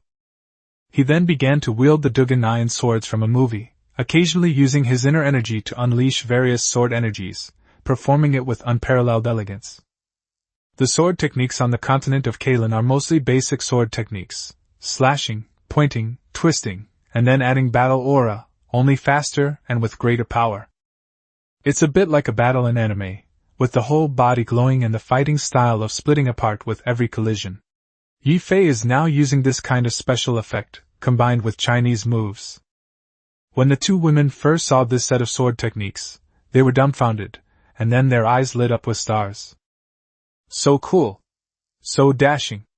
I never knew swordsmanship could be used like this. The two women gained a new perspective on swordsmanship. Every now and then, Ye Fei would use the Lingbo Weibu, a martial arts technique, to unleash various sword energies. Sword energy flew everywhere, and the two women were incredibly excited, clapping their hands non-stop. This kind of impact is like suddenly finding a martial arts master from a movie who knows all sorts of fancy sword moves in a martial arts school. This completely overturned their understanding of swords. So this is what sword fighting is all about. It's so cool. Sophia looked at her great sword and suddenly felt a little disgusted, shouting in her heart, I want a knight's sword. I want to change to a knight's sword. After finishing his move, he looked at Sophia's expression and knew what she was thinking. So he tossed the knight's sword back to Lilia and went over to borrow the great sword from Sophia. He tossed the heavy sword around. It weighed over 5,000 jin, approximately 2,500 kilograms. He didn't know what material it was made of. It looked like an ordinary two-handed greatsword, yet it was so heavy. Unfortunately, There aren't many techniques for the great sword in China, so he could only learn from the videos he watched and piece them together to comprehend a set. A heavy sword has no edge, great skill lies in simplicity. Man borrows the sword's momentum, and his strength follows the sword's movement. He would occasionally incorporate the Mo Dao, sword technique, sometimes kicking the great sword to speed up the changes in moves, and finally adding a yuan qi, slash, creating a 40-meter-long sword aura that moved with tremendous force. These two great swords seemed to have no weight in Ye Fei's hands, because they felt just like ordinary swords, and he couldn't feel any weight at all. Ye Fei decided to first teach them how to use their fighting spirit to open up their Ren and Du meridians, and then open up their 12 regular meridians, so that they could use their swordsmanship more smoothly. Battle Qi is an external cultivation method. When combined with opening up the meridians, it becomes a cultivation method that combines internal and external aspects. Seeing the way the two women looked at him, he knew that his performance was a great success and had completely captivated them. "Come here, sit cross-legged, and I will teach you a set of sword fighting techniques," Ye Fei said. Upon hearing this, the two women beamed with excitement, and sat down cross-legged beside him. He sat down behind the two women and patted their backs with both hands. Little did they know that the moment they activated their yuan energy, the two women's clothes were instantly shattered. Ye Fei was dumbfounded, and the two women were also stunned. Soon the two women exclaimed, "Ah!" and then covered their chests with their hands, glaring at him angrily. He hadn't expected this outcome, so he quickly tossed 2 sets of clothes to the other person. "It seems I can't teach you through your clothes. You should cover your private parts like this for now, and I will guide you." The two women exchanged a glance and nodded. Well, they'd already seen it, so be it. They'd already agreed to date him anyway. "Activate your fighting spirit and follow the energy I'm introducing into your bodies to impact and expand every acupoint you reach." Ye Fei then circulated his vital energy and marked the Ren and Du meridians on their bodies one by one. This was the first time the two women had discovered such acupoints inside the human body. Although they didn't know what use the impact of fighting spirit would have, they believed in him. They lacked Qi cultivation techniques, so their breakthroughs weren't as fast as Ye Fei's. When her divine sense swept over their bodies, judging from their progress, Sophia estimated that with sufficient magic cores, they could open their Ren and Du meridians in about 2 months. Lilia was a bit lacking. After all, her cultivation level was low and her battle Qi was insufficient, so she would need about 3 to 4 months. If she can break through to the 5th rank along the way, it might shorten the time a bit. And so it went. The two women continued cultivating until nightfall, and seeing that it was getting dark, they ignored Ye Fei and hurried home. Because they want to use their family's resources to practice this new technique. Seeing the two girls run away like that, I pounded my chest in heartache. My baby face is ruined. The purpose of my visit to Sophia today was somehow diverted by Lilia. Ye Fei secretly vowed in his heart, next time I get Lilia, I must teach her a lesson, and it would be even more perfect if I could make her play a musical instrument, or something. As darkness fell, he spread his divine sense and found no one nearby, so he decided to find a slightly secluded corner to return to Earth. Chapter 55 Being Watched. The moment Ye Fei returned to Earth, he suddenly felt a sense of rejection from the heavens and earth. This feeling of rejection pressed down on him so much that he couldn't move at all, as if telling him to leave this world as soon as possible. I never felt any resistance before. Could it be because I've broken through the complete great circulation? But why does the blue planet, which has no spiritual energy, have such a strong sense of repulsion? However, as he was wondering, a very friendly force came over him and helped him block the repulsive force. This force was like a mother standing in front of him, shielding him from everyone driving him away. He was very familiar with this power, and it felt as intimate as if it were part of the spatial system within his body. Space? Ye Fei was taken aback. Could it be that the great Tao of space was helping him counteract the repulsion from other great Taos? The thought of this possibility filled him with utter horror. Was it true that the 3,000 great Taos suppressed the Blue Star people? But why would the great Tao of space help me? Could it be related to the meteor that entered my body? Unable to figure it out, he simply stopped thinking about it. He figured that once he gained more power, he would naturally know more about things. So he took out his phone and started checking the messages. The moment he took out his phone, he saw a bunch of messages, mostly from Zhang Manyun, all expressing concern and telling him that the knife had been forged. Zhang Lei's gifts consisted of all the goods he had bought and were piled up in the warehouse, while Ye Fei's gifts included thank you gifts and information that her parents' jobs had already been arranged. Dr. Liu also said the knife was ready, and he ignored everyone else he didn't know. The mother got a high-paying job, while the father got a promotion. It turned out that Ye Fei had thrown away a bag on Wu Fengqin's way home that day, and when she passed by, she picked it up and found a cell phone inside. After seeing that her bag had been picked up, Ye Fei immediately made a phone call. Wu Fengqin answered the phone and waited at the spot. She took advantage of the situation and recruited Ye Fei's mother into her company, arranging for her to clean her office. He also told her that there were too many important documents in the office, and he was afraid that someone would damage or steal them, and that he only trusted her now. He chatted with Wu Fengqin about everyday things every day, and gradually they became very familiar with each other. There was no need to clean the office at all, and Wu Fengqin even felt that her salary was too high and asked for a pay cut. To appease her, Ye Fei asked her to occasionally help people in the company carry things or make tea for the employees. Ye Fei truly admired his mother. She wouldn't accept a free salary and insisted on doing extra work to feel at ease. That makes sense. People of my parents' generation are honest and hardworking, and they can't sit still. So let her be. It's time to go home and get them a stronger batch of tonics. It was even easier for her father to get promoted.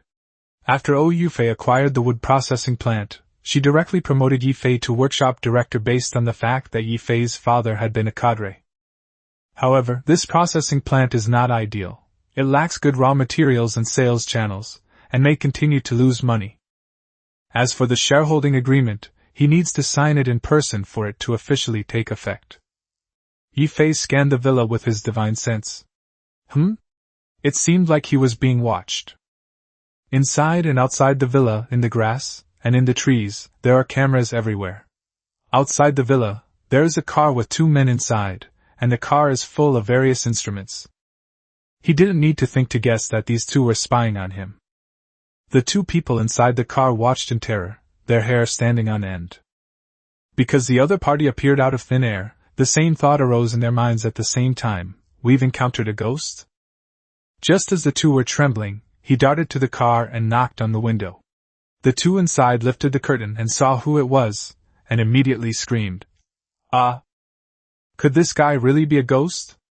Even though they were specially trained, it's impossible not to be scared when they suddenly appeared inside the villa and then were outside the car in the blink of an eye. Seeing the 2 shivering in the corner, he reached out and pulled on the car door, only to find it locked from the inside. Just then, he sensed a beautiful woman with delicate features and short hair behind him who quickly ran up behind him and punched him. He simply tilted his head slightly to dodge it, then leaned back and bumped into a soft spot. With a slight surge of his energy, the short-haired beauty collapsed. He wrapped his arm around the short-haired beauty, letting her lean against his back, and enjoyed her softness. The 2 men in the car were terrified when they saw their female captain collapse after being touched by Ye Fei. They were so frightened they almost wet themselves. He moved the short-haired beauty to his right, reached under her armpits and wrapped his arms around her chest, mainly to prevent her from falling to the ground, since the ground was too cold, and if he wrapped his arms around her waist, her head would hit the car. It felt like I'd grabbed something soft and squishy, and I couldn't help but exclaim, "Tisk tsk tsk! It's made of high-quality stuff," he muttered. "I didn't mean to take advantage of you. I was just worried you'd catch a cold if you fell on the ground.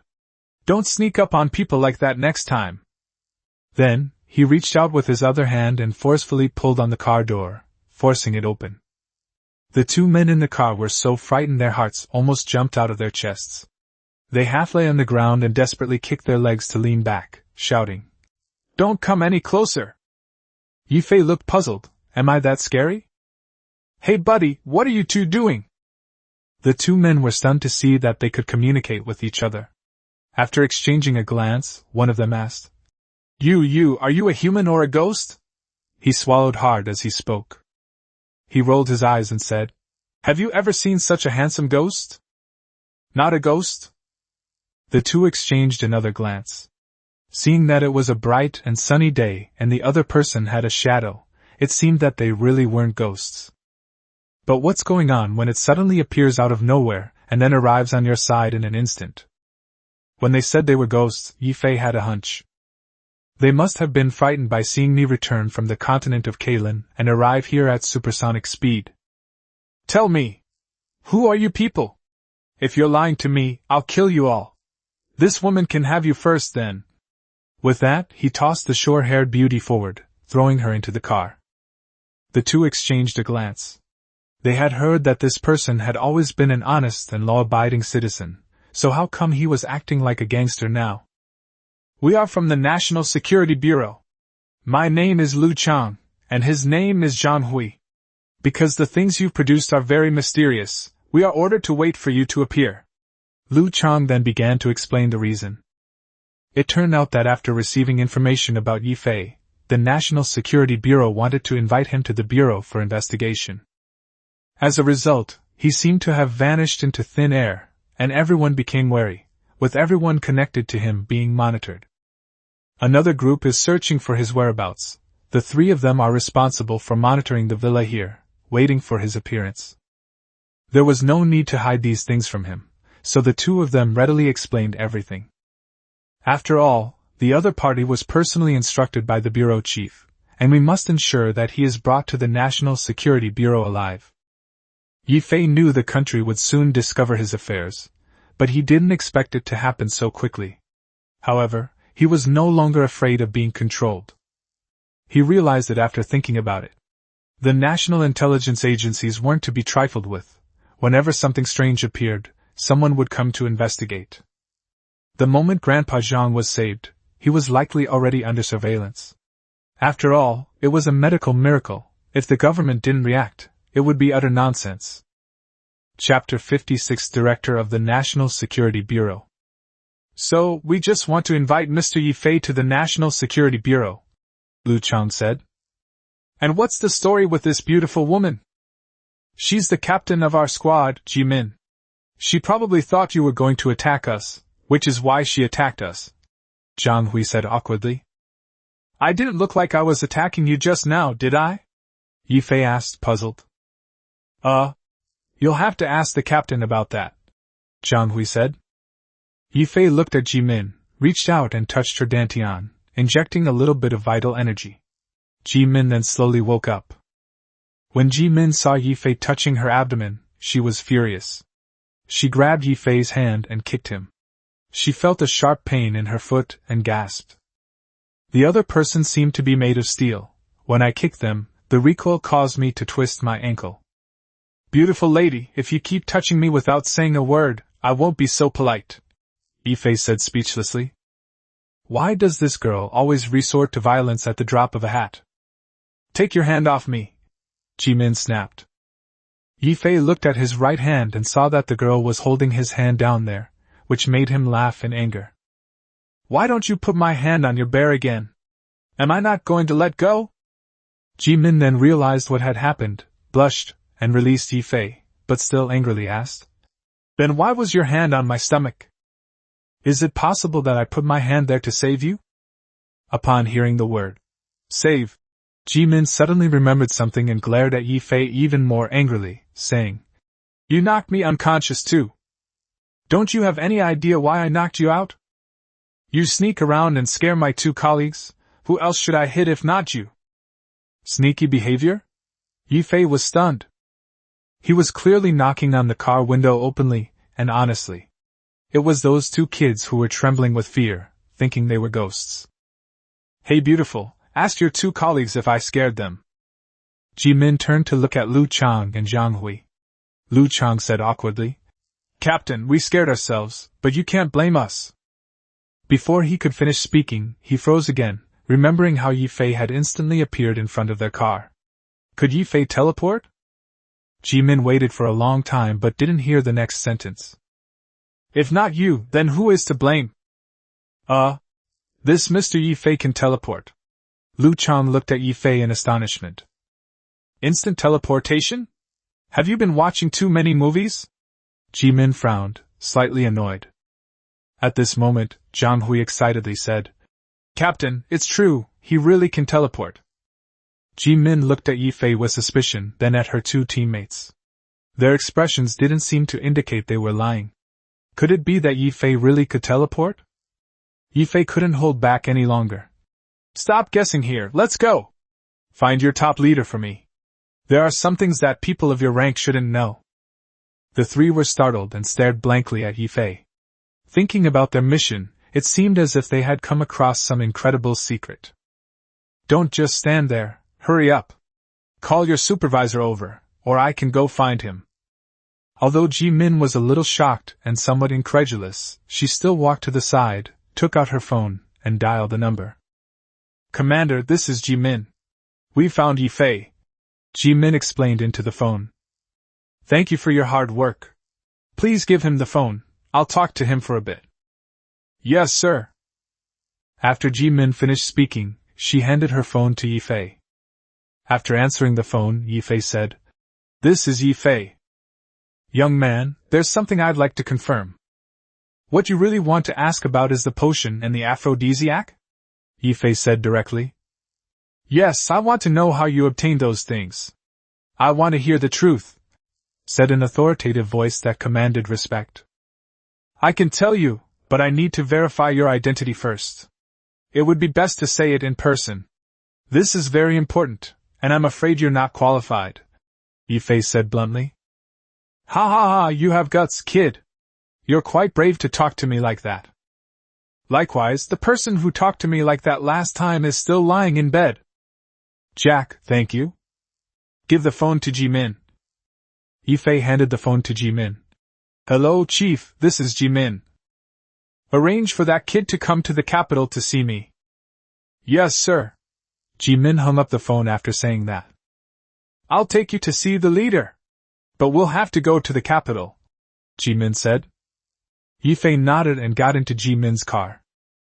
Ji Min and the other two drove Ye Fei to the outskirts, where a helicopter was already parked in an open space. The group boarded a plane together and flew directly to a military region in Beijing. After getting off the plane, they took a car to the Ministry of State Security. Upon arriving at the Ministry of State Security, a young man led Ye Fei to the door of a conference room and knocked on it. Come in. After the door opened, the young man gestured for them to go in but didn't. Ye Fei had already scanned the inside with his divine sense and saw 7 people sitting at a long table. He walked straight in, and the young man closed the door and left. Ye Fei thought to himself, Are these people really that bold? Aren't they afraid I'll kill them? Looking at the person in the center, it was indeed Lin Dong, the director of the National Security Bureau. This is purely fictional. Do not compare it to reality, as it is a parallel world. Kid, you don't look like an ordinary person at all. You're so calm when you come here to see me, Lin Dong said. I've never said I'm an ordinary person, Ye Fei said as he found a seat. Lin Dong asked jokingly, Am I qualified now? Honestly, you're only qualified to know the details. You're not qualified to make the final decisions, Ye Fei said calmly. Lin Dong was taken aback, then laughed. Even I'm not quite qualified? He was genuinely amused and exasperated. He was the director of the National Security Bureau. How could there be something he wasn't qualified to make a decision about? Young man, your medicine is indeed very important, and it can certainly affect the medical standards of the Dragon Kingdom, said an old man on the left. However, we old men are more than qualified to make the decisions on this matter. Ye Fei glanced at the old man who had spoken and said, Sir, what I want to talk about is not the medicine, but something else that is more important. Before they could interrupt, Ye Fei continued, I need to speak with the top leader because this matter concerns the prosperity of the entire Dragon Kingdom, and the fewer people who know about it, the better. Although the medicine is very effective, it would be a bit of an exaggeration to say that it has contributed to the prosperity of the Dragon Kingdom. Seeing the old men interrupting again, Ye Fei said impatiently, Didn't you hear me clearly? It's not about the potion. Just as the old men were about to ask Ye Fei what was going on, Lin Dong interrupted them, saying, "All right, let him finish speaking first." Hearing Lin Dong speak, the old men finally quieted down. Chapter 57: Cooperation with the Officials. Seeing that the old men had quieted down, Ye Fei looked around and said, "I'm not joking with you. This matter must be discussed with the top leader in person.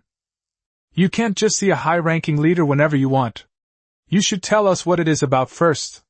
The people here are more than qualified." Lin Dong was starting to get impatient. If he didn't know how miraculous the potion was, he would have already wanted to teach the other party a lesson for talking so arrogantly. Ye Fei spread his divine sense and already knew the location of the big leader. He wanted to go see him, but he was afraid of causing unnecessary trouble. After all, this was someone he once admired, and having a good talk with the leader was better than starting a war, right? This was his own country. It wasn't like he traveled to another country and could just do whatever he wanted. So he thought for a moment and said, "Are all these people on your level?" Lin Dong thought he was talking about medicine, so he said, "They are all top professors in herbal medicine, so you can speak with confidence." "Okay, trust me this once. Let them leave first, and then you can decide whether or not to let them know after I tell you." Seeing the serious expression on the other party's face, and knowing the importance of the potion, Lin Dong thought it over and over again before saying to the professors, "Please excuse us for a while. I will explain to you later." Seeing that Lin Dong had spoken, the group of old men reluctantly left the conference room. "Now you can tell me. I'm very curious about what could be so serious that you'd make it sound so important." Lin Dong wasn't worried at all that the other party would hurt him, because they had already thoroughly investigated his background. "I can travel to another magical world, a world rich in resources, and I hope to cooperate with the country." Traveling to a magical world? If Lin Dong hadn't seen his file, he would have suspected that this person had escaped from some hospital. Seeing the other person's expression, I knew he didn't believe me. I smiled slightly, picked up a teacup, and threw it at him. Lin Dong was startled and quickly used his hand to block it. He then saw a figure swiftly catch the teacup before it hit him. He was about to curse when he suddenly froze. What kind of speed was that? Who could catch a cup thrown from several meters away? Is this guy Superman? Or has he been possessed by aliens? In that world I not only obtained that potion, but also extraordinary power. Lin Dong was, after all, a big shot, and he quickly regained his composure and calmed his wildly beating heart. "Is everything you're saying true?" Ye Fei was too lazy to explain anymore, so he simply took out a tiger skeleton from his spatial ring and threw it out. "These are the corpses of beasts from another world." Lin Dong's eyes widened in shock as he stared at the suddenly appearing giant beast corpse. Good heavens, there are absolutely no beasts this big on Blue Star. Fearing he might not fully believe it, he conjured another fireball in his hand. At this point, Lin Dong was completely convinced. "This matter is extremely important, more important than anything else. Wait a moment, I'll report it to the higher-ups right away." With that, he walked out of the meeting room. Finally believing it, Ye Fei breathed a sigh of relief, realizing there was no need for all that trouble. Lin Dong returned after more than 10 minutes. "The top leader will arrive in about half an hour." Ye Fei nodded. Lin Dong took out a cigarette and lit it for him. "I don't know about now, could you tell me about that world first? Let's talk about it when the big boss arrives. Otherwise, I'll have to say it again, this is a gift for you." After saying that, Ye Fei tossed the fifth-tier magic core over. "Carrying this with you for a long time can enhance your physique, so you'll have a better body to protect our people." As soon as Lin Dong received the magic core, he felt a warmth entering his body and immediately realized that it was a specialty of that world. This is really a great product. Lin Dong played with the magic core, while Ye Fei waited quietly. Soon half an hour passed. The conference room door opened, and a kind-looking old man walked in, followed by several soldiers who were clearly top-notch. Outside there were already heavily armed soldiers and bodyguards. Ye Fei held the leader who led the Dragon Kingdom to glory and high esteem, for when he was an ordinary person, he relied on these leaders to provide him with sufficient security. The high-ranking leader smiled and said, "Young man, I'm very curious about the world you're talking about. Tell me about it." Ye Fei smiled and nodded, explaining the situation over there in detail. Of course, he wouldn't mention his own situation or that he couldn't bring anyone with him. After all, people are selfish, and it would be bad if trouble broke out if we brought people over. Moreover, it would pose a threat to myself, so I might as well be a porter. After all, it's only right to do something for the country and the people. With the spatial ring, transporting just one batch of items would be enough for the country to conduct research for a long time. He was quite willing to help his own people within his capabilities. The leader was increasingly delighted as he listened. Such a rich world. If they could exchange some minerals from there, wouldn't the Dragon Kingdom soar to new heights and create new glories? Ye Fei learned from the library that copper and iron ore were worthless on the continent of Kalan. Moreover, the people there are generally more than 10 or even 100 times stronger than the people of Earth, so their mining efficiency is absolutely top-notch. After a detailed conversation, the big boss told him to bring back some of the various ores for research, as this would help the development of the Dragon Kingdom. He could bring back whichever ones were useful. The government is responsible for providing the things Ye Fei needs to sell to the other world. If he brings something back to sell, he needs to report it to avoid disrupting the market. Cooperating with the country is truly a win-win situation. He nodded in agreement with a beaming smile. He didn't need any protection, but the higher-ups still assigned 10 people from the Dragon Group to help Ye Fei solve minor troubles. The senior leader asked with a smile, "Xiao Yi, do you want a male or female contact person?" Without thinking, he said, "Of course it has to be a woman. And a pretty one at that." "Ha!" the big leader laughed. "I knew it. I already know who it is. They'll come to your villa with the Dragon Group.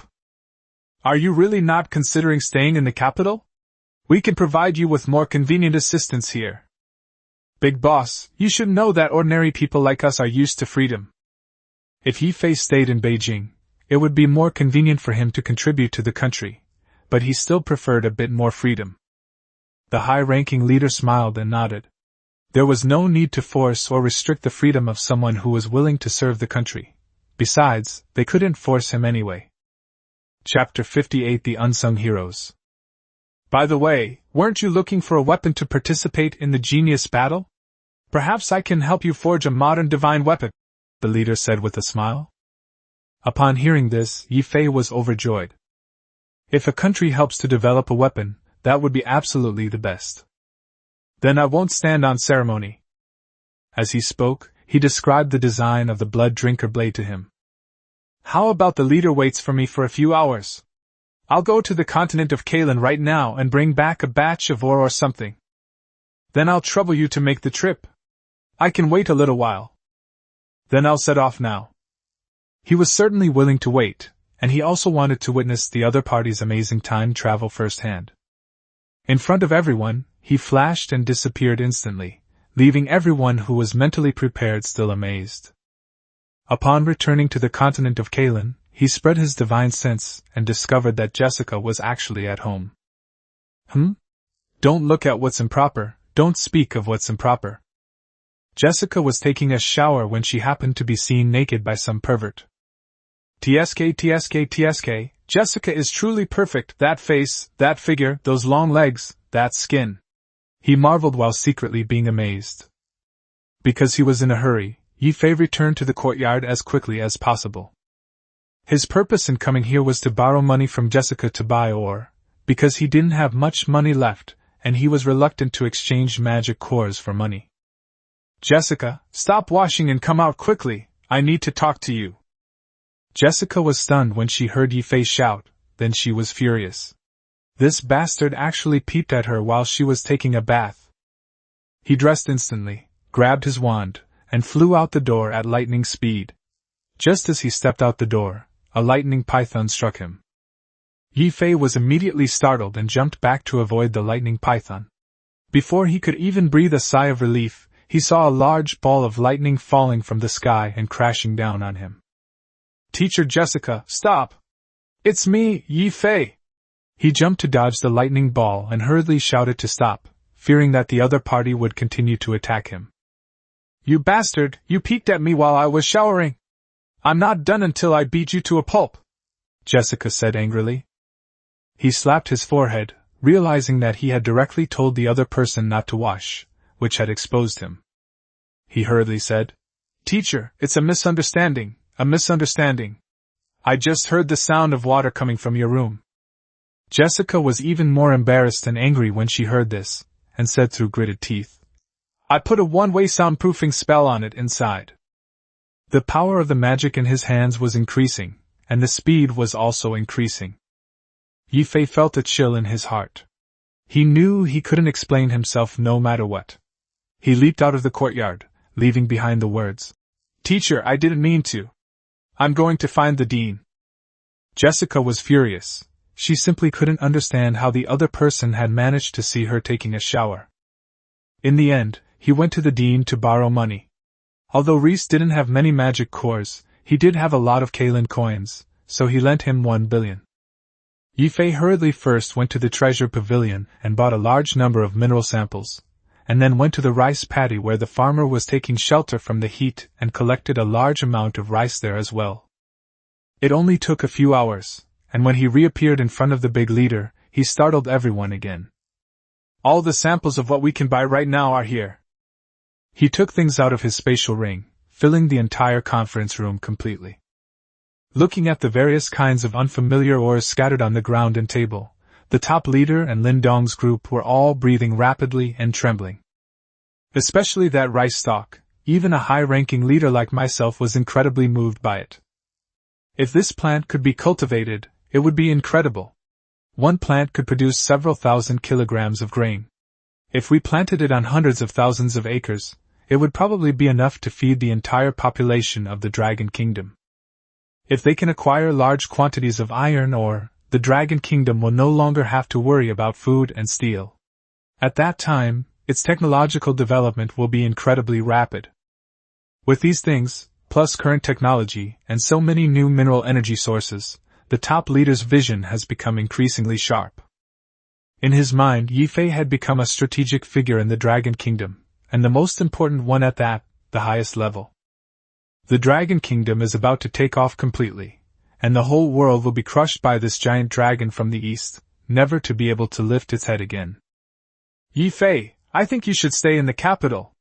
You are too important to the country right now. He could control his emotions while listening to the other party's story, but now that he saw this thing right in front of him, he was really worried about Ye Fei leaving. It's not that I'm afraid he'll get out of control, but I'm afraid something might happen to him. He's a strategic treasure. Big boss, you are a highly respected person, you can't go back on your word. I'm afraid something might happen to you, you're just too important to the country right now. You're overthinking it, sir. Right now, unless someone attacks me with a missile or a nuclear bomb, no one can threaten me. The senior leader sighed and said, Fine. Since you are determined not to stay, I will not force you. I only hope that no matter what happens, you must take care of your life first. Don't worry, boss. I value my life very much. As long as you value your life, I will set up a think tank specifically to serve you. No matter what problems you have, you can contact them for analysis as soon as possible. Okay, if there are any problems, I'll contact the person in charge. Then they talked to him about some details, and the big leader had someone bring Ye Fei a batch of blue star sample ore, as well as refining methods. With this batch of raw ore from Earth and the refining methods, the main purpose is to see if this ore exists in that other world. If they have any, they should have them brought back. After all, Ye Fei doesn't know if they have any aluminum or zinc or lead ore, so he needs to take some samples over to have someone look for them. After listening to the instructions from the senior leader, he took his leave and flew back to Shanghai. Meanwhile, the major research labs in the capital were suddenly bustling with activity. Some retired professors came out of seclusion and exclaimed in surprise as they looked at the minerals they had never seen before, especially the magic crystals and magic cores. Even many retired professors lying in their hospital beds have begun to devote themselves to research, disregarding their health.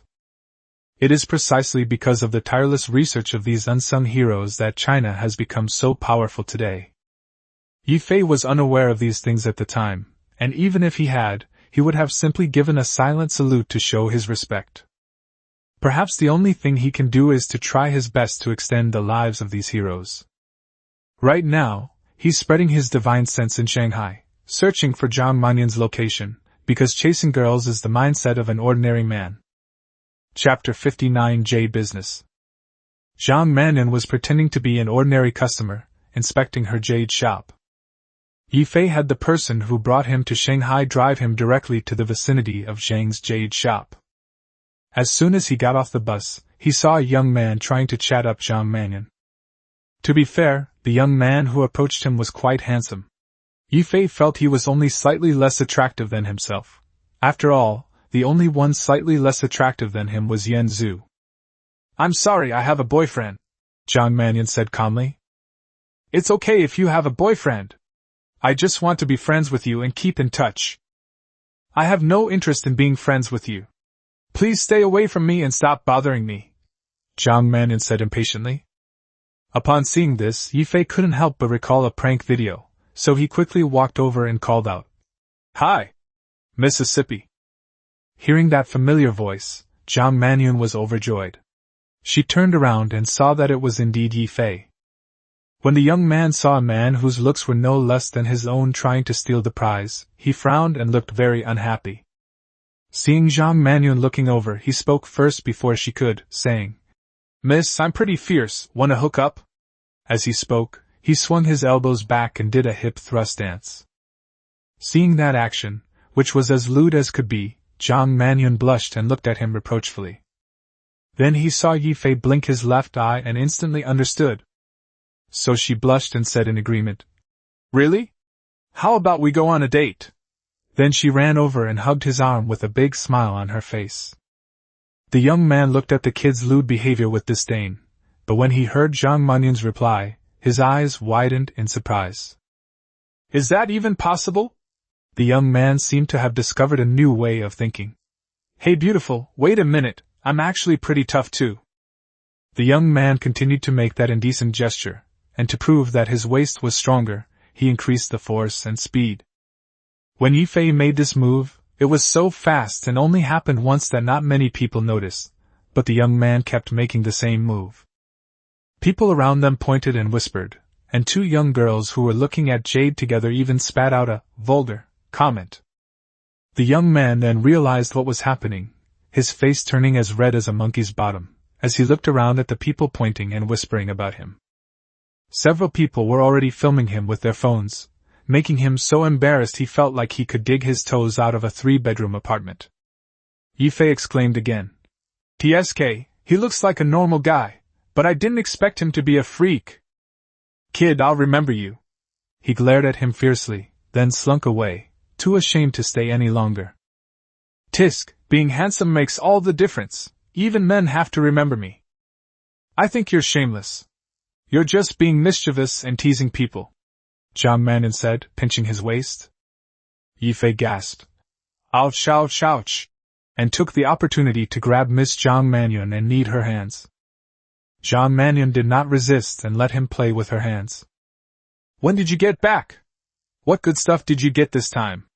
Zhang Manyan asked curiously, her mind filled with thoughts of beauty and skincare products. "I just got back today, met with the big boss briefly, and came to see you right away." "Which big leader?" Zhang Manyan asked curiously. "That very high-ranking leader," Ye Fei said with a smile, pointing to the sky. "A very high-ranking leader? You mean?"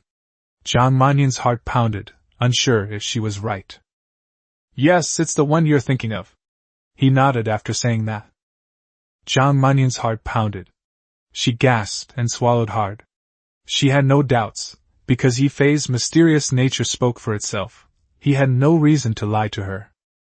That potion alone was enough to make all the wealthy people want to win him over, not to mention the 3 kinds of medicinal wine, each of which was so miraculous. Leaders are also human and need potions too, so she believed what Ye Fei said. She never expected that the man she had her eye on would have such a powerful background. Did he sell her the potion because he liked her? And then he took the potion meant for his boss and gave it to his own grandfather? Thinking of this, her eyes were filled with love as she looked at him, and then she hugged him and threw herself into his arms. Ye Fei was taken aback by her actions. Is she really that materialistic? Does she like me even more now that she knows I have a relationship with the big boss? Just then, a soft voice was heard. Thank you, Ye Fei. He was stunned again. What was all this about? Thanking someone just for mentioning a high-ranking leader? Suddenly, Ye Fei seemed to understand something. Could she have thought the potion was meant for the high-ranking leader, and then given it to her instead? Whatever, this beautiful misunderstanding didn't need explaining. So, honey, what are you looking at in your shop? When this was mentioned, Zhang Mannion sighed softly. The jade business has been tough lately, and I plan to observe the market reaction and make some changes. So, have you figured it out yet? If it were that simple, I wouldn't have such a headache. Ye Fei thought of the 5-colored spirit jade he had seen in the books of the Kalan continent. These 5-colored spirit jades are common items on the continent of Kalan, mainly used to make furniture and decorative items, because they have the function of assisting cultivation, just like the tables and chairs of the people of Blue Star. That stuff is much prettier than this jade, and there's a lot of it. Most importantly, it has its own spiritual energy. Or you could buy a batch of 2nd or 3rd tier magic cores, carve them into ornaments, and sell them here to make a lot of money. Mannion, I do have a way to make money that might be able to help you, Ye Fei said, stroking his chin. Zhang Mannion looked at him with a face full of surprise and asked, Are you telling the truth? Who do you think I am? Would I lie to you? Zhang Mannion was about to reply when she suddenly froze. She noticed that Ye Fei's demeanor seemed even more otherworldly. Although his facial features are not bad, they are not top tier, but his aura makes him handsome beyond anything else. When I first met him, I only noticed his exceptionally good skin and demeanor. But seeing him again after more than half a month, I found his aura to have become even more ethereal and mysterious. That ethereal, otherworldly aura was so captivating that she felt herself falling for him. What's wrong? Do you think I'm particularly handsome? Ye Fei said smugly. Zhang Mannion nodded and reached out to touch his face. You're not exactly handsome, but you have a very charming aura. Is it thanks to the beauty wine?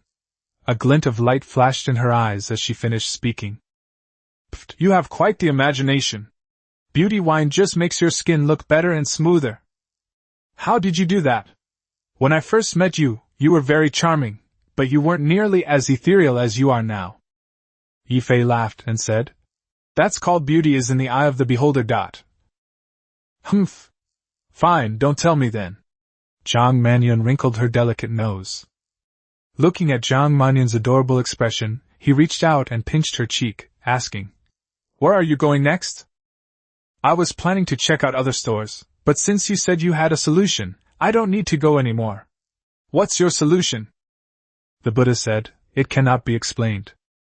Just tell me, Zhang Mannion said, her face full of curiosity.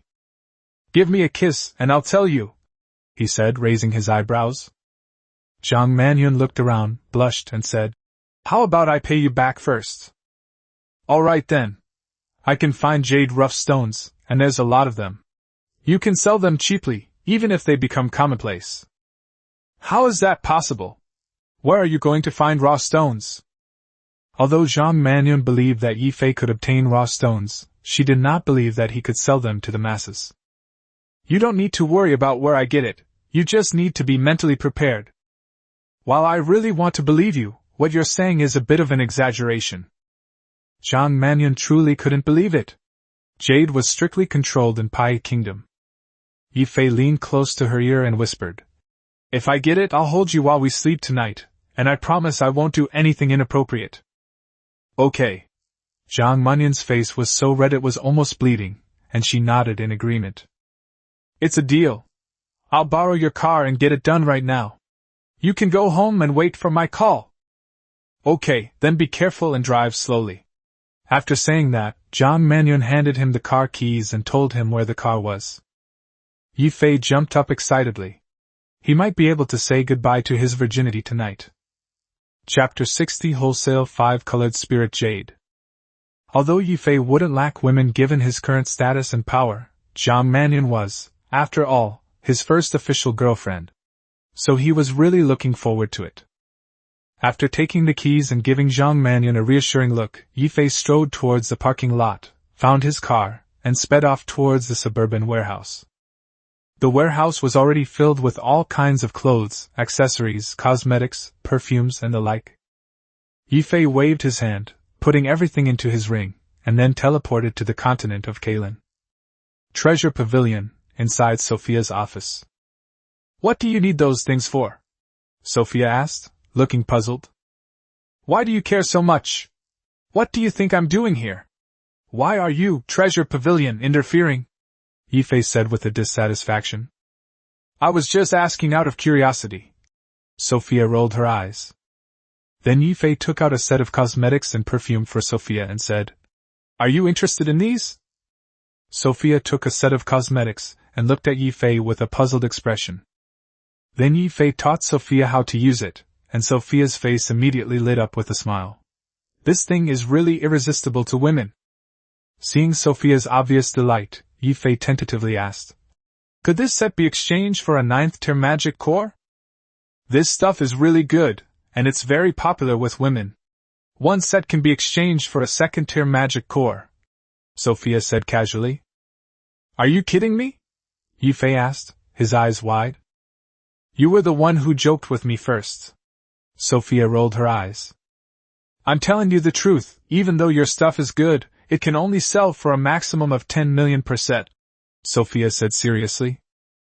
Question mark. Ye Fei looked at Sophia with a puzzled expression. He could tell that Sophia was not joking with him this time. Seeing Ye Fei's confusion, Sophia continued, "Clothes can be a symbol of status. Because they are rare, nobles can wear them to banquets or important meetings. As for cosmetics, at most, only women who love beauty will be willing to buy 1 or 2 sets to use." Ye Fei understood. That made sense. The spiritual energy here was so abundant that everyone's skin was already very good. Cosmetics were just the icing on the cake, and some noble women would be willing to buy some. It was precisely because Ye Fei had read many books that he knew that although there were many 6th and 7th-tier magic cores, they were not something that could be found everywhere. The purchasing power of Kalan coins is actually quite strong. For example, a pound of low-level monster meat costs only a few dozen yuan, while higher-level meat is slightly more expensive, but still only a few thousand yuan per pound.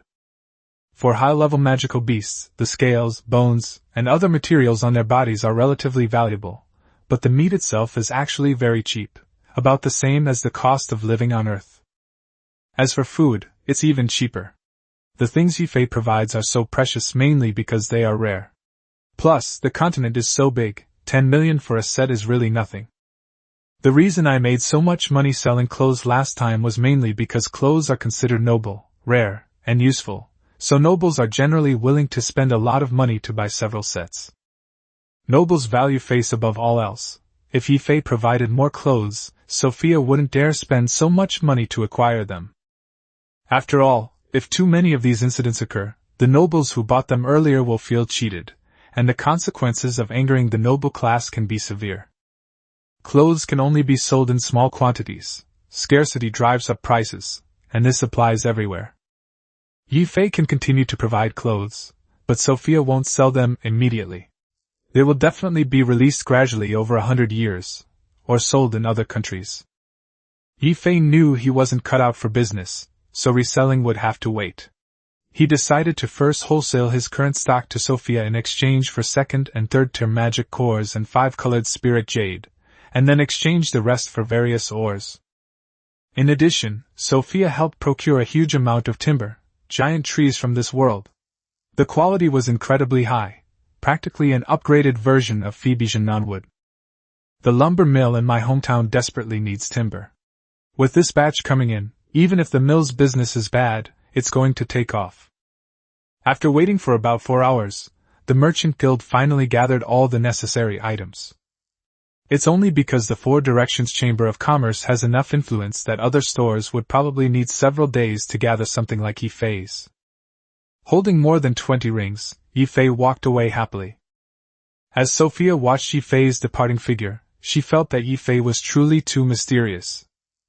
Unfortunately, every time someone was sent to monitor him, Erwin would give them a beating and warn them not to follow or investigate him anymore. Although the Four Directions Chamber of Commerce is very powerful, it is strictly limited by rules. Chambers of commerce cannot participate in matters between countries, unless a country is foolish enough to provoke the four-party Chamber of Commerce.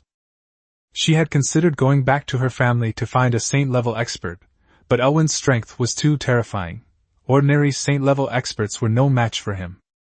She really wanted to investigate Ye Fei. Every time she did, she could produce a whole bunch of strange and unusual things. However, considering Elwin's strength, he could only sigh in the end. Unless a god-level expert is dispatched, she has no way to investigate Ye Fei. Elwin's wrath is something that ordinary saint-level experts simply cannot withstand. A god-level expert isn't something that comes along easily. It's not a particularly important matter, so she wouldn't dare disturb a god-level expert from the Merchant Guild. It was already dark when Ye Fei returned to Blue Star. He put all the jade stones in the ring into the warehouse, then picked out 2 particularly beautiful 5-colored spirit jades that reached his knees, put them in the car, and headed straight for Zhang Manyun's house. Ye Fei had already called ahead, so he drove directly to Zhang Manyun's house, handed the car over to the security guard, and then headed straight for the reception room with the 2 5-colored spirit jades in his arms. Zhang Weijun and his wife Zhang Weihua were also there, because Ye Fei had said he could help them solve their business problems. They were very much looking forward to learning about Ye Fei's mysterious nature. Zhang Tianyu was smiling as he watched Ye Fei walk in from the door, but when he saw the 2 5-colored spirit jades that Ye Fei was holding in his arms, his old face was immediately filled with shock. Before Ye Fei could say anything, the old man jumped up and jogged over. "Xiao Yi! What kind of jade is this?" Zhang Tianyu's mouth was trembling. Zhang Manyun looked at the 2 pieces of jade in Ye Fei's hands with great excitement, thinking to herself, "These colorful jade pieces would definitely look beautiful when made into jewelry." Seeing the burning gazes of the group, Ye Fei decided to tease them. So he loosened his grip, and with a thud, the 2 jade stones fell to the ground. Everyone's hearts tightened as they watched, and cries of "Ouch!" and "Ah!" rang out. A group of people hurriedly squatted down and examined the jade stone from all angles. They were heartbroken that Ye Fei had dropped it like this, and each of them looked at Ye Fei with resentment. Chapter 61: The Effects of the Spirit Jade. Seeing everyone's gaze, Ye Fei simply smiled and said, "Although these 2 are the best of that batch, they're not that much better. Don't panic." Everyone breathed a sigh of relief when they saw that the jade was fine. But when Ye Fei said there was another batch, they were stunned again. Zhang Manyun squatted down and gently stroked the 5-colored spirit jade with her hand. Then she felt a trace of warmth flowing into her body. Although it was very little, there was definitely a trace of it. Zhang Manyun suddenly looked up, her mouth agape in disbelief as she stared at Ye Fei. The others touched their hands and looked at Ye Fei with the same expression. Seeing Zhang Manyun's adorable, dumbfounded expression, Ye Fei found it amusing, so he reached out and lifted Zhang Manyun's chin to help her close her mouth. Ye Fei smiled slightly and said to Zhang Tianyu, "This is called 5-colored spirit jade. Carrying it for a long time can also have the effect of strengthening the body, just like the stone I gave you, but the effect is not as strong." Upon hearing this, everyone touched the 5-colored spirit jade even more with delight. It was a treasure. It would be such a waste to sell it. Ye Fei guessed from everyone's expressions that they were reluctant to sell such a good item. "I have another warehouse full of jade. If you don't want to sell it, you can keep it for yourselves." A whole warehouse. Everyone's eyes lit up. If that's the case, then they won't hold back. Zhang Tianyu's expression changed, and he hurriedly stood up, grabbed Ye Fei's arm, and walked towards the door. "Come on, son-in-law, we'll arrange for someone to take the goods for processing tonight, and try to get them on the market as soon as possible." Ye Fei was speechless. So, after bringing such a generous gift, he wasn't even offered a drink of water before being dragged off to work? "Old John, everything's here, there's no rush." "Ye Fei, that's my grandfather. Jiang Mannion stomped her foot angrily. That's her grandfather. This guy keeps calling him Old Man Jiang. Oops. Slip of the tongue, Grandpa. Ye Fei quickly corrected himself. It's all right, this is just friendly, Jiang Tianyu said cheerfully. If there were a warehouse full of this kind of jade, not to mention Old Man Jiang, he'd be happy to be called Old Man Zhang's grandson. With this batch of jade, the Zhang family will not only gain wealth, but also attract wealthy and powerful people from all over the world to come and buy it, elevating their status to a new level. Grandpa, Jiang Mannion said coquettishly, then glared at Ye Fei fiercely. Ye Fei shrugged. I haven't eaten anything yet. Shouldn't I eat first before taking you to the warehouse? He hasn't eaten anything since he got so busy. His body needs to absorb energy, and he hasn't reached the legendary state of fasting yet. His meridians are simply open, and his body still needs time to be refined before it can become a true immortal body. Only then can he reach the state where he doesn't need to eat. Right now, he is just an immortal embryo. Yes, look how anxious I am. I'm so sorry, grandson-in-law. Jiang Tianyu apologized and hurriedly instructed the servants to prepare the dishes. At a large round table, Ye Fei was wolfing down his food, leaving everyone staring in disbelief at his eating habits. The group felt a little embarrassed. They had been working so hard for their family, and look how hungry they had become. Jiang Mannion was afraid that Ye Fei would choke, so she patted his back and advised. Eat slowly, I'll ask Uncle Li to add more dishes if you're not full. The others also realized what was happening and began to speak up, urging them not to let the child choke. Ye Fei had no choice. He was truly starving. His body needed a lot of energy, and he couldn't bring himself to take out any monster meat, so he could only make do with these ordinary foods and stuff them into his mouth as fast as he could. 10 minutes later, after eating in a manner comparable to cockroaches, Ye Fei finally finished and leaned back in his chair, rubbing his stomach as he rested. Jiang Mannion took a napkin and wiped Ye Fei's mouth. The other people hadn't eaten much of the food on the table. Ye Fei had basically finished it all by himself. Jiang Mannion's mother, Li Nana, suddenly asked, Ye Fei, what do you think is the best way to make this jade into our product before selling it? Everyone else was stunned and looked at Li Nana with confusion. They were the professionals in the jade business, so why was she asking Ye Fei, an outsider? Jiang Tianyu looked at his daughter-in-law and nodded slightly, as if he understood what she meant. Of course, there's no need to ask Ye Fei about ordinary jade, but for something like this spiritual stone, Ye Fei is clearly the more professional. These jade stones just need to be cut nicely and then set into some jewelry, such as necklaces, pendants, bracelets, and anklets. Ye Fei continued. Each of these pieces contains a certain amount of spiritual energy to nourish the body. They can feel it when they wear it. One small piece is enough for a person to wear for decades. Of course, the more you wear, the better the effect. Isn't this spirit jade only effective when it's in close contact with the body? Jiang Mannion asked. They didn't feel anything when they weren't touching the jade before, but now that Ye Fei is having them set it into jewelry, they can't even touch it.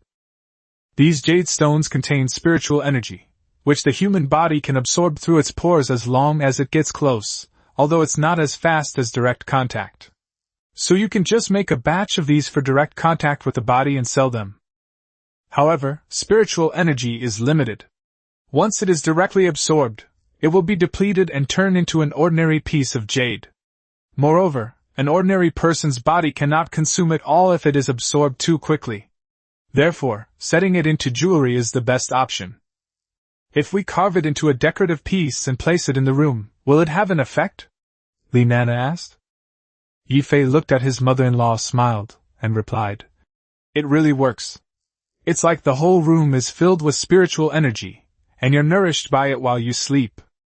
Li Nana was initially delighted, but then became worried. Will the spiritual energy of those raw stones just dissipate like that? The others also became worried. The spiritual energy was being consumed all the time, so wouldn't that mean the spiritual energy inside the spirit stone would soon dissipate? Don't worry, it emits light just like a desk lamp. As long as you are in that range, you can absorb it. The smaller it is, the smaller the range it emits. It also depends on the size. Also, The spiritual energy inside a small one is enormous, not as little as you imagine. Zhang Mannion asked excitedly. Does that mean that the leftover scraps from making ornaments, if piled up in a room or house, can also have a nourishing effect on the body? Ye Fei turned his head, smiled, and pinched Zhang Mannion's cheek, saying, My wife is so smart. Zhang Mannion shyly slapped Ye Fei's hand away. You're so annoying.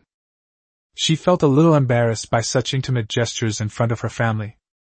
Zhang Tianyu and Zhang Weijun looked on with satisfaction, while Li Nana hoped that Ye Fei would kiss her directly.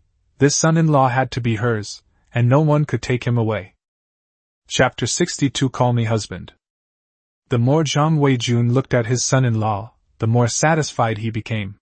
He was even a little afraid that someone else would snatch him away, and a thought suddenly occurred to him. Ye Fei! When are you and Xiaoyun going to get your marriage certificate? Upon hearing about registering the marriage, Ye Fei paused for a moment, then said, If it's just registering the marriage, I'm ready any time. But if we're talking about holding a wedding or anything like that, it's not possible for now, because I have something to take care of and need to leave for a while. You're leaving again? Do you need our help? Our Zhang family has some influence. Zhang Mannion asked reluctantly. Yes, Ye Fei. Although our Zhang family isn't a particularly large family, we will do our best to help you as long as you ask. Zhang Tianyu said. That's right. You've given our Zhang family so much help, we should do something for you too. Zhang Weihua, who hadn't spoken until now, finally spoke up. Seeing the sincerity on everyone's faces, Ye Fei smiled and said, Thank you for your kindness, but I'm doing something for the country, and you can't interfere. Upon hearing Ye Fei's words, they all fell silent. Serving the country? It must be a classified mission, so they couldn't say anything more. Zhang Mannion looked at Ye Fei with a worried expression and asked, Will there be any danger? Ye Fei reached out and gently pinched Zhang Mannion's delicate nose, then chuckled. Don't worry, there's no danger, it just takes a little longer. He plans to go to the demon forest to train and hunt ninth-tier magical beasts, and then he will have to participate in the Continental Genius battle. Even if there is danger, he won't tell them. He wants to take advantage of this time to arrange things on Blue Star first. Only in this way can he focus on hunting monsters and participating in the Genius battle, since he is not alone. Hearing that there was no danger, Zhang Mannion smiled happily. Everyone else breathed a sigh of relief. This was a benefactor to the Zhang family, their grandson-in-law, son-in-law, and nephew-in-law. Since you're busy, Ye Fei, why don't you and Xiaoyun get your marriage certificate tomorrow?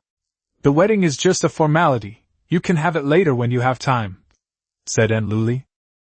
They were too embarrassed to say it, but she, as the second aunt, was not. Everyone's attention immediately turned to Ye Fei, while Zhang Mannion lowered her head, her face flushed, glancing at Ye Fei from time to time out of the corner of her eye. Sure! Let's get the marriage certificate tomorrow. Does your wife agree? Ye Fei asked, putting his arm around Zhang Mannion's shoulder. Zhang Mannion was held in Ye Fei's arms and softly responded with an Zhang Weijun and Li Nana exchanged a somewhat incredulous glance as they looked at their daughter's expression. My daughter has always been a strong, independent woman, so why is she acting like a little bird clinging to me now? Zhang Weihua and his wife wondered to themselves if their niece was possessed by a ghost. She wasn't like this at the company. Zhang Tianyu looked at his granddaughter with a puzzled expression. When did her acting skills become so good? Ye Fei had no idea what everyone was thinking. From the moment he met her, Zhang Mannion had always appeared shy in his eyes. Let's go while it's not too late. I'll take you to move all the stuff away.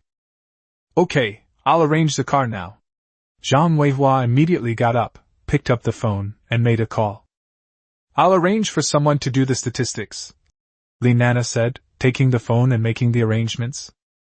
Besides Zhang Tianyu, even Zhang Mannion picked up the phone and started making calls one by one. Ye Fei was dumbfounded as he watched everyone making these arrangements. Was this what they called company executives? Even the cleaning staff were all arranged together by Luli, just waiting for Ye Fei to take them to the locations so she could call them over. On the way to the warehouse, Ye Fei still rode in Zhang Mannion's car. There was no other way. he still didn't have a car. Ye Fei, what kind of car do you like? Zhang Mannion asked. Is the rich woman finally going to give me a car? Ye Fei said jokingly. Ugh. Zhang Mannion slapped Ye Fei and continued. You're a tycoon yourself, you're almost a small fortune with Zhang Lei. I was worried you wouldn't have time, so I wanted to help you buy one. Oh my! We're not even married yet. And you're already eyeing my fortune? Be serious. Zhang Mannion pinched Ye Fei's arm and continued. What kind of car do you like? Ye Fei thought for a moment and said, You don't need to send me. I have a way to get a good car. You've brought so many good things to the country, asking for a car isn't unreasonable, is it? Zhang Mannion was speechless for a moment. Why did that tone sound like she was looking down on me for buying her a car? Ye Fei knew from Zhang Mannion's expression that she had misunderstood, so he quickly explained. I want to get a special car. I don't like those foreign cars. A special vehicle? What kind of vehicle is that? Zhang Mannion asked curiously. A car that's theft-proof, collision-proof, and missile-proof. Ye Fei said seriously, stroking his chin. Zhang Mannion chuckled and said, You mean it's for protection against theft, collisions, and missiles? Why don't you just say it's for protection against atomic bombs? Ha! Ye Fei laughed loudly. Perhaps it really can be prevented? If such a car really existed, I'll give you the money to buy one for me too. Zhang Mannion said cooperatively. Call me husband, and I'll buy you one later. Ye Fei said smugly. Husband, Zhang Mannion called out sweetly. Upon hearing the sound, Ye Fei seemed to be injected with adrenaline and leaned close to Zhang Mannion's ear, saying, Say it twice more. Zhang Mannion rolled her eyes, but still cooperated with Ye Fei by calling out, Husband, husband, husband, a few more times. Ye Fei was immediately excited and danced with joy. He had always been a loser. Any single guy, except for the super handsome and rich ones, would have reacted the same way if a rich and beautiful woman called him that. This was the first time in his life he had ever heard such a beautiful woman call him husband. He felt as excited as a simp hearing his goddess call him husband. Along the way, Zhang Mannion was both amused and exasperated by Ye Fei. This man was usually so composed, why was he being so childish now? But this feeling seemed kind of nice too. Ye Fei led everyone to the warehouse. The moment Ye Fei opened the warehouse door, he saw it filled with all sorts of colorful spirit jade, radiating a magnificent, multicolored light. Zhang Tianyu and the others were stunned. Zhang Mannion excitedly hugged Ye Fei and kissed him. Damn it, they actually ambushed me? I must get revenge next time. Ye Fei thought to himself, touching his kissed cheek. Zhang Weijun and Li Nana quickly calmed down, hurriedly called a group of reliable people to do the statistics, then packed Ling Yu up, and then called a car to come. Chapter 63 Saying Goodbye to Virginity. Zhang Tianyu was worried that the jade stones were of dubious origin, and he needed to find out the truth so he could make some arrangements. Grandson-in-law, this batch of spirit stones is so large, won't there be any problems? Don't worry, this batch of goods is mine. No one will come to check. I'll put in a good word with the higher-ups, Ye Fei said confidently. Everyone breathed a sigh of relief when they heard Ye Fei say that. There must be many people who want to get their hands on such a fine piece of jade. We can't afford not to make some preparations in advance. After hearing Ye Fei say that the source of the jade was legitimate, we finally felt relieved. Looking at Ye Fei's confident demeanor, and his otherworldly aura, Zhang Mannion was completely captivated. She couldn't help but hug him and kiss him on the lips. She was overjoyed. Since meeting Ye Fei, her grandfather's illness had been cured, and her younger siblings in the small house no longer dared to cause trouble. Not only were her business problems resolved, but she also gained such a charming husband, it seemed as if Lady Luck was smiling upon her. Seeing the young couple's actions, everyone smiled knowingly and quietly left the warehouse. After a passionate kiss, Ye Fei whispered, Don't forget our promise. Zhang Mannion, her face flushed, nestled against Ye Fei's chest and whispered, The surroundings were quiet, and the two of them then realized that they were the only ones left in the huge warehouse. Ye Fei took Zhang Mannion's hand and walked out of the warehouse, only to find that everyone had left. The two then got into the car and headed to Ye Fei's villa, this time with Ye Fei driving. The speed at which Ye Fei was driving terrified Jiang Manyun, who screamed repeatedly, her face turning deathly pale.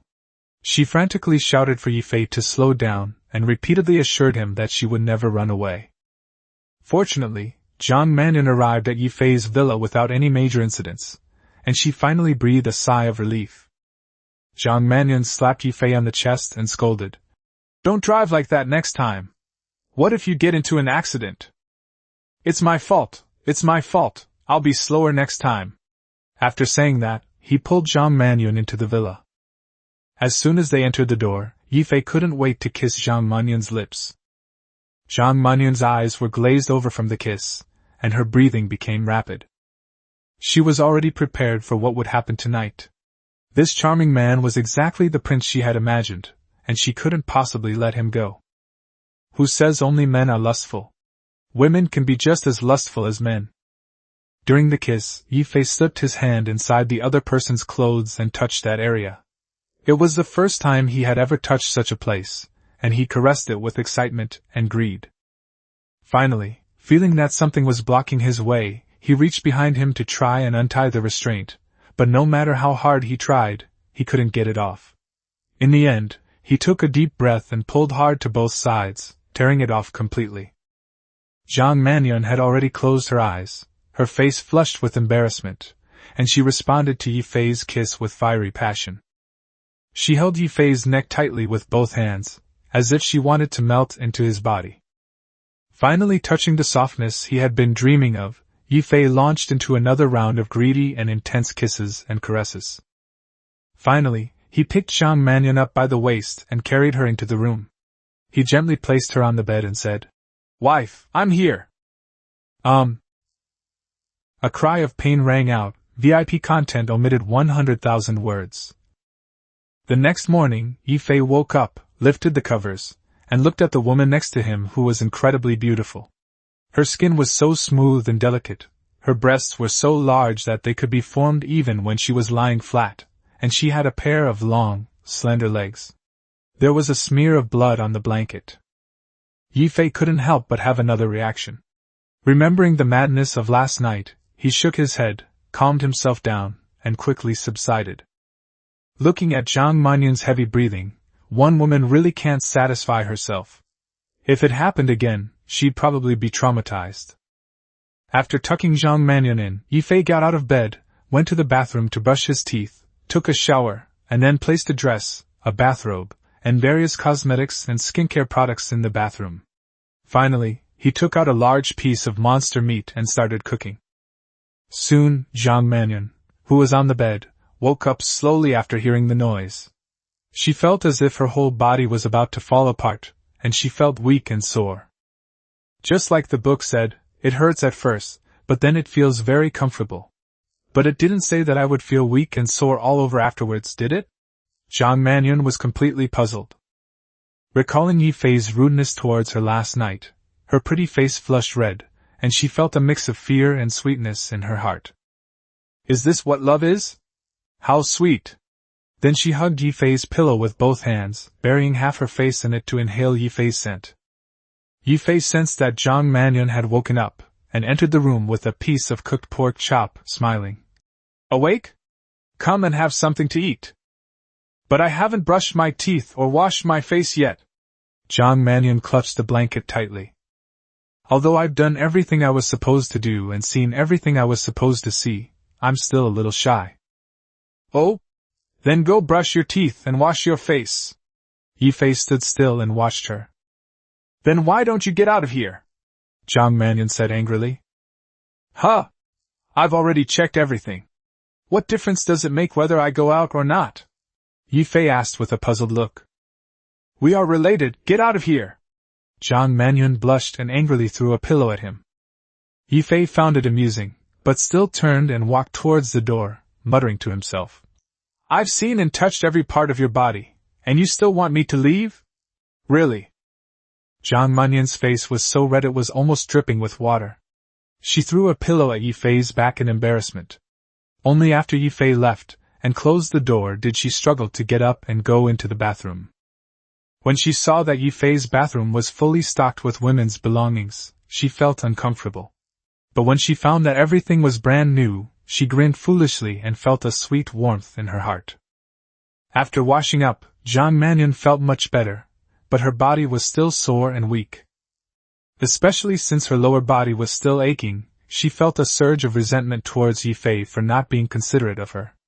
Now walking was difficult, and she even had some psychological trauma. Ye Fei felt completely innocent, saying it was his first time doing something like this. How could he possibly know anything about gentleness? Having achieved mastery of cultivation, he has no idea what it means to treat others with gentleness. Jiang Mannion struggled to leave the bathroom and returned to bed. Leaning against the headboard, she picked up a pork chop and began to eat. She really didn't want to move. When she finished the steak, she realized how delicious it was. She licked her lips, still savoring the taste. Just then, Ye Fei walked in with another piece of meat and a glass of juice. "I knew you weren't eating enough, so I made you another portion." Ye Fei came to Jiang Mannion's bedside and had just put down the meat and juice when Jiang Mannion hugged him with her little hands. "Honey, you're so good to me." She hugged Ye Fei with both arms, her little face rubbing against his. "All right, eat up, we'll talk after you're full," Ye Fei said, patting her back gently. The steak was made from 6-tier magical beast meat, and Ye Fei also added a physique potion to the juice so that her body could recover quickly. Jiang Mannion released Ye Fei, picked up the pork chop and started eating it. After drinking the juice, she yawned contentedly. Seeing her like this, and thinking about his own recklessness last night, Ye Fei said with heartache, "Sleep a little longer. You'll feel better when you wake up." Jiang Mannion was really exhausted last night, so much so that she has to catch up on sleep now. Ye Fei covered her with a blanket, then went to the lobby and took out his phone to check out domestically produced cars. After deciding on the car model, he left a message with the contact number his supervisor had provided, requesting a black Hongqi H5. He told the supervisor to arrange the other parts, and then have him come to receive the ore. He likes this kind of car's appearance. It's understated, luxurious, and sophisticated. Perhaps he's used to being a loser and feels that those sports cars are too flashy and don't suit his personality. Ye Fei spent the whole morning looking at his phone, researching various martial arts moves and techniques, as well as sword techniques. Once the knife promised to him by the high-ranking leader arrives, he will have to start practicing. After making arrangements for his family, he can set off to gain experience. He went to the courtyard, grabbed a stick, and practiced the moves from the video. When he learned swordsmanship, he didn't learn every single move, but rather took the essence and discarded the dross. Learn any move that matches your reaction time, no matter what it is. Because of the yuan energy within him, he often relies on his own reactions to deal with situations, and his exquisite moves can occasionally surprise and defeat his enemies. When Jiang Mannion woke up, she found herself covered in stickiness again, and she guessed it was because of the juice. After getting up and making the bed, she took a shower and found that her soreness and weakness were gone, and she felt full of energy. Thinking back to how I felt last night, my heart stirred again. I found Ye Fei and we started cuddling together, and ended up lying in bed until the next morning. Chapter 60 for Dragon Group members. Around 10 a.m., just as the two had finished breakfast, the doorbell rang. Ye Fei spread his divine sense and sensed a group of people standing outside the door. There were 11 people, 9 men and 2 women. They were all full of energy and spirit, and it was clear at a glance that they were not ordinary people. A Hongqi car was parked outside, presumably the one Ye Fei needed. It was supposed to be a rather inconspicuous car, but the license plate. Ye Fei wanted a car with this kind of appearance to be low-key, but the big boss gave him a Beijing VA 2026 license plate. Goodness, wherever this car goes, people will probably think it belongs to some important person. Ye Fei opened the door and let everyone into the courtyard. When Jiang Mannion saw Ye Fei leading such a large group of people in, she guessed that he must have come for a mission. Ye Fei, I'll go back to the company first and come back tonight.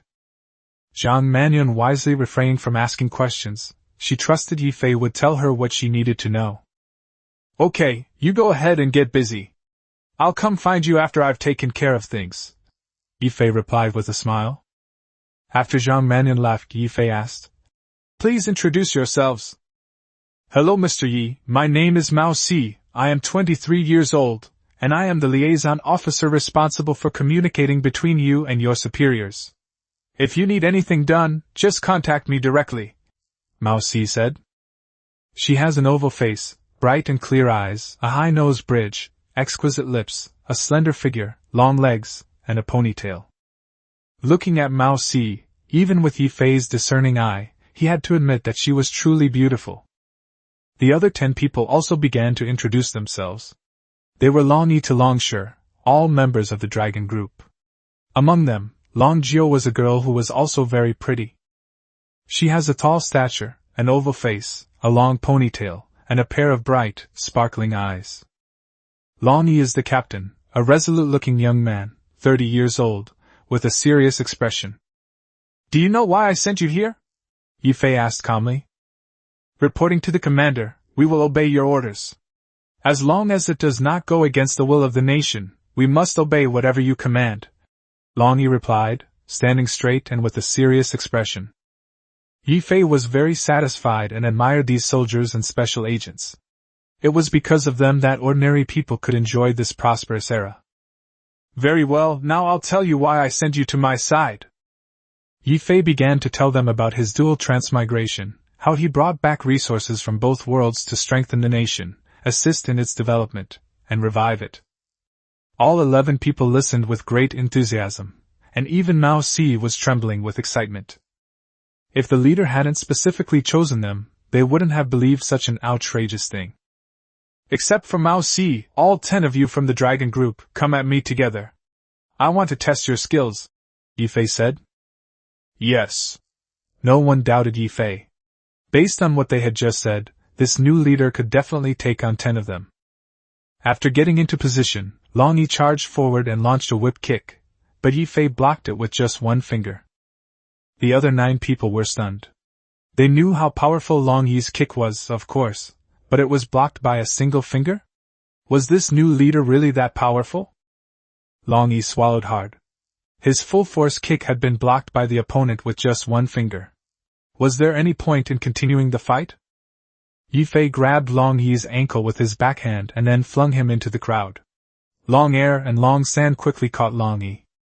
Ye Fei then dodged, and before everyone could react, they were all sprawled on the ground, stumbling and falling.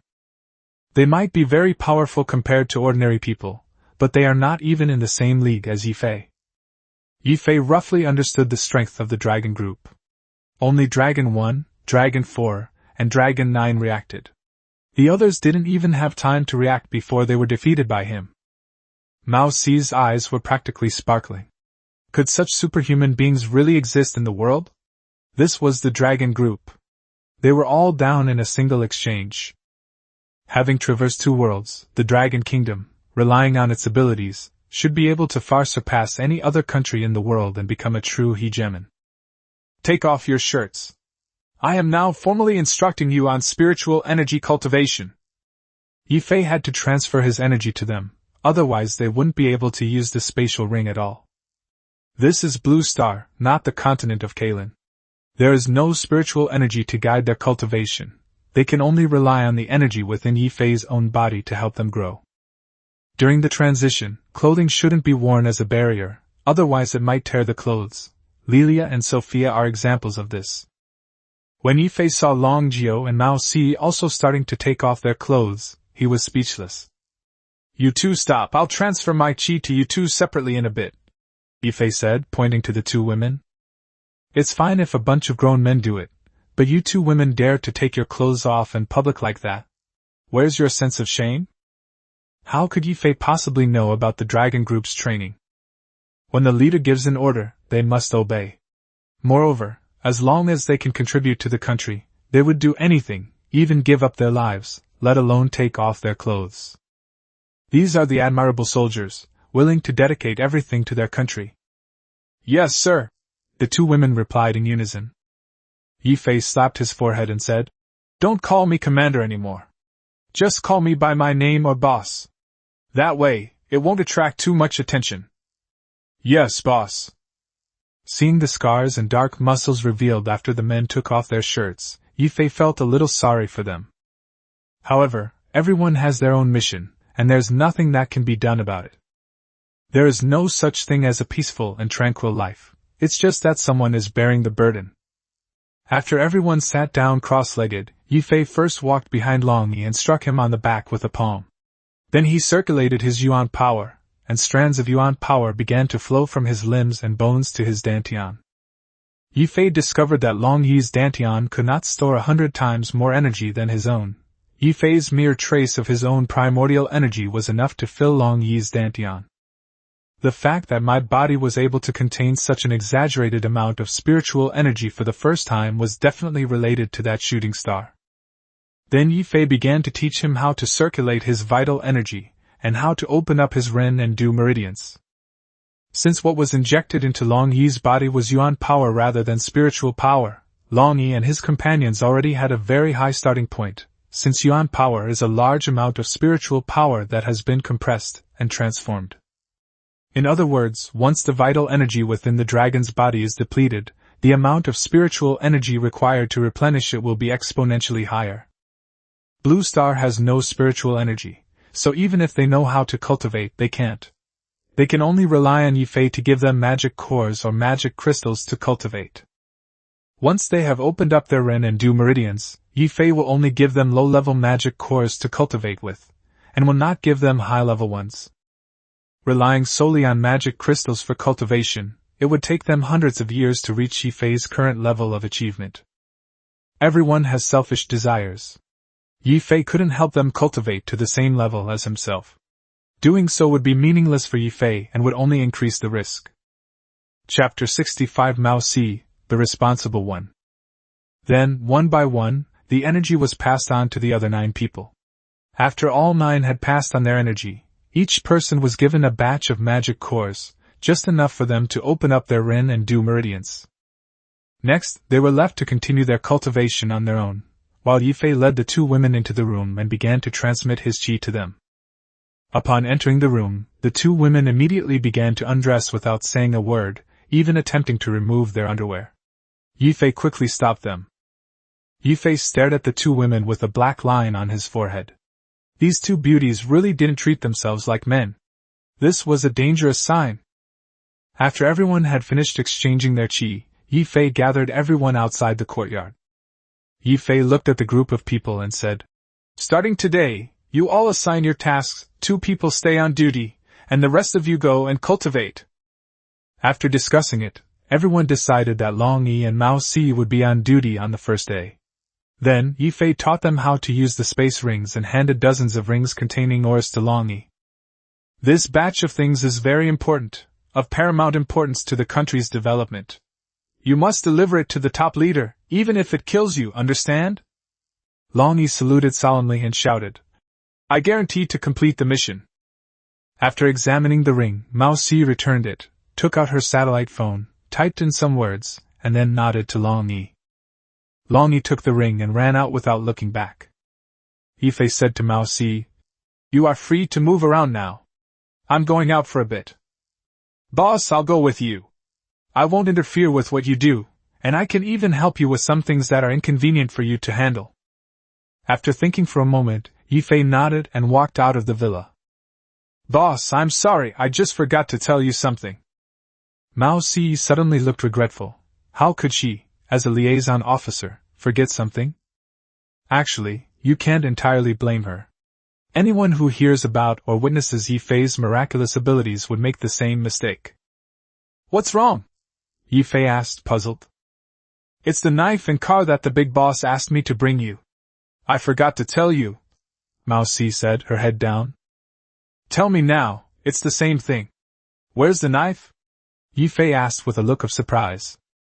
"In the car," Mao Si said before rushing out. Ye Fei actually already knew, but he was just asking on purpose. His divine sense detected that there was basically nothing in the vicinity that could be hidden from him. If he were to unleash his divine sense, he could see every move in the entire city of Shanghai. Soon Mao Si ran in carrying a knife and a box. Ye Fei took the box from Mao Si, opened it, and his eyes lit up immediately.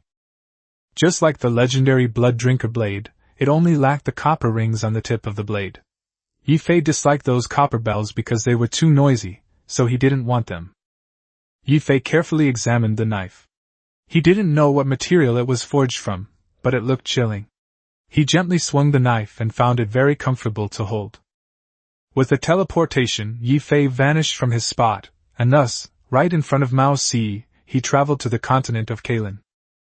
Mao Si watched as Ye Fei suddenly disappeared before her eyes, and immediately rubbed her eyes, wondering if she had seen wrong. Is this his time travel? That's incredible. Upon arriving on the continent of Kalan, Ye Fei circulated his vital energy, leaped up, and slashed downwards with his sword. The 40-meter-long sword energy cleaved out a large crack in the earth. Ye Fei excitedly watched the crack he had cleaved with his sword.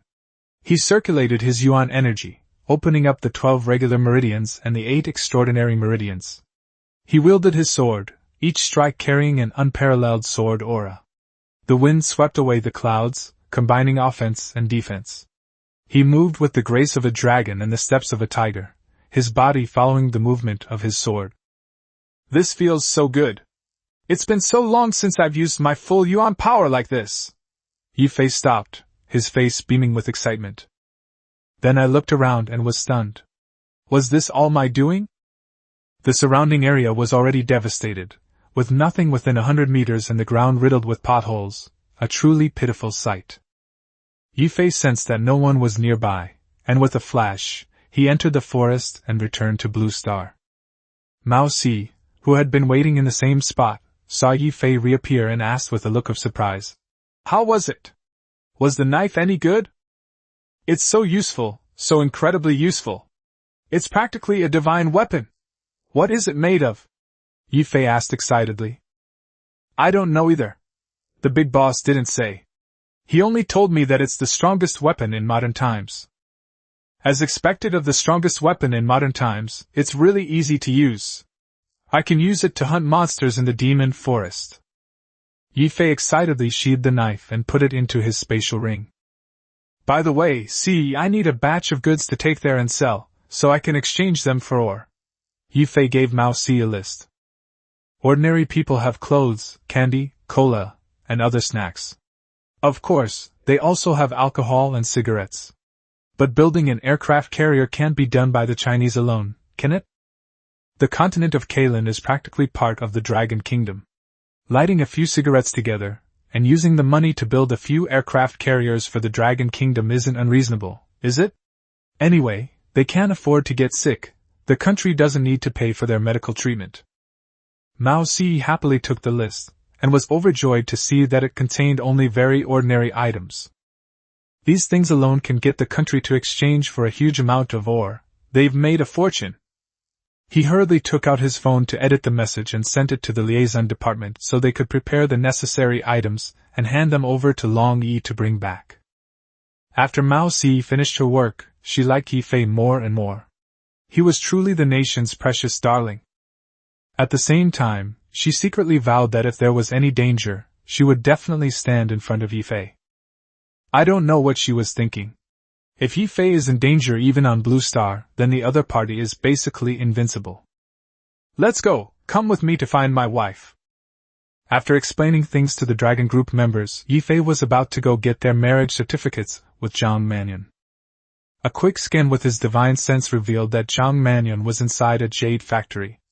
It has to be said that the Zhang family is quite powerful, as they have dozens of security personnel. As soon as Ye Fei stepped outside, he noticed a very beautiful woman driving a sports car at high speed. Upon seeing this, Mao Si immediately spread her arms to block Ye Fei's path. Seeing this woman immediately stand in front of him, Ye Fei's lips twitched. He patted her on the shoulder and said, "No need for that. If there's any danger, the biggest help you can give me is to run away as soon as possible. No, protecting you is my duty. You are too important to the Dragon Kingdom. Even if I die, you can't be harmed," Mao Si said solemnly. "If even I am in danger, then even if you send an entire army, it won't do you any good," Ye Fei said helplessly. Mao Si ignored Ye Fei's words and stubbornly opened her arms to protect him. Although Ye Fei didn't need her extra protection, he was still quite touched. Chapter 66 Zhang Manyan, a different kind. The sports car stopped in front of Ye Fei, and a stunningly beautiful woman stepped out and ran towards Ye Fei with a joyful expression. I've finally found you. I've come here several times but haven't seen you. Who is this beautiful lady? Ye Fei asked curiously. My name is Wang Ximin, Wang Tsong's older sister. I'm here to buy medicinal wine from you. Wang Ximin. Ye Fei sized up Wang Ximin and then said, Are you sure you haven't come to the wrong person? The medicinal wine is with your brother and the others. You should go directly to them to buy it. I've already talked to that kid, but he absolutely refuses to sell me any more, Wang Ximin said through gritted teeth. She felt a burning hatred for her younger brother. No matter how she threatened or bribed him, or even beat him until his head was swollen, he still refused to sell himself. That's impossible. Logically speaking, he should sell to you first. How many do you want to buy? I don't need much. I just need 1,000 or 2,000 caddies of fruit wine, Wang Ximin said resentfully. Ye Fei was immediately amused by her. Everyone else was buying by the pound or two, but she was asking for 1,000 times the price. No wonder the chubby Wang Tsong was unwilling to sell. Hey beautiful, you can't possibly drink all that. You're not thinking of using my wine as a middleman, are you? Ye Fei said to her with disdain. Wang Ximin blushed and quickly explained. You should know that my family owns a restaurant, and I own a beauty salon. This thing is very important to our family. I'm willing to pay 30% more to buy it. Please. Ye Fei didn't have the time to make so much fruit wine, and besides, he wasn't short of money anymore. Miss Wang, I'm really sorry, but I've already entrusted all my stock to your brother and his team for resale, and I'm not short of money. After saying that, Ye Fei led Mao Si towards the car. Hey, don't rush off. You're not short of money. I can introduce you to some beautiful women. Big stars are fine too. Wang Ximin quickly grabbed Ye Fei's arm and said. In her mind, men either like money or beautiful women. Since he doesn't lack money, he must lack beautiful women. Ye Fei's lips twitched, and he pointed at Mao Si, saying, Is the girl you introduced as pretty as her? Wang Ximin then realized that the woman next to Ye Fei was unbelievably beautiful.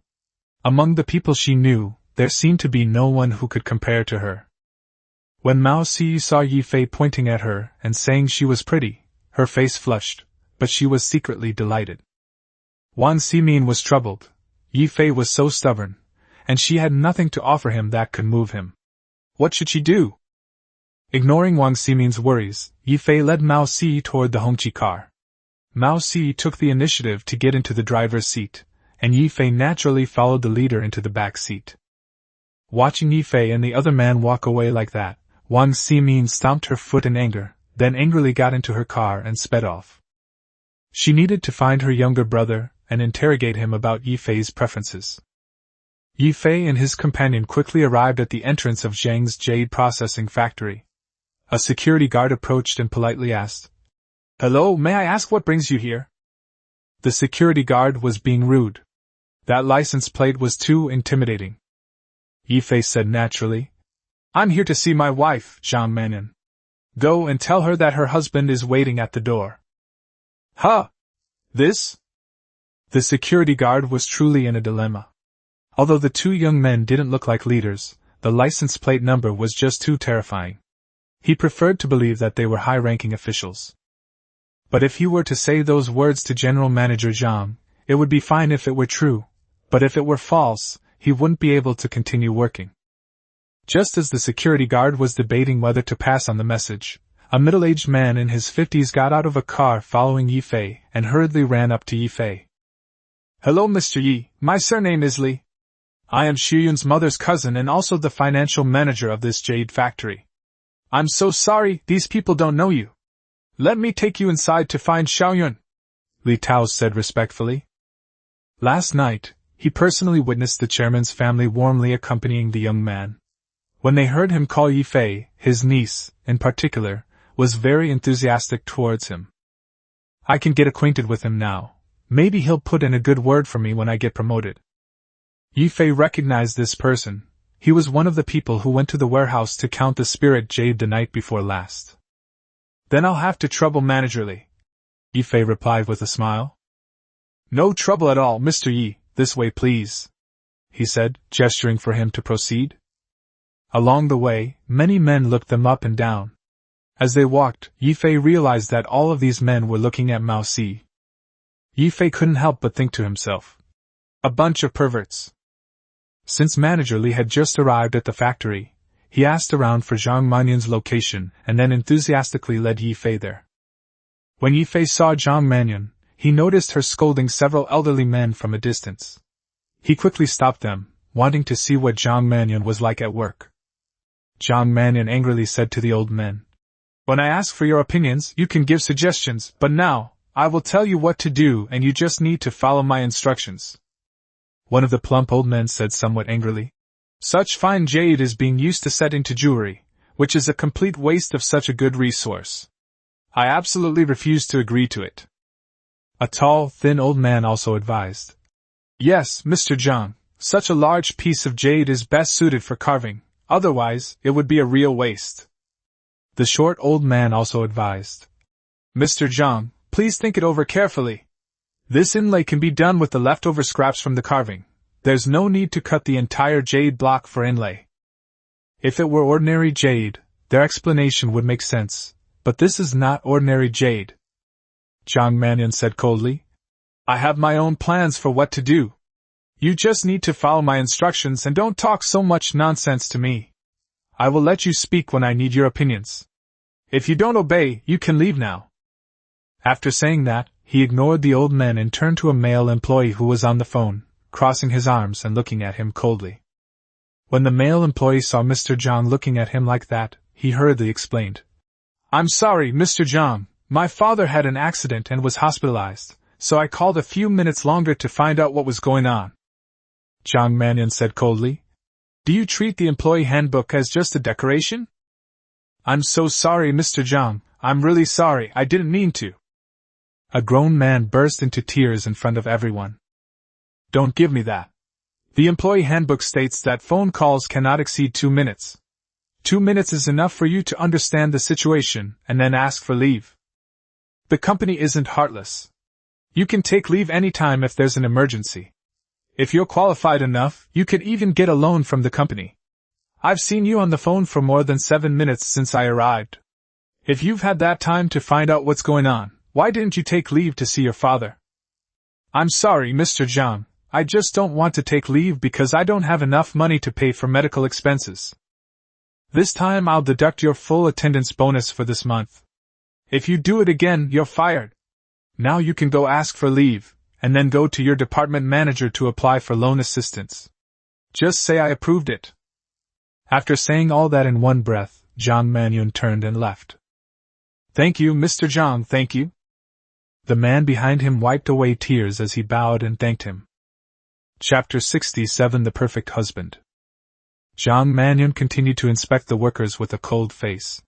Wherever she went, everyone at their posts kept their heads down and worked hard, not daring to look at her. Ye Fei stared in disbelief. Was this still the Zhang Manyan who blushed so easily? Had she been possessed?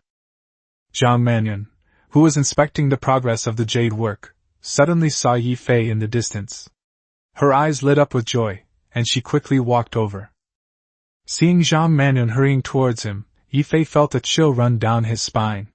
He had a strange feeling that if he didn't find something to do, he'd probably get scolded and cry.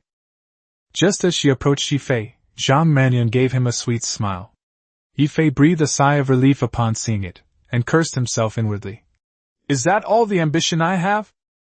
How did you find this place? Zhang Manyan asked with a smile. That's the smile my wife has. That one just now must have been my imagination. We're on the same wavelength, Ye Fei said, reaching out his arms for a hug. Zhang Manyan was no longer shy and pounced on the charming man. She really liked Ye Fei's aura. Not only was he good-looking, but his scent was also pleasant and fragrant, which fascinated her. The factory workers were all astonished by what they saw and were full of praise. This guy is really amazing. He actually managed to handle this female demon. When Mao Si saw Ye Fei holding Zhang Mannion, she felt inexplicably uncomfortable, but she didn't dare to say anything. Let's go get our marriage certificate, Ye Fei said with a smile. Okay, Zhang Mannion replied sweetly. After saying this, the three of them slowly walked towards the door, leaving a group of people who were completely stunned standing there, bewildered. When he arrived at the factory gate, Ye Fei winked his left eye at the security guard who had initially stopped him, and then got into his car triumphantly. When the security guard saw Zhang Mannion holding Ye Fei's arm, he knew that what he said at the beginning was true. He was immediately filled with worry. Would he be fired for stopping him? Where is the boss going? Mao Si asked, fastening her seatbelt. The Civil Affairs Bureau. I need to go get my marriage certificate, Ye Fei said. Huh? Oh. Mao Si responded and started the car, feeling a sense of emptiness in her heart. She kept glancing at Zhang Mannion in the rearview mirror. I saw her leaving Ye Fei's villa in the morning and assumed she was there to discuss business with Ye Fei, but I never expected her to be Ye Fei's girlfriend. Zhang Mannion asked softly. Honey, who is she? She saw Ye Fei lead them in that morning, but she didn't know who they were. My colleague is also a kind of assistant or secretary, Ye Fei replied. Oh. Zhang Mannion didn't ask any other questions, but simply asked Mao Si. Hello, my name is Zhang Mannion. What's your name? Mao Si. Mao Si replied calmly. Seeing that the other party was so aloof, Zhang Mannion didn't know how to approach him, so she could only talk to Ye Fei about Jade. Mao Si was very upset. She remembered what her boss had told her. See, the man you're in charge of contacting this time is very important. Even if you die, he can't afford to make any mistakes. If possible, make him fall in love with you. Mao Si was initially very resistant to the last sentence, but when she met Ye Fei, she found that he had a very special temperament, like a celestial being descended from heaven. He later demonstrated extraordinary combat prowess and his importance to the country. From that moment on, Mao Si wholeheartedly agreed with her leader's words and silently regarded Ye Fei as her future husband. But now, he says he wants to get married. Mao Si shook her head, clearing her mind of those chaotic thoughts, and focused on driving to the Civil Affairs Bureau. Luckily, Ye Fei didn't know what she was thinking, otherwise he would have called her a face-obsessed jerk. By the way, let's go to my company first. Ye Fei, you still have a batch of contracts to sign, so let's postpone the marriage certificate for now. This man is really something. He took out so much jade without saying a word or making any demands, and just gave it to our Zhang family so casually. What kind of contract? Ye Fei asked, puzzled. It's a jade contract. You need to take a share. The Zhang family can't afford to buy it all. They can only take a 10% share for processing and sales fees. Zhang Mannion explained. Ye Fei suddenly realized, but money was of no use to him now. His brother-in-law still had over 100 million yuan in his pocket. And if he needed any supplies, he could just tell Mao Si and they would be delivered.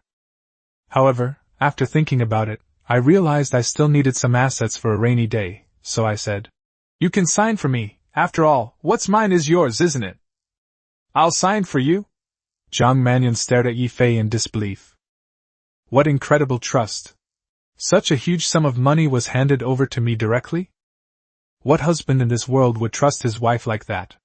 Especially since they haven't even officially registered their marriage yet. Seeing her amused expression, Ye Fei jokingly said, There are conditions. What are the conditions? Zhang Mannion asked, puzzled. It means you'll have to support me from now on, Ye Fei said with a smile. Ugh, you're the one who's raising me. I'm just temporarily taking care of me for you, Zhang Mannion said, slapping Ye Fei before throwing herself into his arms. The man in front of her not only had an extraordinary temperament, but was also ridiculously strong in that area, and he practically spoiled her rotten.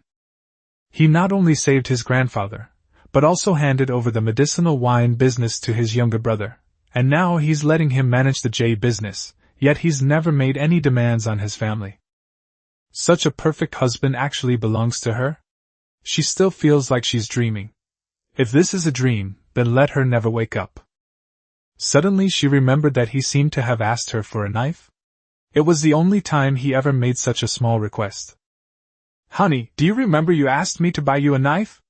I've already bought it, it's at home, I'll take you to get it. No need, you can keep that knife. I've already found a suitable one, Ye Fei said, stroking her hair. Then how about we go back to the villa? Jiang Mannion said, her eyes glazed over. Aren't we going to get our marriage certificate first? Ye Fei said gently.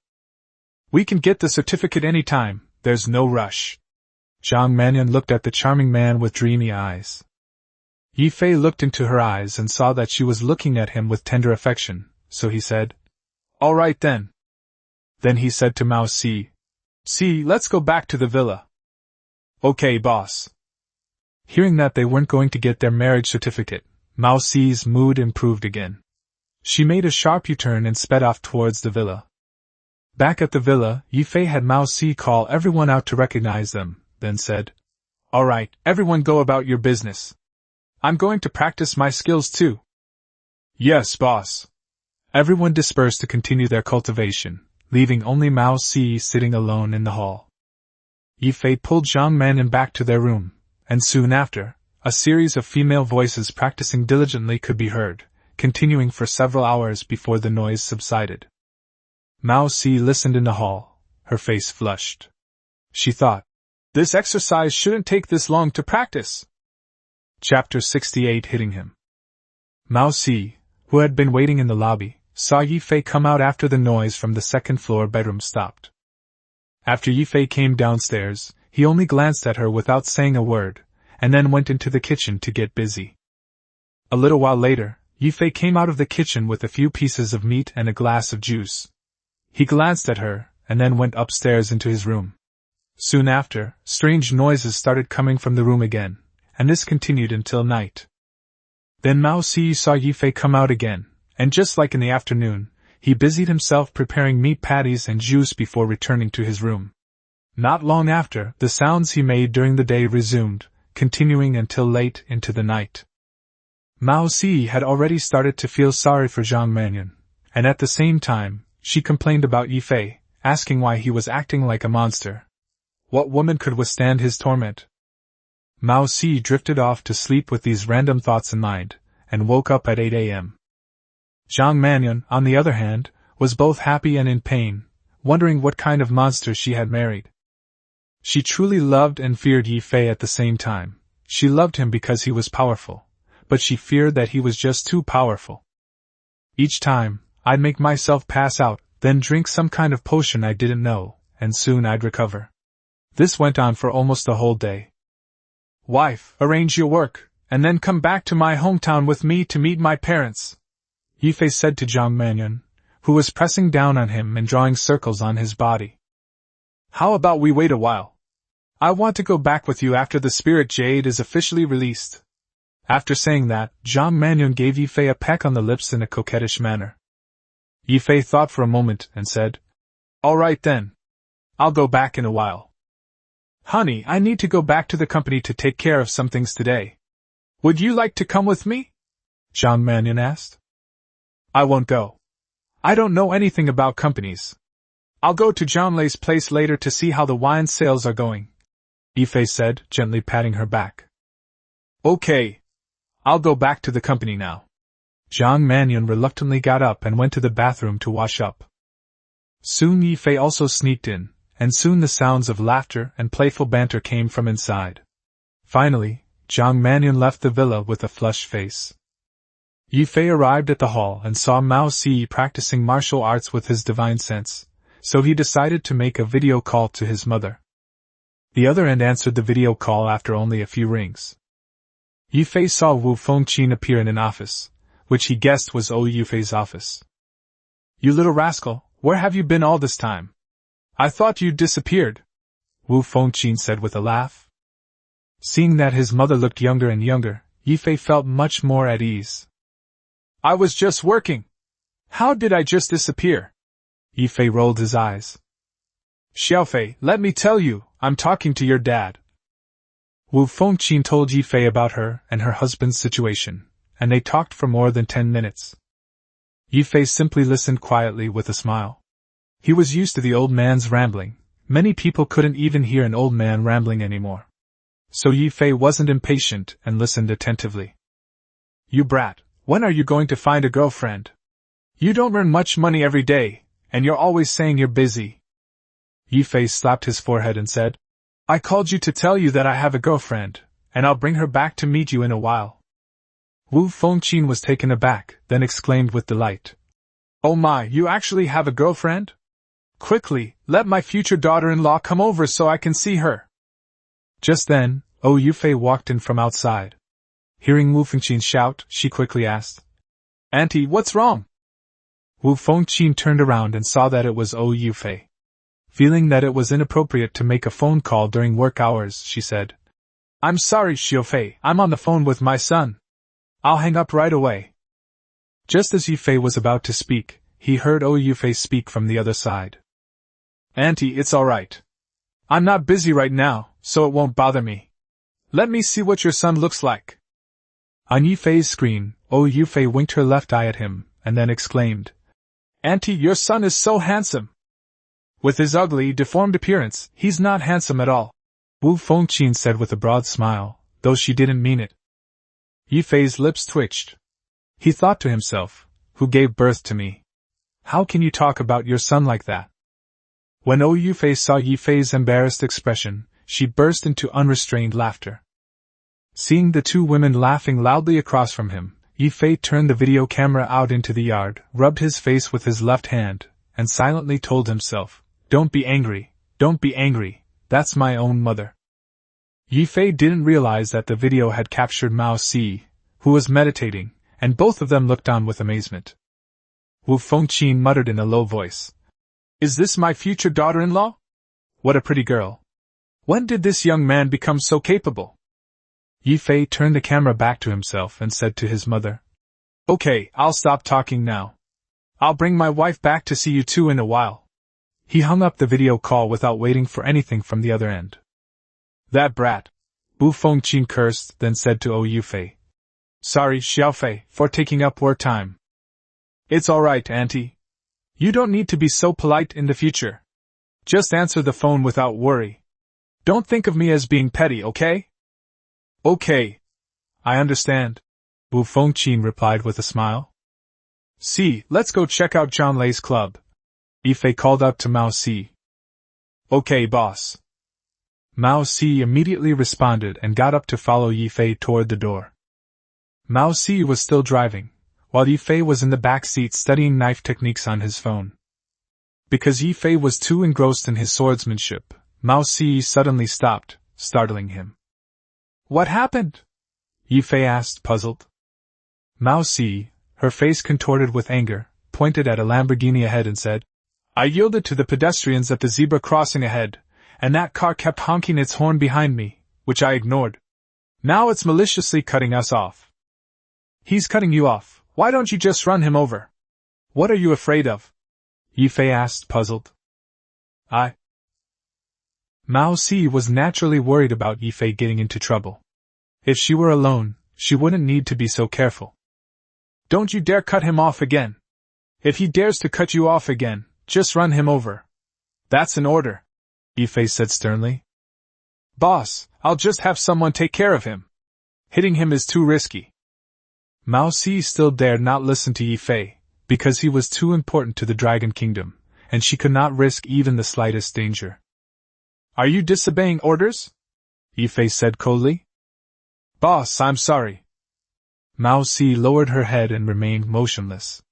She would rather disobey orders than risk her life with him, because Ye Fei's life was more important than anything else. Ye Fei was really angry. He coldly said to Mao Si, Get out of the car. I'll drive. Starting tomorrow, go back to where you came from. You're not suitable to be my liaison. Mao Si immediately burst into tears of grievance. As soon as Ye Fei got out of the car, she wiped away her tears, bit her lower lip, and stepped on the gas, crashing into the Lamborghini. The Lamborghini driver in front was thinking of waiting for the Hongqi car behind him to start before cutting him off. If he had even glanced at the license plate number, he probably wouldn't have done something so thoughtless.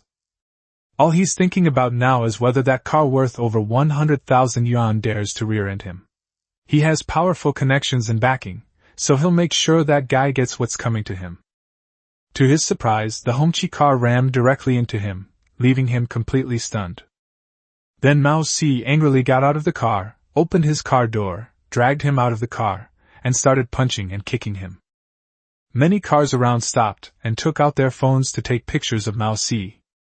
They even had the title ready: Supermodel beats up scumbag boy, Kung Fu girl subdues scumbag boy with fists and kicks.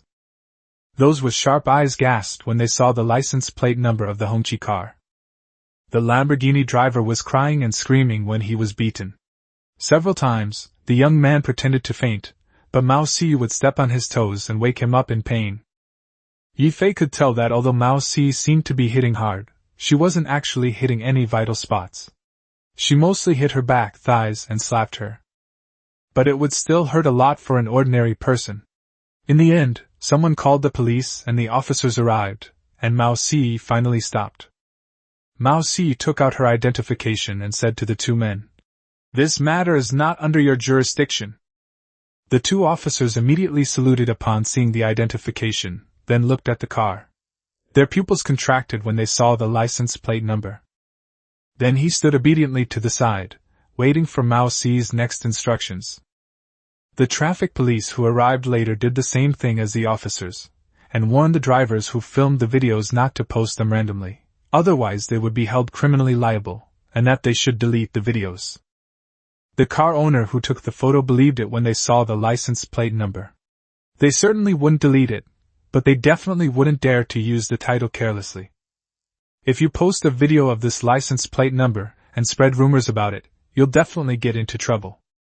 Mao Si doesn't care about these kinds of videos at all. As long as she reports them, they will be restricted in their reach and quickly disappear from public view. Chapter 69: Ye Fei's Ever-Changing Personality. Mao Si approached Ye Fei, bowed her head, and said, "I'm sorry, boss, I've disappointed you." Seeing Mao Si's expression, Ye Fei softened. After all, she had disobeyed orders out of concern for him. Ye Fei sighed helplessly and said, "I've told you so many times, I'm not as fragile as you think. Nothing on earth can kill me." Even if an atomic bomb were to come, Ye Fei could instantly travel to the continent of Kalan, and ordinary firearms would be completely ineffective against him. Mao Si kept her head down and didn't say anything. Ye Fei could tell from her that she clearly didn't believe him, so he said, "Take out the dagger you have on you." Mao Si looked at Ye Fei with a puzzled expression. Although she was confused, she still took out the dagger she was carrying and handed it to him. Ye Fei took the dagger and said, "Open your eyes wide and look carefully." After saying that, he took the dagger and stabbed it into his own arm. Before Mao Si could even cry out in surprise, the dagger seemed to be blocked by something, unable to harm Ye Fei in the slightest. Mao Si stared in disbelief at Ye Fei's arm. "Do you believe me now? Stop worrying about me being in danger. I'm not as fragile as you think." After saying that, Ye Fei flashed behind Mao Si and slapped her on the butt. Mao Si exclaimed, "Ah!" and her pretty face instantly turned bright red. "This is a lesson for you. If you disobey orders again next time, it won't matter how much you cry." After saying that, Ye Fei turned around and got into the car. Mao Si lowered her head and said, "I understand." He then wiped his eyes with his arm, quickly walked to the driver's seat, opened the door, and got in the car. Seeing that Mao Si was still in low spirits, Ye Fei's eyes lit up and he teased, "See! Do you often work out your glutes? They're quite bouncy." Mao Si blushed and cursed. "You filthy scoundrel! How is that being a hooligan? I was discussing exercise with you. For example, some people exercise their thighs and their thighs become strong, some people exercise their arms and their arms become powerful, and some people exercise their chest muscles and their chest muscles become bigger. Have you ever exercised your chest muscles?" Mao Si's face turned so red it was almost dripping with water. She had never experienced such teasing before. When she was in the organization, who didn't treat her with respect? So she's decided to ignore that big hooligan and lecher, but Ye Fei's smooth talk is something he's practiced online. So he teased Mao Si all the way, making all sorts of lewd gestures. Of course, he didn't touch her. For example, comparing your own pectoral muscles to Mao Si's, or mentioning the scent of the hand that just patted someone's butt. Mao Si was so angry she was practically fuming, but she forgot all about the unpleasantness that had just happened in the blink of an eye. She only just realized how despicable this person was. This person was perfectly fine just 2 days ago. How did he suddenly become so lewd? She couldn't figure it out no matter how hard she tried. Thankfully, we finally arrived at our destination, this Sea-High Club. After getting off the bus, Ye Fei resumed his serious demeanor, leaving Mao Si stunned and wondering, which one is his true self? As soon as Ye Fei entered the club, a hostess approached him and asked, "Sir and madam, are you here for entertainment or to recharge your account and receive medicinal wine? Go tell your boss that Ye Fei has arrived, and they will understand," Ye Fei said. Looking at the man with his ethereal, otherworldly air, and then at the stunningly beautiful woman behind him, the hostess chose to believe him. "Please wait a moment while I go find the manager." The hostess spoke to a young manager not far away. The young man glanced at Ye Fei and his companion, nodded, and turned to walk towards the boss's office. There aren't many fools who can sit in the manager's position. He chose to trust them as soon as he saw their appearance and demeanor from afar.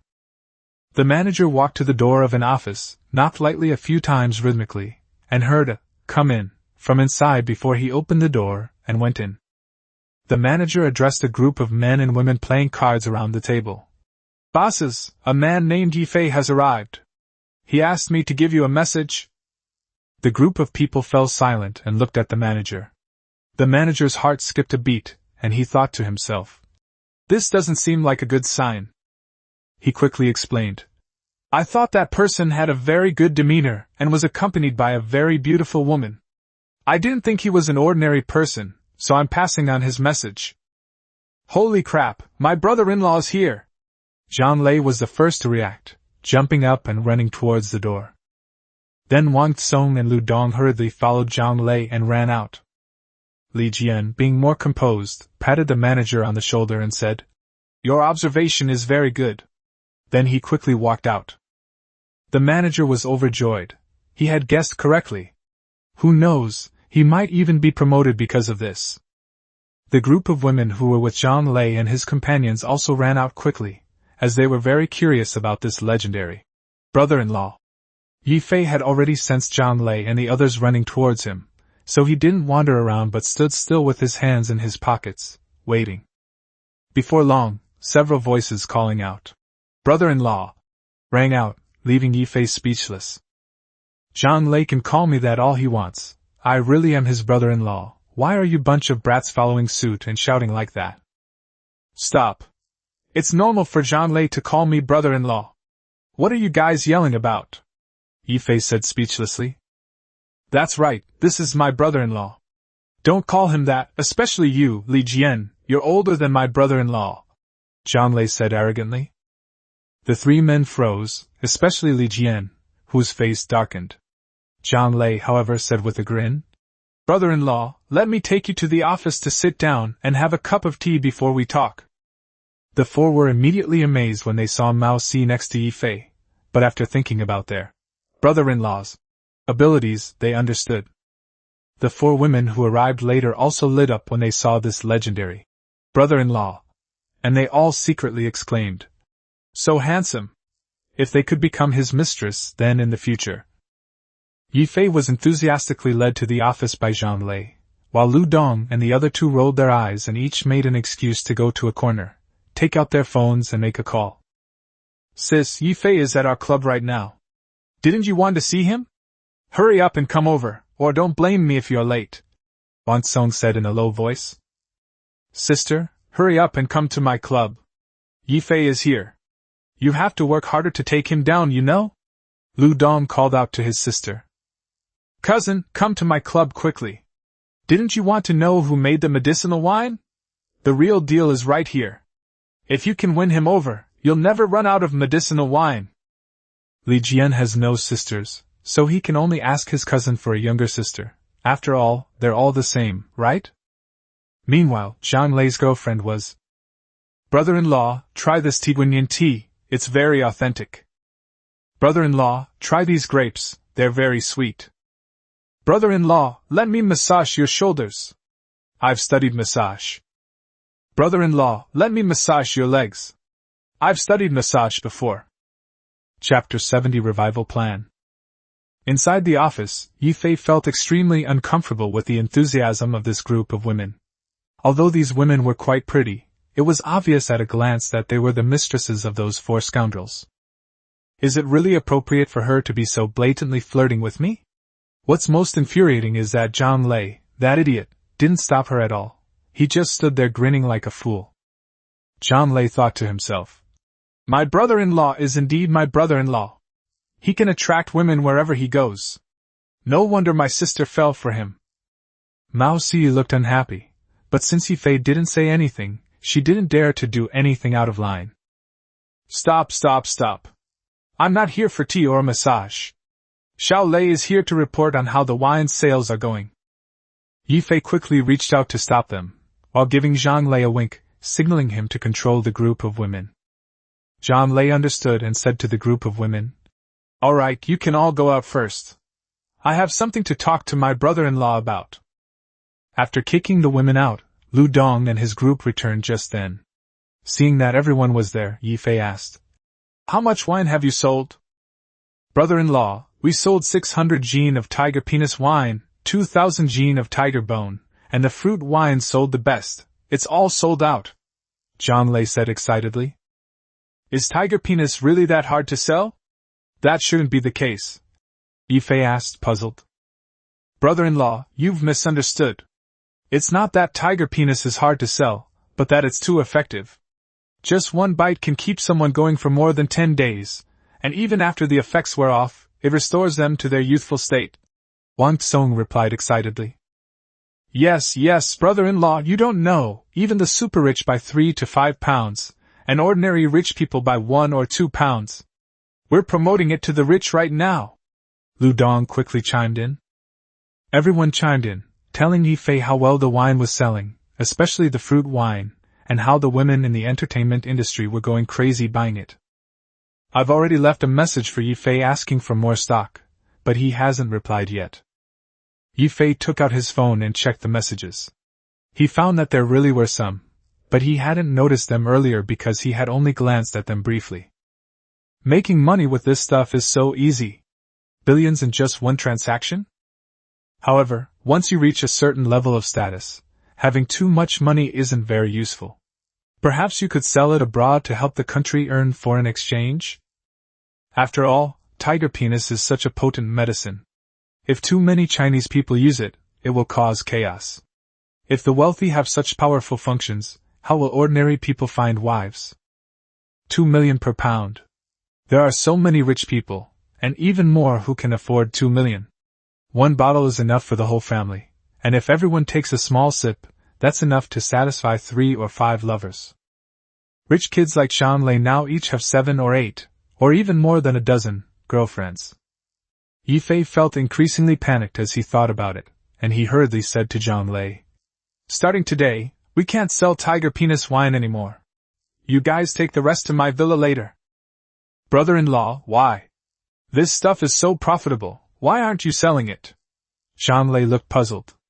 Rich people were clamoring to buy this kind of valuable item, why would they just stop selling it like that? "Yes. Brother-in-law, you didn't hit your head, did you?" Wang Tsong asked with concern. Ye Fei kicked Wang Tsong away and said fiercely, "You're the one who hit your head." He then explained to everyone, "Enough money is enough. If you go too far, the party and the people will not let you off the hook." Sure enough, when the crowd heard that the party would not let them off the hook, they became a little guilty. Their model was indeed legal on the surface, but if they were really investigated, they would all have to go back to working on sewing machines. After all, this medicinal wine is still illegal. Although they haven't publicly admitted it's tiger penis and tiger bone wine, it is indeed made from tiger penis and tiger bones. It's something prohibited in China. Mao Si looked at Ye Fei with a gratified expression. Although this man was a bit vulgar, he was still very patriotic. The dividends from this batch of wine were enough for them to squander as they pleased, and they also had some private wine reserves. In addition, they were all second-generation rich kids, so they all agreed not to sell tiger penis wine. Tiger bone fruit wine is something we could make. We could dilute it and sell it to ordinary people, so that even elderly people can get treatment for their back problems, and women would have another beauty product to choose from, Ye Fei said. Zhang Lei and his team's eyes lit up. They thought they had lost this business opportunity, but unexpectedly, a new path opened up for them. So the group discussed how to dilute it, how to package it, and how to sell it, and quickly drafted a plan. Ye Fei is not short of money, but it is still necessary to seek some benefits for the people of the Dragon Kingdom. As for tiger penis wine, Ye Fei decided to sell it in the United States and Japan, firstly to earn foreign exchange, and secondly to corrupt the high-ranking officials there. Ye Fei pictured the scene, a group of rich foreigners dancing and changing partners in a bar, and a wicked smile immediately appeared on his face. However, Ye Fei thought about it, and realized that since tiger penis has such a powerful effect, it was necessary to sell some normal tiger penis wine in China, since it was related to the happiness of his male compatriots. So after discussing it with a few people, they decided to take 30% of the high-grade tiger penis to soak and dilute it, which would be enough for the men to recover to or even exceed their normal levels. The price isn't high there. You can easily make a few dozen yuan to cover the labor costs. Having a lot of money is just a string of numbers. He only cares about his family living comfortably and peacefully.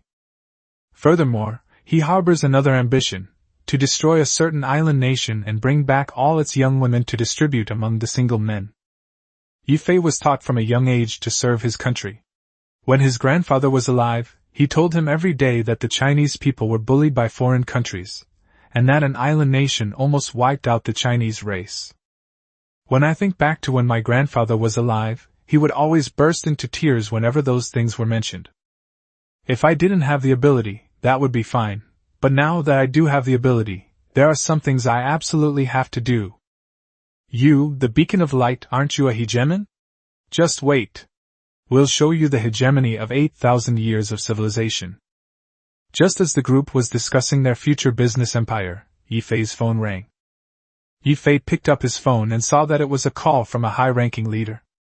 Ye Fei hurriedly got up and told the others to leave first, then gave Mao Si a wink to prevent them from eavesdropping.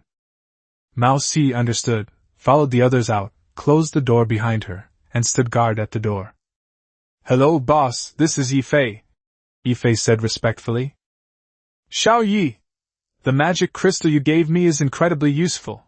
It actually contains a large amount of nuclear energy," the leader said excitedly.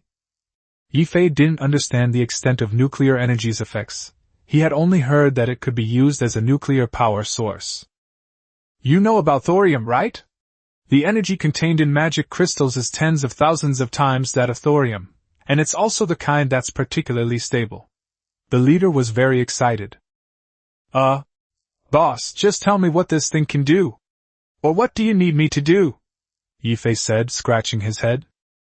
Although his mind is very sharp now, he still doesn't understand things he hasn't encountered before. "Xiao Yi, we need you to collect as many magic crystals as possible, and also see if there's any gold in that world, and help us collect some as well. In addition, the person in the military wants you to help collect as much monster meat as possible." The big leader said these three things in one breath. "That guy in the military? Gold?" Ye Fei slapped his forehead. "That's right. Gold isn't worth much there. I never even thought of that. If I were to resell that stuff, wouldn't I be rich by now?" "What? Is gold also very expensive there?" the senior leader asked regretfully. "After all, gold is a scarce commodity, and it's probably very precious on the mainland as well." "No, sir, you misunderstand. I just didn't expect you to need gold. Although many people like gold over there, it's not exactly rare. I estimate it won't be difficult to collect," Ye Fei said excitedly. "Okay, great, now it's up to you." The top leader was overjoyed. He had everything he could want, all nations were paying tribute, and the revival of the Dragon Kingdom was just around the corner. "Don't worry, sir, I will collect as many of these things as possible," Ye Fei assured him. We need quite a bit of that dragon marrow iron too. Get us a batch. With enough dragon marrow iron and magic crystals, we can even build our space carrier. The leader became more and more excited as he spoke, and started coughing. Hey boss, don't get excited. These things aren't particularly hard to get. With my current strength, I can get quite a lot. After the genius battle, I estimate I'll have as many of these things as I need, Ye Fei said. He was genuinely afraid that the top leader would get too excited. Good boy, then thank you for your hard work, the senior leader said with satisfaction. I don't find it hard at all. In fact, I quite enjoy it. Ye Fei smiled as he recalled his life on the continent of Kalan. Haha! It's good that you're not tired. The big boss hung up the phone with relief. After hanging up the phone, Ye Fei walked to the door, opened it, and gestured for them to come in.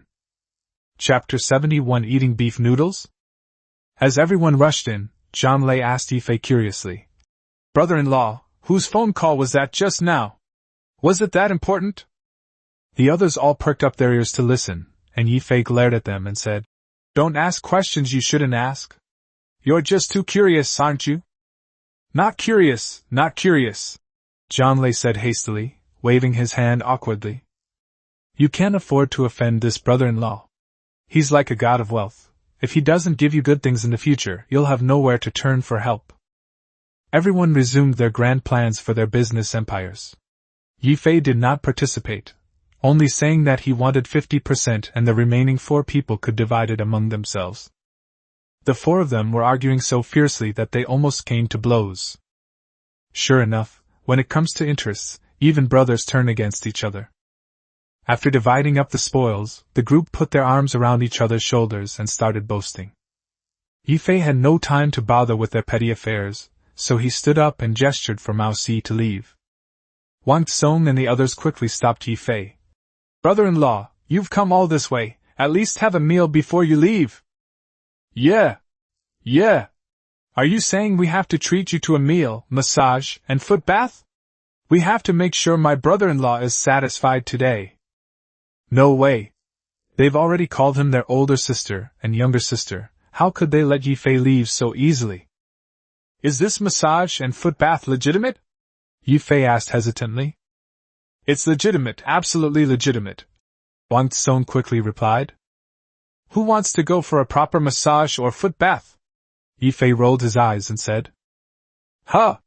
Then how about I take my brother-in-law to an unofficial place? Wang Tsong replied cautiously. Humph! Mao Si snorted coldly from the side. Just as Lu Dong and Li Jian were about to agree, they heard Mao Si hum and exchanged a glance. Not knowing who she was, they decided to observe her first. Ahem! I meant the proper way. Who wants to come with me? Ye Fei quickly corrected himself. Ah? This has stumped Wang Kang. Should he go to a legitimate or illegitimate place? Stop buying, let's go! Let's go eat, Ye Fei said. Brother-in-law, this meal is on me, come on. Lu Dong said, grabbing Ye Fei's arm in a fawning manner. As if you're the only one with money? Brother-in-law, let me treat you, Zhang Lei said, pulling Ye Fei's other arm. Seeing that the other 2 were also getting restless, Ye Fei hurriedly shouted. Stop! Let's invite them all together. If you keep making a fuss, you can go eat by yourselves. After saying that, he shook off their hands. If they kept making a scene, how could they possibly finish their meal?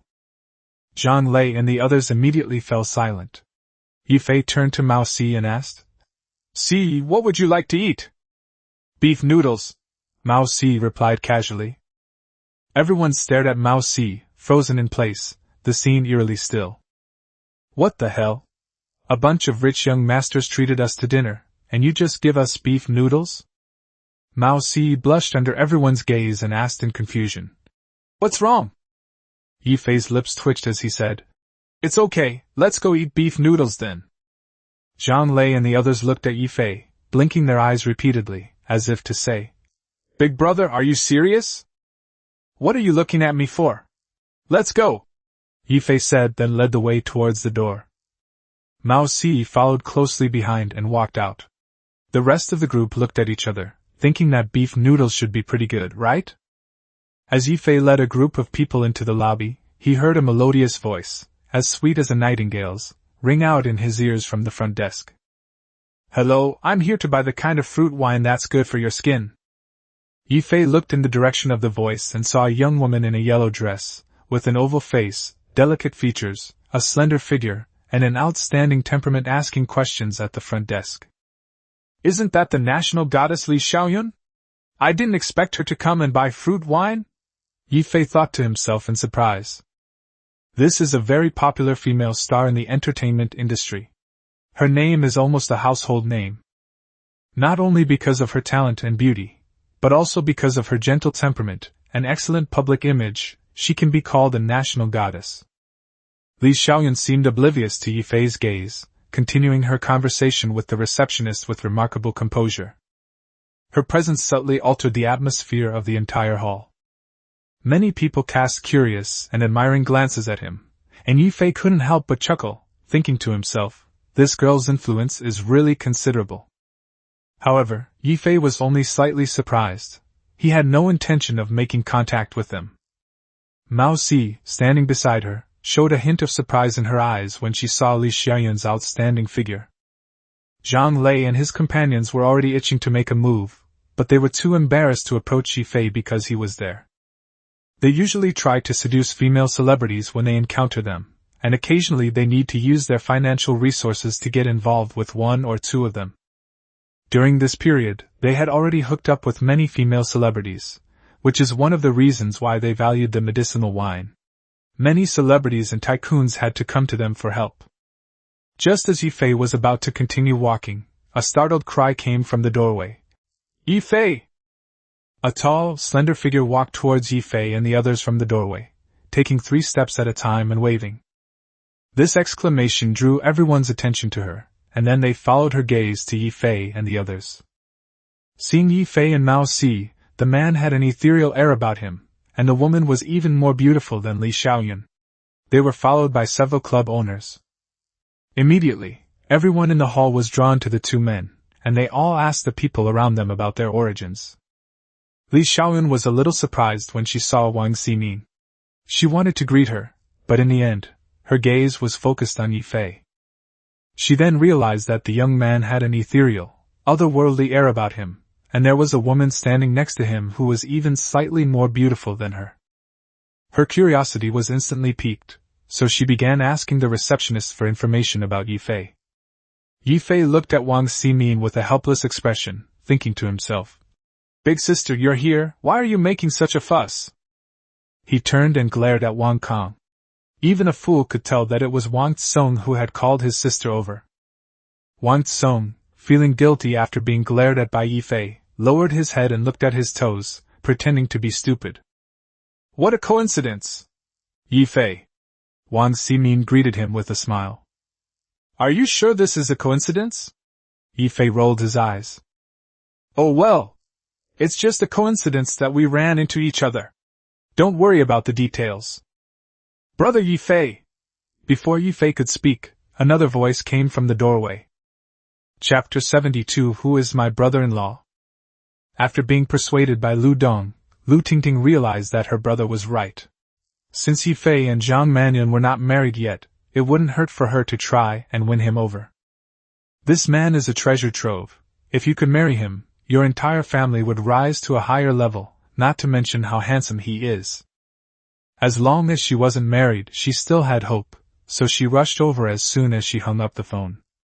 Unexpectedly, she bumped into Li Jian's cousin, Lu Shi, at the door. Upon learning that Lu Shi's target was also Ye Fei, she instantly felt the pressure increase. Lu Shi is very beautiful and has a super hot figure. Compared to her, I really have no advantage at all. Just as he was walking through the door, feeling troubled, he saw Wang Ximing already chatting with Ye Fei, so he hurriedly shouted a greeting from afar. Ye Fei turned to look at the doorway and saw Lu Dingding, dressed in white, and a woman in a red halter top with a very hot figure walking towards him. Ye Fei smiled and nodded at Lu Dingding, then turned to the hot beauty and couldn't help but glance at her a few more times. "Is this the legendary face of an angel and the body of a devil?" Ye Fei thought to himself. When the two women approached Ye Fei, Li Jian quickly introduced them. Brother-in-law, this is my cousin Lu Shi. Ye Fei nodded, smiled, and extended his hand, saying, Hello? Hello? Lu Shi said in a melodious voice, then shook hands with Ye Fei. Ye Fei grasped that small hand and felt its soft, boneless texture. Coupled with that voice, his heart and mind were stirred, and the dragon blood within him reacted immediately. Ye Fei thought to himself, is this woman really that attractive to him? When Lu Tingting saw that Ye Fei was interested in Lu Shi, her heart skipped a beat. She quickly grabbed Ye Fei's arm and said coquettishly, Brother-in-law. A pair of soft breasts rubbed against Ye Fei's arm. Ye Fei had already been triggered by Lu Shi's actions, which aroused his dragon blood reaction. With Lu Tingting adding fuel to the fire, his body reacted violently. Startled, Ye Fei quickly circulated his internal energy to suppress the dragon blood within him. It turned out that it wasn't Lu Shi who was so charming, but rather that his body was too special. Whenever he came into contact with a woman, his body would react strangely. It seems we need to find a way to solve this problem, Ye Fei thought to himself. Then, he silently pulled his arm out of Lu Tingting's arms and said, All right, since it's such a coincidence, let's go have a meal together. Upon hearing about eating, Wang Ximin hurriedly said, If we're going to eat, let's go to our restaurant. I'll treat. Ye Fei turned to Mao Si and asked, How about we go eat beef noodles again next time? Mao Si nodded indifferently, and Zhang Lei then leaned in with a sly grin. Brother-in-law, with so many people, why don't we go to your villa for barbecue? Barbecue? Ye Fei looked at Zhang Lei in confusion. Seeing his sly grin, Ye Fei quickly understood. Zhang Mannion must have told him about the effects of monster meat, and this kid has used his own monster meat again. Although Zhang Mannion didn't know what kind of meat it was, the taste and the effect of restoring physical strength were so powerful that she mentioned it in her family group chat. As for why Zhang Lei suggested barbecue, well, it's because you can eat as much as you want at a barbecue. Seeing the expectant looks on Zhang Lei's and the others' faces, and considering how much money they had earned for him, he felt it was only right and proper to treat them to a meal. In addition, he's about to go to another world, and this trip will definitely take a long time, so it'll be a good opportunity to use these rich kids. In that case, let's go to my villa for a barbecue. Brother-in-law, is this the kind of meat my sister eats? Zhang Lei asked softly. Lu Dong, Li Jian, and the others pricked up their ears to listen. Ye Fei flicked Zhang Lei on the forehead and laughed. Yes, you're really well informed. Zhang Lei chuckled sheepishly, clutching his head where he'd been hit, while Lu Dong and the others looked excited. After hearing Zhang Lei describe the effects of that meat, they were very eager to try it. They were overjoyed when they casually mentioned it, and received Ye Fei's approval. Miss Wang and Miss Lu, shall we go together too? Ye Fei turned to look at Wang Ximin and then at Lu Shi. Okay. Wang Ximin nodded. Then I'll have to bother you. Lu Shi nodded. After receiving the answer, Ye Fei turned around and led the way toward the door. Seeing Ye Fei and his group about to leave, Li Xiaoyun hurried over, calling out as she went. Wang Ximin looked toward the sound and saw Li Xiaoyun walking quickly toward her. Xiaoyun? Wang Ximin looked at Li Xiaoyun in surprise. Ximin, what a coincidence! Li Xiaoyun greeted Wang Ximin with a smile. Xiaoyun, what are you doing here? Wang Ximin asked curiously. I came here to buy that beauty-enhancing wine, but unfortunately it's out of stock now, Li Xiaoyun said regretfully.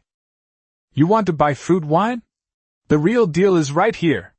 Wang Ximin gestured to Ye Fei with her hand. Li Xiaoyun's eyes lit up. My name is Li Xiaoyun. May I ask how this gentleman is addressed? My name is Ye Fei, Ye Fei said with a smile. Hello, nice to meet you, Li Xiaoyun said, extending her hand to Ye Fei. Hello, big star. Ye Fei also extended his hand and shook hands with the other person. When Li Xiaoyun saw that the other person recognized her, her smile widened. Could this man be a fan of hers? If so, then buying fruit wine from him wouldn't be so difficult. Mr. Yi also enjoys watching my movies? Li Xiaoyun asked with a delighted expression. I haven't seen you before, but I often see your posts on Tushio, so I know you, Ye Fei said with a smile. Li Xiaoyun was immediately embarrassed. She thought it was a fan, but it turned out the person had never seen her movie.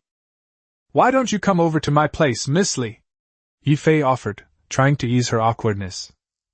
Li Xiaoyun hesitated before answering. She really wanted to go, but she was currently in some trouble, and if she accepted Ye Fei's invitation, it might cause him unnecessary trouble. Wang Ximin noticed her hesitation and said, Xiaoyun, let's go together. After saying that, he whispered in Li Xiaoyun's ear. This man is no ordinary person. Perhaps he has the ability to solve your problem.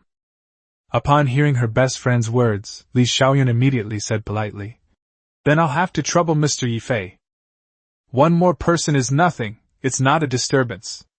After saying that, Ye Fei said to the people behind him, Let's go! After saying that, he led the way towards the door, with everyone following behind. When they saw Ye Fei's license plate number, their eyes nearly popped out of their sockets. Even Zhang Lei found it a bit unbelievable and hurriedly took out his phone to ask his sister. Sis, who exactly is your husband? His license plate number is the same as that of a high-ranking official's car. Ye Fei didn't tell me, so don't ask around.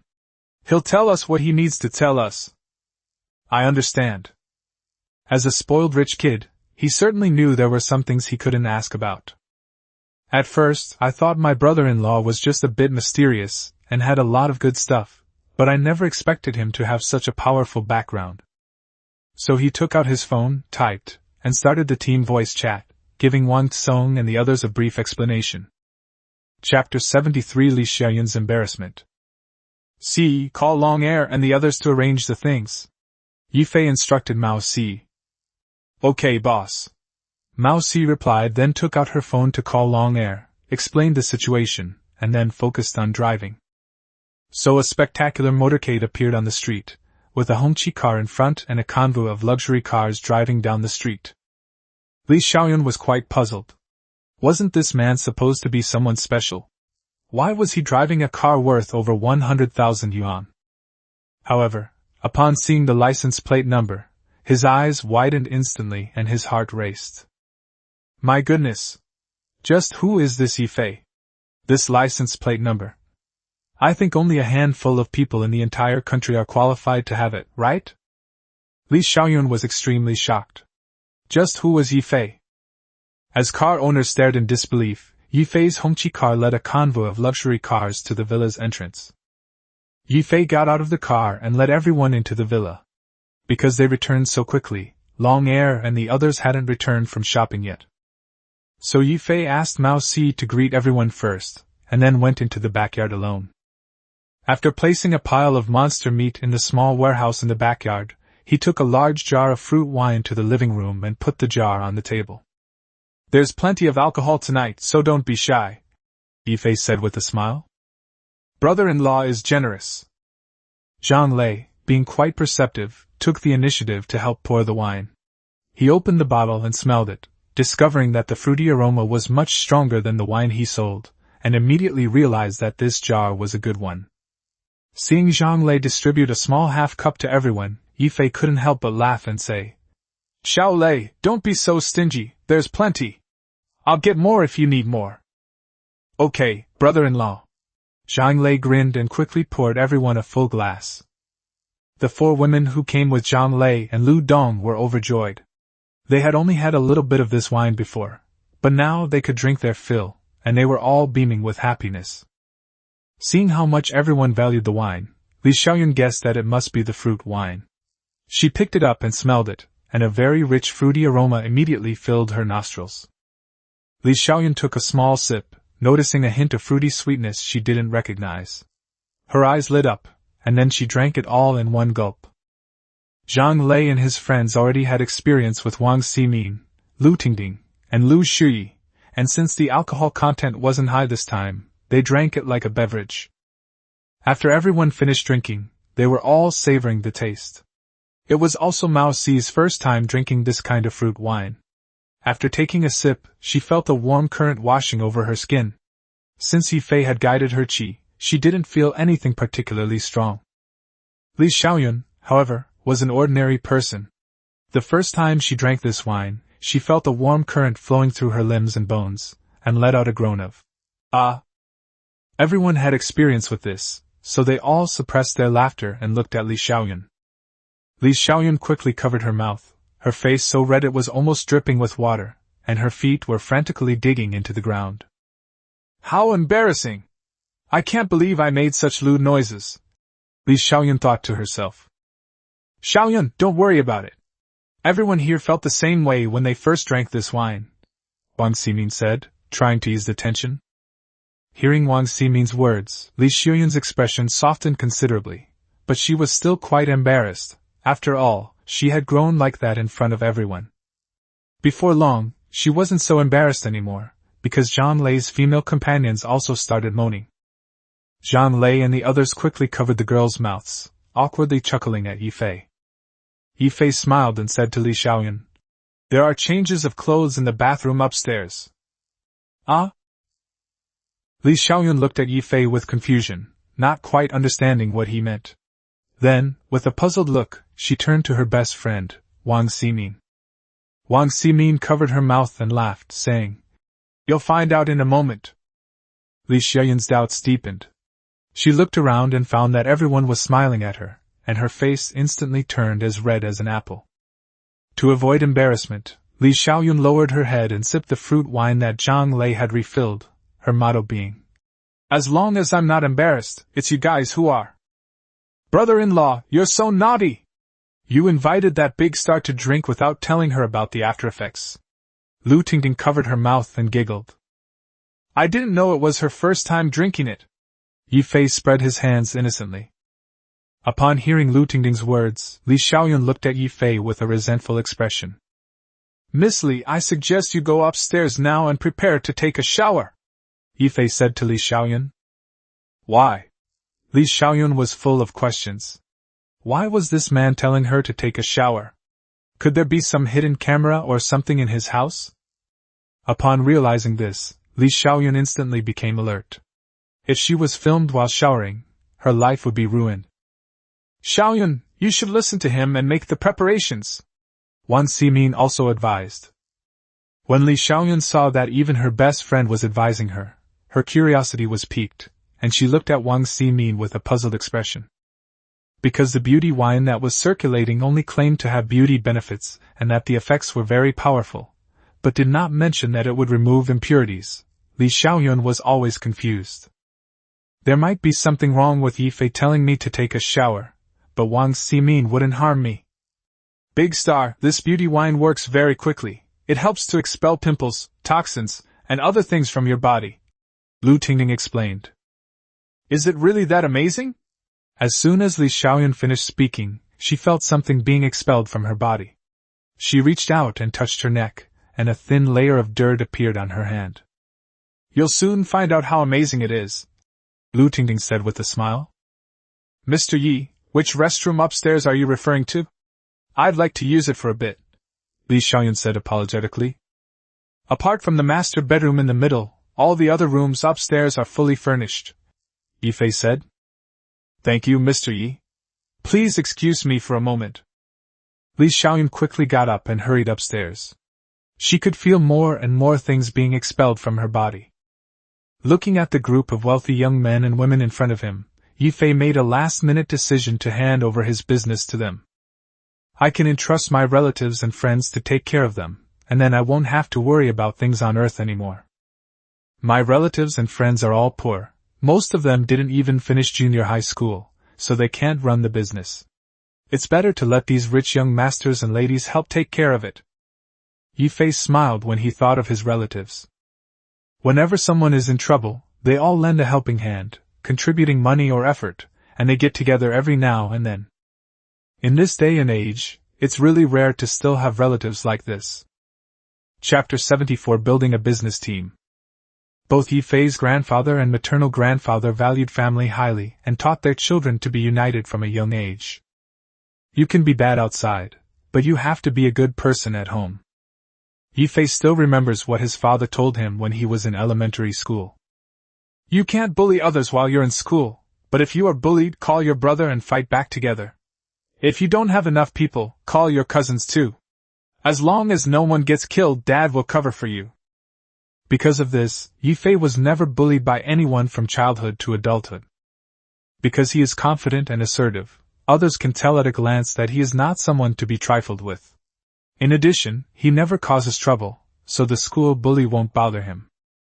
Now that Ye Fei has become successful, it's quite necessary for him to take care of his younger cousins and other relatives. We couldn't very well ask the authorities to help us assign a few people to the job, so we went along with it, and invited them all together. Jiang Manin sells jade, Jiang Lei and his buddy sell tiger bone and tiger penis wine, and the fruit wine is handled by Wang Ximin and a few other women. This way, they can have their own team. These young masters, Lu Dong's family is in real estate, Wang Tsong's family runs restaurants and hotels, and Li Jian's family sells luxury goods like clothes and bags, have practically covered all the most profitable sectors of life: clothing, food, housing, and transportation. He can then focus on developing his career on the continent of Kalan, leaving the people on Blue Star to take care of his family. As for Li Xiaoyun, it was just a coincidence that she was chosen as the spokesperson. With the national goddess endorsing the products, which were all truly practical, and with official support, launching Ye Fei was all set. As Ye Fei was lost in thought, he heard Zhang Lei's voice beside him. "Brother-in-law, what are you thinking about? Why are you laughing so lewdly?" Ye Fei slapped Zhang Lei on the forehead with his backhand. "Who can be as lewd as you?" Everyone burst into laughter. Zhang Lei covered his head and said, "Brother-in-law, you really did laugh lewdly just now." Just as Ye Fei was about to slap him again, Zhang Lei had already run away covering his head, which made everyone laugh again. Lu Tingting asked with a bright smile, "Brother-in-law, you were smiling really well just now. What were you thinking?" "I was wondering how happy you would be if I entrusted you with managing the medicinal wine," Ye Fei said casually, stroking his chin. "Really? I love you so much, brother-in-law." Lu Tingting immediately pounced on Ye Fei excitedly, giving him a quick kiss on the face. Wang Ximin and Lu Shuyu were getting anxious. "Ye Fei, I was the one who asked you for the agency rights first. How could you do this?" Wang Ximin's eyes were red with anxiety. "Brother-in-law, I can help you manage it too. I can agree to whatever conditions you want," Lu Shuyu said hurriedly. "My brother-in-law has already agreed to let me manage it, so you don't need to fight over it," Lu Tingting said, puffing out her chest like a victorious rooster. Zhang Lei and the others were also anxious. This was like cutting flesh off their bodies. "Brother-in-law, we're selling well, aren't we? You can't do this." "Yes. Brother-in-law, you can't do this. We're selling it just fine. How can you suddenly give it to someone else?" Everyone was talking at once, making Ye Fei's head buzz, while Lu Tingting clung tightly to Ye Fei's arm, rubbing her soft flesh against him and thanking him repeatedly. Seeing Lu Tingting's state, Wang Ximin was furious. Without thinking twice, she grabbed Ye Fei's other arm and started rubbing against him forcefully. "Ye Fei, you should let me manage the medicinal wine. I am the most suitable person to do so." Seeing that Ye Fei's arms were being held, Lu Shuyi stood up, went around behind Ye Fei, wrapped her arms around his neck, and pressed her breasts against the back of Ye Fei's head. "Brother-in-law, you take care of the medicinal wine for me. I promise you won't be disappointed." Mao Xi's cheeks bulged as she looked at the three shameless women. Zhang Lei and the others cursed themselves for not being women, realizing they had no chance against them. Ye Fei quickly said, all right, the three of you can handle the medicinal wine together. Let me go first." After saying that, Ye Fei pulled his hand out and spread Lu Shuyi's hands apart. If they continued like this, he would definitely make a fool of himself. In that instant, Ye Fei's blood surged, and a certain part of him felt like an umbrella had been erected. This body is not susceptible to women's temptations. He cursed Scott in his heart again. The dragon blood fruit is a menace. "Stop arguing. The three of you can manage it together. As for how to divide it, you can discuss it. I only want 50%. Xiao Lei, you can take care of the tiger bone wine." After Ye Fei finished speaking, he hurriedly got up and moved away from the women. If he gets that close to them again, he'll lose his bestial instincts. Excuse me for a moment, you can discuss and decide on the distribution. With that, he got up and walked towards the backyard. Seeing that Ye Fei's expression was off, Mao Si immediately followed him. After arriving at the warehouse and locking the door, Ye Fei sat cross-legged and began circulating his internal energy. After a while, Ye Fei opened his eyes and said, "What are you doing here? Is there something wrong with your health?" Mao Si asked anxiously. "Because I ate a dragon blood fruit, my body is filled with dragon blood, so my body is prone to losing control, but it's not a big problem," Ye Fei explained. Out of control? Mao Si was terrified. If Ye Fei lost control, who in the world could control him? Ye Fei could tell from her expression that she had misunderstood. "What I mean by out of control isn't what you think. Dragon blood has enhanced my physique, but the side effect is that my body is very lustful. You know that dragons are inherently lewd, right?" "Huh!" Mao Si realized she had misunderstood, then blushed and whispered, If you really can't control yourself, you can come to me." Ye Fei stared at Mao Si in disbelief. "Are you serious?" With Mao Si's looks, probably no man could resist her, and Ye Fei was no exception. Among the women Ye Fei knew, only Jessica could compare to Mao Si. However, one woman possessed Eastern beauty, while the other exuded Western allure. Each had her own unique charm. "As long as it's not about betraying the country or doing anything immoral, I'll do whatever you ask." Mao Si lowered her head shyly, not daring to look at Ye Fei. Ye Fei was itching to get involved, but he felt a little guilty about taking other women after just getting together with Zhang Mannion. He figured he should wait a while. He's not a saint, just a newly risen loser. What loser man doesn't have lustful desires after rising to power? Of course. Except for those who don't have enough energy in that area. "Alright, I'm fine now. You can sort these monster meats here. Take a small portion of the 7th-tier meat out, and keep some for yourselves. Have the 2nd and 3rd-tier meats taken out to be roasted later." "Okay, boss," Mao Si replied, though she felt a little disappointed. "Boss, I don't know which ones are 7th tier and which ones are 2nd or 3rd tier," Mao Si said awkwardly, looking at the pile of monster meat in front of her. "I guided your chi into your body, and you don't know how to use it at all? Just sense it and you'll know," Ye Fei said, somewhat exasperated. "Oh." Mao Si walked up to the monster meat, reached out and touched it, instantly sensing the spiritual energy contained within the meat. Her eyes lit up, and she turned to look at Ye Fei.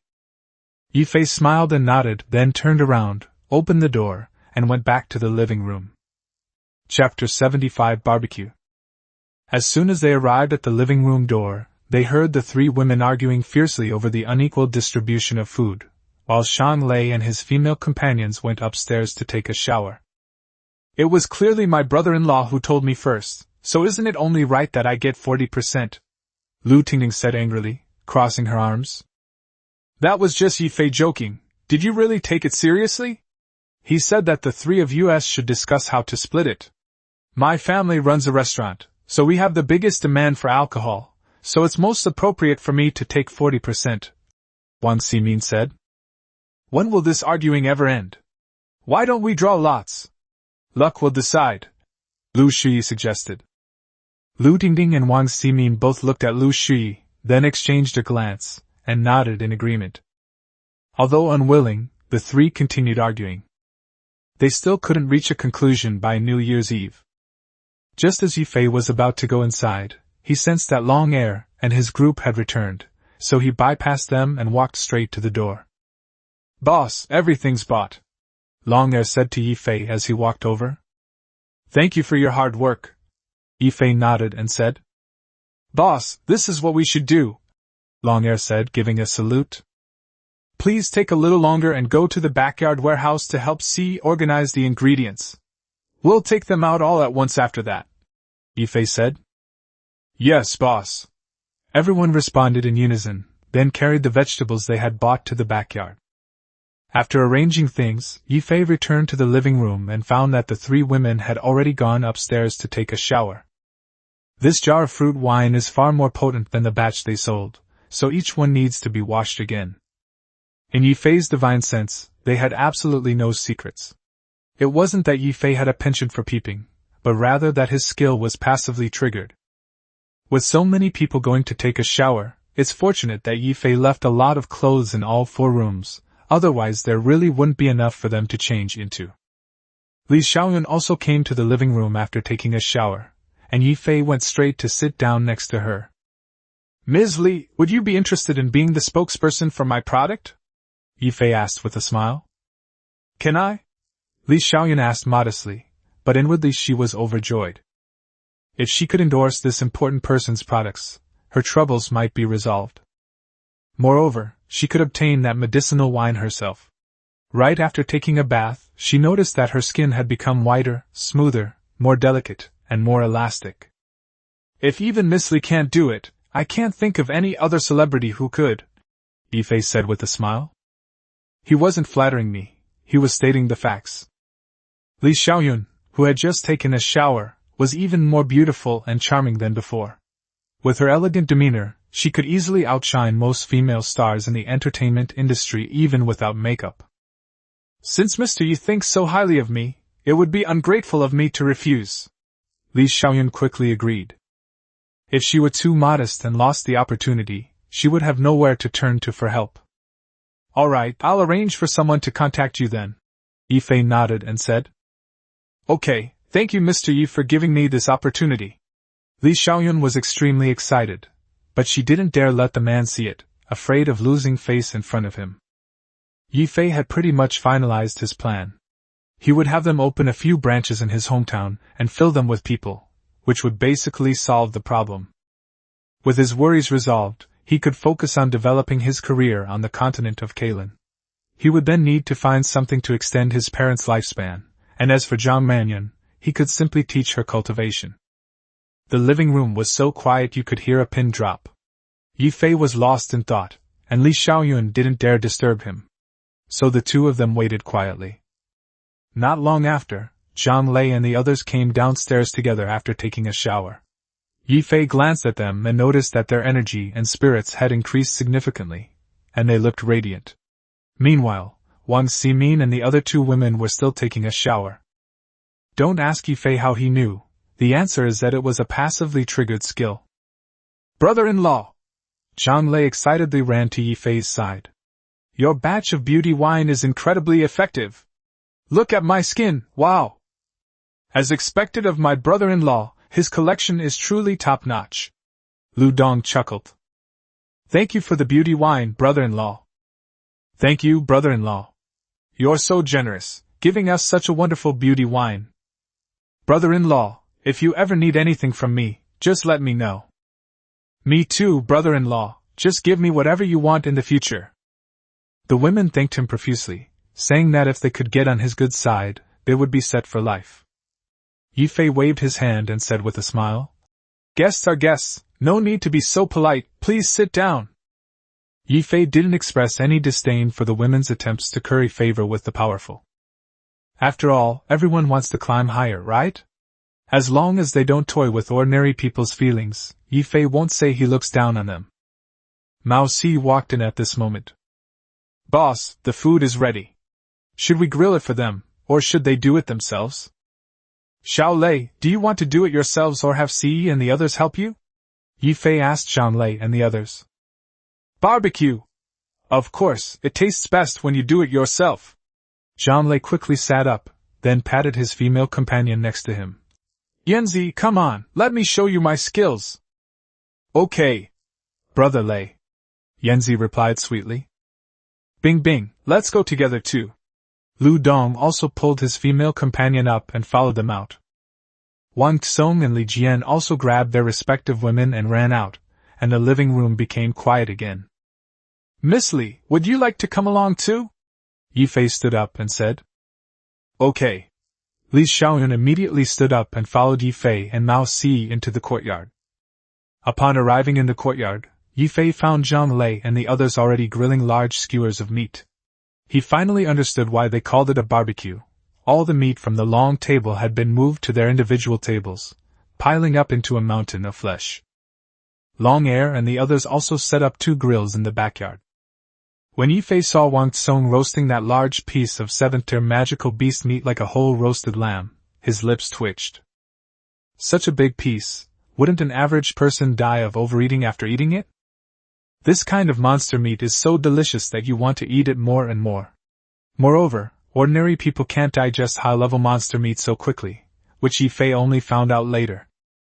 High-level monster meat is something ordinary people can only eat in small, frequent meals to slowly digest the energy in the meat.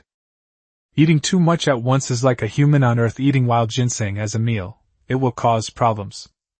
Ye Fei hurriedly walked to Wang Tsung's side and said, "You can only eat about 2 caddies of this meat a day, and no more than 5 caddies. If you eat too much, you will bleed from all 7 orifices and die." "Huh! Brother-in-law, is this piece of meat poisonous?" Wang Tsung looked at Ye Fei with a bewildered expression. Slap! Ye Fei slapped Wang Tsung on the forehead. "If it were poisonous, would I let you eat it? This meat is too nutritious. You won't be able to handle eating too much of it."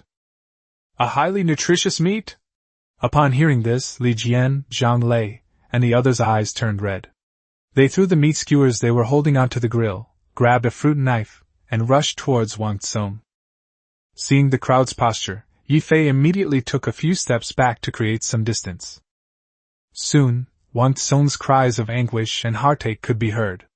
A piece of meat weighing about 20 pounds had been reduced to less than 5 pounds, which remained to be roasted.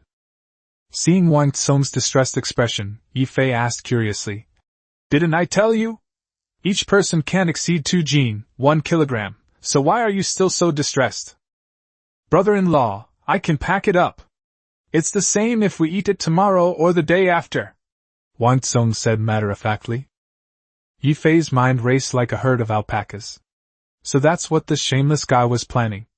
No wonder there were so many pieces of meat on each of the small tables. He was thinking of taking more than he could eat. Chapter 76 Heavenly Thunder Strikes Earthly Fire. Seeing the behavior of these kids, Ye Fei decided to turn a blind eye. The monster meat was a minor issue. It was their actions that made him want to beat them up. Leading Li Xiaoyun and Mao Si to the last barbecue grill, Ye Fei took out a large piece of 7th-tier monster meat from his spatial ring, hidden among a pile of ingredients. Ye Fei cut the monster meat into several pieces and placed them on the grill. After all, he was a chef, and his skills were obviously much better than Zhang Lei's. Before long, the monster meat was sizzling and oozing oil, and the aroma was irresistible. Li Xiaoyun and Mao Si stared at the pieces of meat on the grill, swallowing their saliva. The 2 women hadn't eaten anything all morning, and the aroma of the meat made their mouths water uncontrollably. After grilling it until it was half-cooked, Ye Fei cut it into slices and spread the slices all over the grill, brushing it with oil and barbecue sauce from time to time. Before long, the first batch of roasted meat sprinkled with various seasonings was ready, and Wang Tsung, Zhang Lei and the others were already wolfing down the 2nd and 3rd-tier monster meat, while the 7th-tier piece was still roasting on the grill. Ye Fei arranged the first batch of roasted meat on plates, then put a small dish on a plate for Li Xiaoyun, saying, "Miss Li, please have some first. But this meat is not suitable for you to eat too much of." "Thanks." The aroma of meat filled the air, and seeing how Zhang Lei and his group were eating, her mouth was watering rapidly, and her stomach was rumbling. She was barely able to contain herself any longer.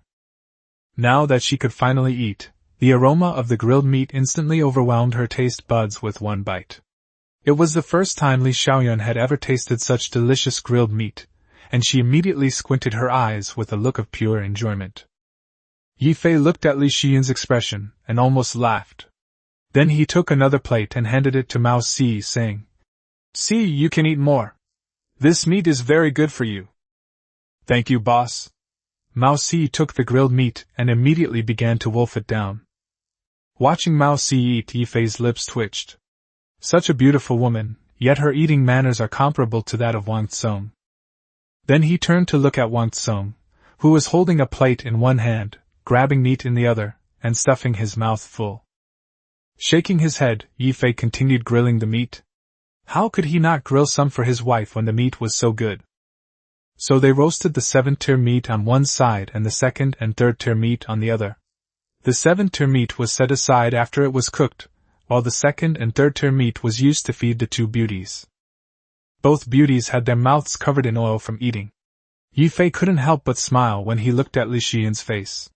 Is this what a big star is like?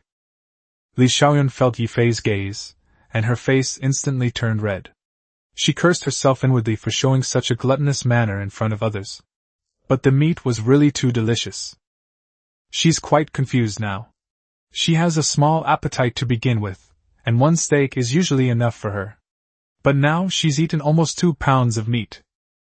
Unable to figure it out, she decided to stop thinking about it. Such delicious meat, it would be a good thing to eat more of it. So, with her head down and face flushed, she ignored Ye Fei's gaze and acted accordingly.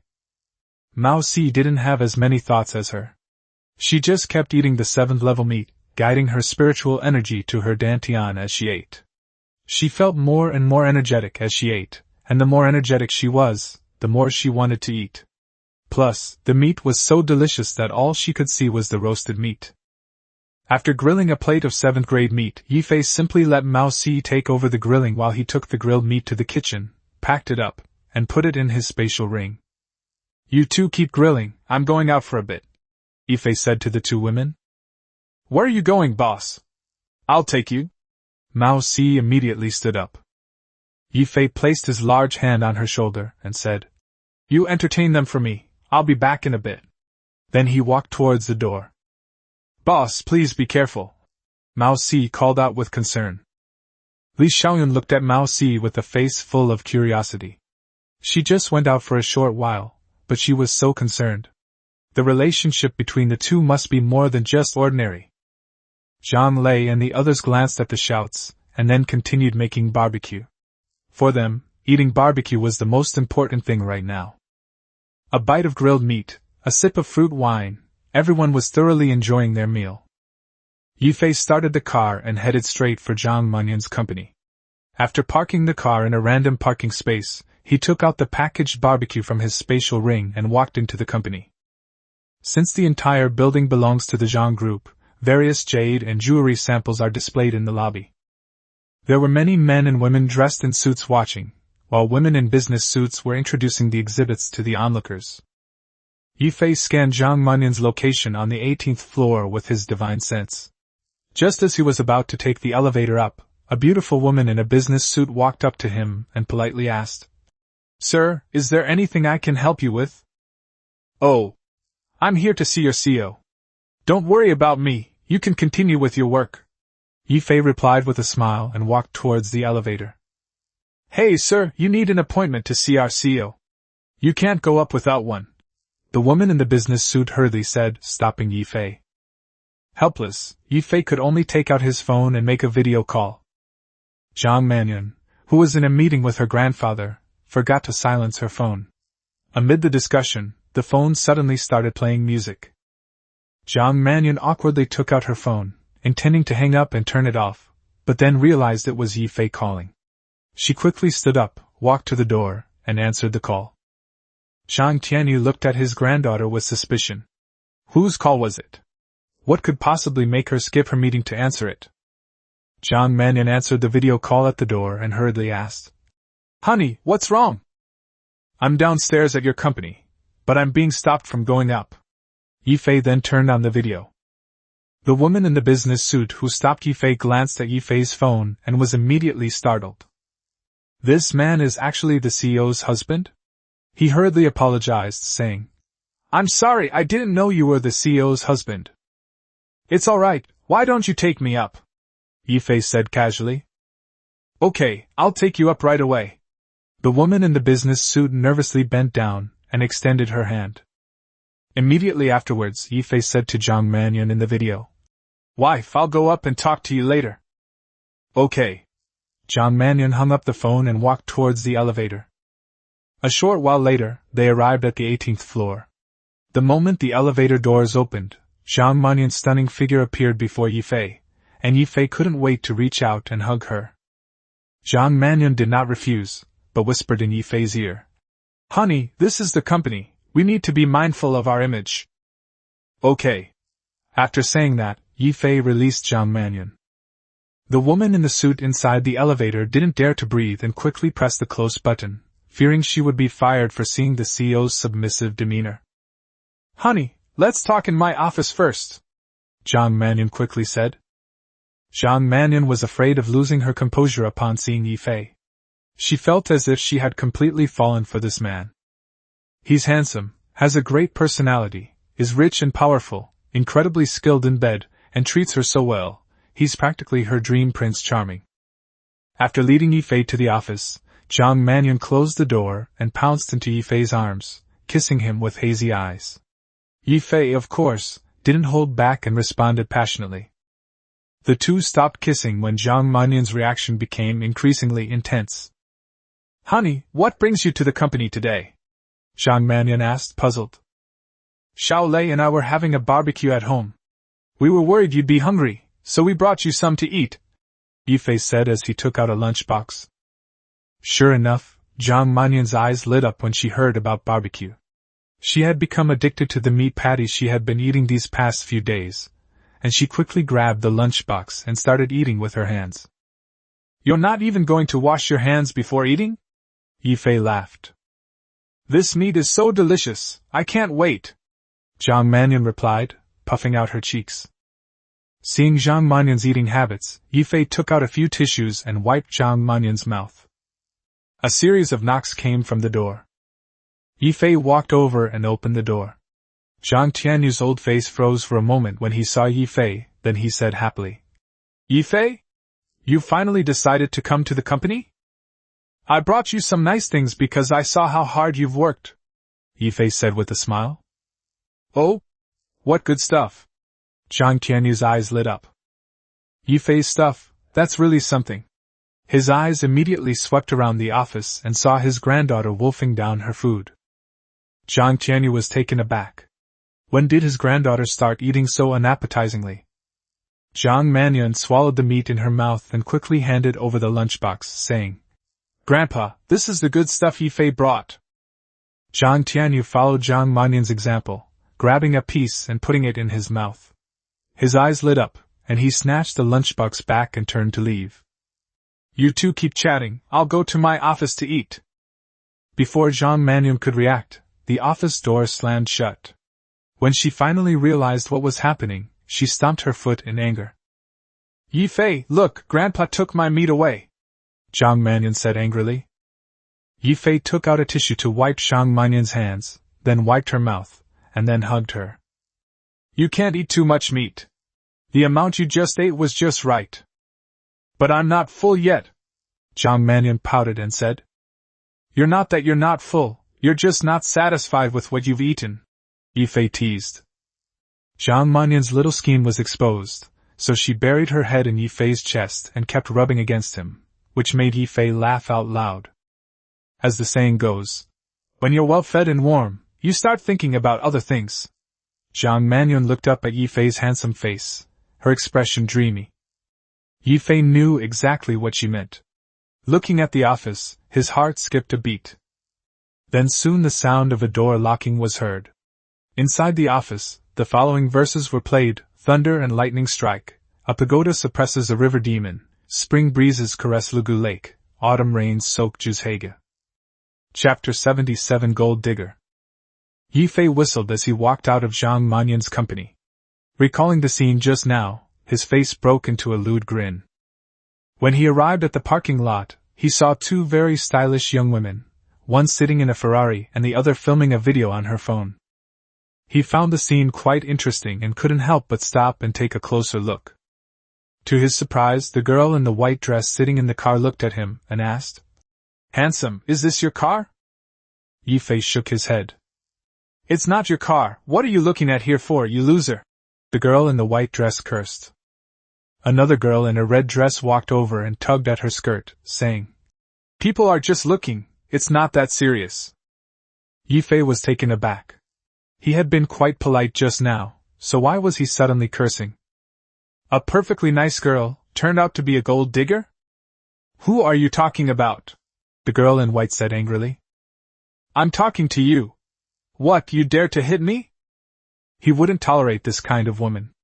If she dared to lay a hand on him, he would definitely teach her what mutual fighting meant.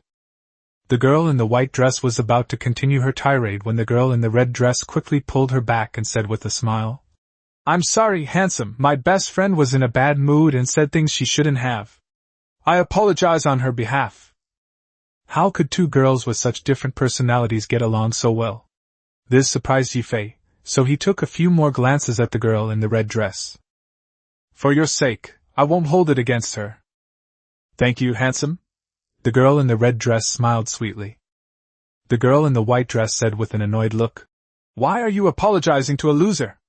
Do you have a crush on him?" The girl in the red dress suddenly blushed and unconsciously lowered her head. The girl in the white dress understood immediately from her expression, and said with exasperation, "With your looks, how could you possibly be interested in a loser? She might not be good enough for a loser, but you're not even good enough for a loser." "What did you say?" The girl in the white dress was so angry that she wanted to rush up and hit him, but the girl in the red dress quickly hugged her. Ye Fei thought to himself, "Come and hit me. I promise I'll show you why flowers are so red. I don't hit normal women, but abnormal women don't belong to the category of women." "What are you doing?" a voice came from behind Ye Fei. Judging from the way he was being asked the question, he guessed that the car owner had arrived, so he didn't say anything. The girl in the white dress retorted angrily, "What we do is none of your business." The man was of average appearance, neither handsome nor ugly. He took out his key, pressed the unlock button on the Ferrari, the car beeped twice, and then said, "What does this have to do with me now?" The girl in the white dress made a complete 180-degree turn in an instant, pointed at Ye Fei and said, "Handsome, we just saw this man touching your car, so we went to stop him and then we started arguing with him." The man turned to look at Ye Fei, then at the two women, and asked in a low voice, "Brother, did you get bitten back for trying to pick up a pretty girl?" Ye Fei was taken aback for a moment, then laughed, and said, "You could even tell that? Hey, I'm used to gold diggers like this. Just wait, brother, I'll get revenge for you." He found the man quite interesting, so he asked, "How do you plan to avenge me? For a woman like this who throws herself at me, I can just give her a fake handbag and we can go on a date. Then I can dump her," the man said smugly. "Awesome, what's your name, bro?" Ye Fei asked, giving a thumbs up. "My name is Jin Yuan. Just watch my performance." After saying that, Jin Yuan walked towards the two women. After the man whispered a few words to that loser, the girl in the white dress smiled and walked towards her. The girl in the white dress beamed with delight and immediately said with a smile, "Handsome, can we add each other on Fission? It's rare to meet a man as handsome as you." The girl in the red dress looked at the girl in the white dress in disbelief, then at Jin Yuan, and then at Ye Fei. She wondered if there was something wrong with her best friend's taste. "Beautiful lady, you're so good with words. Come on, add me on Fission, I'll treat you to dinner and we can go for a drive together," Jin Yuan said happily. The girl in the white dress became increasingly happy. "Could it be that I'm on a lucky day? Do I finally have a chance to marry into a wealthy family?" She quickly took out her phone and added Jin Yuan on Fission, then took his arm. After adding the girl in the white dress, Jin Yuan wanted to add the girl in the red dress, but the girl in the red dress backed down and said, "I won't add her, I have something to do later." The girl in the white dress was probably hoping her best friend would leave. She gave her an approving look, thinking to herself, "She's definitely my best friend." Jin Yuan looked disappointed. The girl in the red dress was much prettier than the one in the white dress, but unfortunately she wasn't materialistic. So he didn't force her and got into the car with the girl in the white dress, starting the Ferrari. The girl in the white dress then poked her head out and said to the girl in the red dress, "Chi-Chi, I'm leaving now. You can take a taxi home by yourself." The girl in the red dress, Chi-Chi, nodded. When the Ferrari pulled up next to Ye Fei, Jin Yuan blinked his left eye and said, "Brother, I won't see you off." "It's okay, I have a car. Have fun." As he spoke, he took out the key and pressed the unlock button, and the red flag immediately made 2 beeps. Jin Yuan looked in the direction of the sound and saw a Hongqi H5. He just smiled, but when he saw the license plate, his eyes widened in surprise. Holy crap! Jin Kaiyuan immediately swore, his heart filled with shock that he couldn't calm down for a long time. At the same time, he was secretly glad that he hadn't offended this big shot among big shots. The girl in the white dress also saw the Hongqi car, but she didn't look at the license plate. She looked disdainful and thought to herself, "He really is a loser." Ye Fei ignored the two of them, walked straight to his car, got in, started the engine, and rolled down the window next to Chi-Chi, saying, "Do you need me to give you a ride?" Chi-Chi was overjoyed and immediately nodded, walking around to the passenger side to open the door and get in. After fastening his seatbelt, he started the car, nodded with a smile as he passed Jin Kaiyuan's car, and then sped away. Jin Kaiyuan didn't realize what had happened until the Hongqi car had driven away. He swallowed hard and then turned to ask the girl in the white dress what had just happened. But how could the girl in the white dress tell the truth? She only said that the loser tried to chat them up, and then they mocked him. A loser? Putting aside the model of that car, you're telling me that the person with that license plate is a loser? I bet if that big shot stomped his foot, the whole of Shanghai would tremble. He was already planning how to manipulate this gold digger. If he encountered this big shot again, he would have to befriend him. If he could establish a relationship with such a powerful figure, he could do whatever he wanted in Shanghai. Ye Fei led Chi-Chi out of the parking lot, and only found out their destination after asking. It turns out that both girls are third-year students at Shanghai University. Chi-Chi's full name is Zhou Chi-Chi, and the girl in the white dress is Lu Dan. They are roommates. Because Zhou Chi-Chi doesn't have many friends, she always goes out with Lu Dan. Although Zhou Chi-Chi is beautiful, she is low-key, so she has not been named the school beauty in the academy. The most popular college beauties are usually high-profile or come from prominent families. Of course, those who are stunningly beautiful will also make the list, but Zhou Chi-Chi hasn't reached that level yet. Just like female celebrities on Earth, if you put dozens or even hundreds of them together, like Yang Mi, Doraba, Louis Fei, and Gulnazer, who can say who is the most beautiful? Who ranks first? After all, everyone's aesthetic sense is different, and there are countless beautiful girls in colleges. With a little dressing up, they can be stunning beauties. Therefore, Zhou Chi-Chi doesn't have anything particularly outstanding. Only by getting close to her and observing her carefully can one discover her beauty.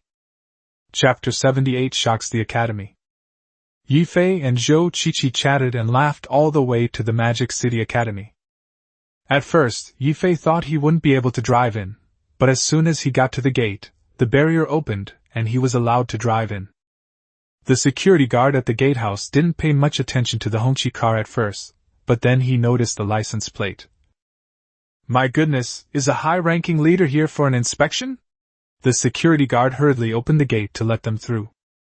Then the security guard made a call to the principal's office. Upon hearing the license plate number, the principal instantly became nervous and broke out in a cold sweat. Who at the school had done something wrong?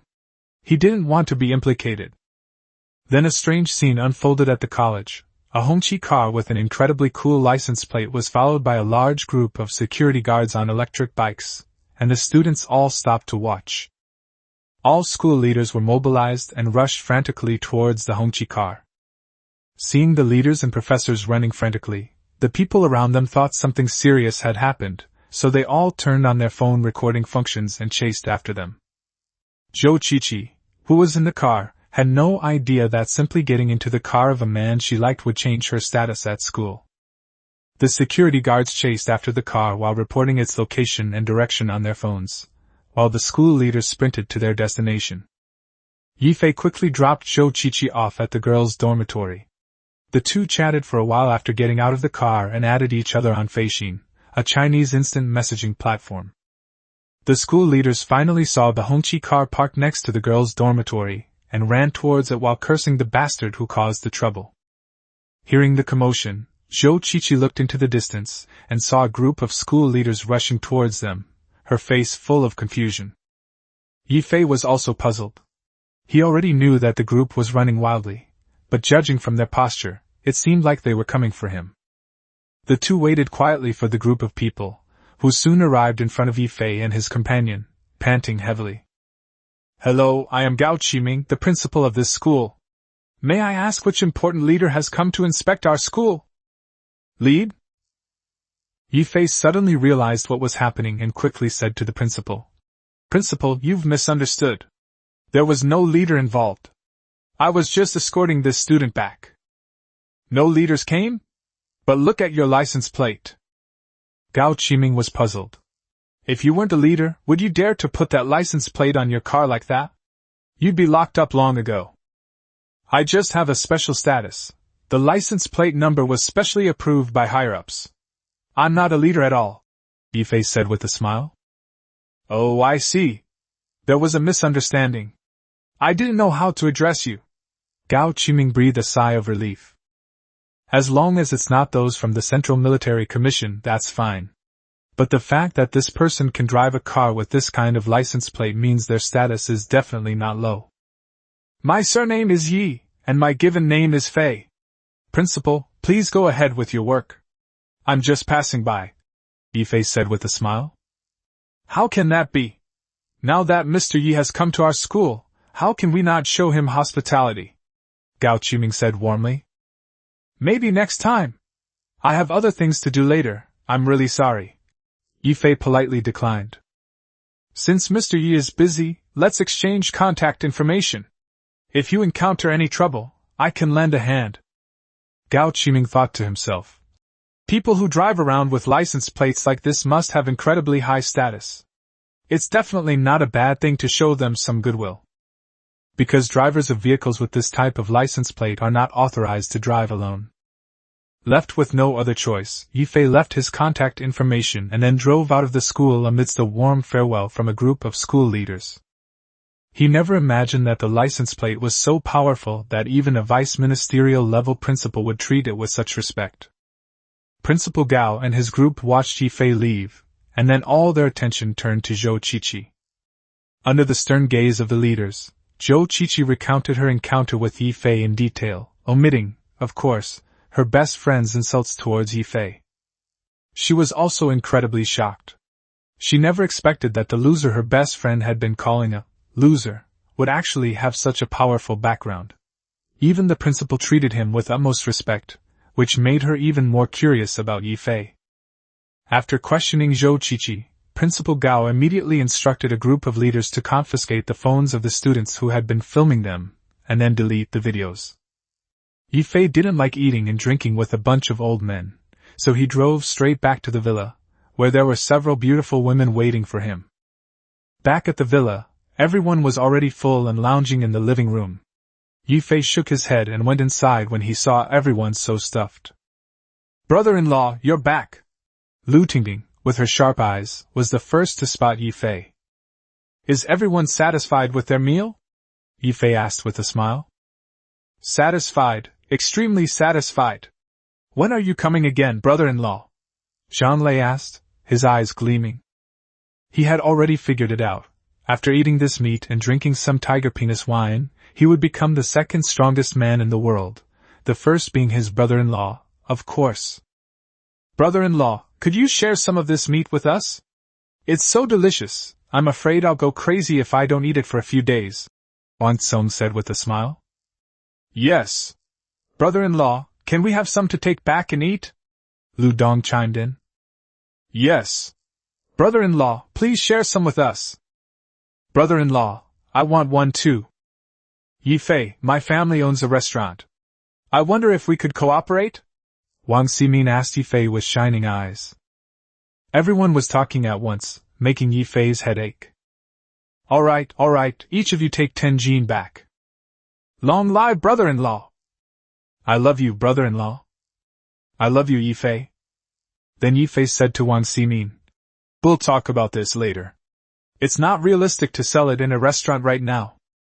Hearing Ye Fei say this, Wang Ximin could only reluctantly shut her mouth, her eyes filled with disappointment. Then Ye Fei negotiated the sale of fruit wine with Wang Ximin and the other girls. Long Wu would be responsible for supplying and handing over the goods to them, and they could decide how to sell them. Then, Li Xiong'an was asked to talk to them about the endorsement deal. After that, Long Er was asked to go back to the small warehouse and bring out a bunch of monster meat. He then divided it into portions, 2 caddies of 7th-tier meat and 8 caddies of 2nd or 3rd-tier meat for each person. So he sent them away with 10 caddies of meat each. After everyone left, Ye Fei gathered the group in the living room. I'll be returning to the other world for a while. You all should focus on your cultivation. I've already entrusted C with distributing the monster meat and monster cores. If anyone comes looking for me, just deal with them, Ye Fei instructed. Yes, boss, everyone replied in unison. After nodding to everyone, Ye Fei returned to his room and instantly teleported to the continent of Kalan. Chapter 79 Ye Fei's Perception Ability. In the royal palace of the King of Wind, a middle-aged man stood before Elwyn. Alvin looked at the middle-aged man and asked, Shadow, is there any news about Ye Fei? Your Majesty, if I am not mistaken, he has returned to his own world. If Ye Fei were to see this middle-aged man or hear his words, he would definitely be startled, because this man was like a shadow, as if he did not exist in the world. Alvin laughed and said, This kid was reselling so many things. If I hadn't helped stop those people, he might have been discovered. Your Majesty, do you really think he can be trusted? Shadow asked doubtfully. He's not scheming, and he's of good character. He knows how to repay kindness. You can tell what kind of person he is by the things he gives Schwer. This is both his strength and his weakness. The Shadow was silent for a moment, then said, But he is ultimately not from our world. Owen laughed. None of that matters. What matters is that he acknowledges himself as a member of our Wind Kingdom, and that's enough. Should I continue to follow him? No need. His strength has already reached the 9th level. If we follow him any further, we'll be easily discovered. Let's just pretend we don't know anything. Yes, Your Majesty, then I shall take my leave. Looking at the spot where the shadow disappeared, Elwyn muttered to himself. It's fortunate you came to the Kingdom of Wind. I don't know if it's your good luck or our good fortune, or perhaps this is heaven's arrangement for you to help us. Upon returning to the continent of Kalan, Ye Fei spread his divine sense and discovered that Dean Reese and Jessica were both at the academy. He then used his wind riding technique to fly directly to the academy. He was unaware that he had been followed by a shadow all along. Perhaps he had been too confident in his divine sense, and at the same time, he had underestimated the people of this world. As soon as Ye Fei arrived at the gate of the academy's Rice family home, he shouted, Dean, I've decided to go to the demon forest for training. A figure appeared in front of Ye Fei with a whoosh. It was Reese. It's true that we should go out and gain some experience, but we can't go too deep. Just practice on the outskirts, Reese said. There are no 9th-tier magical beasts on the outskirts. I need to hunt down a 9th-tier magical beast, Ye Fei said. Hunting 9th-tier magical beasts? Are you crazy? You're dead if you encounter a sane-tier one, Reese said angrily. Ha ha! Dean, I'm not stupid. My mental perception is very strong, Ye Fei said proudly. Very powerful? How powerful? Reese asked, puzzled. I can sense every move within a 100,000-kilometer radius of me. Ye Fei didn't distrust Reese. He just wanted to keep a low profile. How much? How much? Reese stared at Ye Fei in disbelief. 100,000 kilometers! Ye Fei thought Reese was getting senile, and his hearing was failing. Thinking he had misheard, Reese was horrified when he received confirmation. Is this really a human? Can mental power extend this far? Even with my own mental power extended to its fullest extent, my perception only reaches a little over 100 kilometers. Dean, what's wrong? Ye Fei asked in confusion. Why was the old man staring at him without saying a word? What's wrong? What could be wrong with me? Your mental perception has exceeded my comprehension. I don't know how to explain it to you anymore, Reese thought to himself. Let me see your sensory abilities first, Reese said. Dean, you're wearing white underwear today.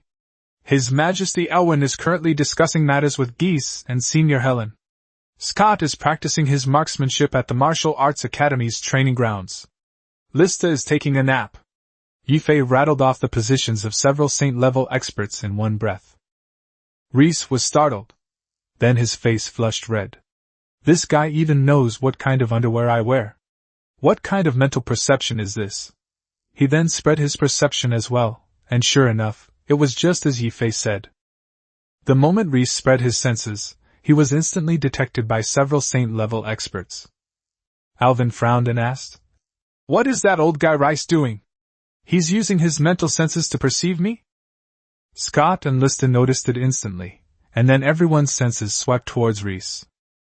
Reston was speechless with disbelief, and was also shocked by Ye Fei's perception. None of them could sense Ye Fei's presence. At this point, Reese had no choice but to believe in the extraordinary level of Ye Fei's perception. A thought arose in his mind: if Ye Fei were to be in charge of sensing and hunting, wouldn't they be able to hunt down quite a few saint-level magical beasts? Thinking of this, Reese said excitedly, "Kid, come with me to the palace." "Okay." Ye Fei replied and followed Reese as they flew towards the palace. Along the way, Reese used his senses to guide Scott and Lista towards the palace. Elwyn received Reese's sensory signal and waited with Helen and Jis in place. Within minutes, all the saints gathered in the royal palace council hall. "Reese, what's going on this time?" Alvin asked first. "Your Majesty, great news! Our kingdom has produced someone who can sense terror," Reese said excitedly. Perceived terror? How terrifying could it be? Everyone looked at Reese and Ye Fei, who were walking excitedly, with complete bewilderment. Then Reese explained Ye Fei's perception ability to everyone, and everyone was stunned when they heard it. They asked Ye Fei to prove it on the spot. After Ye Fei pointed out the color of their underwear one by one, they all blushed, but their hearts were filled with shock.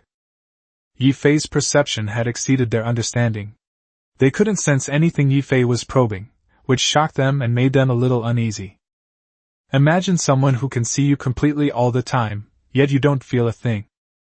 Alvin, however, stared intently at Ye Fei's expression, then secretly contacted Shadow to come over. "Ye Fei, how big is your range?" Alvin asked. Since Reese only mentioned Ye Fei's abilities but not the distance, Elwyn asked a question. "It can detect anything within a radius of about 100,000 kilometers from me." Ye Fei concealed his true strength, always keeping something in reserve. In reality, Ye Fei's divine sense had already exceeded 2 million kilometers. A group of saint-level beings gasped in astonishment. This perception ability was simply too heaven-defying. Was this the talent of an S rank and 8 attributes? Their perception range was limited to about 100 kilometers, and the cognition of a group of saint-level powerhouses was completely shattered. When Alvin saw the shadow appear behind Ye Fei, but Ye Fei did not react, Alvin frowned. "Ye Fei, I'll have Reese take you to the kingdom of gods later to investigate the bishops of the temple. It's very impolite, but we have to take this risk," Elwyn said seriously. According to Owen's guess, Ye Fei's detection and perception were still somewhat insufficient, so he had to let Ye Fei sense other powerful individuals. At the same time, it was also necessary to test the reaction of a god-level expert for his safety during his training in the demon forest. After all, shadows are somewhat special, so it's normal that Ye Fei couldn't sense them, because there are very few people on the continent who can sense shadows. Chapter 80 The Lord of the Temple. "Your Majesty, if Ye Fei is sent to investigate and the Archbishop is discovered, the consequences will be severe," Reese said with a worried frown. "It's nothing more than being punished, which is better than him encountering a divine beast in the demon forest and dying," Elwyn said. After considering it over, everyone agreed that the suggestion was indeed correct. While using detection in the kingdom of gods is impolite, and would at most result in severe punishment if discovered, being discovered in the demon forest could cost him his life. Ye Fei lowered his head and thought for a moment, then nodded and said, "Dean, please take me there.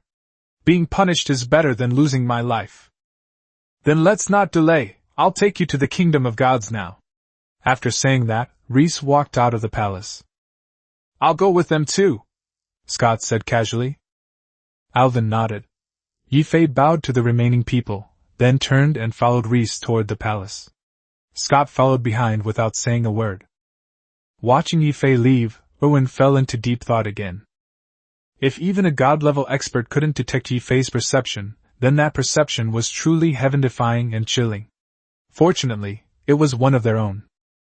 Reese and Scott led Ye Fei to a teleportation array in the center of the royal city. The teleportation array here can directly teleport you to the central temple, but the cost is a bit high. Each person needs 10 million magic crystals in reserve.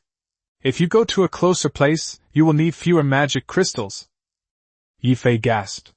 10 million magic crystals, converted into Kalan coins, was a staggering 10 billion. 10 seventh-tier magic cores. Truly, teleportation arrays were only for the wealthy. Reese handed the magic crystal to the soldier guarding the teleportation array. After it was fully charged, he walked straight towards the teleportation array, with Ye Fei and Scott following closely behind. Ye Fei felt a flash of white light, and then he found himself in a huge plaza. In the center of the plaza stood a colossal statue of a mage. Ye Fei guessed that this must be the Holy Light Mage. The three walked to a secluded spot, and Reese nodded to Ye Fei, indicating that they could begin.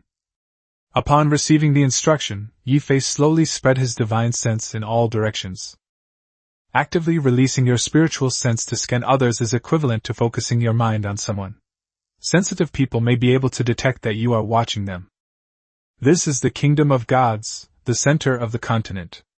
Although Ye Fei was very confident in his divine sense, he did not dare to be careless, and gradually spread it outwards. Ye Fei was soon secretly alarmed. As expected of the kingdom of gods, they had already discovered 6 saint-level experts in less than 10,000 kilometers. After testing, he found that there was no way that a saint-level expert could detect his divine sense.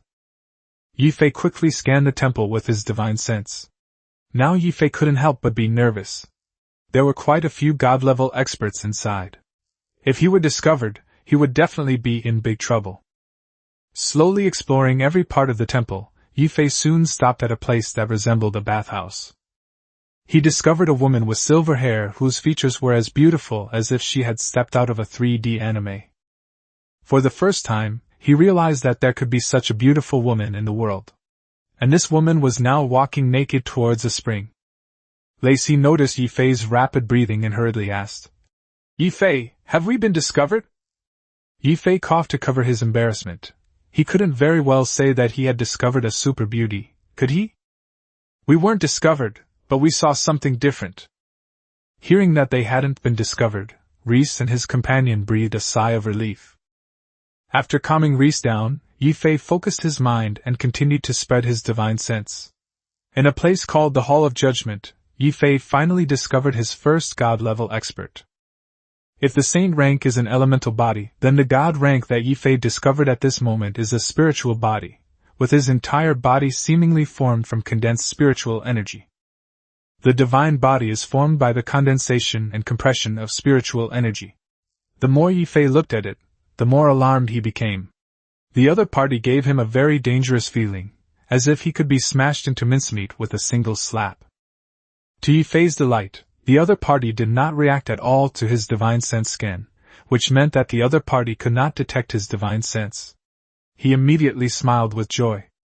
Seeing Ye Fei's expression, Reese and Scott guessed that even a god-level being couldn't detect his presence, but they still asked, "How is it? Can't the other party detect you?" Ye Fei nodded several times and said, "Even a god-level being can't detect it. Let me sense the situation in the temple again." Reese and Scott were instantly unsettled. Even a god-level being couldn't detect Ye Fei's presence. Based on that alone, Ye Fei's value was immeasurable. Seeing that even the gods couldn't detect his divine sense, Ye Fei confidently and quickly spread his divine sense out. Upon discovering a grand hall called the Holy Light Hall, Ye Fei curiously ventured inside to investigate, and saw an elderly man dressed in white with white hair sitting cross-legged beneath a statue of a deity. He discovered that the old man possessed half-spiritual energy, which had been transformed into something that seemed to be a combination of elements and spiritual energy, somewhat like his primordial energy, but not entirely. Just as Ye Fei was about to learn more about this god-level expert, the old man suddenly opened his eyes and looked in Ye Fei's direction. Ye Fei's expression hardened, and he immediately shouted to Reese and Scott, "Dean, Senior, run! We've been spotted!" As soon as Ye Fei finished shouting, he channeled all his energy and rushed toward the teleportation array. Reese and Scott reacted just as quickly, flashing to follow him toward the teleportation array as well. But it was too late. An old man in a white robe with white hair appeared instantly at the entrance of the teleportation array. "Aren't you all a bit disrespectful to my temple by spying on it like this?" the white-robed old man said calmly. Ye Fei was shocked. In just a moment, the old man had come to him from hundreds of kilometers away. What kind of extraordinary ability did he have? When Reese and Scott saw the old man's face clearly, their faces turned ashen, for the old man opposite them was none other than the strongest person on the continent, the temple master, Carl. With a determined look, Reese knelt down and said, "Your Excellency, I have offended you by abusing my senses. Please punish me." When Ye Fei saw Reese kneel down, his heart trembled. He was about to step forward when Scott grabbed Ye Fei's hand tightly. "I know you. You're Reese from the Wind Kingdom Academy. Your perception isn't good enough for this," Carter said calmly. Then Carter's gaze swept over Scott. "You must be that Sky Knight? The #1 aerial combatant below the god rank. As for your black hair and black eyes, you must be that new human who recently appeared and joined the Land of Wind." Immediately, a mind spell enveloped the three of them. Carter's eyes narrowed as he said, "From now on, I will ask you questions and you will answer them. If the mind spell changes even slightly, you will all die here." The three of them were pounding their hearts out of their throats. The oppressive aura of the strongest person on the continent was making it hard for them to breathe.